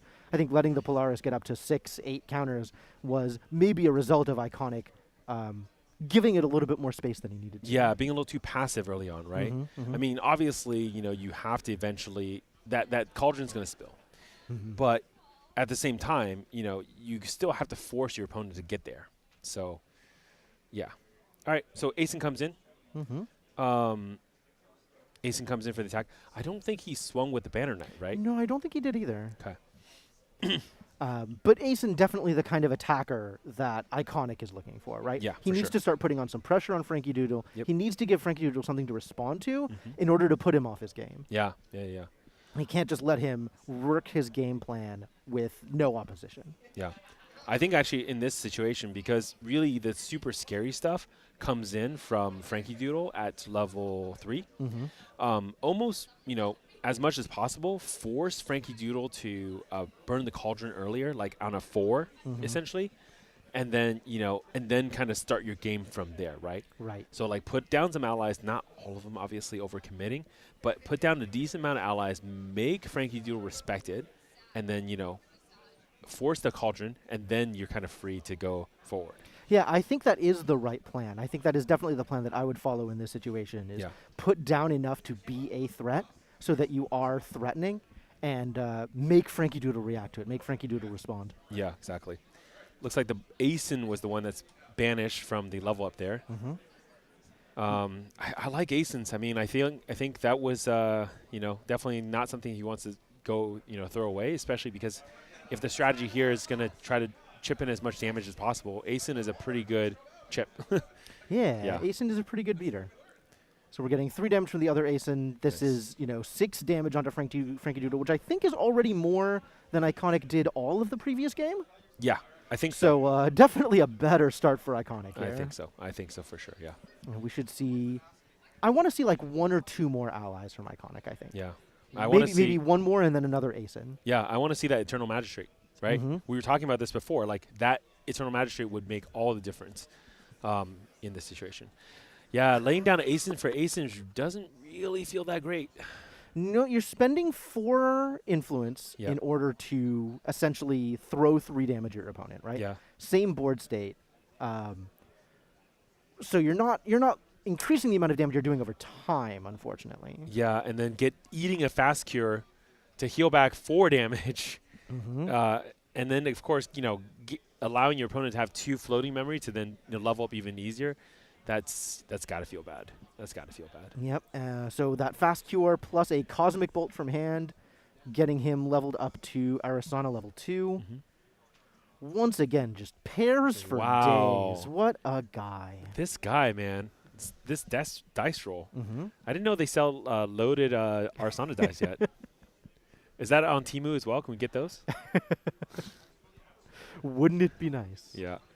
Definitely legal for play, those loaded Arasana dice. All right, we're just kidding, guys. We're just kidding, stream. This is not making any accusations here. We're just no. We're just This is normal variance, and Frankie Doodle is getting the high side right now. That's right. Hey, they do call it high roll for a reason. Yeah, exactly. Sometimes he's rolling you just pretty roll well high. right now. Yeah. But I think from Iconic side, I think this is the right strategy, right? You just got to be a little bit more aggressive because again, it's like, what else can you do, right? Just push damage as much as possible and be aggressive. Yeah, absolutely. Yeah. And hope that you can get enough damage in before the super scary level 3 comes out with the prepared. I think just again giving Frankie Doodle like 8 Cosmic Bolts is just too many Cosmic Bolts. Absolutely. And giving Frankie Doodle time to prepare those bolts is really kind of the biggest green light that you can give a level 3 player is like, no, I won't pressure you. Do whatever you want. Yeah. Right? Yeah. And it's really important, too, because Frankie Doodle had extra time to go thin out his deck, right? Be able to get more cards out, use them, draw them in the hand, whatever, right? To be able to then say, okay, well, now that my deck is thinner, adding 8 Cosmic Bolts is way more impactful than having a much larger deck to begin with. So, yeah. That allowed him to glimpse so many Cosmic Bolts. Yeah, it really did. Yeah. So Iconic bringing out the card of the day, Clarence Reimagined. Yeah. And maybe he can use these to protect his board. Since right now, the highest Polaris can get is 6. Yep. which, while still enough to kill almost everything, doesn't actually get through Clarent on this Asen Protector. Yeah. So this might be the direction that Iconic is going. Yeah. Are we going to see another Asen for Asen? Just thinking about his cards here. He's putting down 3 cards, right? So that looks like 4. That looks like 4. Asen for Asen. Oh, man. Wow, this is He rough. is really not drawing what he needs to see here. Yeah. Yeah, he just must not have any other allies in hand. Wait, doesn't he still have the banner guard? He should still have the Should banner still net. have the banner Yeah. guard, right? Alright. I think so too. Yep. And it's, realistically, what he really wants is that Eternal Magistrate. Yeah, that would be a huge hit for him here. Yeah, coming out, imbuing it, like making sure all this shenanigans just kind of stops. Also doing a little damage on the way, right? Right. Yeah. And maybe Iconic actually just thinking too hard about protecting his board, right? Waiting for the Polaris to go on its own. Yeah. And then after the Polaris is gone, now that's room to play all my allies because now they're not in danger. So he's just swapping the Asens for each other, getting a little bit of extra damage each turn, but not really spreading out his board or overcommitting. So I can see that as kind of a line, but I'm afraid that it's just going to be too slow. Yep. And I think in this kind of situation, getting your 6 damage a turn isn't bad. Yep. But Frankie Doodle has a lot of healing. You and can't. 6 damage a turn isn't fast enough. It's not enough. It's not enough at all. Yeah. You really got to go a little bit faster than that to be able to, put a lot of pressure on. Again, it's not, unfortunately, it's just the way that, the cards kind of play though. So, yeah. And Frankie Doodle feeling unpressured enough that he can materialize. There's the dungeon guide. Okay. Materialized Grand Crusader's Ring for his material step this turn. But of course, following it up with a out of material phase level up from Dungeon Guide or from Besiege the Winds, as he did last game. And moving into Arasana level 3 with a pretty full grip, honestly. 4 cards still in hand. He'll have 5 influence once he hits level 3. This is really good. This is a really great position for Frankie Doodle. Yeah. Definitely has taken a little bit more damage than the previous game, but even that is not really threatening. That's 9 out of 25. We already know that he's running stuff like Fast Cure. We've seen, the Recover 6 out of 3 visits. We know that he has some extra defensive tools. He is in a very, very good place here. Yeah, and like this card here that he's laid down, right, Regenerate. It's going to be able to heal for 2 as long as he has more. Sorry. I take that back. This is just going to draw a card into memory. Yeah, I'm not Jin. It's not a. Oh, actually, no, it's Cleric. It's fine. Yeah, it works, right? Yeah, Cleric it's Warrior. Warrior and Cleric, yep. Yeah, so I think Frankie was at 11, and with the Generate, he's now down to 9. Okay. Yeah. So cycle through that way. That's pretty good. Yeah. So, I mean, just, again, options, and it's like Iconic has to think about, ways to kind of get himself out of this. So we're seeing that Cosmic Bolt come down on that Asen, not even burning his Polaris in order to clear this board. No. It's not ready yet, man. Yeah. Still cooking. He's still cooking. True. And definitely showing Iconic that giving him the freedom to pursue his game plan unopposed is a mistake. Yeah. Now, that Cosmic Bolt actually worked out pretty well because it was threatening for 6 damage, right, against the Asen. So basically, in a way, it was like, look, are you going to burn a Clarent counter? Yeah, you're going to burn 2 counters in order to save your Right, to save this, right? Exactly. 1 doesn't even do it. So really puts Iconic in a weird spot. Like, he doesn't want to spend those counters because he really wants to use them for Lorraine. The other problem, too, is also Iconic's still Lorraine level 1. And at this point, Frankie is already on level 3. And as we say that, Dungeon Guide comes down for Iconic, moving him into Lorraine Blade Master. Probably going to take advantage of that level up ability to knock out the Dungeon Guide and get a little bit of value there. Do you think Iconic was waiting for an ally to hit the board? Maybe, but I think, that's, while that is a little bit of value, I think it actually slows down his own gameplay, right? So, yeah, better off maybe just trying to get to 3 faster than to try to wait for the ally. Yeah, I think so. And this could have been the first time he sees it. Ooh, this is such a good use of Polaris. Yep. So Polaris deals damage to all allies, right? It's insane. Including your own. It's so that's going to clear out his dungeon guide, in addition to Iconic's dungeon guide. And it's going to mean that Iconic doesn't get to draw the card from Lorraine's on kill. Yep. Wow, what a smart usage of that card.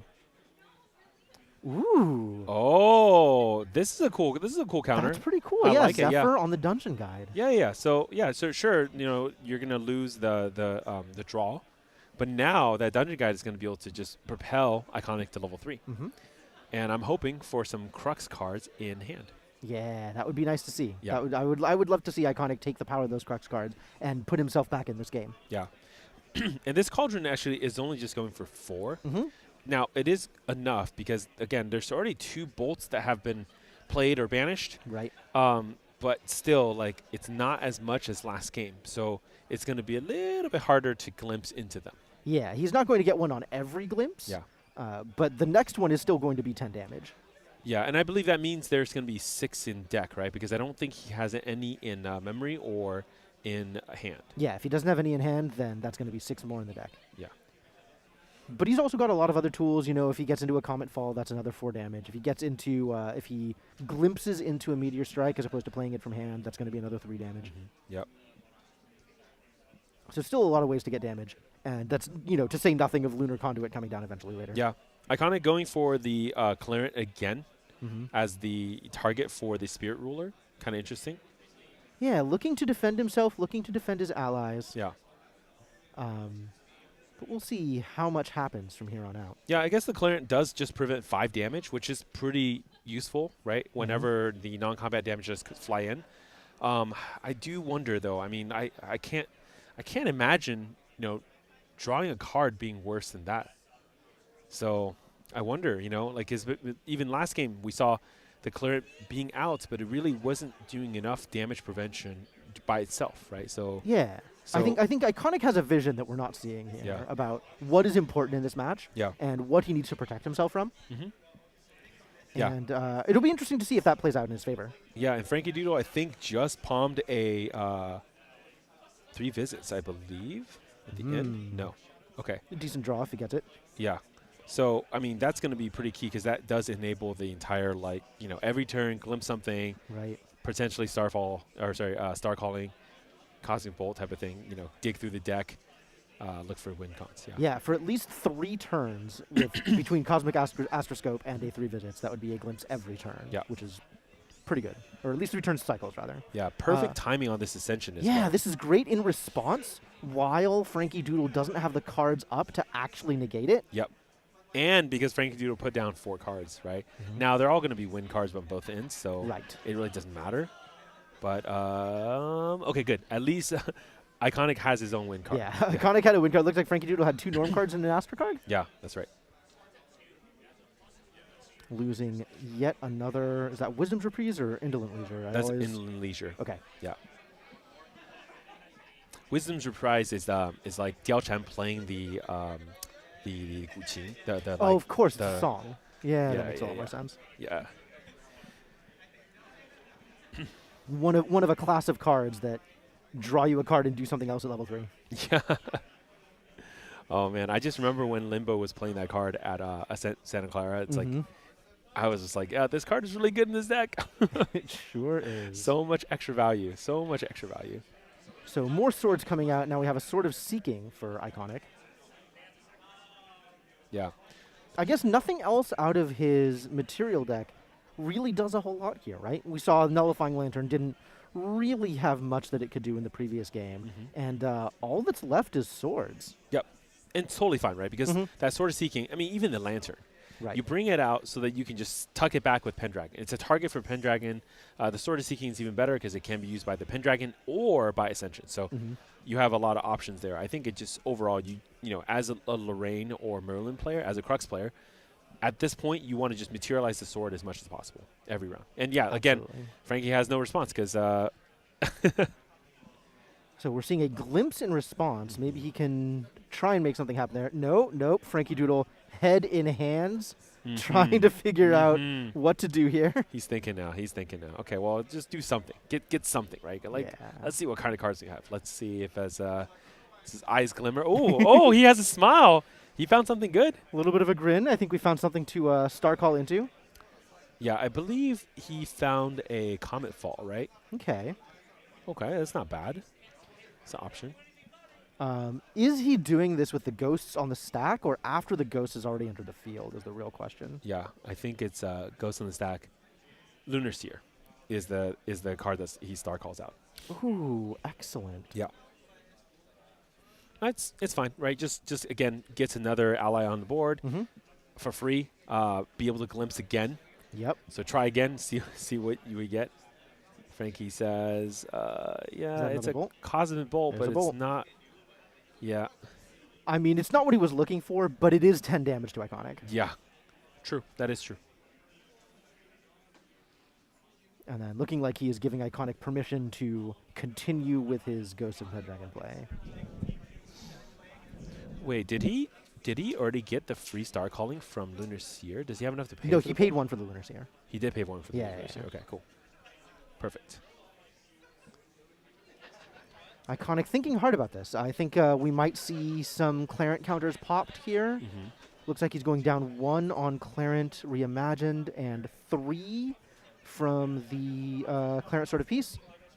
So that should prevent 5 damage, meaning he only takes...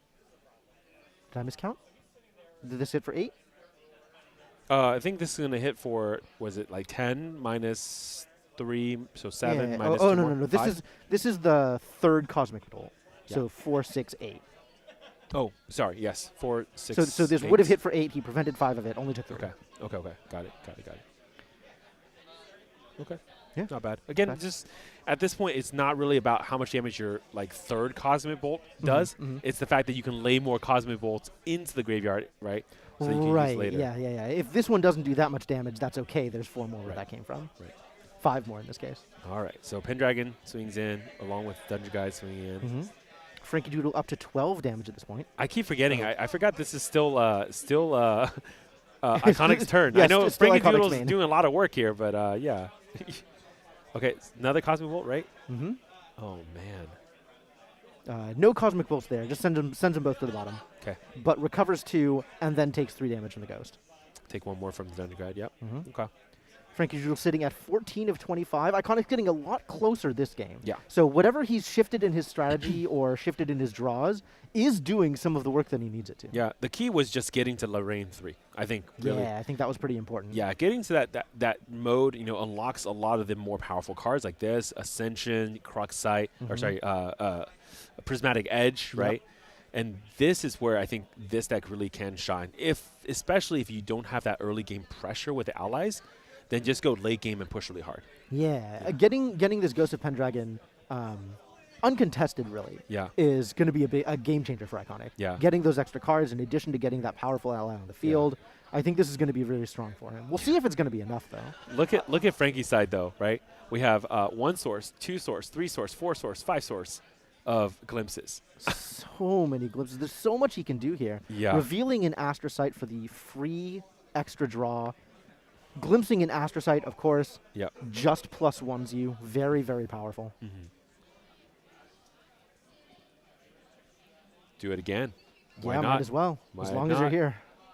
He still hasn't used his free one for the turn, so he's absolutely willing to keep spending glimpses until he uses his bonus. That's right. Okay. We'll see what he gets on this one. I think we're about due for another Cosmic Bolt. Is that how it works? Yeah, I think so, yeah. It's statistics, right? Yeah, if not here, then next one, right? For sure. And all 3 on the bottom, so not what he was looking for. No. Dude, it just feels really bad. Like, what if all the Cosmic Bolt are somehow clumped? And then so they're actually just on the bottom. And then... oh, boy. Okay. And now, finally, moving into his Recollection step. Okay. And figuring out the rest of his turn. Is that 2 Cosmic Bolts in 2 hand? bolts in hand. That's the problem. Yep. He's been gripping it, so that's the hard part. So if he bolts here, that's 10 damage. Correct. If he bolts again, that second bolt is 12 damage. Yeah, that will be enough Sorry, that will be 26. That'll put that'll put Iconic on 26. However, there's still Clarence that can prevent some of this damage. That's true. Yeah, still not enough to actually close out the game. So sitting back, kind of protecting himself, dropping a bolt, for funsies, just to test the waters, and spending some of those dice on prevention. Looks like 3 damage total prevented here. Correct. So we should see that go up to 11 damage on Iconic. Yep. 7 damage total going to Iconic. Yeah. But remember, Frankie still has a bolt in hand too. Oh yeah, I think he actually put it down in order to play this one. So he's leaving some extra potential defensive tricks in hand rather than going for an immediate another bolt. True. And there's a stifling trap, right? So that's going to be useful for the Pendragon that Frankie, the Iconic is reclaiming. Oh yeah, that's true. This is a pretty big deal. Okay. Frankie, thinking about this, he has already used his free star call for the turn. Yeah, I think Frankie's thinking, do I max greed here? Right. Try to get a comic fall or another bolt and bolt the Pendragon before the reclaim lands. But he's like, that's fine. Just let it go. Yeah, just let it go, and yeah, you could always storm it out or stifling trap. Yeah, that's right. There's the Seeking materialized, and draw a card. We have a Pendragon in hand though, right? So. And a full grip, He's up at 6-7 cards now, so he's not short on options. Yeah. Of course, I'm expecting to see the Pendragon immediately. That sounds like a great place to start. But he's got to be careful, right? Mm-hmm. There you go. That's on enter. There's the stifling trap. Stifling trap. Now the nice thing is Frankie's hand's completely down now. That's true. So whatever Iconic has in mind for the rest of the turn, he's free and clear. Yeah, a second Pendragon, perhaps. 3 cards down. This is with the stifling trap still on the stack. What is the plan here?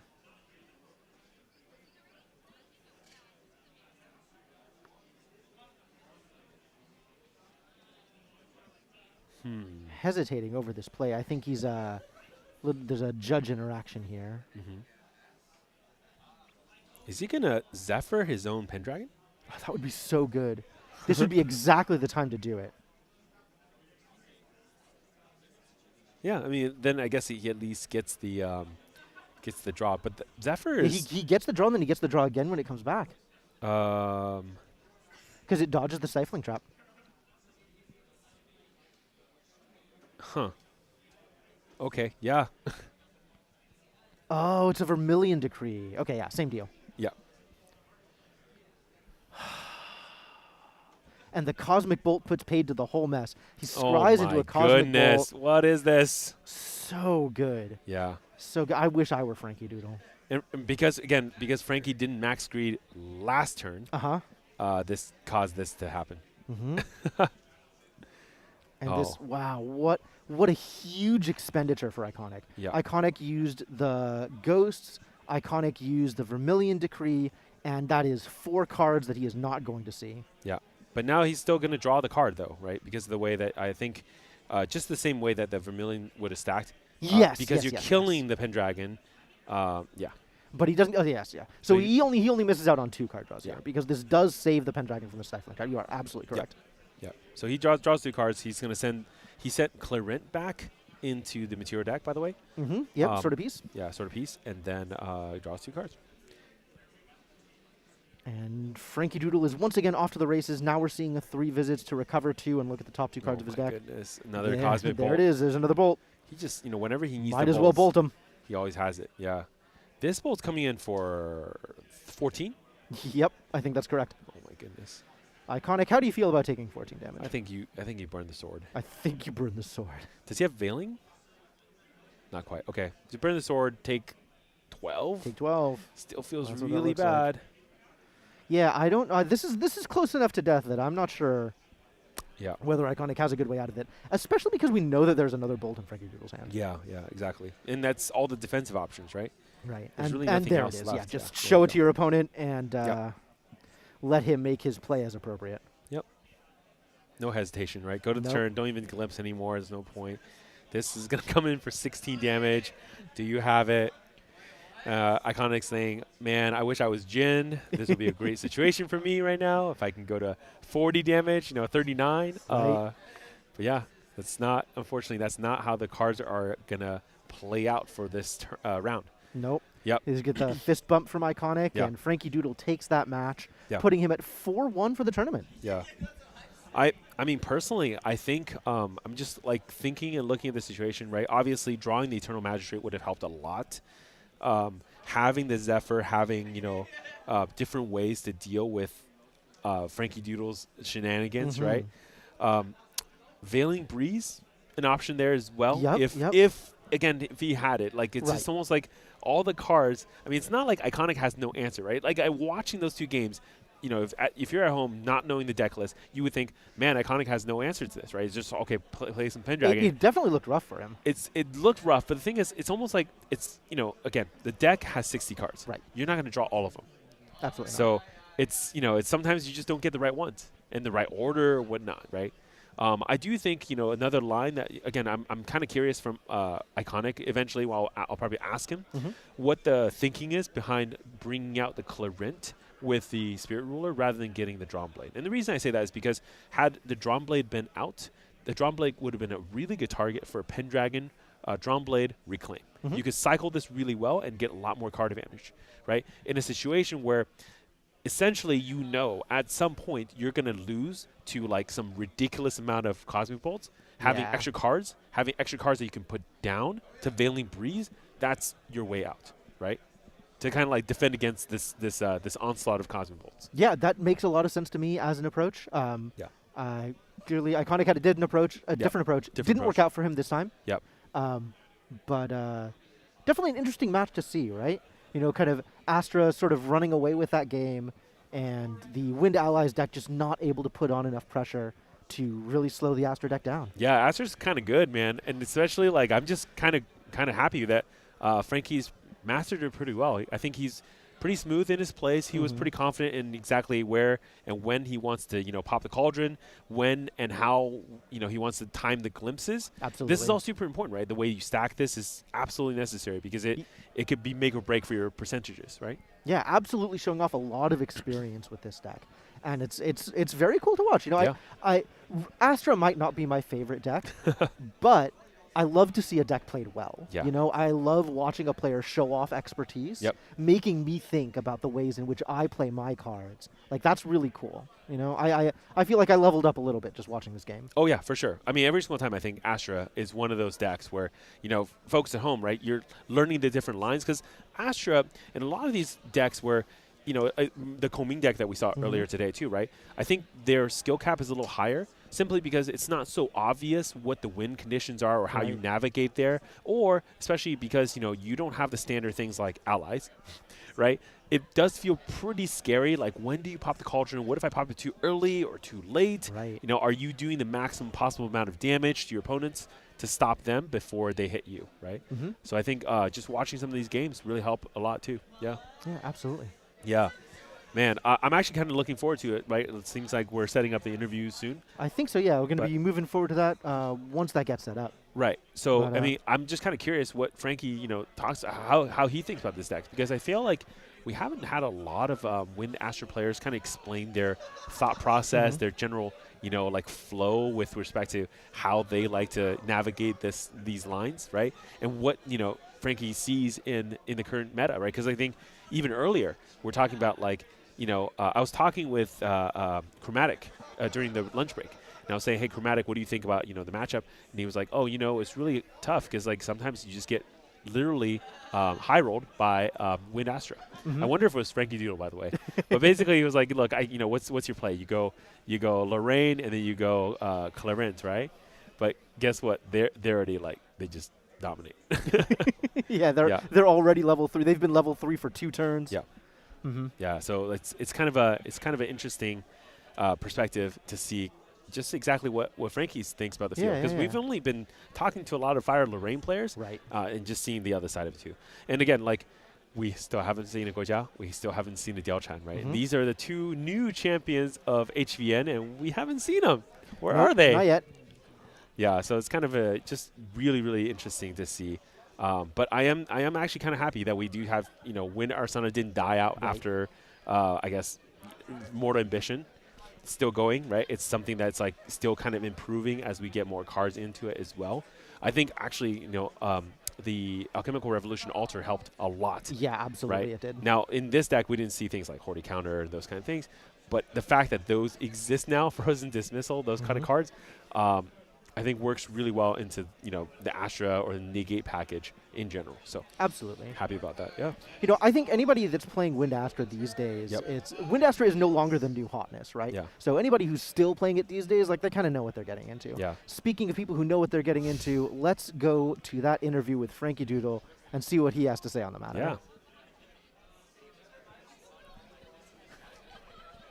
Yeah. And today here with me, we have Frankie, the winner of this late match. Woo! Yeah, how did you feel about the match just now? Felt good. I think the matchup was definitely in my favor. I think it's really hard for him to win. I think the new Clarent card's very interesting. Unfortunately, into Astra Ariston, I don't think it does enough versus the Cosmic Bolts, but it's cool.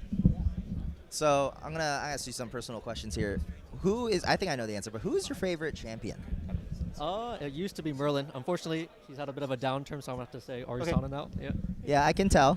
I was kind of peeking at Fractal of Insight, so it kind of lists out all your previous events. So it was kind of a lot of Lorraine's in the beginning and Merlin's as well, but now it's Arisana. I think the last two events, which was, I think one of the store champions before, and then I forgot what the event before that was, but both of them were Serene win Arisanas. What was the difference between, because the list is different slightly, between your list that you used for the store championship and now? Like, so what was the changes, if you want to talk about it, and also like why you made those changes? Yeah.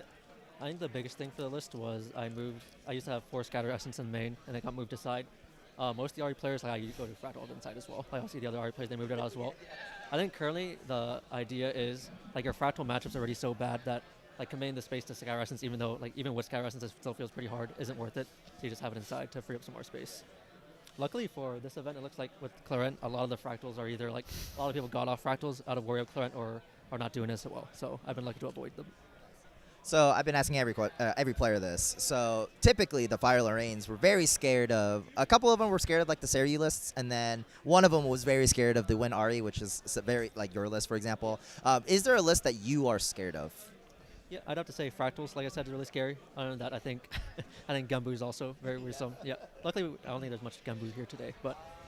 I don't remember the chart. We played the meta chart. I don't remember what it was, but I don't think too many Genbu players. But you think outside of Fractals, Genbu you think is top? Yeah, those two for sure are my scariest matchups, I think. Well, that's it for me. Hey, congratulations again. Good job, and we're going to send it back to the casters. And we're back. Well, there you go. Yeah. I mean, this is just exactly, this is the rock, paper, scissors we're expecting, right? So, like, all the wind artists are like, oh, okay, well, I'm really afraid of Fractals. Fractals are like, oh, I'm afraid of Clarent. And Clarent's like, oh, I'm really afraid of Wind Ari, right? And it's like circle.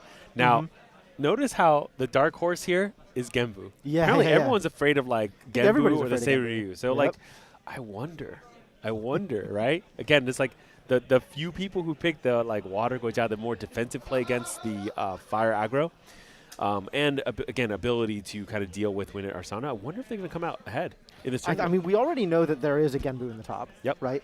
We've looked at that chart. Yeah. I suspect that a lot of the players like the sort of punchier aspects of, say, a Lorraine aggro deck or a Fractal combo deck versus the kind of more slow-paced, maybe deliberate pace of a Genbu deck. Yeah. But anybody who's got practice with Nico, it's a pretty easy jump to playing Genbu instead. Yeah. Speaking of Nico, I think we have no more Nikos, right? They're all gone? I think that's the case. I don't remember for the chart, but I didn't see that many Nikos, and I suspect, again, anybody who used to play Nico is just playing Genbu at this point. Nikos, they're so extinct right now. It's so sad. I mean, but to be fair, they have been in dominance for like 2 seasons now, so it's maybe time to take a back seat to some of these newer decks, right? Obviously. Absolutely. And the experience is transferable, right? A lot of Nikos are playing sort of the Sylvie Nico, almost water tamer deck. Yeah. And you move that into Goja, into Genbu, and it's a very easy transition. Yeah, for sure. Yeah, it's. I mean, I'm looking forward to it because I think there is a slot now for maybe if the game moves too fast. Mm. We have to kind of slow it down, right? Right. And so some of these more defensive decks now are coming back into fashion Mhm. once the aggro decks become more dominant in the mainstay, right? Once so you learn how to defend from them, right? yeah, exactly. Yeah. So I mean, I'm actually just kind of curious, like specifically, looking forward here. Do you think for this event, like maybe the Fire Lorraine takes it, or do you think the Fire Lorraine is eventually going to see the Genbu and then just fizzle it out, or like win Arzana and fizzle? I don't know. Like maybe they're just not seeing them because they're out there slaying other Fire Lorraines when they're not slaying other Fractal decks. Sure. Yeah. I think for this event, we could easily see a Fire Lorraine take it. Sure. I think, again, Fire Lorraine is fresh enough here with Clarent, with kind of the way that people are reimagining the deck, that it's going to see some success while people aren't ready for it. Yeah. And that could easily be an event win. Yeah. Right? Easily. Easily. I think next weekend, when people are preparing for other events, it's not going to go as cleanly for them. Yeah. And I think that if we see any at, for example, the USA Nats, I think there's definitely going to be a bunch of fire aggro Lorraine there, but I don't think they're going to have an easy time of it. Yeah, I think a lot of time will pass by then that players are starting to like download the deck, right, and really learn it. Absolutely. And so at that point, it's going to get a little harder to kind of just skate by on fire aggro Lorraine. I fully agree with you. I think it's one of those things where I'm really hoping it's not a flash in the pan though. Sure. I'm really hoping that this has a little bit more staying power. Like similar to Fire Xander, right? So Fire Xander is one of these decks where it's like, yeah, it's definitely fallen out of fashion, but it always shows up on every tournament, and it always does pretty well. I mean, if you run a Fire Xander into almost any tournament in the past, 5 seasons, you would have done like decent, maybe top 16, maybe even top 8, right? Maybe you wouldn't have taken down the entire tournament, right? But obviously, I think those things do show up, and I think every healthy card game needs a aggro deck to check some of these combo decks, right? Like the Arsanas and such, like just, we're going to build a board, hang out for a little bit, hold hands. So you really need the decks that say, hey, you know what? I'm going to put you on a 3-turn clock, finish your meal, and then let's see what you got, right? So yeah. I think there's a bit of a truism about card games in general. Yeah. And I think it holds true in Grand Archive as well, that early on in a format, aggro is king. Yep. Because all of the decks are new, which means that the defensive decks don't yet know quite how to defend against the aggressive decks. They don't know, man. But then as you move deeper into the format, the defensive decks learn what answers are good, what answers are bad, and streamline their defense to the point where it's more effective against the aggro decks than it was. Yeah. And then you have, the middle ground defensive decks beating the aggro decks, and then that's when control decks can kind of move in with, very specific strategies dealing with the decks that are now on top. And there's a bit of a cycle there. But also, I think that in Grand Archive, the way the aggro decks work is once you learn how to defend against them, you're kind of good. Yeah. So a lot of the better players out there with a lot of experience playing against these aggro decks aren't going to get taken by surprise. They're going to respect it appropriately, and they're going to have better than even odds on winning that game. Oh, man, yeah. I think aggro decks into an established meta in Grand Archive are day 2 decks. I don't think they're ever going to top. Oh, wow. Well, we say that, but I distinctively remember Lifdrasyl, right, winning Ascent Ontario, not Ontario, Canada, but Ontario, California. I know they have the same two-syllable, like two-letter representation, but with Rococo, right? And that's another card that I'm not seeing today. Yeah, no Rococo. I think decks are deciding that they're too high on influence. Too high influence, yeah, exactly. So it's not Xander, which is unfortunate. Xander is more, definitely more for Rococo. Looking at the meta that we saw earlier too, confirmed there should be at least one Nico today. Okay. Now I don't know where the Nico is, but there is it's really tiny. I see in that here. 1%. I see you that 1%. You can see it as 1%, right? And then of course there is also a Deanna, a Merlin, and then every other deck, I guess, squeezed in at the bottom over there. No Slime Sylvies. No Slime Sylvies. Not yet. Man. MRC Altar. Oh, it's true. Yes. I mean, we've seen now the previews for MRC Altar. Yeah. And we have, baby silver slime coming. Gotta fix it. Yep. The baby silver. Baby gray slime's cousin. Yeah. What do you think about this new card? What do you think about this way to fix baby gray? I think it's worse than baby gray. Okay. And I think it is probably, obviously, right? Yeah. I think it's probably what the slime deck needs. Yeah. it's unfortunate that they can't they can't continue using, escape the wreckage shenanigans with this card because you only gain the card after it dies rather than on enter. Yeah. But I think that's what Baby Gray needs in order to be a fair card. Yeah. That's not in every deck. Yeah. And this is what we have. This is a fair card. This is Library Witch for Slimes. Yeah, it's kind of interesting, right? So on death, you have to reveal. The other problem with this, too, this card is highly susceptible to Xiao Qiao. Right? Anything that banishes, goes directly to banish, do not die, essentially, you lose the entire effect. So I don't know, man. This is a little bit scary. I mean, given how many of Xiao Qiao we're seeing currently in the current matchups and meta, I don't know. I would be very afraid to just kind of lay this card out there, hoping that you're going to be able to do something with it. Now, of course, you can baby silver, and then maybe you're running like, primordial. Right. Or cremation, right? So let's say maybe there's the fire slime. Yeah, this is archetype. actually probably a lot better than the Fire Slimes archetype. Yeah, I think so too. Yeah. But I think even in Norm Slimes, you tend to have bigger cards, right? So this is very rarely just going to be a 1/1. Yeah. Maybe you play it off of Sylvie 1 and you get it as a 2/2. Maybe you have a Forest Cake, you get it as a 2/2. Yeah. Maybe you have a Slime Shield. Yeah. And you can even use that as like a way to bait out a Xiao Qiao and retaliate against it. Yeah. So That's I true. think there's a lot of ways to get what you need out of the silver. Okay. And I think it'll depend. It'll kind of depend on the meta. Yeah. I would be interested to see how Slimes plays into the current meta. Yeah. And I hope people try it because I want to see what that looks like. Yeah, agreed. I mean, also we have another card. This is to solve a potential, outlook problem. Maybe a Korhazi outlook problem.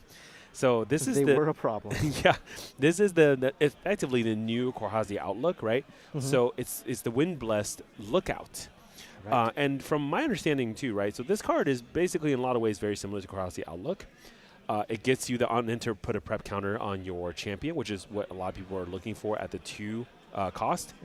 But the really more interesting part is the fact that this card no longer has the second part about Korhazi Outlook, where you can prevent opponents from activating cards.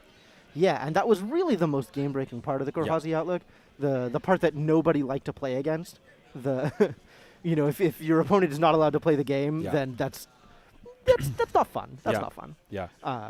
Windblessed Lookout, on the other hand, also solves the problem of the infinite glimpses that the Korhazi Outlook had. Korhazi Outlook was allowed to burn a preparation counter in order to get a glimpse. Yep. So if you're sitting there on 20-plus preparation counters, you could be like, no, not that card. No, not the Shadow Strike. Not the Shadow Strike. Card. Oh, Shadow Strike. Right? Great. I love it. So this gives that glimpse without burning a preparation counter, but it only gives it the once, which, again, it's kind of more fair. More fair. Yeah. And maybe that's good. Maybe that is a card that Shadow Strike players want in their deck. Yeah. Personally, not sure. But again, it's one of those things that's like, once MRC Alter comes out, I'm interested to see what people are doing with it. Yeah. Yeah, for sure. I think it also solves, because I remember talking to some of the players who were playing Wind Umbra back then, just saying losing Korhazi Outlook wasn't really about losing the, effectively incapacitates. Right. It was more for the fact that, just having another 2-cost 1 prep counter on a body was really important, right? Yeah. And so this solves that problem now, especially with Wind Umbra currently actually representing in the meta. I wonder if it's going to be good. So we'll see. I wonder as well. So I think a lot of people ended up running the Black Market Broker as sort of the replacement for what was in that slot. So I don't know that people are necessarily going to make the switch back now that they've done that. No, to be fair, I was running the Black Market Broker. Not the other broker. The Cunning Broker? Cunning Broker. I love the Cunning Broker. Yeah. Nobody plays it, but I love the Cunning Broker. Yeah. I remember running Black Market Broker even when Korhazi Outlook was around. Yeah, just because I thought, again, like Lifdrasyl, right? Right. Very good player. Basically said, hey, this card, it's a lot of damage and it's stealth basically for forever because you should have more than 3 prep counters almost always. So almost always, yeah. Yeah. Looking back at the current top 8, this is after... This is after round 4, so this does not include the round 5 that we've just completed. Oh, okay. Is that right? Yeah, this is the same graphic that we saw before. No, it's different. No, it's different. Oh, Yeah. Mucus is at 4th. That's yeah, right. okay, so this is updated with round 5. Great. Yeah, so the only player who has a perfect 5-0 record is Death at War. Wow. Yeah. Well So done, that Lorraine. I think you're right. I think we may be looking at a Fire Lorraine taking down this event. I think it's possible. Yeah, it's definitely possible. But again, like hot on his heels are Sano with the Wind Luxemzander and Wei on the Water Dialchan. Yeah. Yeah, so the Fractals deck is still there. we should be able to see the Fractals deck. But yeah, like like a lot of people were saying, the Fractal deck is not going to do super well into the Fire Lorraine. So I'm actually kind of curious which one of these two players Death at War is going to get matched up against. Yeah, Fractals into Clarence seems like a very cursed matchup. Yeah. What about Fractals? Xander into Clarence?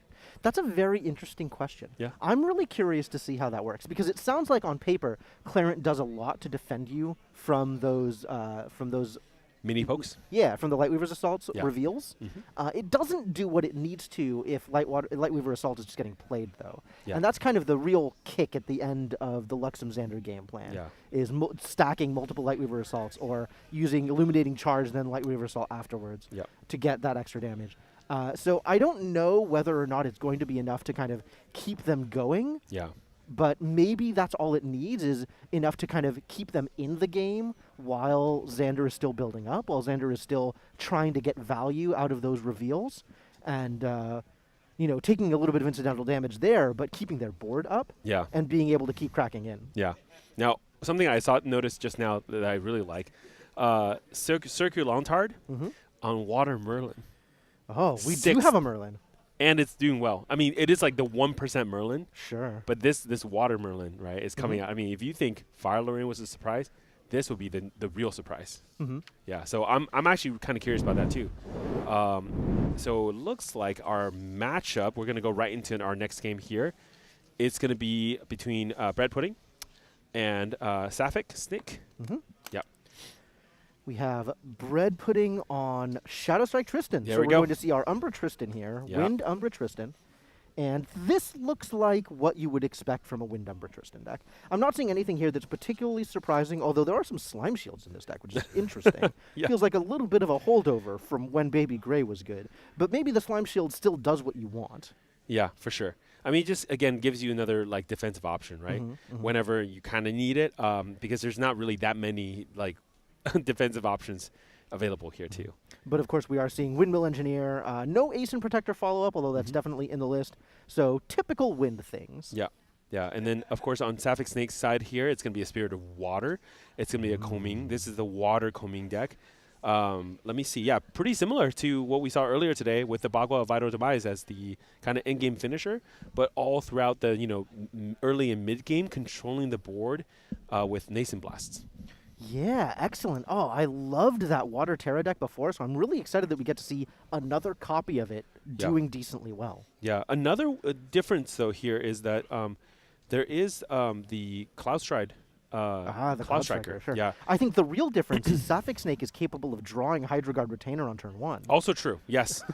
Let's see if that makes a difference, right? But apparently, for our player earlier, he didn't really need it either. Sure, he didn't. Yeah. But we also have, like you said, that Cloud Striker, and the winds are west now. So we might see some real big early damage from Sapphic Snake. Yep. Yeah, combining, for example, the Hydro Guard with the Cloud Striker, really abusing that west side, right?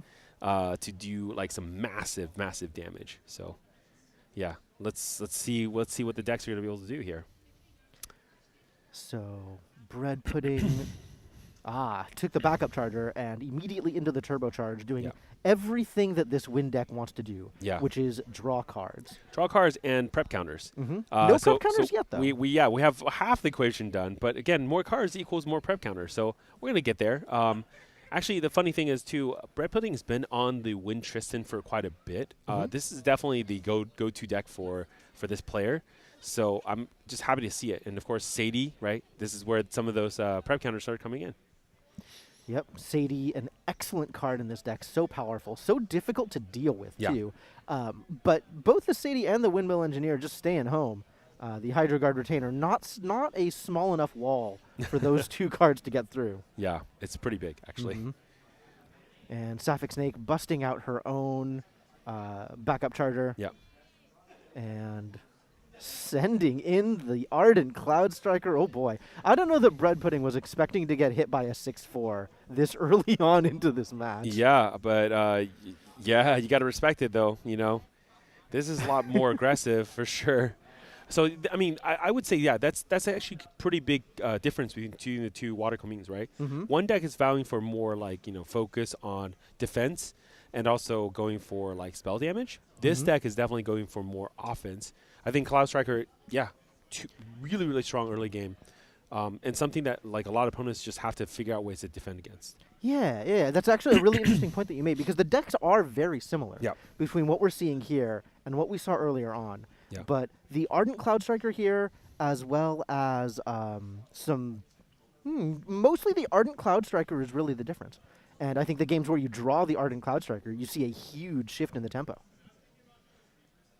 We are seeing a Veiling Breeze come down from Bread Pudding, though, so he doesn't want to take that 6 damage. He has to. I think it's just too early. He's still on Spirited Wind. Like, it's pretty scary. Yeah, so defended 4 of it, took 2. Yeah, especially because, you got to think about there's spell damage too. That's true. That's true. If this just goes through, Sapphic Snake could be throwing, anything at Bread Pudding's face. Right, exactly.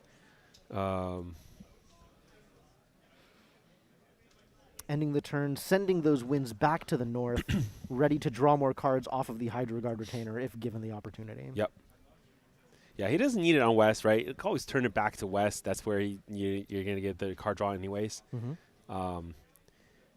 Yeah. But we're going to go to Tristan 1, looks like. Does indeed, burning and ensnaring fumes in order to get that level up. And I think this is fine. Ensnaring fumes totally is fine. not really for this matchup. Although it would be one way to get past that 1-4 taunter. Yep. Showing the prep counter, I think, on Tristan underhanded here. Yeah, I think it's absolutely the right play here. Potentially even think about picking up the Sadie. I mean, you have so many cards, right? And you have 2 cards open. Looks like maybe Bread Pudding is just going to go to turn instead. Yeah, it looks like he's just passing here. Sapphic Snake taking advantage of that Nascent Blast. Yeah. Oh, this is prior to Recollection. Correct. Yep. So within Recollection, without the cards in hand in order to recover that Sadie, this is the perfect time to get it off the board. Yeah. Excellent play by Sapphic Snake. Now Bread Pudding stuck even further behind that 1-4 wall. What do you do in this situation? What does Shadow Strike look for when you're this far behind on tempo? I mean, mostly you're looking for cycling cards, right? You're looking for, like, Scout the Lands. You're looking for your Surveil the Winds, all the different ways to get prep counters and also, like, continue to cycle cards through. You do basically want to keep and hold a Sadie on board, because that's your like guaranteed way to generate 1 prep counter when all else fails. In other ways too, like, I mean, if you're facing down this very, very, very scary Coming, right? One other line is maybe you go for an early one, right? If you get the right cards in play, that Slice and Dice is very lethal. Absolutely, yeah. If you get enough damage early on, you can definitely sort of buy out of the game with that Slice and Dice. Yeah. We're seeing a fan of 7 Debts from Sapphic Snake, and this is just such a great tempo play here, using it immediately in order to switch back to West, draw the extra card off of the Hydro Guard Retainer, and go in again with that massive Ardent Cloud Striker. Yeah. What a hit. It's a lot of damage, man. It's a lot of damage. Gotta be really careful about that. Yeah, Bread Pudding on level 1 now, so a little bit more advanced, but still at 11 out of 19. Yep. 8 more damage would be enough to take it, and we know that Sapphic Snake has at least the 1 Nascent Blast still in hand. Yeah. Another Ardent. Oh no, another Cloud Striker. This could be it. This won't be lethal on its own. It won't be lethal on its own. You're right, but it's really putting Bread Pudding at a really bad spot because it's forcing the level up with only 2 prep counters. Now, normally, if Bread Pudding can get to a spot where potentially have 3 to 4, right at this point, to be able to then level up and then DG to 3 and feeling pretty safe. But being at 17 already, I mean, what a different looking game from something that is nominally a controlling deck. Yeah, I mean, this almost looks like some sort of water combing aggro deck, right? I guess sometimes you just draw the Cloud Strikers. Yeah. Cloud Striker is a pretty good card, man. It's like Pretty 3/4 good card. just by itself. You don't even need really that West, but it does help quite a bit. Yeah. So here again, reclaim just because if we're gonna go level up anyways, right? Just do something. Get an extra card out of it or something like that. So there you go. And this is such a rough position for Bread Pudding. Yeah. No Tristan player wants to be leveling up on less than 4 prep counters. Normally, the way you do this, you get to 4 prep counters. Then when Tristan level 2 comes in, you get to draw those 2 extra cards. You get to basically replace the cards that you used in order to level up. In this case, unfortunately, only drawing the 1 card. But going off of the floating memory of the claim, so it's not that bad. It's not that bad. But still not where Bread Pudding wants to be. Definitely not, yeah. And now going for a Dungeon Guide is pretty much the only obvious choice here to go forward. DG, right, to go to 3. I think there's no other choice. You have to go to 3. You have to get your Shadow Dancer out. You got to get your Shadow Clones. And you have to keep, defending, because what are your other options? So, yeah, so it's going to be Shadow Dancer, getting some Shadow Clones out, 3 prep counters, not even enough to really start, abusing Mastermind Scheme. Oh, but, I mean, if there's anything, right, guys, this is the saving grace right here. Not 1, but 2 CSRs, okay? So we're definitely going to get there. Yeah, so I wonder if he has more. I wonder how many clones he has that are CSRs. Wow, right? Yeah. How deep are Bread Pudding's pockets? Because this deck, you can actually, you can create more. So I think he we'll does see. have a Penumbra Waltz, so we could see 2 more out of that. Yeah, definitely. Yeah. No Mantle, so we're not going to see any more from that. Yeah. But so it could be, you're could be up to 4. You're really praying to see more of these beautiful cards on board, right? Yeah. So this is as good a defensive position as Bread Pudding can be in, given the state of the board, right? Leveling up twice, getting that extra health buffer, getting enough prep counters in order to do at least 1 redirect, and having those ominous shadows available in order to provide a little bit of extra defense, sort of ablative armor against these 6/4s. Yeah. Definitely thinking here, this is going to be a pretty tricky situation here. I mean, yeah, you Mastermind Scheme, but unfortunately, a very expensive Mastermind scheme. Yeah, and you definitely want 8 or more, right, to be able to get the agility to go. But in this case, you kind of need the counters just so that you can defend against the attacks, right? Yeah, needing the counters to survive is very much not how these Windumber Tristan decks want the game to go. Yeah. But, when you're in this situation, you do what you can with what you have. Yeah. Opting not to bring the Shadow Claw out on this turn, which is interesting because I think Bread Pudding is going to need to use these counters in order to survive this turn. Yeah, for sure. So that's going to put him in a maybe a bit of a bit behind the 8 ball for future uses of his prep counters. Oh, but man. Now we have the first test. Here comes Ardent Cloud Striker number 1. Takes the damage. Up to 23 out of 25. You have to. And now this one is going to be, prevented here. Yeah, you absolutely have to. Send it to the clone. Now, the real question is, does Bread Pudding have anything to keep himself alive in hand? Because we know this Nascent Blast is coming. Yeah. And it turns out the answer is no. Moving on to game 2. Yeah. Ardent Cloud Strikers rule the day. Dude, I'm telling you, this card is insane, right? Absolutely is. Yeah, and Sapphic Snake's telling you to vote. I agree. Make sure you do your civic duties, folks, at home. But also, make sure that, you Ardent Cloud Striker, because apparently this thing is doing a lot of damage. Absolutely. I wonder if Sapphic Snake is going to lean into this. If this is the game plan, maybe she brings in, the Frost Shards in order to get a little bit of extra damage early on. Yeah, as if that wasn't enough. Let's go for more damage, right? Yeah. Doesn't really look like anything else in her sideboard is something that's particularly effective for this particular matchup. Right. It looks like she has some tricks against fractals and some tricks against maybe a there could be a Nullifying Mirror. Nullifying Mirror comes in, I was going to say opposing wind decks, but she's up against a wind deck. Yeah. So Nullifying Mirror could potentially come in for any Veiling Breezes that she's afraid she's going to hit. Yeah. But other than that, I think most of the stuff that she has on her board is for a different matchup. Yeah, for sure. I love, by the way, I see 4 Coronation Ceremony in there. I really like that. I mean, like, is there some? It's just to protect the Cloud Striker, I think.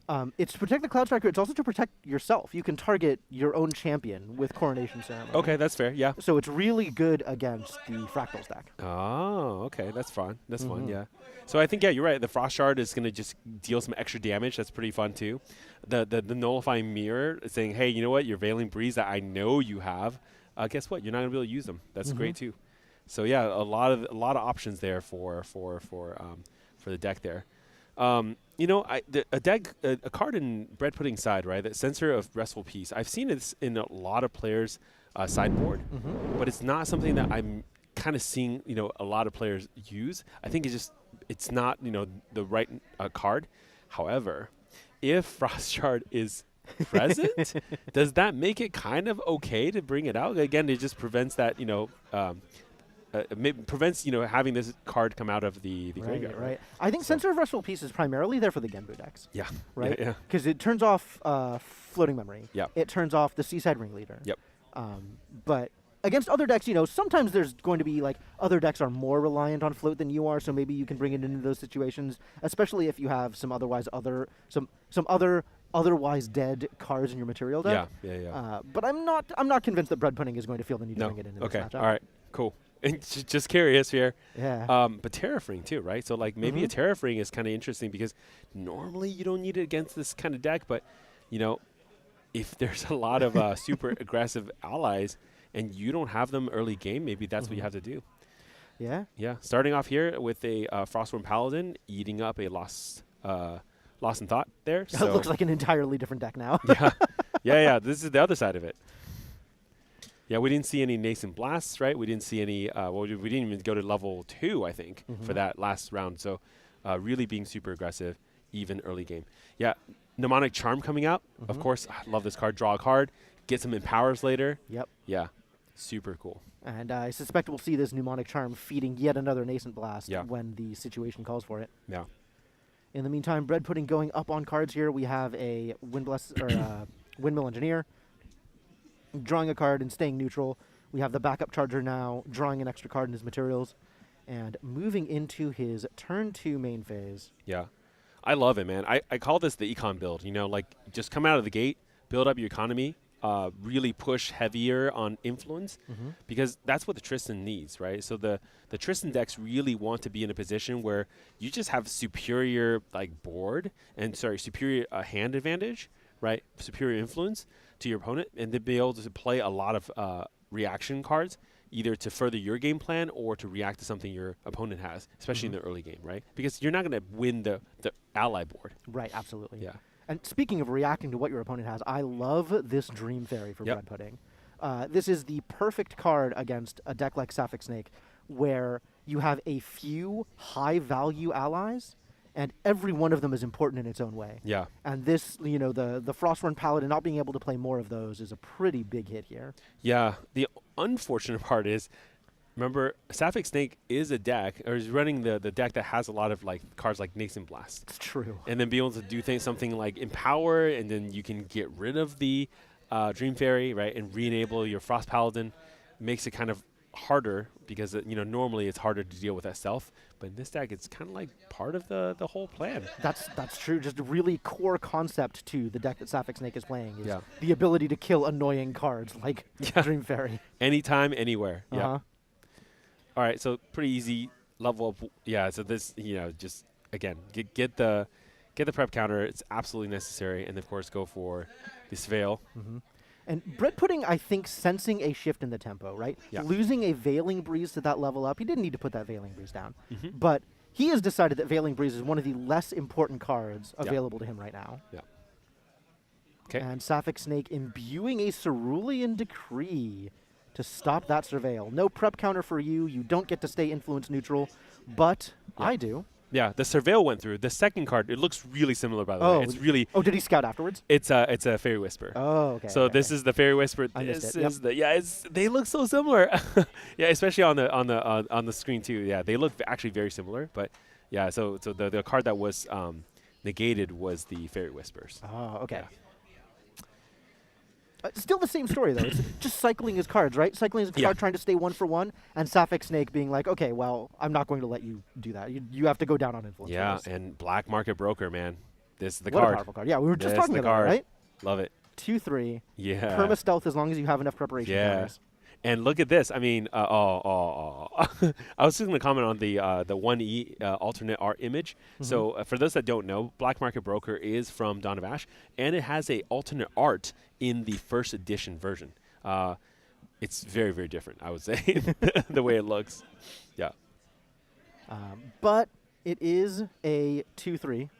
And I think Sapphic Snake knows what to... Oh, nope. Going for the Dream Fairy instead. Okay. Has to. So, Yep. yeah, burning that Empower in order to keep the Nascent Blast influence neutral, putting the Nascent Blast back into her memory, and clearing the way to bring that Frostborn Paladin down again. Yep. So here we have yet another Quicksilver Grail. I know you love this minigame. What do you think is under the Grail? So in this case, I think we have a couple options, right? But obviously, like, I think the fan is a pretty good one. Oftentimes, I will see people do smoke bombs, but if you're not going to be very aggressive or your opponent's not going to have a lot of defensive options, smoke bomb's kind of out. So I think probably, and then Safeguard Amulet is just going to be too early right now, and so is Covenant of Thorns. I'm betting this is going to be the fan of 7 depths. I think that is a completely reasonable choice here. Yeah. People have seen this kind of play in other decks as well. I know that the Fractal Diaotan deck likes to put the Scepter of Fascination underneath the Grail for kind of the same sort of controlled banish, being able to wait on it and banish when you want, what you want. Yeah, exactly. Hydra card. Okay. Here we go. Yep. Deciding that her health total is not in danger and using that Hydra Guard to get rid of the Engineer, and then immediately ending the turn, going west and drawing a card. What a great position for Sapphic Snake here. Yeah. She doesn't have quite the board that she did last time. Yep. So not nearly the tempo advantage of double Cloud Striker. But still looking like she's in a pretty solid position. Yeah. No damage yet on Bread Pudding, so it's going to be a little bit harder to close out the game. But she's setting herself up for a decent late game. Yeah, and building up influence to get to that point. Yeah. And, it's just, I love, look at this broker. This broker's still alive. It has stealth. You're not going to be able to deal with it. Even a Cloud Striker can't hit it. So, yeah. Okay, so so this is the whole point, right? Get the Nascent Blast, do it again, and now we're going to hit the broker. Right. Yeah. Unfortunately, no Empower this time, so losing the Nascent Blast, but you do what you can, right? You do what you can with what you got. Yeah, so the boots was materialized. This is basically showing that, Bread Pudding feels that basically he's in a position where he's not able to easily get prep counters, so the boots is going to be able to start getting the prep counters in a slower way, but still get to 4. So that, again, goes back to what we were saying earlier, having that easier level up once you are ready to actually go to 2. Absolutely. And the fact, again, like not to harp on this, but Yeah. without double Cloud Striker on the board, Bread Pudding has the room to put out the boots before Yeah. going to level 2, right? Yeah. He has the space here to not immediately die, to not need that as a defensive tool Yeah. in order to keep his game plan going. Yeah. And Bread Pudding has 2 dungeon guides, so, I mean, pretty much in a really good position to go to 3 whenever that is ready to go. Yeah. So looking at specifically here, I mean, this may be another one of those turns where just looking at the field, really wishing that, Bread Pudding had a Sadie, really wishing that there were more ways to quickly get your prep counters. But if not, it's fine. Go to end step, 4 prep counters, pass the turn, and then, basically get your plan to get to level 3. Yeah. Yeah, I think that plays into what you were saying before about like not really having good options in his hand. Yeah. With no Sadie, with only the 1 Surveil, needing the Windwalker boots in order to get those extra prep counters. So it does slow him down a little bit. And that's the way the cookie crumbles, right? Sometimes you draw the cards you need, sometimes you don't. Yeah. Looks like we're going to go for a Combing level 2, Acidic Vice. I'm surprised, no one has tried the new level 2 Combing, but this one does allow for the inherit effect here. It does have Unenter Empower 3, so the next spell that Sapphic Snake casts will be +3 levels, essentially. But the inherit effect is probably the more important one here, where whenever the winds go from north to south, draw a card. So this just, again, you already have the Hydra Guard, which is able to look for north to west. now north to south is also enabled. This just makes it so that the Komi has a lot of options. No matter which direction you shift the winds, you can potentially get some value out of it. And immediately landing out the DG to go to 3, right? Burning 2 more cards, it kind of doesn't matter at this point, because if you can get to 3 and you have all this different ways to essentially get draw cards, you know, there's a lot of turns. And remember, this Tristan is still level 1. You know, It's true. it's pretty far. Bread Pudding hasn't really had the chance to advance his game plan that much. Yeah. But He's look, doing okay on prep counters, but that's not the whole story. that's not the whole story. Yeah. Now I do think that Bread Pudding is going to be going to level 2 now, and then pretty much immediately to level 3 as well. So this is going to look pretty good. So we're going to do a Surveil Winds first, right into the level 3, the level 2. Yep, and getting... Drawing 2 cards. Did he have 3 in the yard? Did he have a float? Did I miss it? No, in his hand, or in his this memory is level 2. So he burned the dungeon guide. My bad. Okay, and he has a dungeon guide still ready to go, so this is going to be immediate level 3. Right, and this I think, like you were saying before, kind of plays into the way that Tristan is meant to play. Yeah. The way the deck is supposed to go is you put those 2 cards down, and you can immediately replace them because you have those extra prep counters on Tristan. Exactly, and basically a lot of Tristans, you're in a situation where, you know, going to level 2 equals going to level 3. Right. Because exactly, you know, you're not going to ever go to level 2 until you have like 4 prep counters, and 4 prep counters in general is going to put you in a position where, you know, you're at a really good spot to go to level 3 and have enough prep counters to do some crazy amount of damage. Yep. Yeah. Getting those ominous shadows with Tristan's on enter. And are we going to see another Oh, and he gripped a mastermind scheme. That's what I was going to ask. Do we have another Holy one? crap. What a draw. And that's on the Boots Banish. And remember, he couldn't have done that unless the Boots had seen 6 prep counters. Right. And that's exactly what he needed from the Tristan. Whoa, that's a great draw. Yeah, what a great position that he's in here. Oh, here we go. Smoke bombs. There you go. Yeah. I was not expecting smoke bombs. Yeah, well, but this does put Hydro Guard in a position where the Hydro Guard cannot be destroyed. That's true. So Yeah, can't attack the Hydro Guard, but it also means that the way is clear for this turn at least. Yeah, correct. But so no durability lost on the Shadow's Claw, also an important point. Yeah. But the Hydro Guard lives to fight another day. Yeah, doesn't matter though. This is the 100% mastermind scheme. Get 12 prep counters, get your agility 3, get all the value here. This is so good. I mean, so good. Every Tristan player, man, this is the kind of way you want to get to level 3. Mm-hmm. I gotta be thinking like Bread Pudding must be really happy here, being at level 3, right? Having the Shadow Claw already out, having 12 prep counters, having only taken 1 damage. Yeah, this is setting himself up to be kind of where he wants to be in the end game, right? Yeah. Having enough prep counters for a huge Shadow Strike, enough to kind of clear the way and deal all of the remaining damage in the help. Yeah. You know? And if it's not quite enough on its own, he's got those ominous shadows held back. They can also follow up with those Shadow Claw attacks and deal a little bit of extra damage. Yeah, man, I gotta say, all of this came down to that super, super lucky draw, drawing the map. Because I think you and I were thinking the same thing. He is level 3, and he has 6 prep counters, but he doesn't have Mastermind Scheme. Right. And he drew it. He drew it off the Boots. That's exactly what he needed. Oh man, it's almost like he has magnets in his hands. So we're seeing some extra draws here for Sapphic Snake. Playing Terrasite in order to draw a card, using that level 3 ability from Kongming to shift the winds, and then, of course, ending the turn, shifting the winds back, and drawing that card again off of the Hydro Guard Retainer static ability. Yeah. And just passing the turn at that point, sitting back and going to be trying to use the cards that she has in hand to defend herself from what looks to be a terrifying onslaught from the Shadow Strike deck. Oh, yeah. But, yeah, so Bread Pudding finally has a smile on his face. Pretty happy with the situations currently in. I also believe he has a Shadow Strike already in hand as well. So most of this is just looking at, okay, like, do I have enough now? Do I Shadow Strike now? Is it something I do later?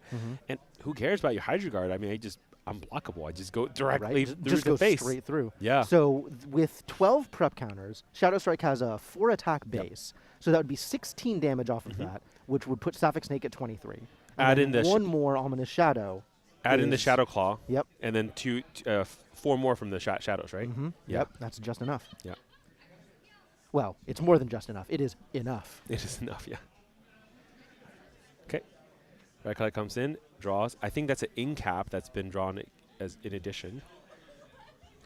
Ooh, that incapacitate potentially a big deal here. We don't know what Yeah. kind of negate Sapphic Snake is gonna have on hand. Mm-hmm. We do know that she runs Frostbinds and Cerulean Decrees, Mm-hmm. so that could be a big factor here. Yeah. Again, bread pudding is just making sure the final number counts are correct. You know, doing the math real quick and making sure nothing is wrong here, and how many prep counters to burn here. So yeah, there it burning is. all 12 using the claw, of Yep. course. Yeah. And now remember, although also we have a Viridian Trinket out. So Sapphic Snake responding to this with a nullifying mirror activation. okay.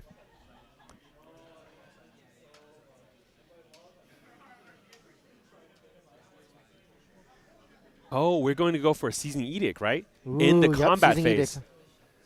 Oh, I forgot about this card, but yeah, Seasoning Edict allows you to end the combat phase immediately, right?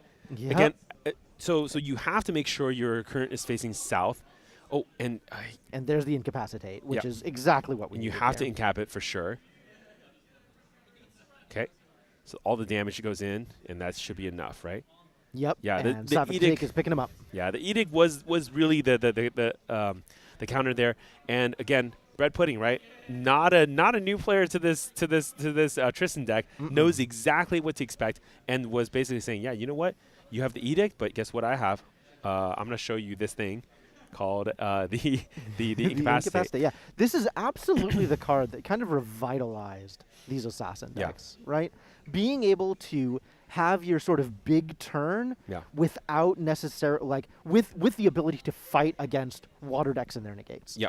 So incapacitate, just a huge deal here. Yeah, huge And deal. Of course, it did in fact win him the game. Yeah, also the Viridian Trinket. Right? I mean, like, this is the setup turn. So as an opponent to something like a Tristan, right? If you're staring down an opponent that's kind of, obviously in a pretty good state, obviously you don't know what's in the hand, and they pull out the Viridian Trinket, that's signaling, hey, man, like, I'm ready to go. Are you ready to play? Or Right. do you have the defense, And so that's, and that's exactly what we saw there. So pretty cool. And again, night and day difference, right? We didn't see any Cloud Strikers game 2. We saw, it's almost like the luck was flowing, the feng shui, okay, was flowing all the way to Sapphic Snake. And then, of course, game 2 flew right back to bread pudding. Right. And then, like, all the luck, all the draw, magnetic hand pulling in the mastermind scheme, right? exactly what he it's- needed whenever he needed it. Man, that Because he draw, drew the incapacitate that turn as well. that draw was huge. So strong. That draw was huge, yeah. Had he not had that card, I think it would have delayed it much, much, much longer. Absolutely. And you don't want to give a Terra deck Yeah. the ability to play that much of a late game. No. Especially this one, right? Having the ability to kind of keep shifting the winds and then just draw free. Uh-oh. What do And we now, say about now Cloud we are Striker? seeing a return to form. Is this a shift of winds again? I mean, look. If anybody's going to be the master of shifting winds, it's going to be the Kong Yin deck. Sapphic, exactly. Sapphic is controlling the winds. I mean, you are really gonna have to fight an uphill battle here. I mean, this wind can go left, right, up, down. Any direction they want. You got to be really careful about this. So, do you think that Bread Pudding has the tools to defend himself from a Cloud Striker assault? They didn't show up in game 1. Yeah, But maybe with the right draws, he'll have what it takes in order to get through this in game. I think he game needs a 3. Dream Fairy. That's what I'm just gonna be honest right now. That's what he's gonna need, right? And there it is. Yeah. What a great Fairy Whispers. And here's the best part, right? So inside his hand, Bread Pudding already has the Dungeon Guide, has the Shadow Strike, right? Oh, wow. And now you don't really need the Shadow Strike this early. It is nice to have it, so you don't have to worry about it later. But there's also Surveil the Winds, like so. So really, the only thing that was missing before that Fairy Whispers was a way to deal with Cloud Striker, because now Bread Pudding has ways to now, of course, start getting prep counters and then going higher in level. Absolutely, yeah. This is a key kind of defensive position. I would have loved to have seen a Sadie as well as a black market broker. Oh, yeah. As a way of dealing with the 4 health allies. I think that would have been very, very strong for Bread Pudding. But in this case, a Dream Fairy just kind of staving things off for a bit is probably exactly what he needs in order to get his game plan going and build up to the position where he can play those more powerful allies. Yeah, another thing too, right? So notice how Savage Snake this turn or this this game is going for a backup charger, right? And then going for things like, you know, Frostborn Paladins. It could be in a situation where, like, there could be a line open, right? If Savage Snake stays on that Spirit for too long, that there is a Slice and Dice option as well to just end the game even earlier. Because again, like, because there's again options, right, to go low or go high. Of course, you can go to the end game, but you know, if they're going to be a little bit slower, you can potentially, you know, really draw into it. I think, did he draw? Yeah, he drew the Slice and Dice.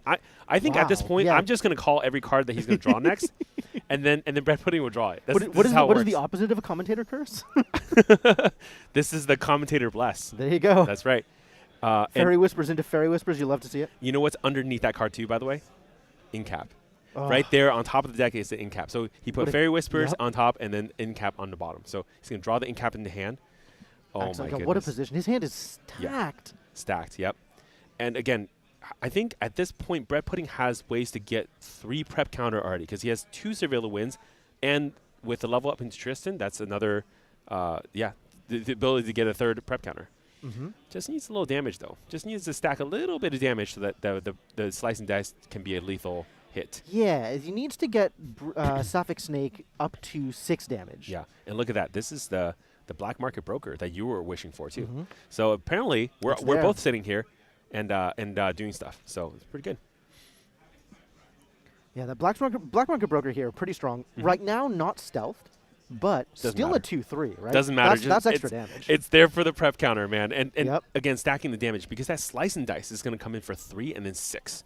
So that's 9 damage, right? We'll see if Sapphic Snake lets that through. Sapphic Snake definitely has the ability to play this a little bit more defensively. For sure. And I'm wondering if maybe Game 1 conditioned her to try and steal the tempo. Yeah. And is leaving her in a position where, you know, it's possible that she doesn't realize that she needs to defend herself in the same way. Yeah. I'm hopeful that she's aware of this as a possibility coming out from Bread Pudding's deck and will play appropriately. I think you got to know, right? I think Sapphic for sure knows, yeah. But it's one of those things where maybe it's just something that you're not able to defend against. Yeah. And the thing is, normally, like, you know, I was saying earlier, Sapphic Snake should have ways to deal with the Dream Fairy. But unfortunately, I think what's happening here is I don't think there's Nascent Blast in hand. Yeah, it doesn't look like it. Yeah. Sapphic Snake is going up to level 1, though, so going to make the Slice and Dice buyout a little bit more expensive. It's tricky. But and I think Sapphic Snake is going to lay down the Mnemonic Charm. So setting yourself up for that powerful Nascent Blast Empower, exactly. Whenever that's available. Yeah. And again, just going card neutral, right? Right. Cycling some cards through, it's totally fine. Yeah. And this is kind of a normal state for this deck. It's not as high rolly as we saw in Game 1. Yeah. But it does have a powerful ally who has a lot of defensive synergies. Yeah. And it does have a lot of influence for Sapphic Snake, right? Still building up her hand. Yep. Yeah, so we're going to see the level 1 here coming from Bread Pudding. I think we're going to start stacking some of those prep counters. Yeah, I think that's going to be an important part of his strategy here. I am sure. Oh, no. Oh, no. Okay. Backup charger. Backup charger. Maybe planning on going to level 1 as the 3rd prep counter, just in case he's in a position where that's going to be enough in order to get the Slice and Dice? Yeah. Yeah. But in the meantime, not feeling pressured enough to need to go to level 1 in order to keep himself alive? Yeah. Could be. Could be.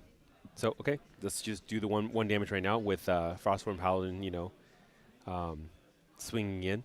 So it's kind of interesting, right? In this situation, like, do you really want to race as Sapphic Snake, you know, knowing that there could be some sort of threats? Maybe you should leave the Frostborn Paladin standing up and intercepting, right? That's definitely a possibility. I think she saw the opportunity to get rid of the broker before the stealth came on.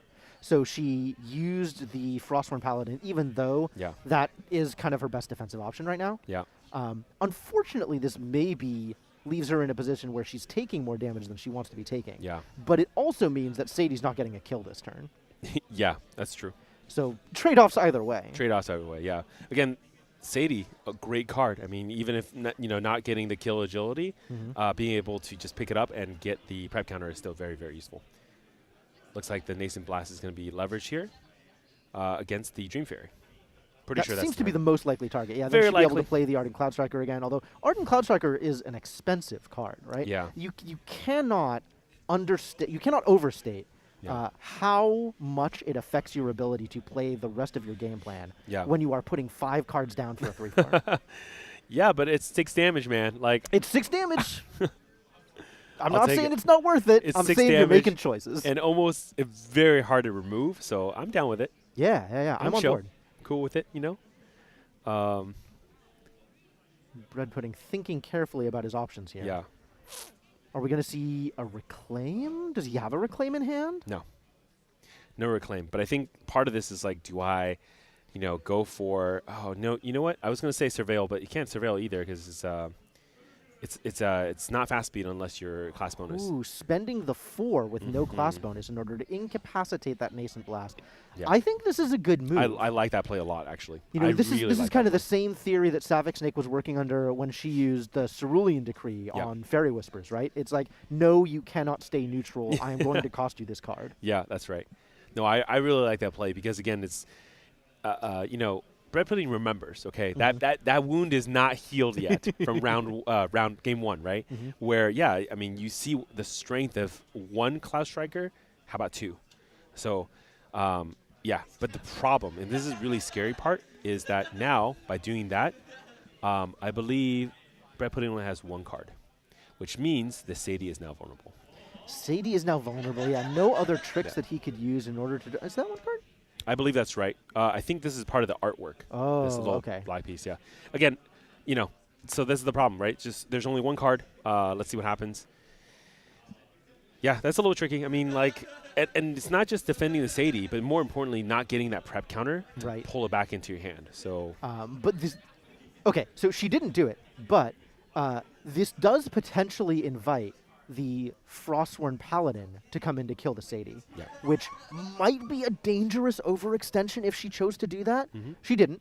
So even though the Sadie is vulnerable, and now after the Recollect, the Sadie is no longer vulnerable, I think this is the right choice for Savic Snake. I think she recognizes that her life total is in danger. Because right now, if she takes 3 more damage, that's Slice and Dice range.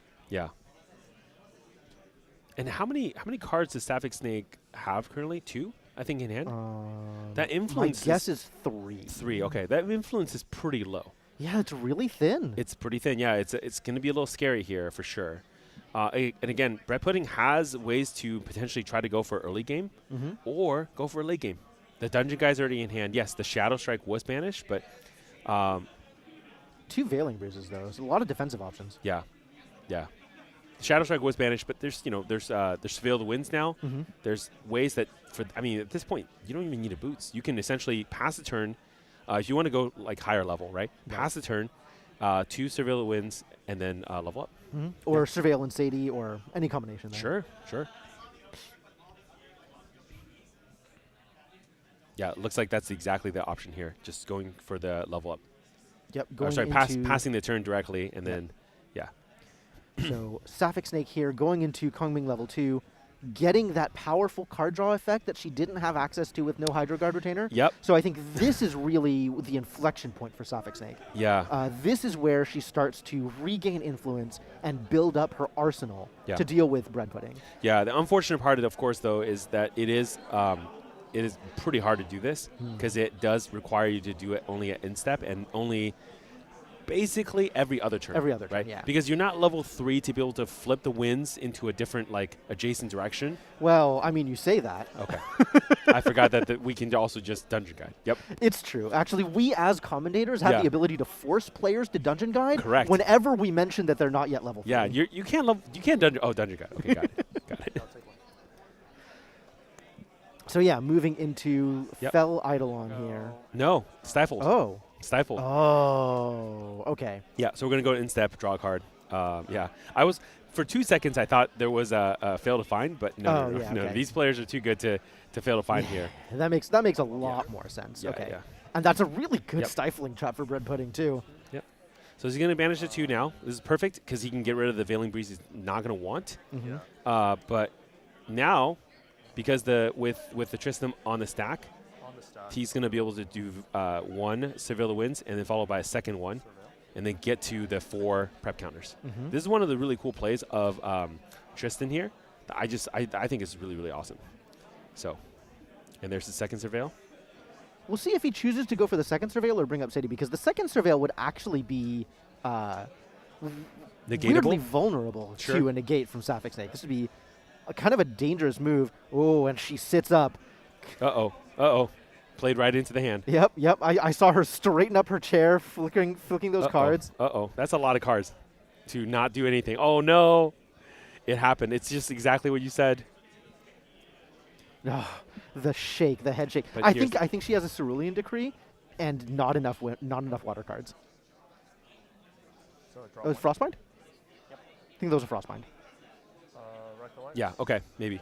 I didn't see it. It went pretty fast. Yeah, it moved over pretty quickly. I think it was a Frostbind. Okay. So Bread Pudding, unfortunately, didn't have the cards in hand in order to keep his card safe. Lost that card, did not get the extra prep counter. Yeah. So only a draw 1 off of Tristan's ability instead of the usual draw 2. You know, I think you're right. I think having the Sadie return was much better, much more preferable maybe in that position. It seems safer, yeah. Yeah, definitely. Yep. Although maybe that, on the flip side, is just as vulnerable to damage from Sapphic Snake, right? Because if she has, like, a Frost Shard or something and responds to that with killing the Sadie, like, I guess it's pick your poison, right? They're both bad. They're both bad. It's more like which side. Maybe Sapphic Snake had both. Which answer do you think she has? Yeah, if she has both, well, then I guess it didn't matter which one you chose. Yep. I think DG has to come out. Yeah, exactly. Yep.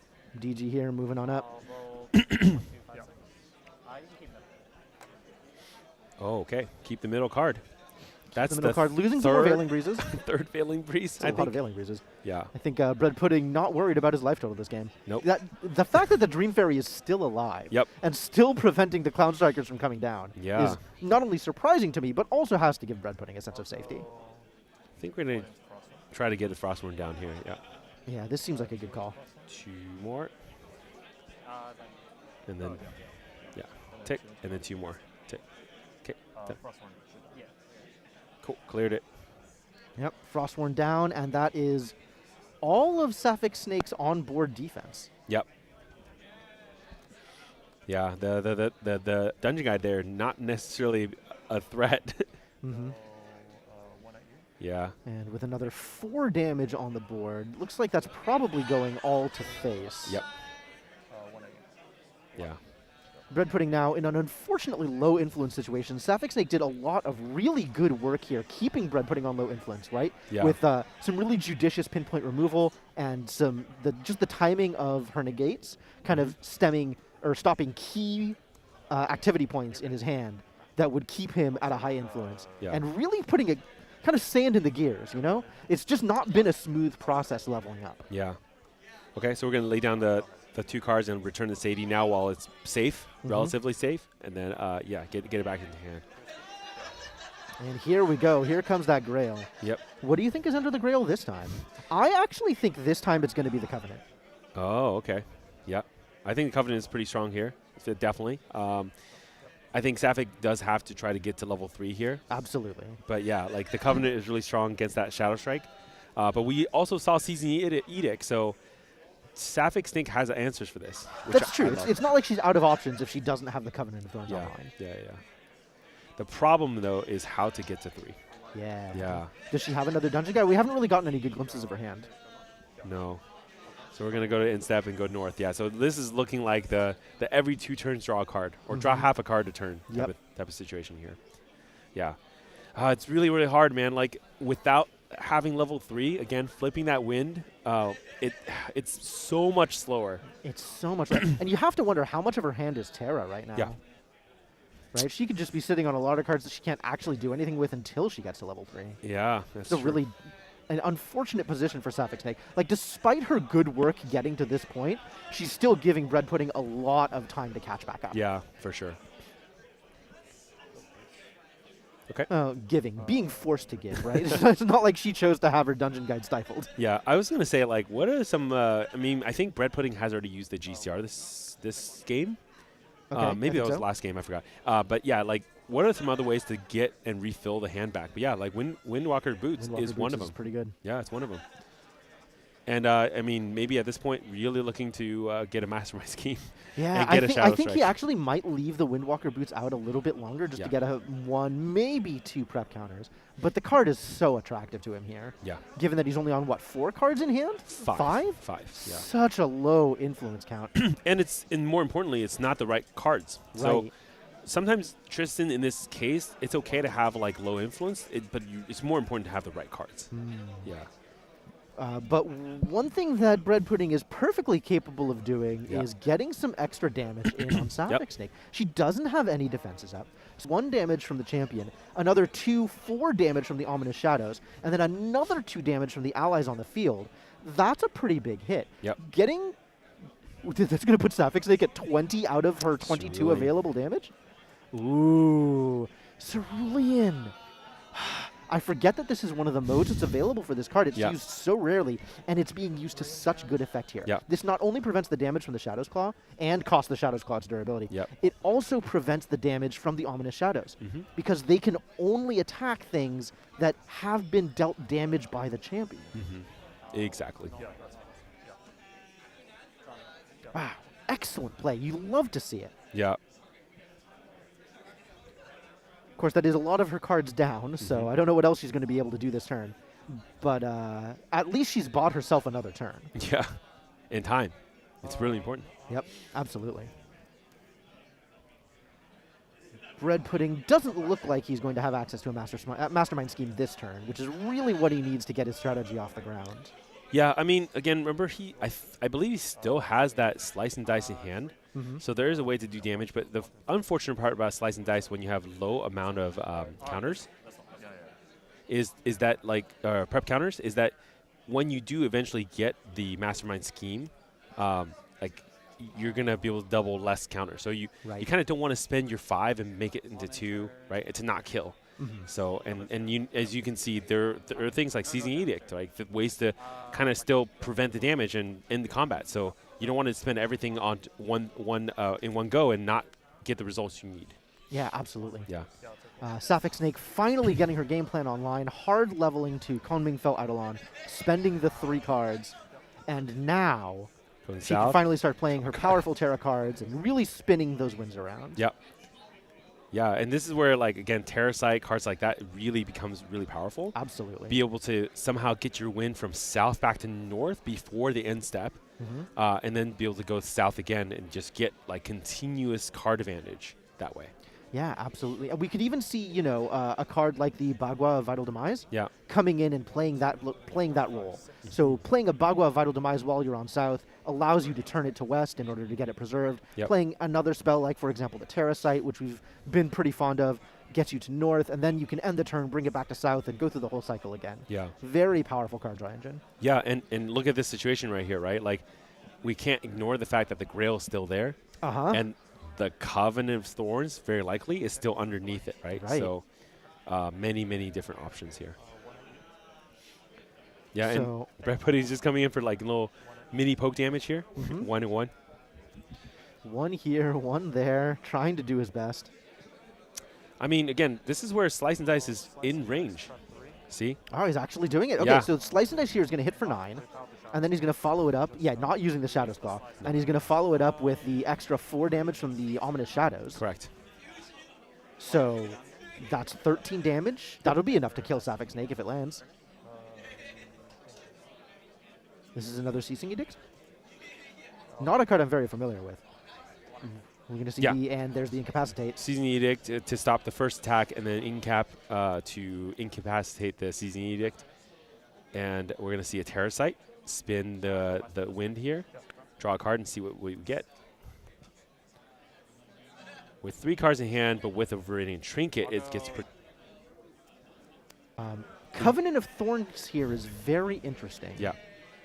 Because it's still hitting the first Slice and Dice, but if you put the Covenant of Thorns on the Ominous Shadow, then that 3 damage is getting prevented. You don't get the on-hit. Wow. So you don't even get the second attack. Yeah, there's a second Seizing Edict, too. But there's also a second Seizing Edict. Yes, sometimes you don't need to be tricky. Sometimes you just have the answer. Oh, man, that's crazy, yeah.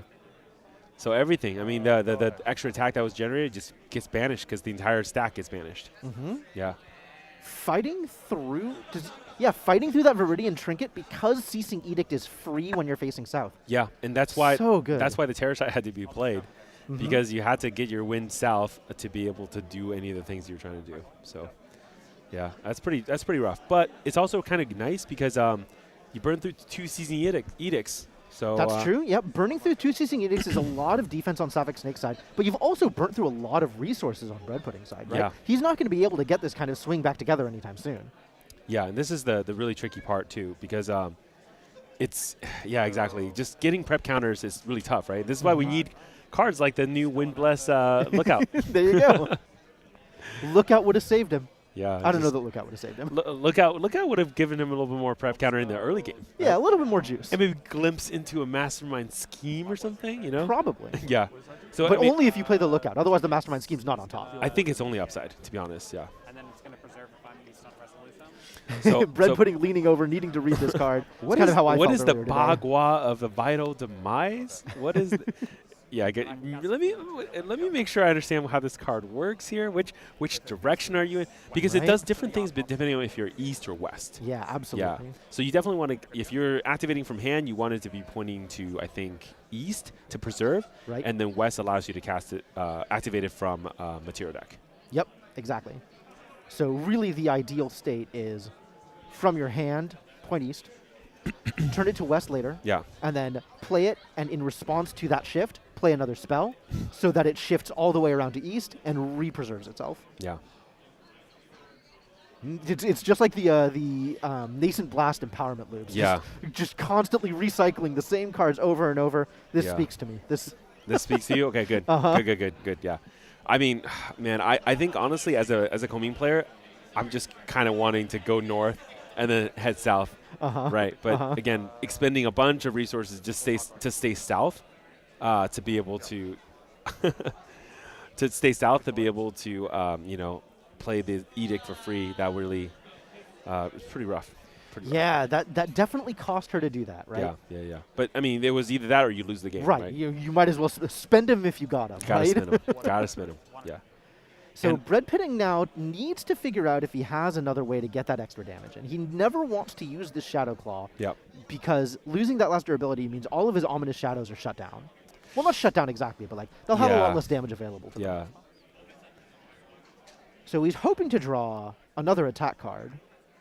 Okay, we have a I mean, none of these things are really important here. Yeah, so just grabbing the guaranteed card draw. Correct. And putting the others back on the bottom. He does have an ace in though, so maybe we turn this whole game into an ally game. Yeah, and Sapphic Snake actually is in a position where she's not very equipped to defend against that. Yeah. Right? Like, this is actually kind of a rough position for Sapphic Snake to deal with a board. Yeah. She does have the one Bagua. I guess two Bagua looking at that material deck. So maybe she'll be all right. But this is definitely a situation where it's going to be a lot of work. Yeah. Oh, man. And remember, Sapphic Snake still has that thing under the Covenant. Under the Grail, yes. The Covenant under the Thorns, yes. Right. Yeah, so again, this is what you do, right? You just literally go to your turn, tear a site, go north, in turn, go south, draw a card, pass. Yep. All cards in hand. Let's go. Yeah, this How many cards does she have? Is it 7, something like that? At this point, 7 or 8, yeah. I mean, again, once Coming gets to level 3, being able to kind of turn the winds around like this a lot, you can get card advantage really quickly. Absolutely, yeah. Because a lot of the cards that you're going to be using to spin don't cost you cards. They actually just draw you cards. So you're going card neutral to draw cards at the end step. So we're seeing another weapon come down for Bread Pudding. We're seeing the Assassin's Ripper. And this actually does a lot of the same work that Slice and Dice would have. It gives him some damage on an attack that doesn't use up the counter from the Shadow's Claw. So he can attack with his champion, he can get damage on with his champion, and turn on the attacks from the Ominous Shadows. Yeah. The Ripper's coming in for 3. And the more he can do this, the more pressure he can put on Sapphic Snake, the less she can use her resources to hit him in the face with a Bagua. Oh man, Coriolis Ward is coming out too. Like this is really just we're really kind of going crazy here. And this is exactly this is enough too. It's 1+ level, so she is defending the 3 damage that the Assassin's Ripper would otherwise do. Yep. And still has 1 left over for the what? The dungeon guide's gone. Never mind. Yeah, it doesn't matter. They were anymore. all cleaned up earlier by a bunch of Bagua vital demise. Yeah, they were demised. The Bagua was pretty vital in that it caused their demise. Yeah, that's right. That's right. Yeah, Coriolis Ward, absolutely excellent here. Not getting the card draw out of it because she's in. Oh no, she shifted. Yes, so she should get the card draw. Yeah. Popping the Grail is indeed that Covenant of Thorns. It does cost 1 because she's not a tamer, so she doesn't get it for free. Did she get incapacitated? Oh, the Coriolis Ward got incapacitated. Ward got incaps. But yeah, more importantly, like, this Thorn's going to be pretty annoying to deal with. Yep, that is 3 damage from that attack, redirected to the Ominous Shadow, and prevented. Yep. And now we're playing Bagua games. Oh, here we go. Yeah, because... I'll grab a Terracite. Wait, that's the 3rd Bagua, right? So we're preserving 3 Baguas right now? 3 Baguas are preserved, which means at any point she could spend 6 out of her hand to deal 12. Look at this. Terracite, grab, right? And then use to go north, right click, draw a card, go south, end step, go south, pass turn. Why not? On the other hand, if she has the cards, she could deal 12. She could actually do lethal here? 25 is lethal.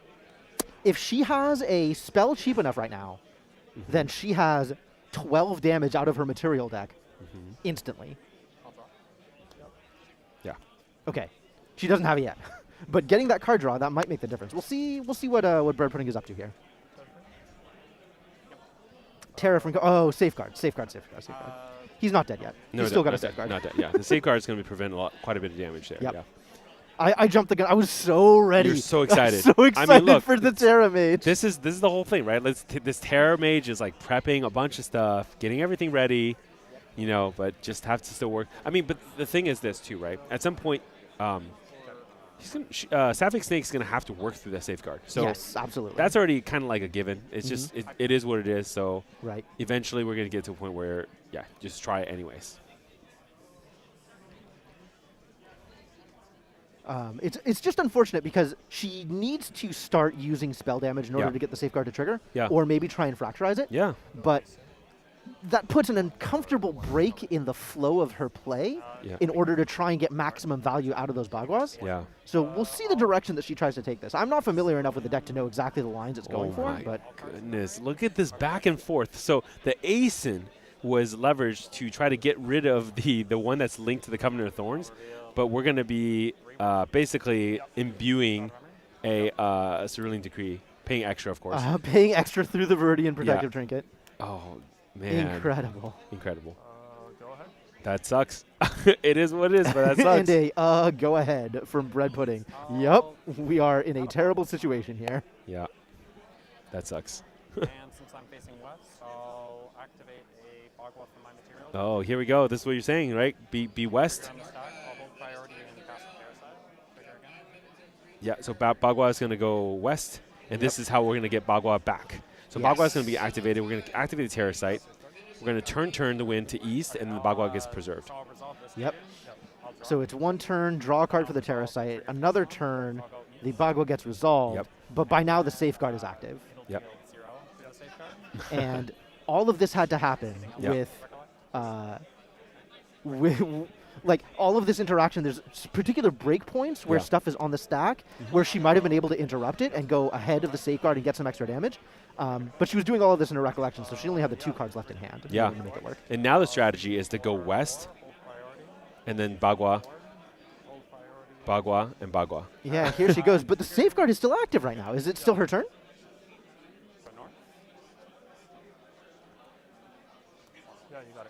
Yeah, I believe this is you get to deal all the damage. Yeah. It is. It's pretty cool, man. Like, it is a very cool deck. Yeah. Oh man, it just like I think especially like in game 2, right? Like, just, again, you can see the shift between the two. Absolutely. I think it was a pretty fair matchup, right? First game, I don't think Bread Pudding was drawing what he wanted. No. And then game 2, I don't think Sapphic was drawing. Sapphic Snake was drawing what they wanted. Even if Sapphic Snake was drawing what she wanted, Bread Pudding had the high roll. Yeah, I think there was true. no defending True. from that. True. And then game 3, I mean, like, I was thinking there's a early play, but again, it's just Sapphic Snake had for every card that Bread Pudding had, Sapphic Snake had the answer for. Yep, absolutely. I mean, I think it was 3 season edicts, right? It's insane. Like edict. Okay, Right. like I can incap the first one, but I can't incap the second one. This is a lot. Yeah. Yeah. Just again in the situation. Okay, finally I have enough. I can prep a dagger, but oh no, I can't do that either. Right? Even with an incap, like it's just it's almost like maybe right. I think maybe Bread Pudding had to kind of wait a little bit longer, get into a position where a lot of these things are better prepared together, Right. and then go for that finisher. Yeah, it was actually really interesting. So just like you said, right? Round 1 was a high roll in one direction. Yep. Round 2 was a high roll in the other direction. Yeah. Game 3, it felt like things were mostly even, and Bread Pudding fell into that low influence trap of going blow for blow with a water deck. Yeah. Right? This Yeah. is, I am doing one thing, you stopped me, okay, I'll try again next turn. But next turn, both of you have recovered your influence, and both of you have the ability to play one more thing. Yeah. And that's never going to work out in favor of the deck getting stymied by the water deck. Oh, especially because the water deck was not getting one extra card. That's true, yep. Right? Like where Bread Pudding was struggling to get one extra card, I mean, on Sapphic side, I mean, once you hit level 3, and this is what I was saying too, like if you saw at level 2 it's a little clunky, you could get like 1.5 card, right? Per turn's pretty decent.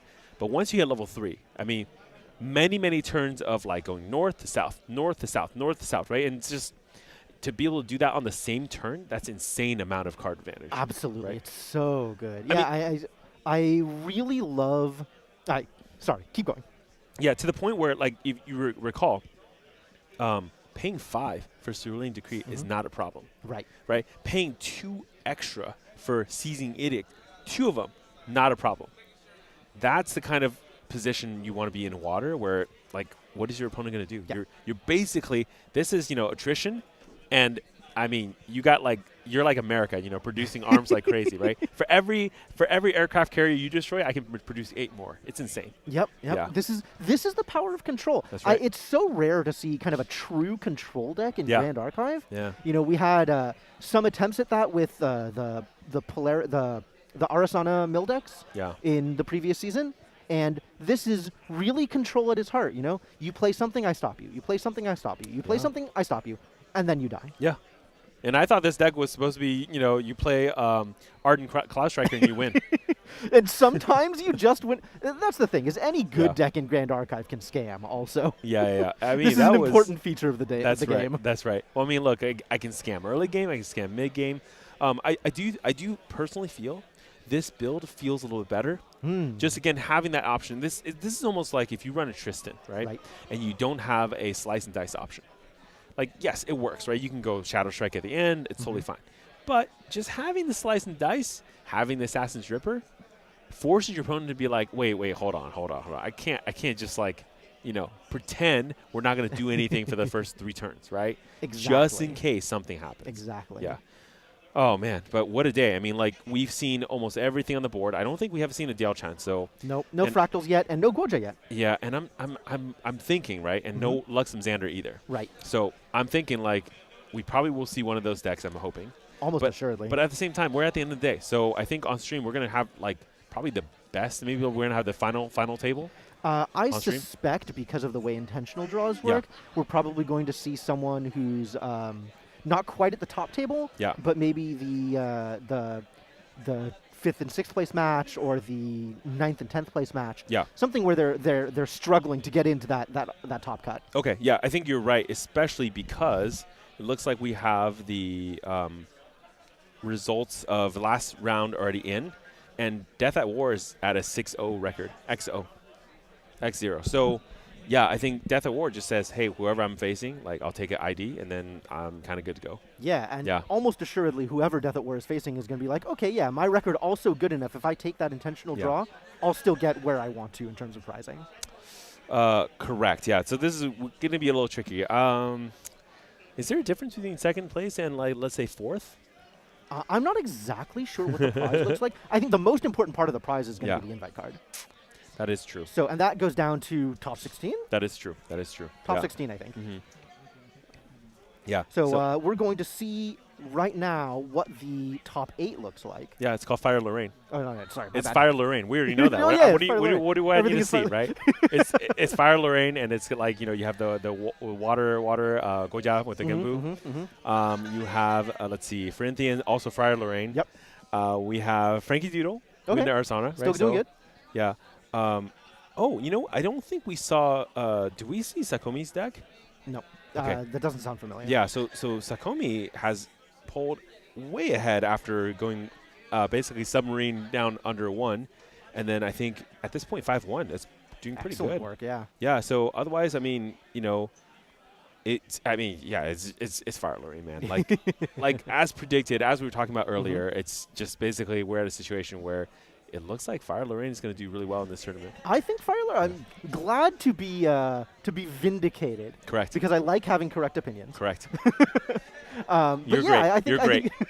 The best. Hey, sometimes the best caster. Okay, sometimes. Sometimes. Yeah, get the right predictions. I'll go with sometimes. You That's got it. But yeah, I think this is a ripe field. Good for Fire Lorraine. Good. Yeah. And doing pretty well, so that's pretty cool. Yeah, I think the other prediction too that a lot of folks in the field also felt like too was, very likely the Fire Lorraine was able to stifle the Fractal decks, right, with the Clarent. It's one card. That one card. Very strong. Has taken out the entire, the other deck basically. It's kind of insane.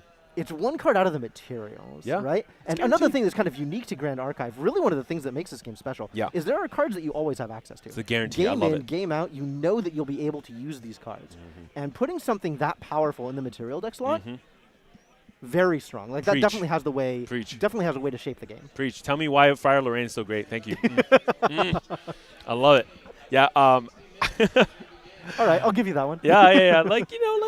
It's just again, it's like. Look, the deck performs really well, right? And it has options against everybody else. And because you're the beatdown, you have to basically, you have to be in a position where, other decks have to respond to you. Yeah, right? absolutely. And it's like, do you have the answer? Because it's like the Cloud Striker, but way worse. Yeah. Yeah. Correct. So we're going to look at a graphic for our top 8. Basically what we were saying before, right? Like a lot of Fire Lorraines here, right? So you can see now 3 Fire Lorraines now. Wind Lorraine. You see that 3?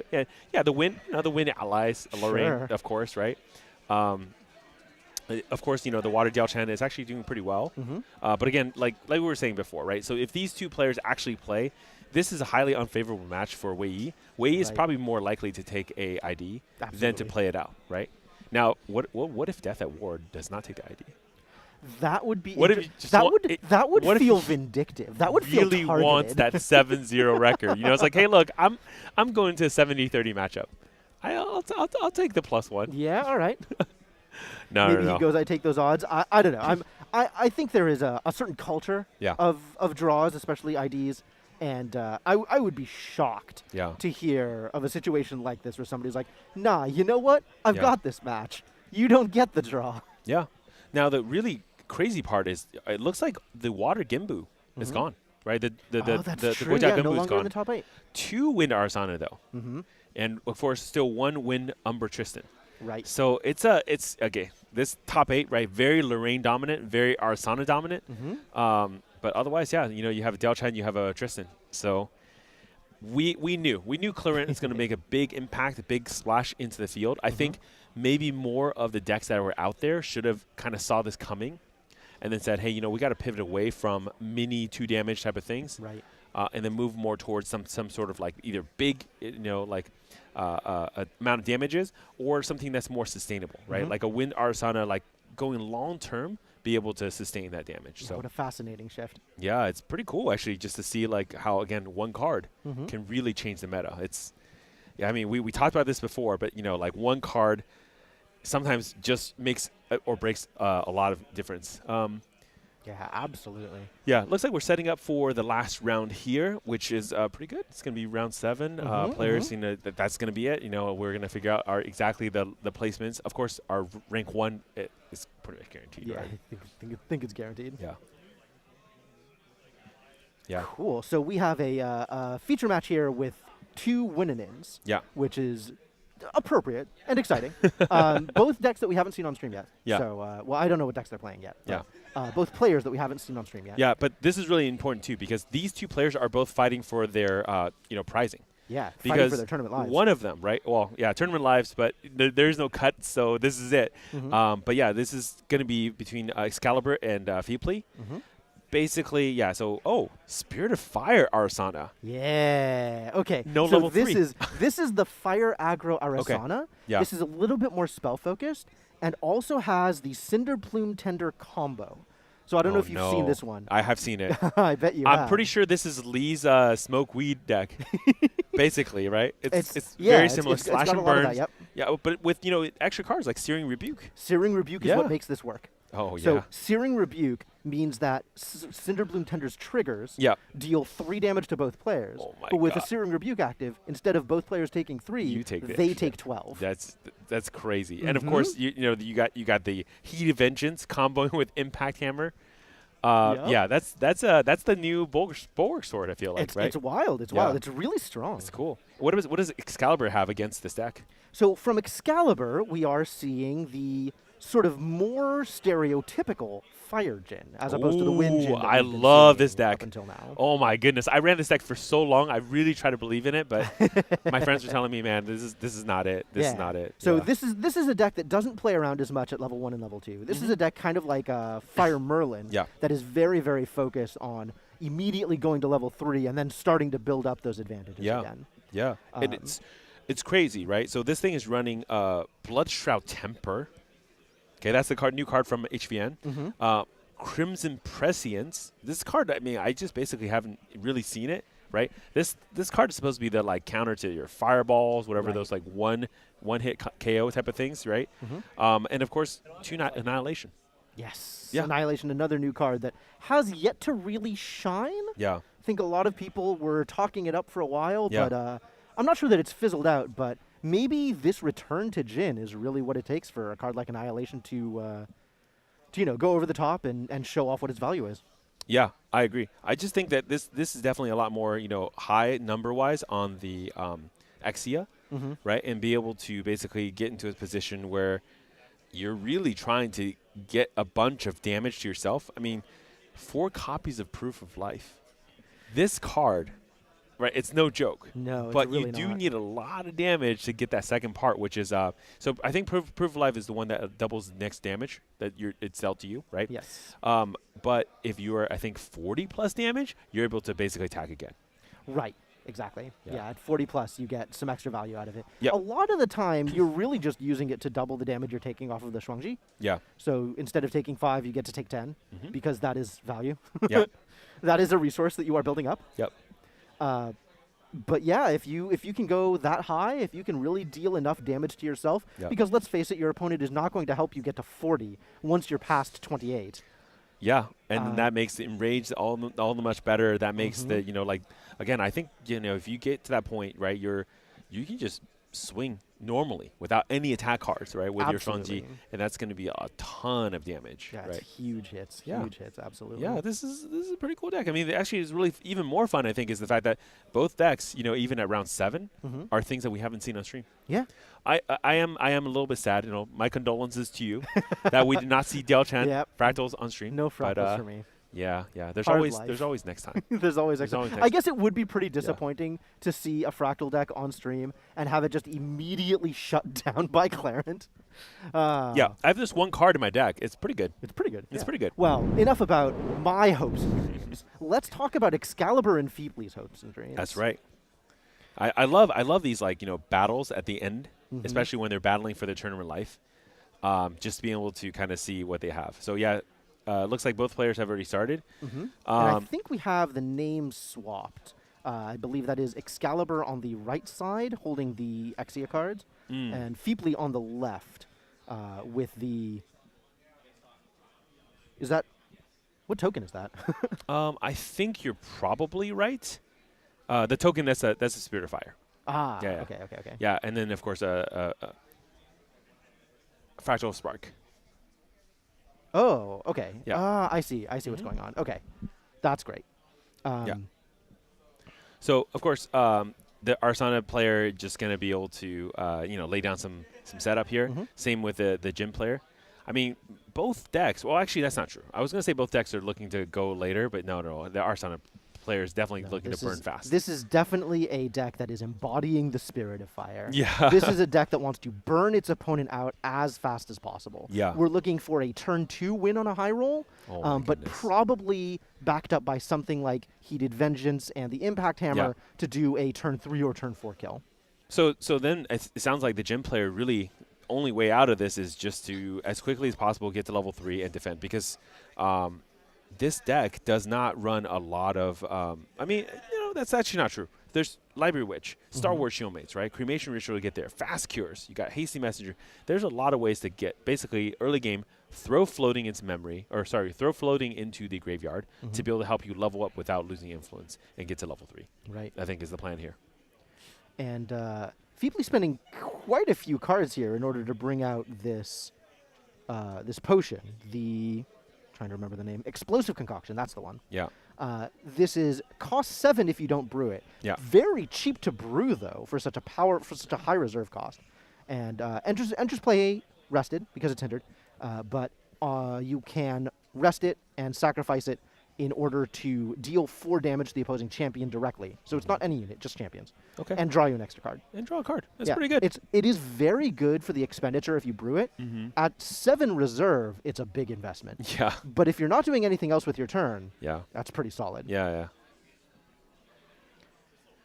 Excalibur, are we waiting for Judge interaction? It looks like... What is this Making battery sure- token, by the way? I'm really curious about this battery token. up This on the is top. looking really cool. That's a neat one. Yeah, I don't know if I've seen that one before. No, but I like it. It looks like we're counting cards in order to make sure that we have the right amount of cards given what's been played. Okay. So there's the Sparks, and then there's the backup charger to draw 1 and draw a card. Yep. Yeah, not sure where they're at. Well, anyway, once this gets passed, we're going to be moving on into Feebly's second turn, or Excalibur's rather. Excalibur's second turn. We'll see. We'll see when we get there. Yeah. But in the meantime, it sounds like, or rather, it looks like there might have been an extra draw here. Yeah. So I think there was 1 extra card pulled. Fortunately, our table judge is on the ball, paying attention to that kind of thing. So we are allowing the opponent to choose one of the cards from the pool of cards that have too many to And then put back. Is this put back in the deck or discarded? Put I back in the deck, believe right? this is put back into the deck, and then Okay. the deck is reshuffled. Oh, that makes sense. Yeah, discarded would actually be pretty good for fire deck. Shuffle in the deck. Okay, it's Yeah, gonna get shuffled because back. it's in a position where it's not possible to tell them apart. Yeah. So instead, you are given the worst of the available options by showing them to your opponent. Your opponent chooses. Wow, that's really bad. It is really bad. Do you kind of restart your turn then in this case? Nope. From there on, I think it's played as it lies. I see. Oh, so you show up every card. Obviously, you can't banish or you can't throw back the cards that have already been played. But Right. every card gets made available. So it's even worse because you're also giving like infinite information. Yeah, you've given a lot of information to your opponent the same way. Wow. So it's definitely the kind of thing you want to be very careful about. Gotta be very careful. If you're Man, going to be in that kind of situation. our stream judge, our stream judge really doing a good job there. Yeah, really helpful. Very on the ball. That's not an easy Yeah. thing to notice. I need some W's in chat for the stream judge. That's pretty good. Good eye. All Good right, eye, Brian. so- Good eye. All right. Hasty Messenger coming out. Yep. Swinging for 1. Sounds good. Jin level 1 on Excalibur's side. And they're discarding that Flame Room. So now the Flame Room is also going to be able to help to, +1 on the floating memory. It Yep. That's the strategy. Fast Cure, Jin 1, Hasty, discarding Flame Room, right? Yep. Yeah. Absolutely. This is going to look a Oh, lot no. like Merlin until we get to level 3. Censor. Oh, it happened! Censor. It's here, guys. Censor. All right. So we found this a sensor. card Yeah, this is makes massive. every card what is it? Okay, cards in the graveyard lose all abilities. Mm-hmm. That includes floating memory. Yep. That includes any sort of like fire type of like, oh, burn this card like Source Same Everflame. Mm-hmm. That includes like, the Seaside Ringleader. It definitely includes Proof of Life coming back from the Oh graveyard. no! Oh no! You're so right. This hits the Exia player extra hard. Yeah, it's pretty bad. Yeah, it's pretty bad. Now the Exia player does have reduced to Ash, so at some point later on, that's an option too. Yeah, to get absolutely. rid of it. Yeah. And in the meanwhile, we're seeing Feeply advance their board. So another Fractal of Sparks coming down and making some decisions about what card next to play. The full combo requires 9 influence. Yeah. And level 1.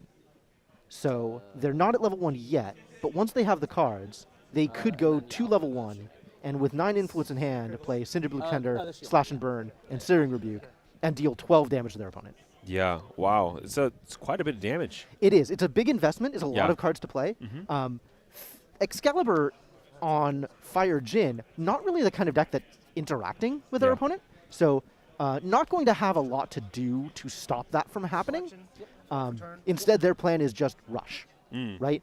Get those cards into the graveyard, start leveling up. Now already moving into Jin Zealous Maverick, the level 2, throwing some defense in the way, some units to block the attacks, but otherwise kind of letting Feeply have the run of the board. Yeah. Wow. My turn. Oh, now we have 2 players, both Feeply. This is great. No, we're switching the names, matching figuring it exactly out. where they are. Yeah, I'm making fun of this. Come on. Yeah. All right, Feeply now level 1, so getting well set up in order to do a lot of some cleric shenanigans here. Yeah. It says gather. I'm gonna gather twice, get 2 herbs. But these herbs are gonna be able to get burned later too, right? So this is all feeding into the whole gameplay here. Twice. I will recollect and draw. Trying to see if these are the right kinds of herbs in order to free roll another explosive concoction. So you need, I think it's what One of the 5s and 6s. one I herb think. and 1 leaf, Yeah, right? leaf is the 5 and 6, silver leaf and razor leaf. Okay, yeah. And herb is what, 3 and 4? Herb is everything. Oh, they're all herbs. They're all herbs. Okay, got it. Yeah. So you have leaves, you have roots, and you have vines, right? Is it vines? What's the Flowers. flowers? Flowers are the middle ones. Oh. Roots are the 1 and 2. Yeah. So yeah, this is I think the right herbs to brew another explosive concoction, Man. if that is what Feeply wants to do.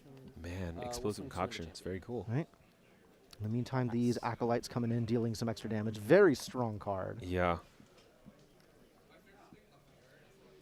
Oh, and he's running 4 explosive concoctions too. Oh yeah, absolutely. Really brewing that fire potion. That's a lot.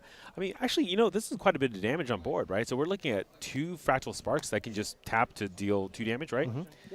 With 1 each, so there's 2 total. 1 each. Yep. And with a Searing Rebuke, that's even more damage. Oh yeah, that's true. Wow. Fractal Sparks works so well with Searing Rebuke. Mm-hmm. But Excalibur making his way to level 3 now. So despite how many Searing Rebukes Feeply has, we haven't gotten in the way of Jin yet. Yeah. And this is where Jin's going to, again, it's wants to be in that position, feeling pretty good about just not dying. And then kind of moving forward with the game plan here. Yep, and Excalibur poking forward a little bit, and just relying on Jin's immortality and extra big health pool to keep himself alive. Not really playing any defensive cards yet. Just saying, okay, if you want to hit me, you're welcome to hit me. I will take this damage and use it to fuel a later turn. Yeah, and I'm pretty sure Excalibur is in a situation too here, where I think his influence is 1. Oh yeah, he's very low on influence right now. Yeah. This is what happens when you get to this point. I believe his next summon is going to be a Berserker Plate though. Yeah. Which again, off of the 1 card in his memory, I think isn't going to get him quite close enough. He might actually take the turn off and bring out, for example, I was hoping to see GCR for him, but he needs an extra card draw in order to be able to use the backup charger. Yeah. So it might just be Berserker Plate, and we're holding off. Yeah. But hey, again, it's once you get to this point in Jin's, situation, it's looking pretty good, and you're feeling pretty safe, right? Yeah, I think that's the key there, is he feels a lot safer at this point, knowing that he can only die on his end step, regardless of how much damage Feebly's going to do. We'll go GCR. Sounds good. Meanwhile, we have GCR coming down from the opposite side, Feebly trying to accelerate their draw, trying to find the damage that they need in order to put Excalibur on the back foot. Yeah. And not quite coming together yet. Only 11 damage, and now that Excalibur is level 3 Jin, you've got to be careful just how much damage you deal to your opponent. You want to deal the right amount of damage, right? You want to deal enough damage, but not too much damage.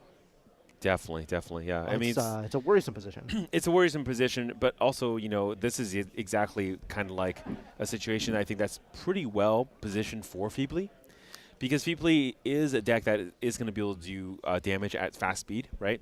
So whenever putting Jin at a specific point, and then just kind of pushing Jin over is a little bit more within reach within this deck. Like you said, with the Searing Rebuke, right? Being able to like tap the Sparks, and then with the Searing Rebuke on, you know, protecting yourself, and then reflecting that damage back for 12. That's quite a bit of damage that, you know, you can layer on the Jin.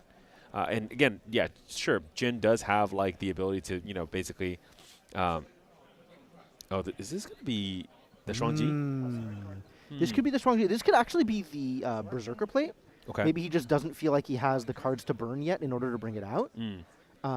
It's fascinating. You almost never see a materialize when you're Exia that is not Berserker plate first. Yeah. Right? That's just a wild material order. Materialize order. But again, he's in the position, right? He had to go to level 3. He had to burn his entire hand. Yeah. Put himself at 1 influence on solo. No matter what, yeah. So prevent the next 3 damage. Oh and no. There's the Searing Rebuke. Here it comes. Off of 1 damage. Oh no, he's going to get full value out of the Searing Rebuke. He's going to get full value. He's blocking 1 damage from the Dungeon Guide, and then Searing Rebuke prevents 3. So the next 1 or 2 that gets, and he has the Tender out? He does have the Tender out. Yep, this is it. Yeah, I'll gather once, and then I'll banish 3 to gather 3 more times. So oh my goodness, he's going to gather 4 times. Gathering 4 times here. So 2, 6, with the Polaris out. And each of these gathers is 1 damage to both champions. But with Searing Rebuke active, it's going to prevent the first 1, 2, 3 of those and turn them into 3, 6, 9 damage to the opponent. Man. So each instant gather. And then walking through each individual step of it here. It's crazy. 1 to each of us. Yeah. So that's actually going to be like 4, 4, 4. So 12, and then add in another 1, so 13 damage. That is 13 damage to Excalibur and only 1 actual damage to Feebly here. Yeah. I'll take 1. Yeah. You're going to take 13. Yep. Yeah. Making sure that they're both on board with the math. Excalibur not happy with the situation, understandably. Excalibur's like, what the heck? Yeah, it's actually 9 from the Searing Rebuke plus the 4 from the Cinder Bloom Tender. Yep. Yeah. Okay. Oh, but doing this in response to the Dungeon Guide killing the Cinder Bloom Tender. I see. Okay, that's as good a timing as any. Yeah. Excalibur ending the turn at 25. Oh no, another one. End step. Another one, and this is where the sparks come. I'll cast Searing Rebuke. Oh no. Spark. Perfect. Spark. Yep. This is exactly what he needed. Oh my goodness, look at this. I think this is the problem. Searing Rebuke is resolved. You can't get to a point where. Oh, I see what's happening. Oh no. Excalibur has the option to lineage release here in response to Searing Rebuke. Yeah. But if he waits until after Searing Rebuke resolves, can't play any form of fire cards. At that point he's in trouble. So in response to Searing Rebuke. Yeah. Okay. So Excalibur not quite dead yet, but no longer has access to any of his fire cards. This is going to be extra dangerous. Dealing 6 to your champion. 6 to champion. He's going to put 25 on Jin. Yeah. And then I'll go to my turn. Yep. Oh, and now Excalibur's end step has passed. He is no longer killable until his next end step. Yeah. So at least he guaranteed himself another turn with the use of that release. Yeah. But this is the power of the Fire Arasana deck. Yeah. Arasana very much has some big burst potential. Yep. And again, it's like this, right? If you don't pull the Berserker plate, like, let's be honest, you're going to be in a world of hurt at the end of this. Absolutely. Right? So, like, it forces a Berserker play. It, like, obviously, I think at this point, Excalibur is going to have to use the battery right, to get the card influence, and then with that extra card influence, burn it for the Berserker plate, to then draw the card and draw for turn. I think that's how you may be able to get back in the game, but the Terraforming is going to prevent you from doing any damage this turn. Yeah. And then we're going to do some fun stuff at the end step again. Yeah, Excalibur is definitely not in a good position here. Yeah, I think this just goes to show, while it is very important to get your Jin to level 3, you can't do it too fast, because then you're stuck in this situation. Right, yeah, if you're just taking turns off, that's miserable. There's the battery. We get that extra influence here. Yep, one from the backup charger. Okay. Go to turn, materialize. And I now think we'll probably see the Berserker It's plate. got to be the plate. Yeah, I know the chalice is really tempting. But see the chalice, see the plate. What do you think is under that grail? It's not the smoke bombs. It's not the chalice. It's I think not it's the plate. the strong G. You think it's the strong G? Okay. But the problem is, that I makes a think lot it of was sense. just a little too early, right? Yeah. God, imagine if that was the safeguard. He'd be so happy right now. Yeah.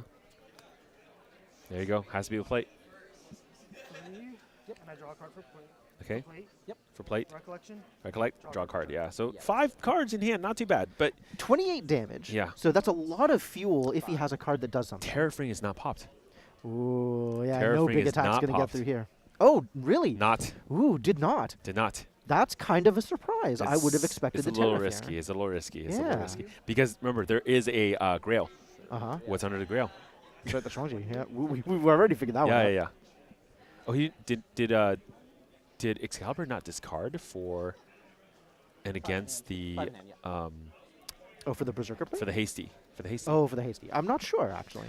So let's see. He has 2 Exia cards in hand, right? So there are maybe some options here. Yeah, with 5 cards in hand and 28 damage, that is a decent chunk of fuel for any Exia stuff that he's going to do here. So let's do some math, right? So both decks obviously math decks here. On the Excalibur side, 28 damage is representing. It's going to be 5 extra damage on the Shang-Chi, so that's going to be 6 damage for the swing, right?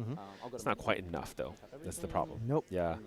And even if you have some sort of like enrage, you're just a tad short of where you need to be. Right. I think. Yeah. So Excalibur passing that turn, feebly dealing 2 damage during Excalibur's end step, and not quite enough to seal the deal. Nope. There will be another turn cycle. This is great. I mean, actually, I'm going to be honest.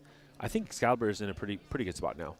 Now, of course, he's going to eat a Terrafring, definitely this turn. Yeah, 100%. Yeah, and then Feebly has to really think about like whether he wants to lay down a ton of cards here too.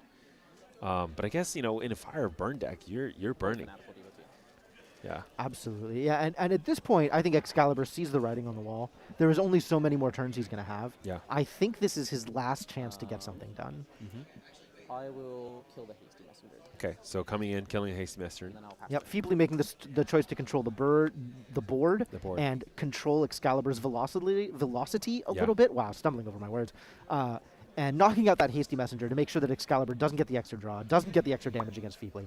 So in a slightly worse position, trying to deal the remaining damage. Ooh, going for the chalice, going for the high roll. The chalice, yep, he wants some cards. Do you feel like maybe the Safeguard Amulet would also been a pretty good choice there too?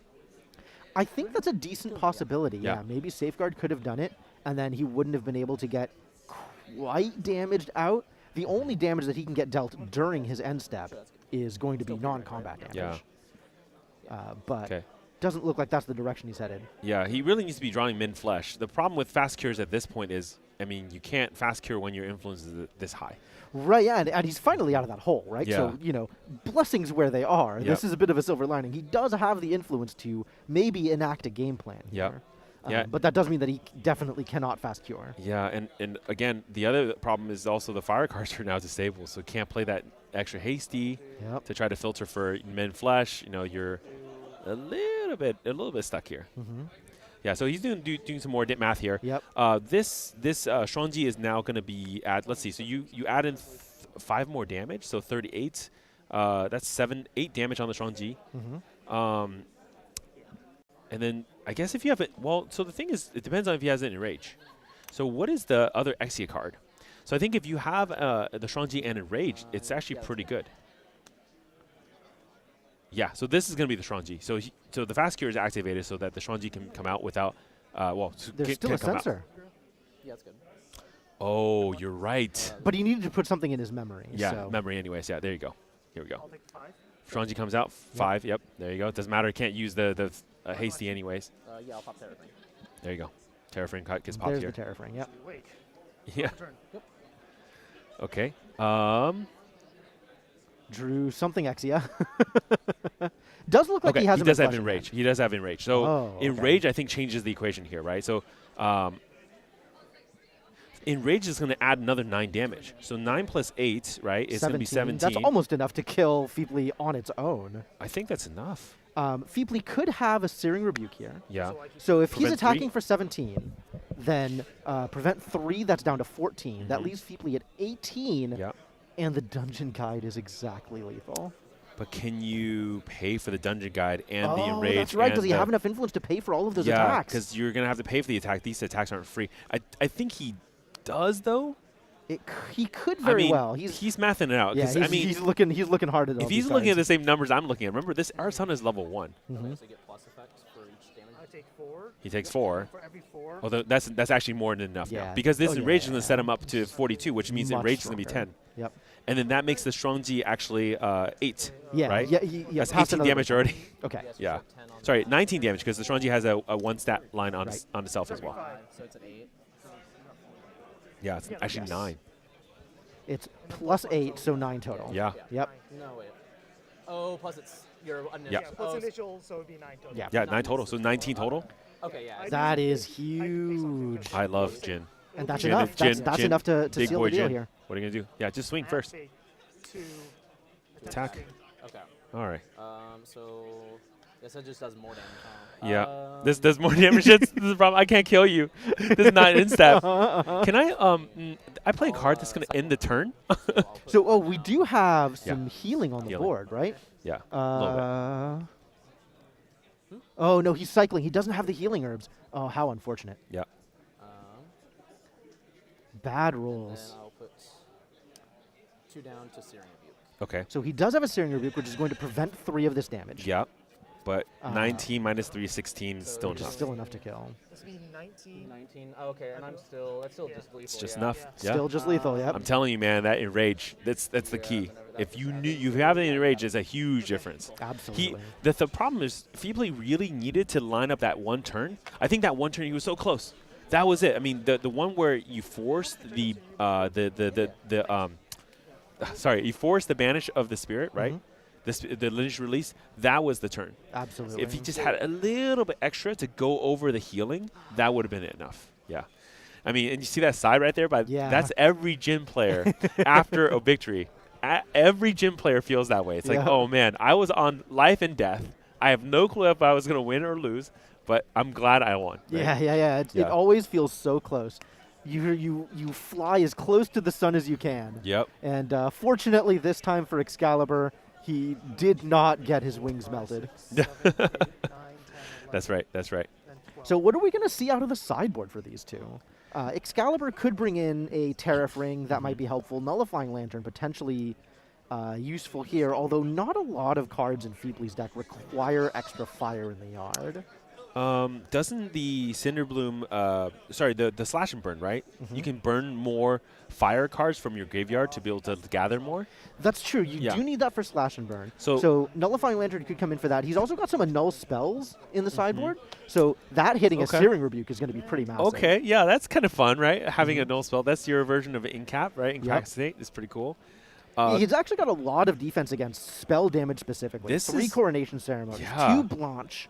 So my goodness. he's ready for non-combat damage. Dude, I really like Excalibur's side deck, sideboard here, and there's a lot. Yeah, like you're saying, Blanche is going to come in.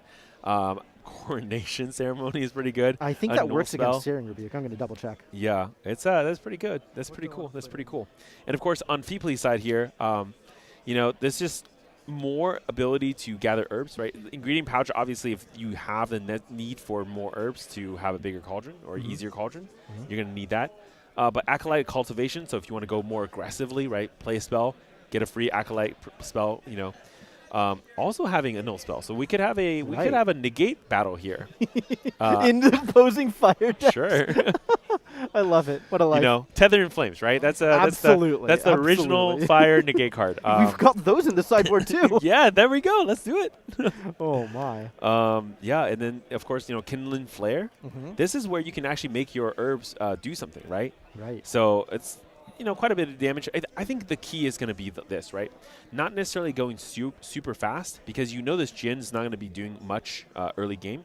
If you see an early game, like you said, high roll type of like kill on turn 2, great, take it. Right. But if you don't have it, kind of like stack up your damage a little bit, or the Jin's going to do it for you, right? Be able to survive that one turn with a Terrafring or something like that, and then, of course, on end step, just demolish them. Yep. I think that's the game plan here, because obviously, you know, Feebly can dish out a ton of damage, right, in one turn, but it really has to be the turn that kills, because a ton of damage to a gym player and not killing is really rough. Yeah, no, that's setting yourself up for failure. Yeah. And I think that is exactly what we saw in Game 1. Feebly was able to do a ton of damage, and it wasn't quite enough. Yeah. Well, we'll see what Feebly decides to do. We might actually see a little bit more of the recovery options in Feebly sideboard as well, since Excalibur had like almost exactly a kill. Yeah. You know, if Feebly had a little bit more health, he would have been fine. Sure. Or maybe that's where ingredient pouch comes in, right? Getting that consistent gather, getting the herbs that can heal, maybe that helps you to, you know, stay alive. I suspect ingredient pouch is more for Polaris in this deck. Definitely. But I like that plan. I like the thought of, you know, getting those recovery herbs and making the difference that way. Anything that helps, man, right? Like at that point, you know, if it makes the difference between death and life, I think you choose life.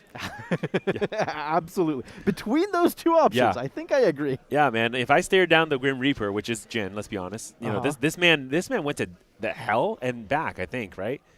To gain all this demonic power. So, yeah, if you're staring Grim Reaper in the face, I think you gotta choose life. Oh, Mark, talk lore to me. Life herbs.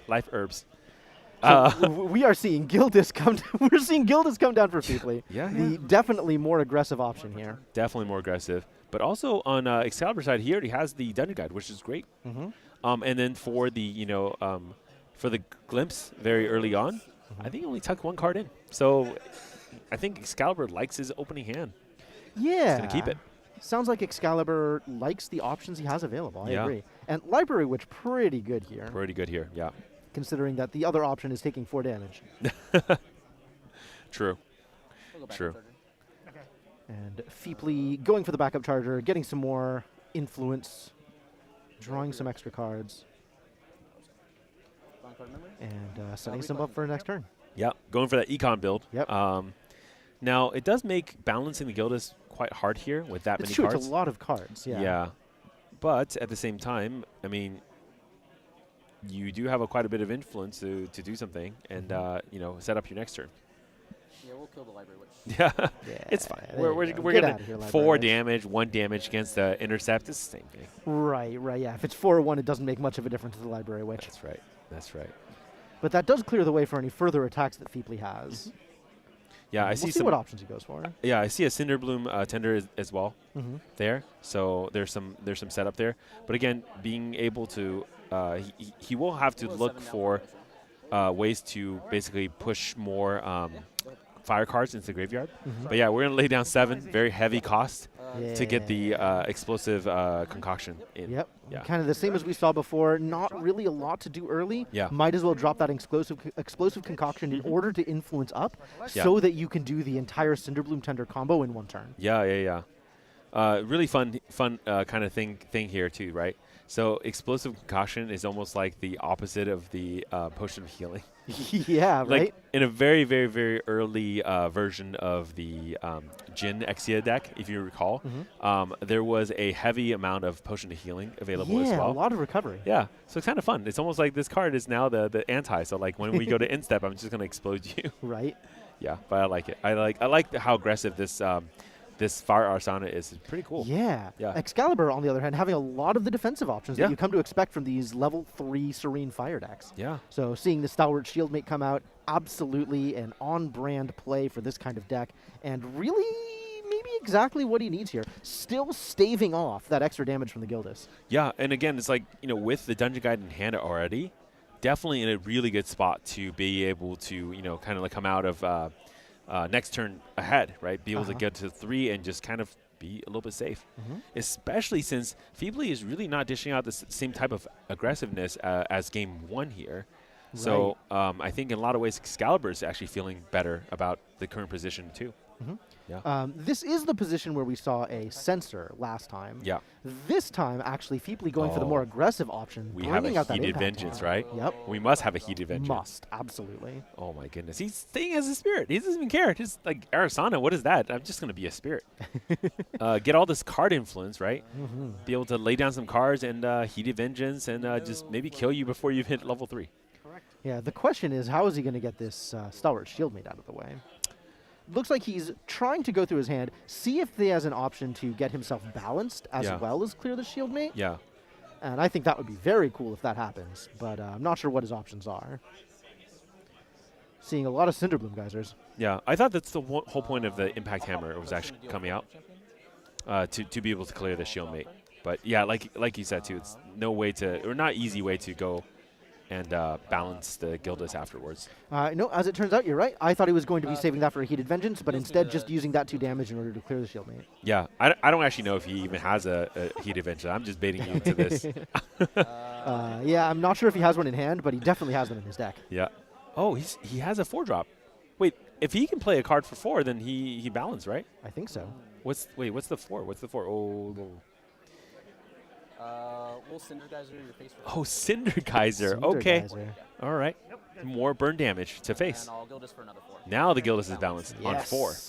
Gildas is finally coming in as she was meant to. Yep. You guys have seen balance on 3. Have you seen balance on 4? Right. Cinder Geyser. Cinder Geyser. That's how you do do it. The Explosive Concoction actually playing a key role here, getting him up to the 9 influence he needs to be able to balance with a 4-drop. Yeah, that's right. It's pretty crazy, man. Excalibur setting up to go to level 3, instantly to 3. Yep, leveled up to 2 and now instantly to 3 with, I think he'll end at 3 influence this time instead of the 1 of last time. 1 was pretty rough. I'm going to be honest. 1 was pretty rough. I'm going to be honest. I think 3 is great. I think 3, having the ability to be at 3 and then be able to, you know, like get a backup charger, kind of start the influence game a little bit. Every turn, right? So backup charger into something like a breastplate. That definitely feels a lot better. Absolutely, yeah. Much better position going up to level 3, as you said. We'll see whether or not Feebly has something to make the difference, though. I think Feebly may be able to identify kind of what his game plan is a little bit easier now. You know, having gone up against Jin and seen kind of what the results were in these various situations. Maybe has a better line here in order to get Excalibur dead at the only point at which he can get Excalibur dead. Yeah, that's for sure. Okay. Gather 2, 1 and 5. All right, it's the level up herb and the recycling herb. Yeah, not the healing herbs. Not the healing, still not the healing talking herbs. about. Yeah. But this is the right combination to brew a potion if he decides to. Brew the explosive potion, right? Yep, the explosive concoction. Yeah. But in the meantime, Polaris coming out mostly as, I think, a distraction. I mean, look, it's just like I have it, right, just in case I need it. Polaris in this case, like if it deals with a dungeon guide, hey, you know, that's 1 extra damage that you're not going to be taking constantly. So yeah, it's okay. I think it's okay. Might as well. Yeah, why not? Exactly. Yeah, I think it is mostly a why not inclusion, especially with a deck that is intending to only materialize 3 or 4 cards over the course of the game. Yeah, and you already have it, right? So you already have the Polaris. You might as well use it. Yeah, might as well, for sure. Looking through his cards, Feebly kind of in the tank here, wondering how he's going to get damage through. Yeah. A lot of math happening here. This is the problem on both Jin's side and on the aggro player's side. Yeah. Math is unfortunately for everybody in this game. Especially, apparently, if you play fire. You know, math is for fire players. I remember when we had the starter decks for Jin and Coming, right? Everyone's like, oh, Coming is such a difficult deck to navigate. You know, you got a lot of to really think about which direction of the wind you got to point. And then everyone ignored Jin because Jin just sounded like the wooga booga, like hit you with a lot of damage. Right. But little did you understand, Jin was a very math heavy deck. Yeah, you really had to see what your lines are and what numbers you want to hit. Yeah. And it turns out Kong Ming is maybe best when she goes west and never comes back. Yeah. Yeah. Seeing that Acolyte come down. I'll swing into Jin in response. Doesn't seem like Feebly is going to be able to balance here, which I think was the concern. No. Yeah, at this point, again, like without balancing 4 is just so hard. I'll put one Yeah, down absolutely. to I mean, activate it does have a Syndergeyser, but So it'll be you know. 4, so I'll be swinging for 5 with Fanatical. Oh, that's right. Fanatical Devotee is actually an automaton as well. So 5 getting that extra damage in, pretty good. And also including the Memory 4 ability, swing so 1. even more. Yeah.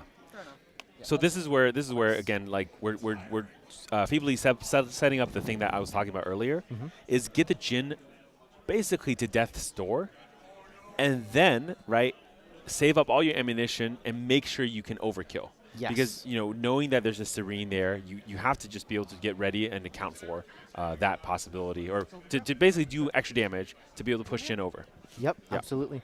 And Feebly in a good position to do that, like a lot of the damage coming out of his deck is fast, is non-combat damage, is something that he can do during Excalibur's end step, which is the only time he's vulnerable. Yeah, exactly. And just saving up and making sure that you can overkill at that time when it's useful. Yeah. That sounds like a great strategy. I think it's just so funny, by the way, to see this Jin like literally get to level 3. It's like, like powering up, right? Like imagine any like Dragon Ball Z or whatever, like Bleach. You're going like super like, okay, I've just shown you my final form, and then literally what you do is just stand there and say, pass. You go, you go, and then like your enemy's like slashing at you. You got gashes going on your skin. You're like, okay, it's fine. I'm not gonna hit you. I just need to take a break for a second. Yeah. Give me a sec. It took me a lot of energy to get here. I just need to sit down for a moment. Yeah, it's definitely the anticlimactic like level 3, right? You get to 3, and it's a lot of like, oh, I'm gonna get this grail. I'm gonna get a cup. So I'm gonna take a drink. I'm a little parched here. Your turn. Yeah, I think Slime's had a lot of the similar problems. It was really easy to level yourself up to level 3 Sylvan and have one card available and be like, all right, well, if this Slime doesn't do it, I guess I'm out. Rough position to be in for sure. Yeah. Okay. And then I'll swing 1 into Jin. Devotee is just gonna come in for 2 damage almost every turn. Okay, and here's a Boom Tender. Yeah, here's the tender. We're setting up all the little pieces. Excalibur at 22. We're probably going to see the Berserker plate here. Oh no, he's got the fast cures too, man. This time it's actually effective. He it's played effective. it when his influence was low enough. Okay, there you go. Berserker plate comes out. Okay. Takes the 3 damage, draws Draw the a extra card. card, and now his life total is 35 instead of the 28 from before. So 14 damage in order to get Excalibur out of the game, and I'm not sure whether or not Feebly can find that. Well, I mean, a Searing Rebuke with a Slash and Burn and a Cinder Bloom is quite a bit of damage, right? That could be like 14 damage already by itself. Right. Yeah, on its own, it is exactly 13. Yeah, it depends on how many herbs gets burned from the, how many herbs gets gathered. Right. How many fire cards you slash and burn, I guess. Yes, exactly. Yeah, but here's the fun thing, right? So, I mean, it's probably the strong G, but what if it's the Nullifying Lantern? What if it's Nullifying Lantern? What if it's Under the Safeguard? grill. What if it's Safeguard? What if Excalibur learned from the previous game? True. What if Excalibur asked himself that question? What if this was Safeguard? That's right. Okay. Rebuke's here? I think it's the strong G. Yeah. Searing Rebuke resolves? Yep. We're going to slash and burn for, I think, 4 gathers total. Looks like there's 4 3 times. cards in the yard, so 4 gathers. Just like last time. Yep. So you would be taking 9 damage plus plus 4, 9 from so and then I'd be taking 1. yeah, So again, 13. Yep. Putting him at 1 short of lethal. 34. Yeah. I'd be at 34? Yeah, 34. Oh boy. Excalibur But confirming this, I'll be at 34. Arasana can still swing with the hammer. Unfortunately, that doesn't help. That means there's a whole nother turn cycle. But we're gonna well, oh, that's true. Yeah. This is in Excalibur's end step. If this could get to 35, that would be the end. Yeah. Okay, you're incapping the slash and burn.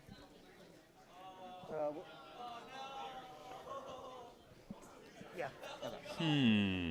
So after the Searing Rebuke has already resolved, the Yeah. Slash and Burn coming down and getting incapped. So I'm thinking about this, right? What if Feeply? Oh no, but this is in the instep. Yeah. Okay. Never mind. Yeah. What if Feeply instead just hits with the Arasana like impact hammer and then pass her? Yep.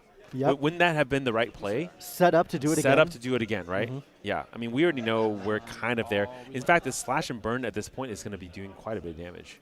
Yeah, it really is. Yeah, because the next slash and burn can burn for 5, right? Mm-hmm. Yeah. The problem is you now have to have another Searing Rebuke. Right. Which is annoying. Right. Which is really annoying, actually. Yeah. And he's not in that position to do it right now. Oh, and here it is. He was listening. Past the turn. Yep. Oh, man. Pass the turn. 3 for plate. Yep. Draw a card. Yep. So Excalibur getting this fairly high damage turn, 24 damage, bringing out the Chalice of Blood, getting a little bit more influence, quite a lot more influence, right? 2 Yeah. from the Chalice of Blood, and then 1 more from the Berserker Plate. So drawing 4 this turn. Yep. Wild. Yeah. What a powerful deck. Yeah, and again, it's going to be that same position. Remember, like the very, very, very tricky damage, except this time, actually, Excalibur is even in a better position because that Serene Fire has not been released yet. It's true. Yeah. He can actually play fire cards. Yeah.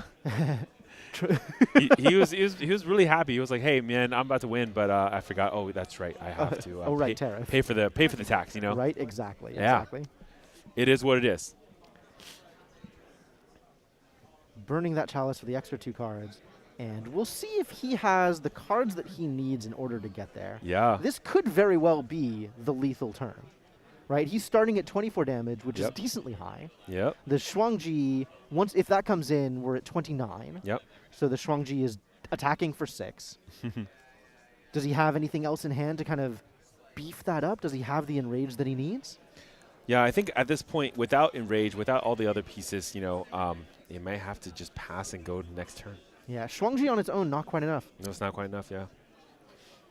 Looking through his hand here, trying to decide what he's going to spend his turn on. Yeah, so he also does have like Relentless Outbursts in hand. Unfortunately, Relentless Outbursts really is looking for, I believe, 35 damage or 36.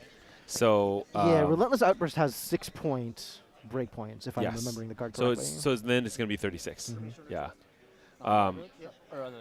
36 damage to be able to basically do the double damage thing. Yep. Yeah. Yeah. So, sorry, 35 plus. 35 plus.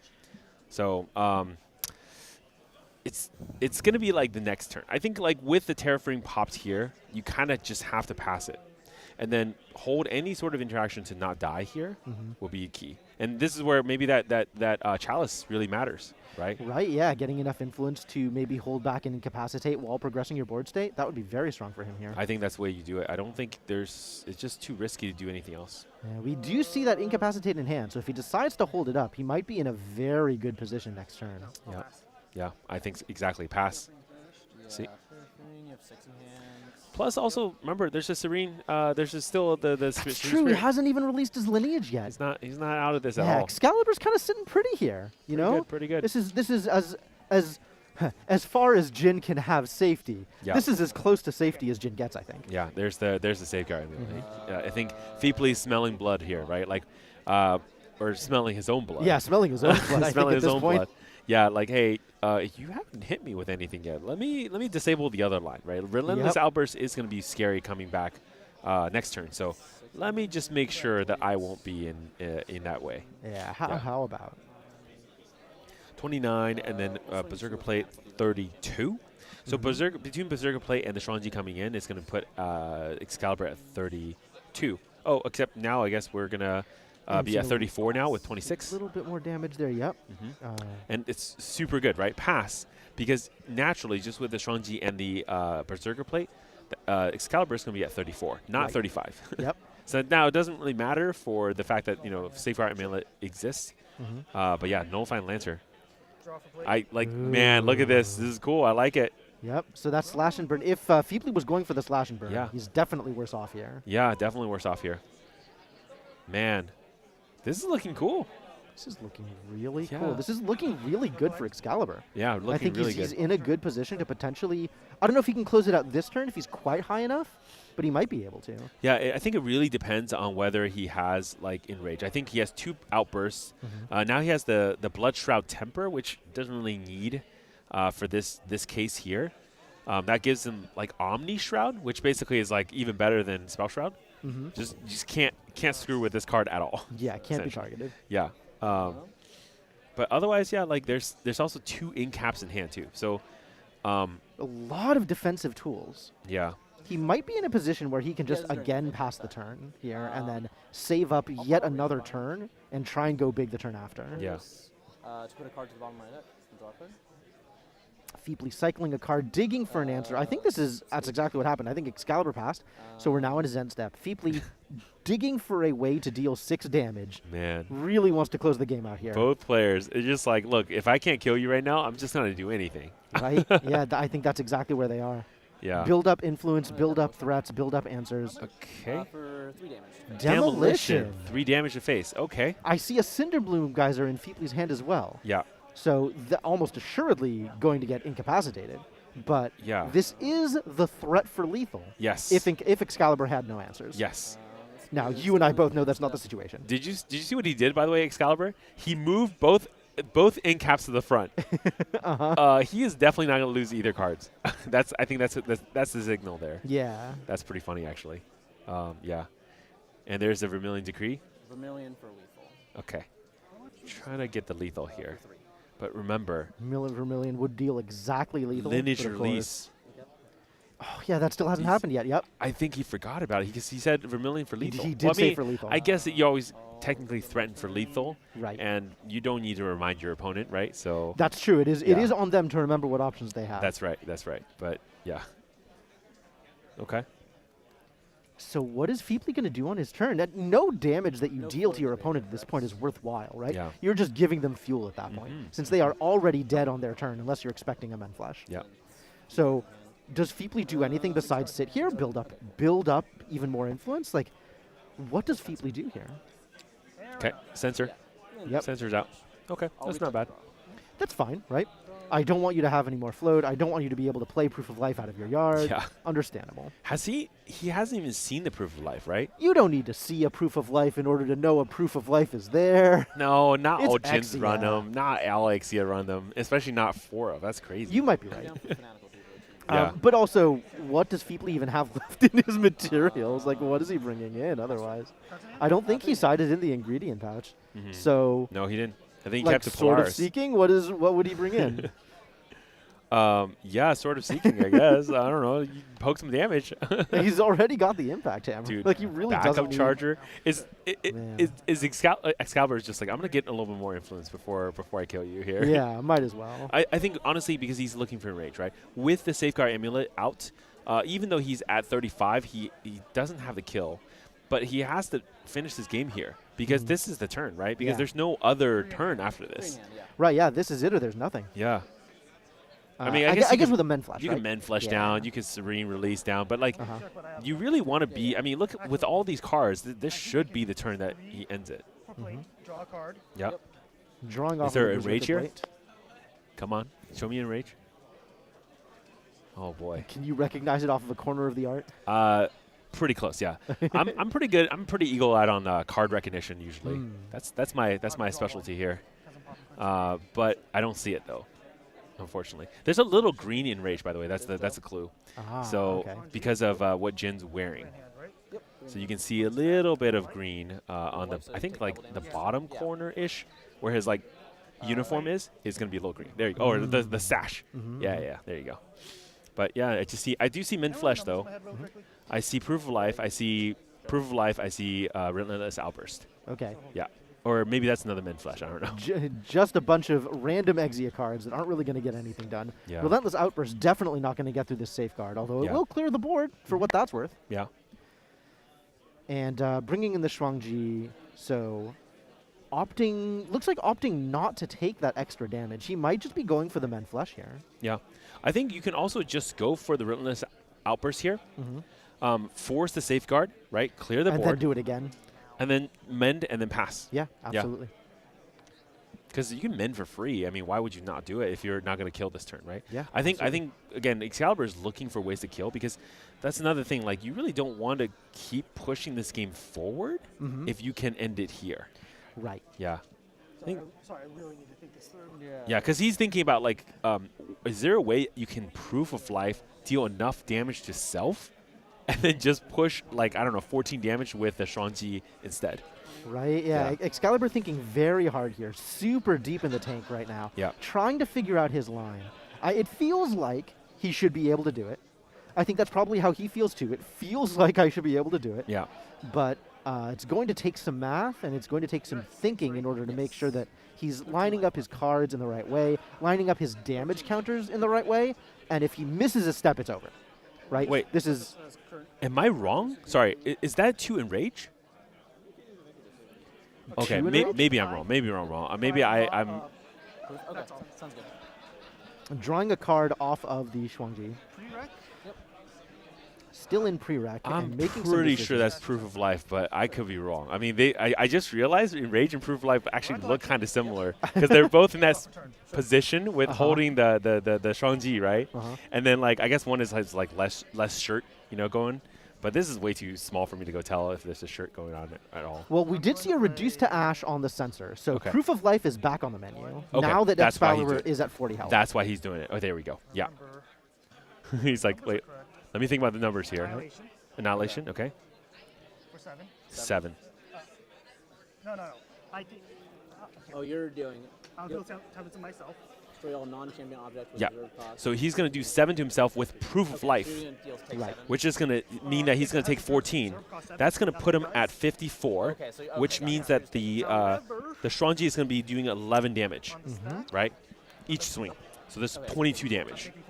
Yep. Oh, I love it. So this is the Proof of Life. Here we go. We're going to get so I love much it. damage. Look at the numbers, man. 55? Holy he crap. He has committed. Yeah. Ladies 54. and gentlemen, Excalibur has committed. It's make or break now. Yeah. 11 damage, right?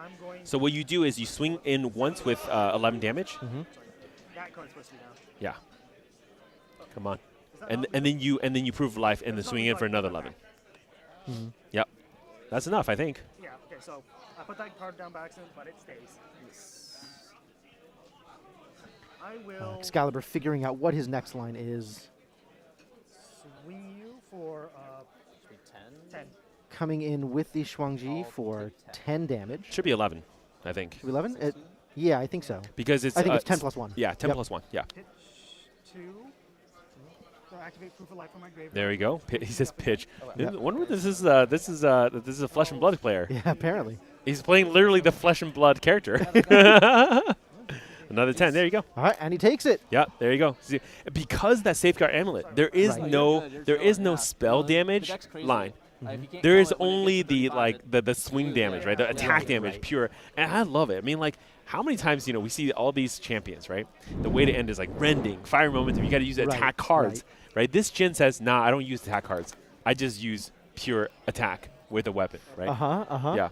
Well, I mean, the point of rending and devastating blow and fiery momentum is to get those 10, 11 damage attacks, right? Yeah. And Jin just says, well, I have that.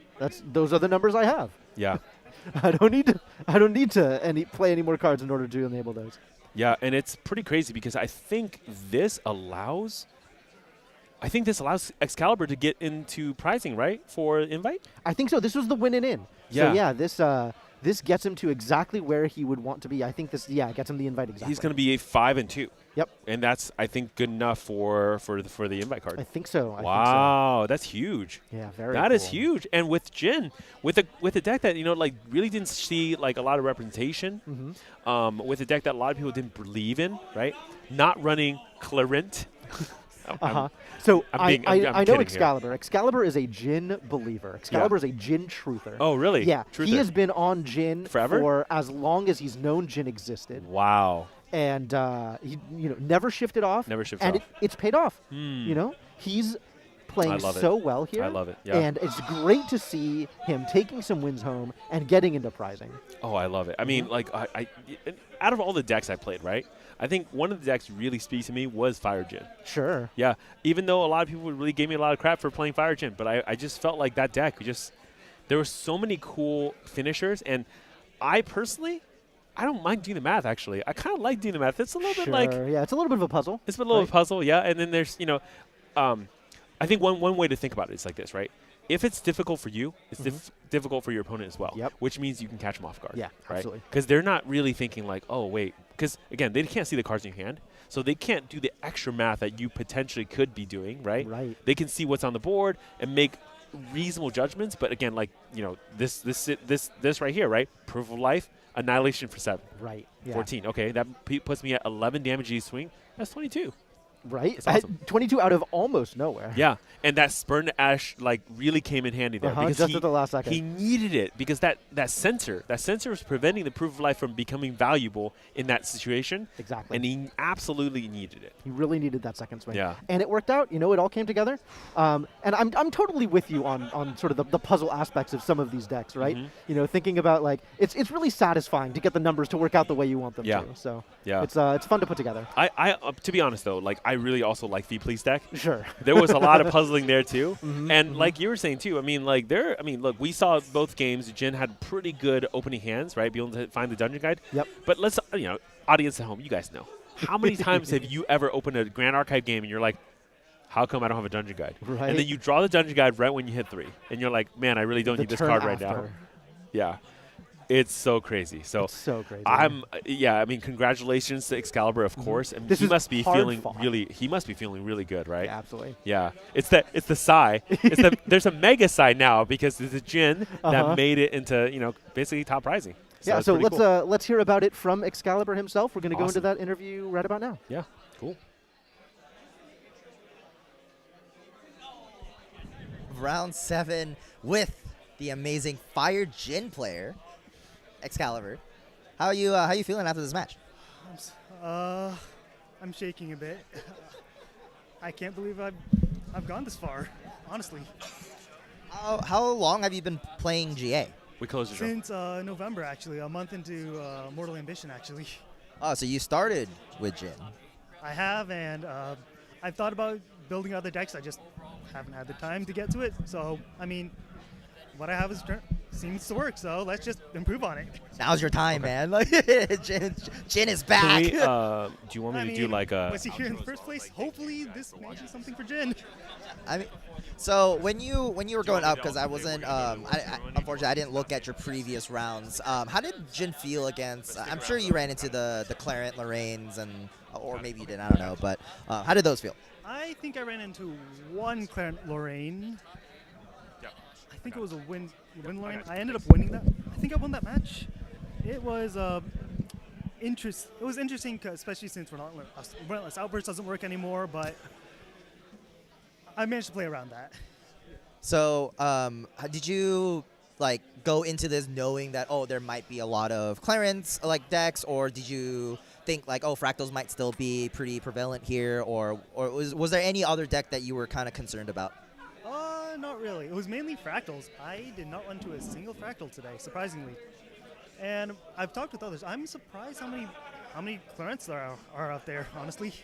Yeah, I think we've come to the consensus that the reason why so many people just got off of Fractals was because Clarent was so prevalent and very strong. Do you think that you have a favorable matchup into those kind of decks? I know you only ran into one, but do you feel pretty favorable or even, or do you think it's kind of a losing matchup for Jin? I mean, if you're going for me, I tend to do more attacks rather than non-attack damage, so I think I'm pretty decently teched. I will say Fire Lorraine might actually give me issue. Fire Allies, because one of my losses today was getting outpaced. So another kind of quick pivot here. Are you going to Nationals? I'm not going to Nationals. I don't have enough qualifier points. Is Nationals an event that you want to participate in, though? Maybe in the future, yes. Currently now, I'm hoping to improve before. Maybe next year? Hopefully so. All right, man. Hey, congratulations on the win. I believe we have to finalize, obviously, but I believe that was your win in it, I want to say. Hopefully 5-2. So we'll see. I think there's about 2 minutes left on the overtime clock, so we'll see the finalized list in just a second here, and then obviously the casters will go over the finalized top 8. But I'm pretty sure you are within that top 16. So congratulations here. And casters, we're just gonna come back to you guys. Yeah, what an amazing match. What an And amazing match. Great to hear from Excalibur, you Yeah. know, kind of shaken at the end. I understand being in that position. You know, it was a bunch of difficult matches all the way up, and he did really well. You know, he what's the phrase I'm looking for? He bowled through. You know, he showed up. Yeah, I mean, look, cats have 9 lives, right? This man spent 7. He's not even a cat. He really did. And every single match today, he's walking on that thin, fine line between life and death. And he pulled through, man. Yeah, like, it's Jin's cool. dangerous. It's he's dangerous, and he is a danger, right? So we gotta be really careful about here. I mean, I'm actually kind of I'm a little bit disappointed that he's not gonna be going to Nats. Sure. Maybe we can community group together, get him some invite points. You know, hook him up, get him to Nats. Chat, you know what to do. Yeah, you know what to do. Send some invites. Mhm. but I mean, I would love to see this player more, and I think even more than Excalibur, I like that spirit, right? I love now that we are mature enough in our game where we're developing into community where we have different players who are like, this is the Ari player. Yeah. This is the gym player. I Mhm. love that what you brought up earlier, right? Oh, this is our gym player. Mhm. And I want to see more of these like narratives and stories developing. Can you imagine like we go to Worlds, and it's not just like a bunch of like professionals who are playing their decks, but like the gym player fighting against the Coming player, fighting Right. against the Merlin player. Like we're just gonna have this like all out, all the champions, like dishing it against each other, representing their like I don't know clan, if you will, or like elements, right? I think that's really cool. I think that's just something I would love to see. Yeah. I also love the idea. It's reminiscent, I think, of some other card games had, kind of that alignment. Yeah. But, that's all in the past right now. Yeah. Yeah. Now yeah. we're looking forward to, I think, 2 Nats still available, right? We've Mhm. been through SEA Nats and OCE Nats. Or no, EU Nats. EU Nats, yep. OCE and America. North America. North America. Yeah. Still coming up. Still coming up. I'm really looking forward to that as well. Yeah, and also it's not over even if you don't qualify at Nats because remember this year we have the Gauntlet. That's true. The Gauntlet's going to change everything, and we're going to get more players to come in early, and they're going to slog through like another set of tournaments Right. pre-Worlds to see if they can evening qualify. before, gosh, that's gonna be a rough one. I guess there's a reason they call it the Gauntlet. Yeah, and then basically that breaks out and shapes out the other 16, Mhm. people who are going to be at Worlds. So I'm really looking forward to this. Yeah, me too. This year Worlds is going to be pretty exciting for sure. Yeah. It sounds like, we're just closing up and getting all the results in, but we should be able to check our, top listing. And this is really cool because I'm also really curious if Excalibur made it. I'm pretty sure he did, but like I feel like it's always one of those things. It's always one of those things where, I don't know if I got it. I don't know if I Right. made it exactly. Mhm. But actually, a little correction of myself there. Top 16 is what matters here because top 16 is how you make it into prizing. Yes. And I'm looking through the list. Again, this is, of course, after round 6. And there's quite a bit of my friends really on the cusp there as well. So all of these players are going to be battling for that top 16. Excellent. Yeah, I'm excited to see this list too. I think there's a couple of ringers. We know a few of the people who made it in. We've kind of been watching their progress all through the tournament, staying at the top the entire time. Yeah. But top 16 actually leaves a lot of room for people to sort of come in under the wire or take losses early and still make it to the top. Yeah, yeah. And it depends on, again, like even some of the people who are in like 9 and 10 are not necessarily safe because, again, it depends on how the numbers come out. Because, for example, their record is like 4-1, right? So if you take a loss, you're actually now 4-2-1, which is worse than a 5-2-0. Correct. Right. So like these kind of things can really shape out. Like and again, when looking at the list here, we'll see exactly what happens there. But yeah. Right, yeah, still looking out for it. How sad are you right now about not seeing fractals? Well, I can see fractals at home. I'm not That's actually true. that worried That's true. about it. They're everywhere. they are They're really everywhere. Do you think after this weekend we're gonna have actually fractals is just gonna die? No, not at all. Not I at think fractals are maybe going to take a back seat for a little bit. Okay. I expect the next big event to have fewer fractals. Okay. Not no fractals, but Yeah. fewer fractals. Sure. And then I think the meta will cycle again, and we'll see fractals come up on top again at some point in the near future. Are there some cards that you're thinking about that could be like the fractal answer to Clarent? no. Okay. There's not really a lot of ways to deal with a Regalia that has 2 memory cost. You know, a lot of the more recent answers to Regalia are limited to Regalia that have 1 memory cost or 0 memory cost. So in water, kind of your only answer is Fracturize, and that's not a lot. Yeah, it's not a lot. I don't think that Clarent is going to become any less of a stumbling block for Fractals. However, I think there's going to be shifts in how popular Clarent is in any given metagame. Yeah. And then it'll end up being kind of the same way that Erupting cycled in and out. You know, Erupting was kind of dead in the water to Nullifying Lantern. So you found, you know, people doing well with Erupting, and then the meta shifted. It's like, okay, well, if Erupting's doing well, I gotta bring my Nullifying Lanterns. Exactly. And then Erupting didn't show up to enough events that people were like, oh, well, Nullifying Lantern, not that good. What is it even doing in this sideboard? Get that out of here. And then Erupting wins another event. Yep. Yeah, it could be like, exactly. So, I mean, the other way to defeat potentially like the Fire Lorraine is there's just another deck, right? Yeah, that defeats the Fire Lorraines. And I think that's actually what happened. So, like, you remember Excalibur was saying, you know, I'm really, you know, I was really afraid of, like, Fractals, but you didn't really see any Fractals. And part of that, I think, is just because the Fire Lorraines were controlling them, right?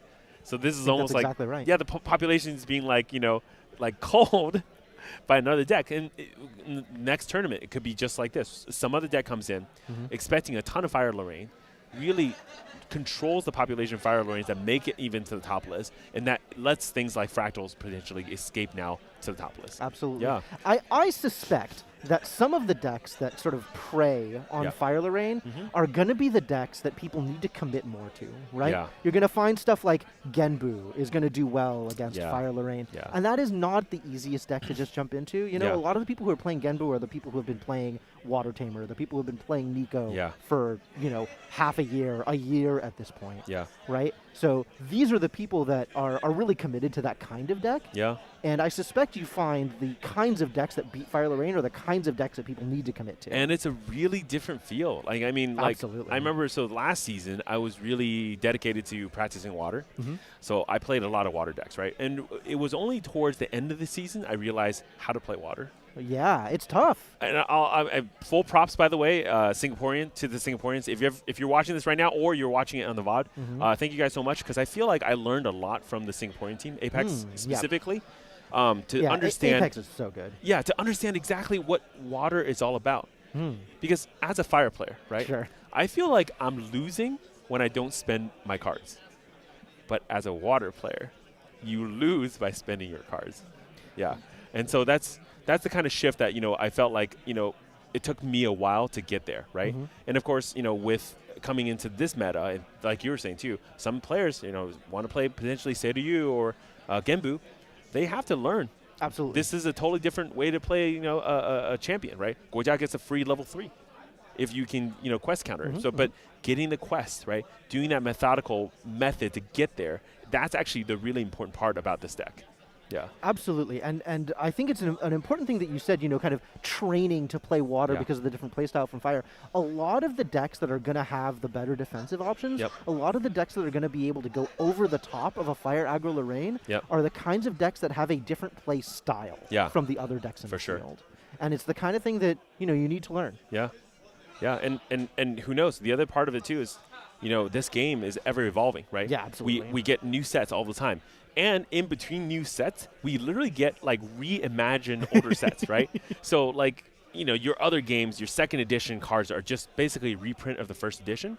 But in Grand Archive, the second edition is different. Yeah. Is actually really different. I mean, just think about, like, what ALC Alter did for that metagame in the beginning with Frozen Dismissal. I mean, I was just, like, seeing this card everywhere, right? Yeah, absolutely. And now, of course, we have MRC Alter with all the new cards. So we discussed 2 cards earlier, right? The fixed Baby Gray, and then the, of course, I guess, reintroduced Korhazi Outlook. But MRC Alter actually has a bunch of other cards that were revealed just a couple days ago during the dev stream. Now, to be, you know, completely honest here, I haven't had the chance to really look through all of them yet. But I think there's some really cool options out there, too, that, you know, potentially could solve some of these problems. Right, yeah. There's any number of cards that are coming out in MRC Alter that have the potential to bring a deck back up, right?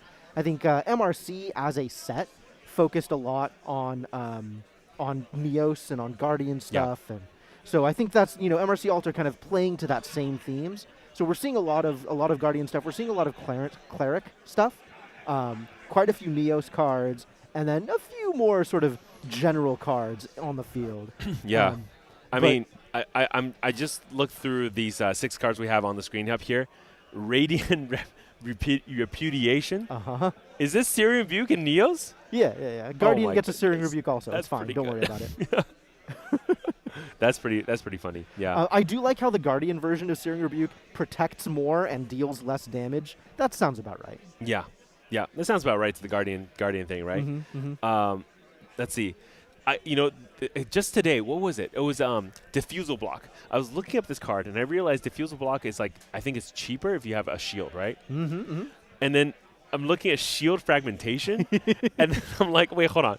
As an additional cost to activate this card, sacrifice a shield, right? Deal 4 damage to our unit. So this is my Blazing Shield Throw? Blazing Shield Throw. You can Captain America. Yeah, it's pretty cool. I mean, I think, one of the things is Guardians do have a lot of shields, and I'm just a little bit disappointed that after printing so many shields, we haven't really seen anything. I think the Vapor Jet shield is the only one that probably got the most play or seen, but everything else has just been no, not really something. But I'm really happy to see that there's more shields coming too. So every once in a while, you see a Neos deck with I believe it's Atmos armor. The one that generates extra shield tokens to defend you. Yeah, that's right. So I think this could potentially play into kind of a more token-focused Guardian deck. Wow, I don't know if it'll make the difference, but 4 damage fast is a big deal. It is a big deal, especially because most Guardian actions are pretty slow. So this is a huge deal. The other problem with Guardian also was Guardian only had ways to kind of just do damage, right, as an attack or something like that. But this allows you to have an extra different layer of attack or different layer of damage, right, with non-combat damage. Exactly. Yeah, that's actually pretty huge now thinking about it. Yeah, it's very cool. Yeah, what about Vanguard's Reversal? So this is an interesting one because this kind of plays into the same theme as Heavy Swing. Okay. Heavy Swing is 6 reserve for 6 damage. Yeah. Heavy Swing got you to discount it with efficiency. Yeah. But Vanguard's Reversal only gives you the discount if you are Tony level 1, which is very specific. Okay. But if you go to Tony level 1 and you decide, hey, I don't need to be taunting, instead let's just do 5 damage to my opponent. Wait, there's more. There's that card that allows Tony to get taunt. Gosh, it's something steadfast, I think. Okay, so if there's more ways to get your champion's taunt, then it's not something that I'm familiar with. But that's excellent. Take Point was the card, yeah. So there are cards that allow Tony to get taunt. And I believe Take Point, has floating memory as well. Ooh. So you just want to kind of play this card. Again, there was a whole Foster meta that never, ever panned out. Yeah, no, it never went anywhere, unfortunately. But there is a Foster meta that exists. Now, what if the Foster meta comes in, you do Take Points, you do Vanguard's Reversal. It's insane, right? A ton of damage, super easy. My allies stay. They get more advantage, right? And now maybe finally we can play Forge Light Shieldmate. The very, very sexy Shieldmate there. If that's what you want out of your deck, more power to you. I am going to wait until somebody beats me with it before I start playing it myself. Cool. All right. Well, I think we just need more heals. Yeah, probably. We're going to go back. Now we finally do have the top 16, so we can kind of get a preview of the top 16 players. But I think the round just ended, so they're going to be putting that together. I'm not sure how close we are to it yet, but we'll let you know the moment we find out. Well, all the our busy monkeys are in the back typing this as fast as possible. So exactly. We're getting that through. Oh, look, we have more cards. Okay. Hey, look, more Astra cards. Yeah, right? Yeah. I do love the idea of more Astra cards. I'm not sure that Astra needs more cards. Yeah. I feel like Astra's in a pretty good place. But really neat to see more support for kind of the other thing that Astra does, which is negate everything. So this definitely speaks to me as, kind of the Water Astra hard control deck. No, my opponent is not allowed to play cards. Why would you possibly think that? Yeah, exactly. Oh, man. It's like Astra cards, right? Always just, having different ways to negate this, negate that. It's the ultimate negate element, I guess. Advanced element, yeah. I'm actually really enthused by the idea of Legal Expulsion. Okay. So this allows you to negate a material card that has been activated from a material deck. So this is only the stuff that's sort of activated out of turn, like Polaris or like Vanitas 3. Okay. Or other cards in a similar vein. Yeah. There's not that many of them. Every single one of them is good. Oh. Every single one of them is good. Yeah. So basically normally you can negate that activation with like a Frostbind as well, right? That's true. So, but also normally people are doing it when they have a lot of influence left over. I see. But this is a hard negate. They have no way around this one. Oh, I see. If you are in the, this is a pretty niche like sideboard card, I think. It is a niche answer to a pretty prevalent problem. Right? If you feel like you want to deal with Polaris, this might be the best way to do it. Interesting. You can also activate cards from material decks as a Terra. So there are... That's true. Occasionally, yeah. You can get like the Bagua Vital Demise with this. Yeah. All right, but I think we are ready to start looking at that top 16 graphic. Yeah. So we're going to go to that, and we're going to see exactly how well people did at this event. Yeah. Okay, so we have the top 8 already set up, but I think, Death at War, of course. Yeah. Right, Fire Lorraine. Yep, top of the list. We saw him pretty early. Did he 7-0 or did he take that ID? You know what? I'm going to double check right now, but... and we actually have the Fractals deck in second place. So Fire Lorraine followed immediatly by the deck that Fire Lorraine plays on. Yeah, I think we talked about this, yeah. So Wei and Death at War both were... back-to-back on 1 and 2. Mm-hmm. So I think they just took the ID with each other. So good for both of them. 601, 502. That's why. Yeah, that makes sense. Of course, Sano, Wind, Luxem, Xander. We didn't see this deck either, but no, yeah, we didn't. Number 3. Umber Tristan. Mm-hmm. We did see an Umber Tristan on stream, not this one. Yeah. But Mito did really well. Mito. Oh, wow. It's a ton of our locals here, too. Absolutely. Oh, wow. It's Sakomi with Win Lorraine. Mm-hmm. Frankie Doodle with Win Arsana. We did see that on stream as well. And you have to go down to 7th place before you find a repeat on one of these decks. What a field. Hey, look, every time people were telling me, like, oh, man, there's not enough deck diversity. Look at this. This is pretty good. Okay? This is pretty good. Pretty good for you. Now, of course, I say that, and people are going to be like, but Mark, what about water, huh?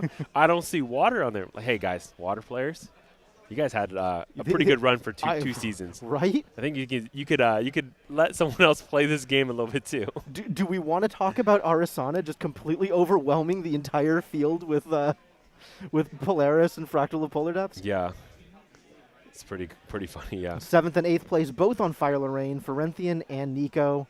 Yeah. And then for the remaining steps, we have quite a few more decks. Yeah. Now, okay, so some repeats here, right? Of course, the Wind Lux and Xander, Serene Wind Arsana, Water Fractals. Second Fractals, okay. But here's the cool one. Water Merlin. Water Merlin made top 16. Nice. Good job, SRL. And Wind Crux Lorraine. Yeah. Yeah. But cool. it's a Wind Crux, right? So this is the more it's very similar to Wind Allies with the Crux at the end of it as well. Yep, with that Crux top end. Here's the best part. There's 2 Djinns as well. There's two a Djinns, Wind Exia and a Fire Exia Djinn. So Excalibur we saw earlier, and of course Wind Exia Djinn as well. Yeah, good job on Excalibur making it in. Yeah, but of course, last but not least, Fire Lorraine. More Fire Lorraine, yep. That does mean... Fire Lorraine definitely overrepresented in this field, I think.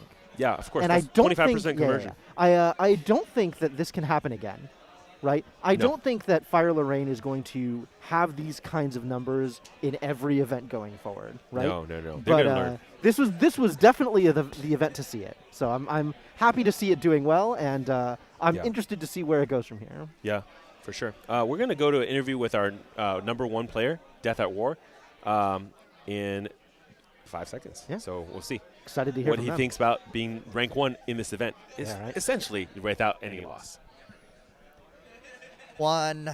We have the NorCal winner, even though he's not from NorCal, but that's a fine. We have Death at War here. Hey, congratulations, man. How are you feeling? I'm feeling great. It was a tense round 5, round 6 were pretty scary. Round 7 was pretty intense, huh? Round 7, yeah, very intense. Sitting around for an hour is hard. All right, so now that the tournament is basically over, we've basically seen everyone throughout the entire day. How do you feel this deck is? I know I don't know exactly what matchups you've had, but how do you feel like it's doing right now in the current meta? Well, like I feel like the current meta was already really, really fast, with like Fractals being able to kill you really fast, or you had like Luxem that was like just persevering, going kind of slower, but then they also just slice and dice you and just die really fast. You're just like, sometimes I just die. So it's also just like really fast. I think Lorraine's really good into the other aggro decks, which is really nice. And then against like Luxem, you just have like that ever-growing like, hey, I've got a fiery momentum for 15. What are we gonna do about this? Oh yeah, that helps a lot. And the new sword is crazy. Clarent kind of crazy.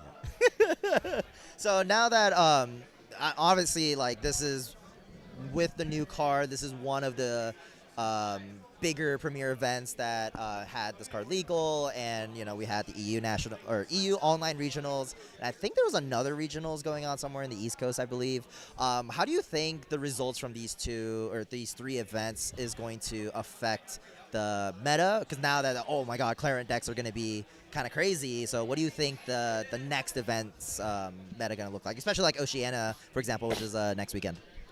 I think for like Fractal decks, I think people are still going to want to play it, but they're probably going to have like a bit more allies or like removal, I don't know, just ways to not just lose the board outright while, because they have to play more mid-range to get around the Clarent. They have to get high Fractals and just go like refracting you for way over. Luxem is still probably going to be good. I'm honestly surprised that I won both of the against Win Luxem. I kind of just like, it's just like, hey, do you have it? Here's lethal. Oh, you don't have it? Okay, we got there. Because that deck gets a ton of value, and Sadie's so annoying to deal with, so I think that deck is still prevalent. Surely Fire Luxem's still going to be good. It'll be interesting. I mean, there was like people playing Crux, Wind, Allies, Lorraine again, but I don't think that list is like quite refined yet, so I think that may become more popular. It'll be interesting to see like what it changes to, but I think a lot of these decks are still pretty good. Yeah. All right, so I'm going to be one of the final questions I have for you. So, Mr. Death at War, you are a prevalent judge, and now you're a regional winner. What are you going to now talk smack to all the judges? Say, hey, man, I can judge the game and win the game at the same time. True. Well, we'll see how I do at Nats first. I think last year Nats I got 33rd, so just out of day 2. So day 2 is the goal. See how I do there. If I do too good, then I have to drop out of judging at the World's Ascent. So we'll see how that goes. What a problem to have. Yeah. Oh, I qualify to Worlds. I think I can't judge. Yeah. No, that'd be funny. I'd feel bad because they're like, oh, we should probably find someone else. But at the same time, I'm like, yo, I'm in Worlds. Just take Worlds, bro. Like. Yeah, exactly. You always take Worlds, obviously. Hey, that's going to be it. Hey, thank you so much. Hey, congratulations again. Thank you. Congratulations. And casters, we're sending it back to you. Oh my goodness, that is hilarious, by the way. Yeah, absolutely. Yeah, I mean, look, if it's anything, my lucky number is 33. So sure. That might be saying something about what's going to happen for our boy Death at War coming at Nats. So, good luck to you. Mm-hmm. Congratulations for, of course, taking down NorCal Regionals. Another NorCal Regionals where it's not taken it down by NorCal. I'm very sad about this, but it is what it is. I guess we have a very invadable region. It's what's going on, guys? We got to defend the land, okay? Yeah, we got to defend the land. Definitely don't want any more newcomers to show up and try and steal regionals from us. Yeah, for sure. I'm trying to get us to like 120 people next time. Yeah, just come hang out. It's fun. It's fun. We have a great time here. We have a great venue as well. I do want to say, obviously, great event today. A lot of people. Actually, it was pretty quick. I mean, I feel like we sat down, we started doing some stuff, and then we're already here. Yeah. The day flew by. Yeah, I mean, I felt like it was like we're just talking about games, watching Grand Archive, and then I was eating lunch, and then we talked about some more games, and then we're here. Just kind of chilling with a friend and talking about Grand Archive, and next thing you know, it's 8 hours later. Yeah. Oh, it has.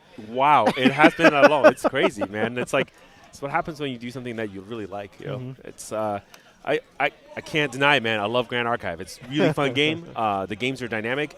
I love that like hero like narrative, right? I have my champion, I have my weapons, I got my like regalia. Oh, I love it, right?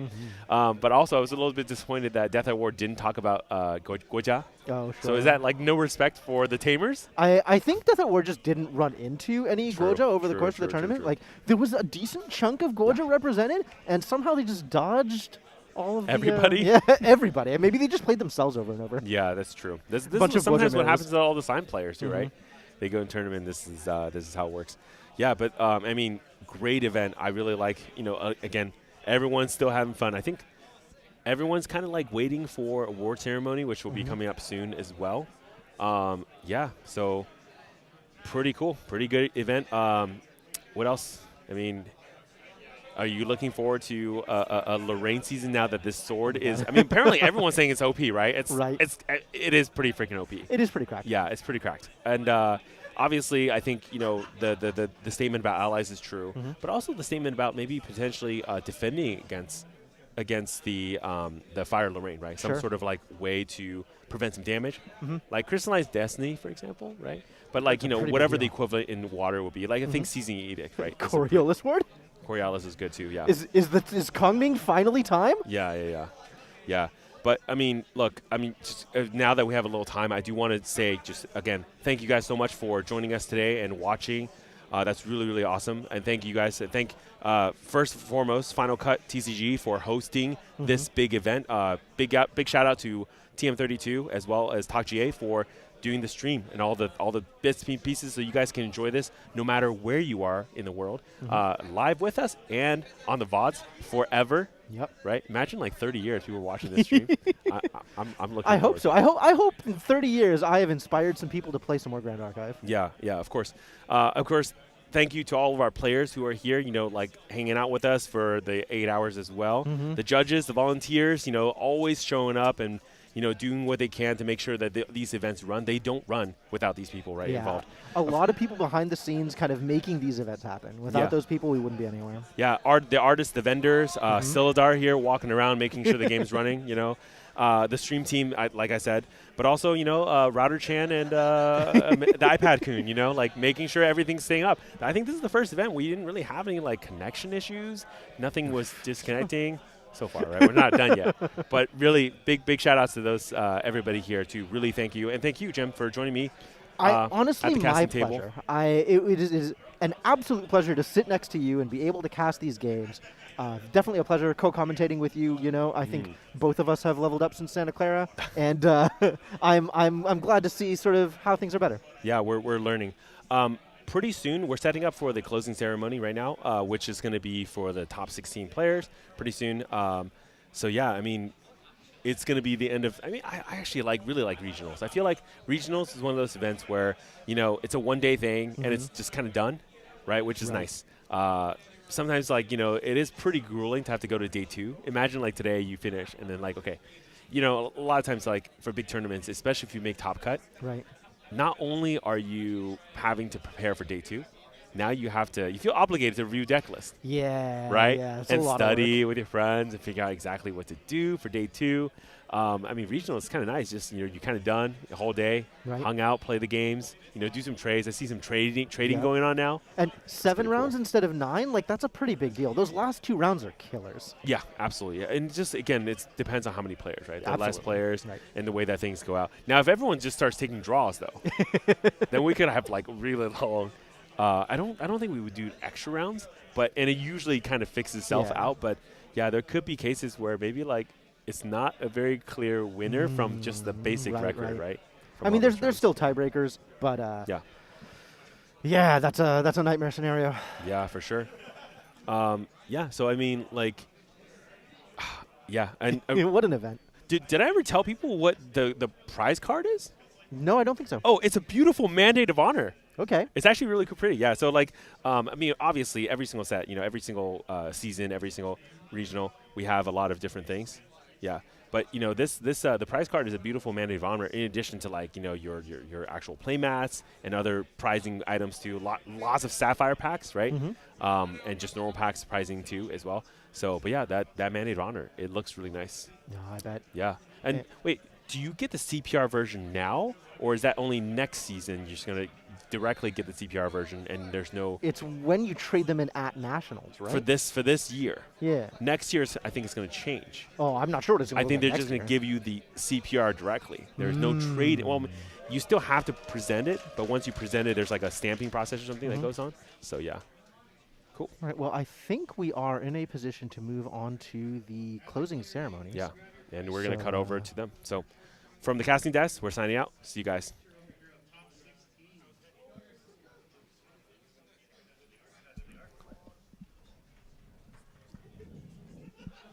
I think we're clear.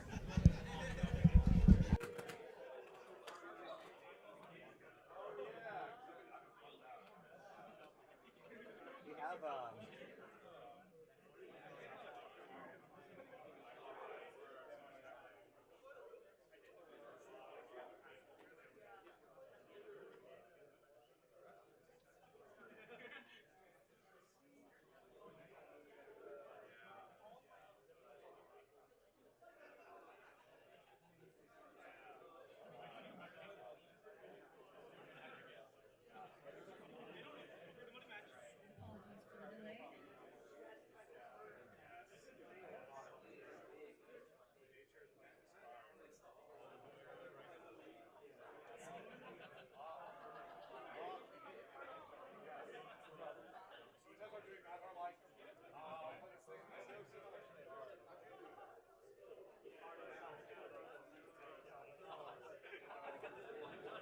So just pulling up oven decks back up real quick.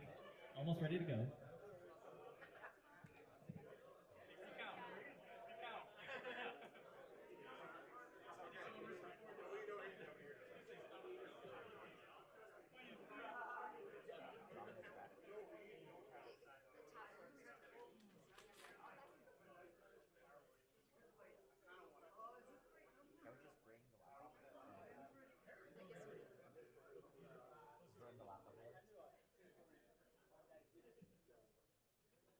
There we go. We got there. All right, top 16. First place is Asher.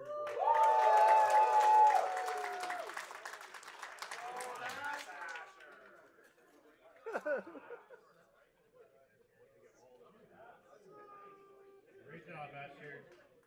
Second, we have Wei Yi.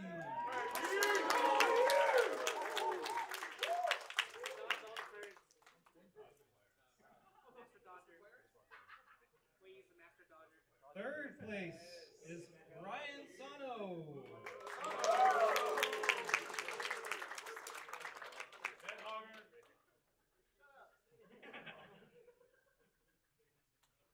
Fourth is Brandon P.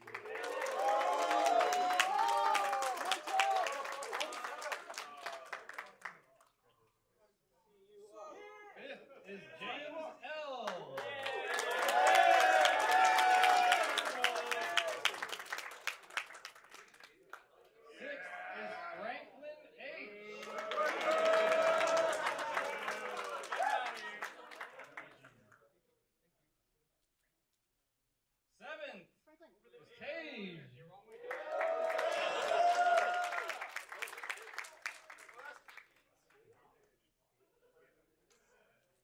Eighth place is Sebastian B.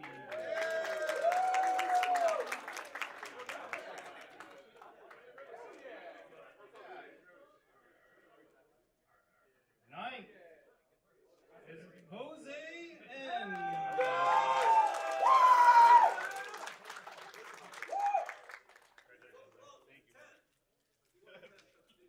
10th is Jet.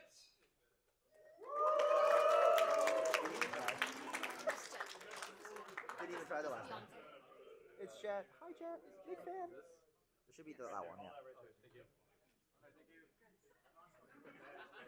11th. Make sure it's not an L. Mitchell I.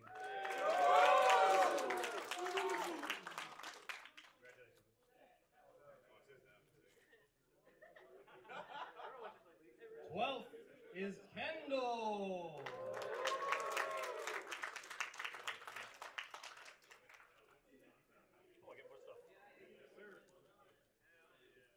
13th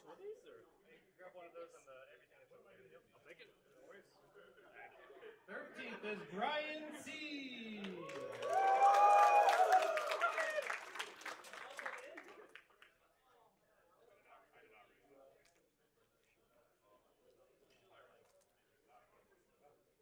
14th is Kevin T.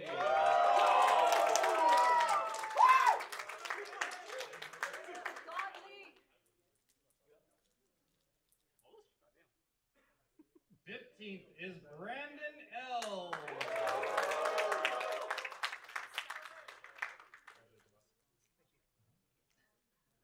And 16th is Jason H.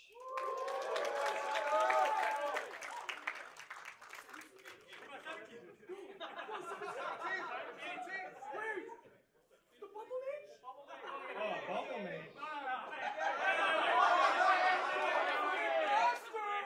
Michael C.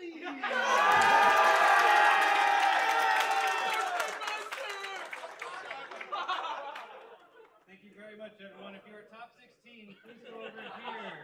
As a quick thank you, we have the stream team, Fome, Eva, Shinja, Kenja, and Jason. Thank you so much for helping. And Jim and Mark for casting.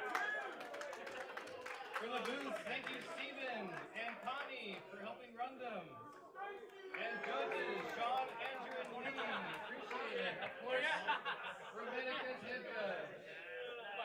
Good night, everyone. What the heck, coach?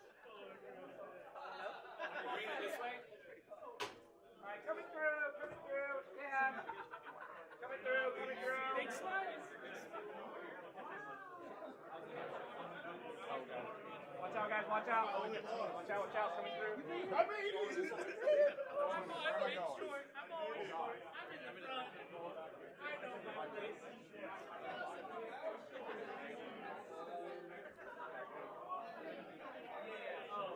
If you play backup charger today, say cheese! Hell yeah, cheese! Yeah! What's up?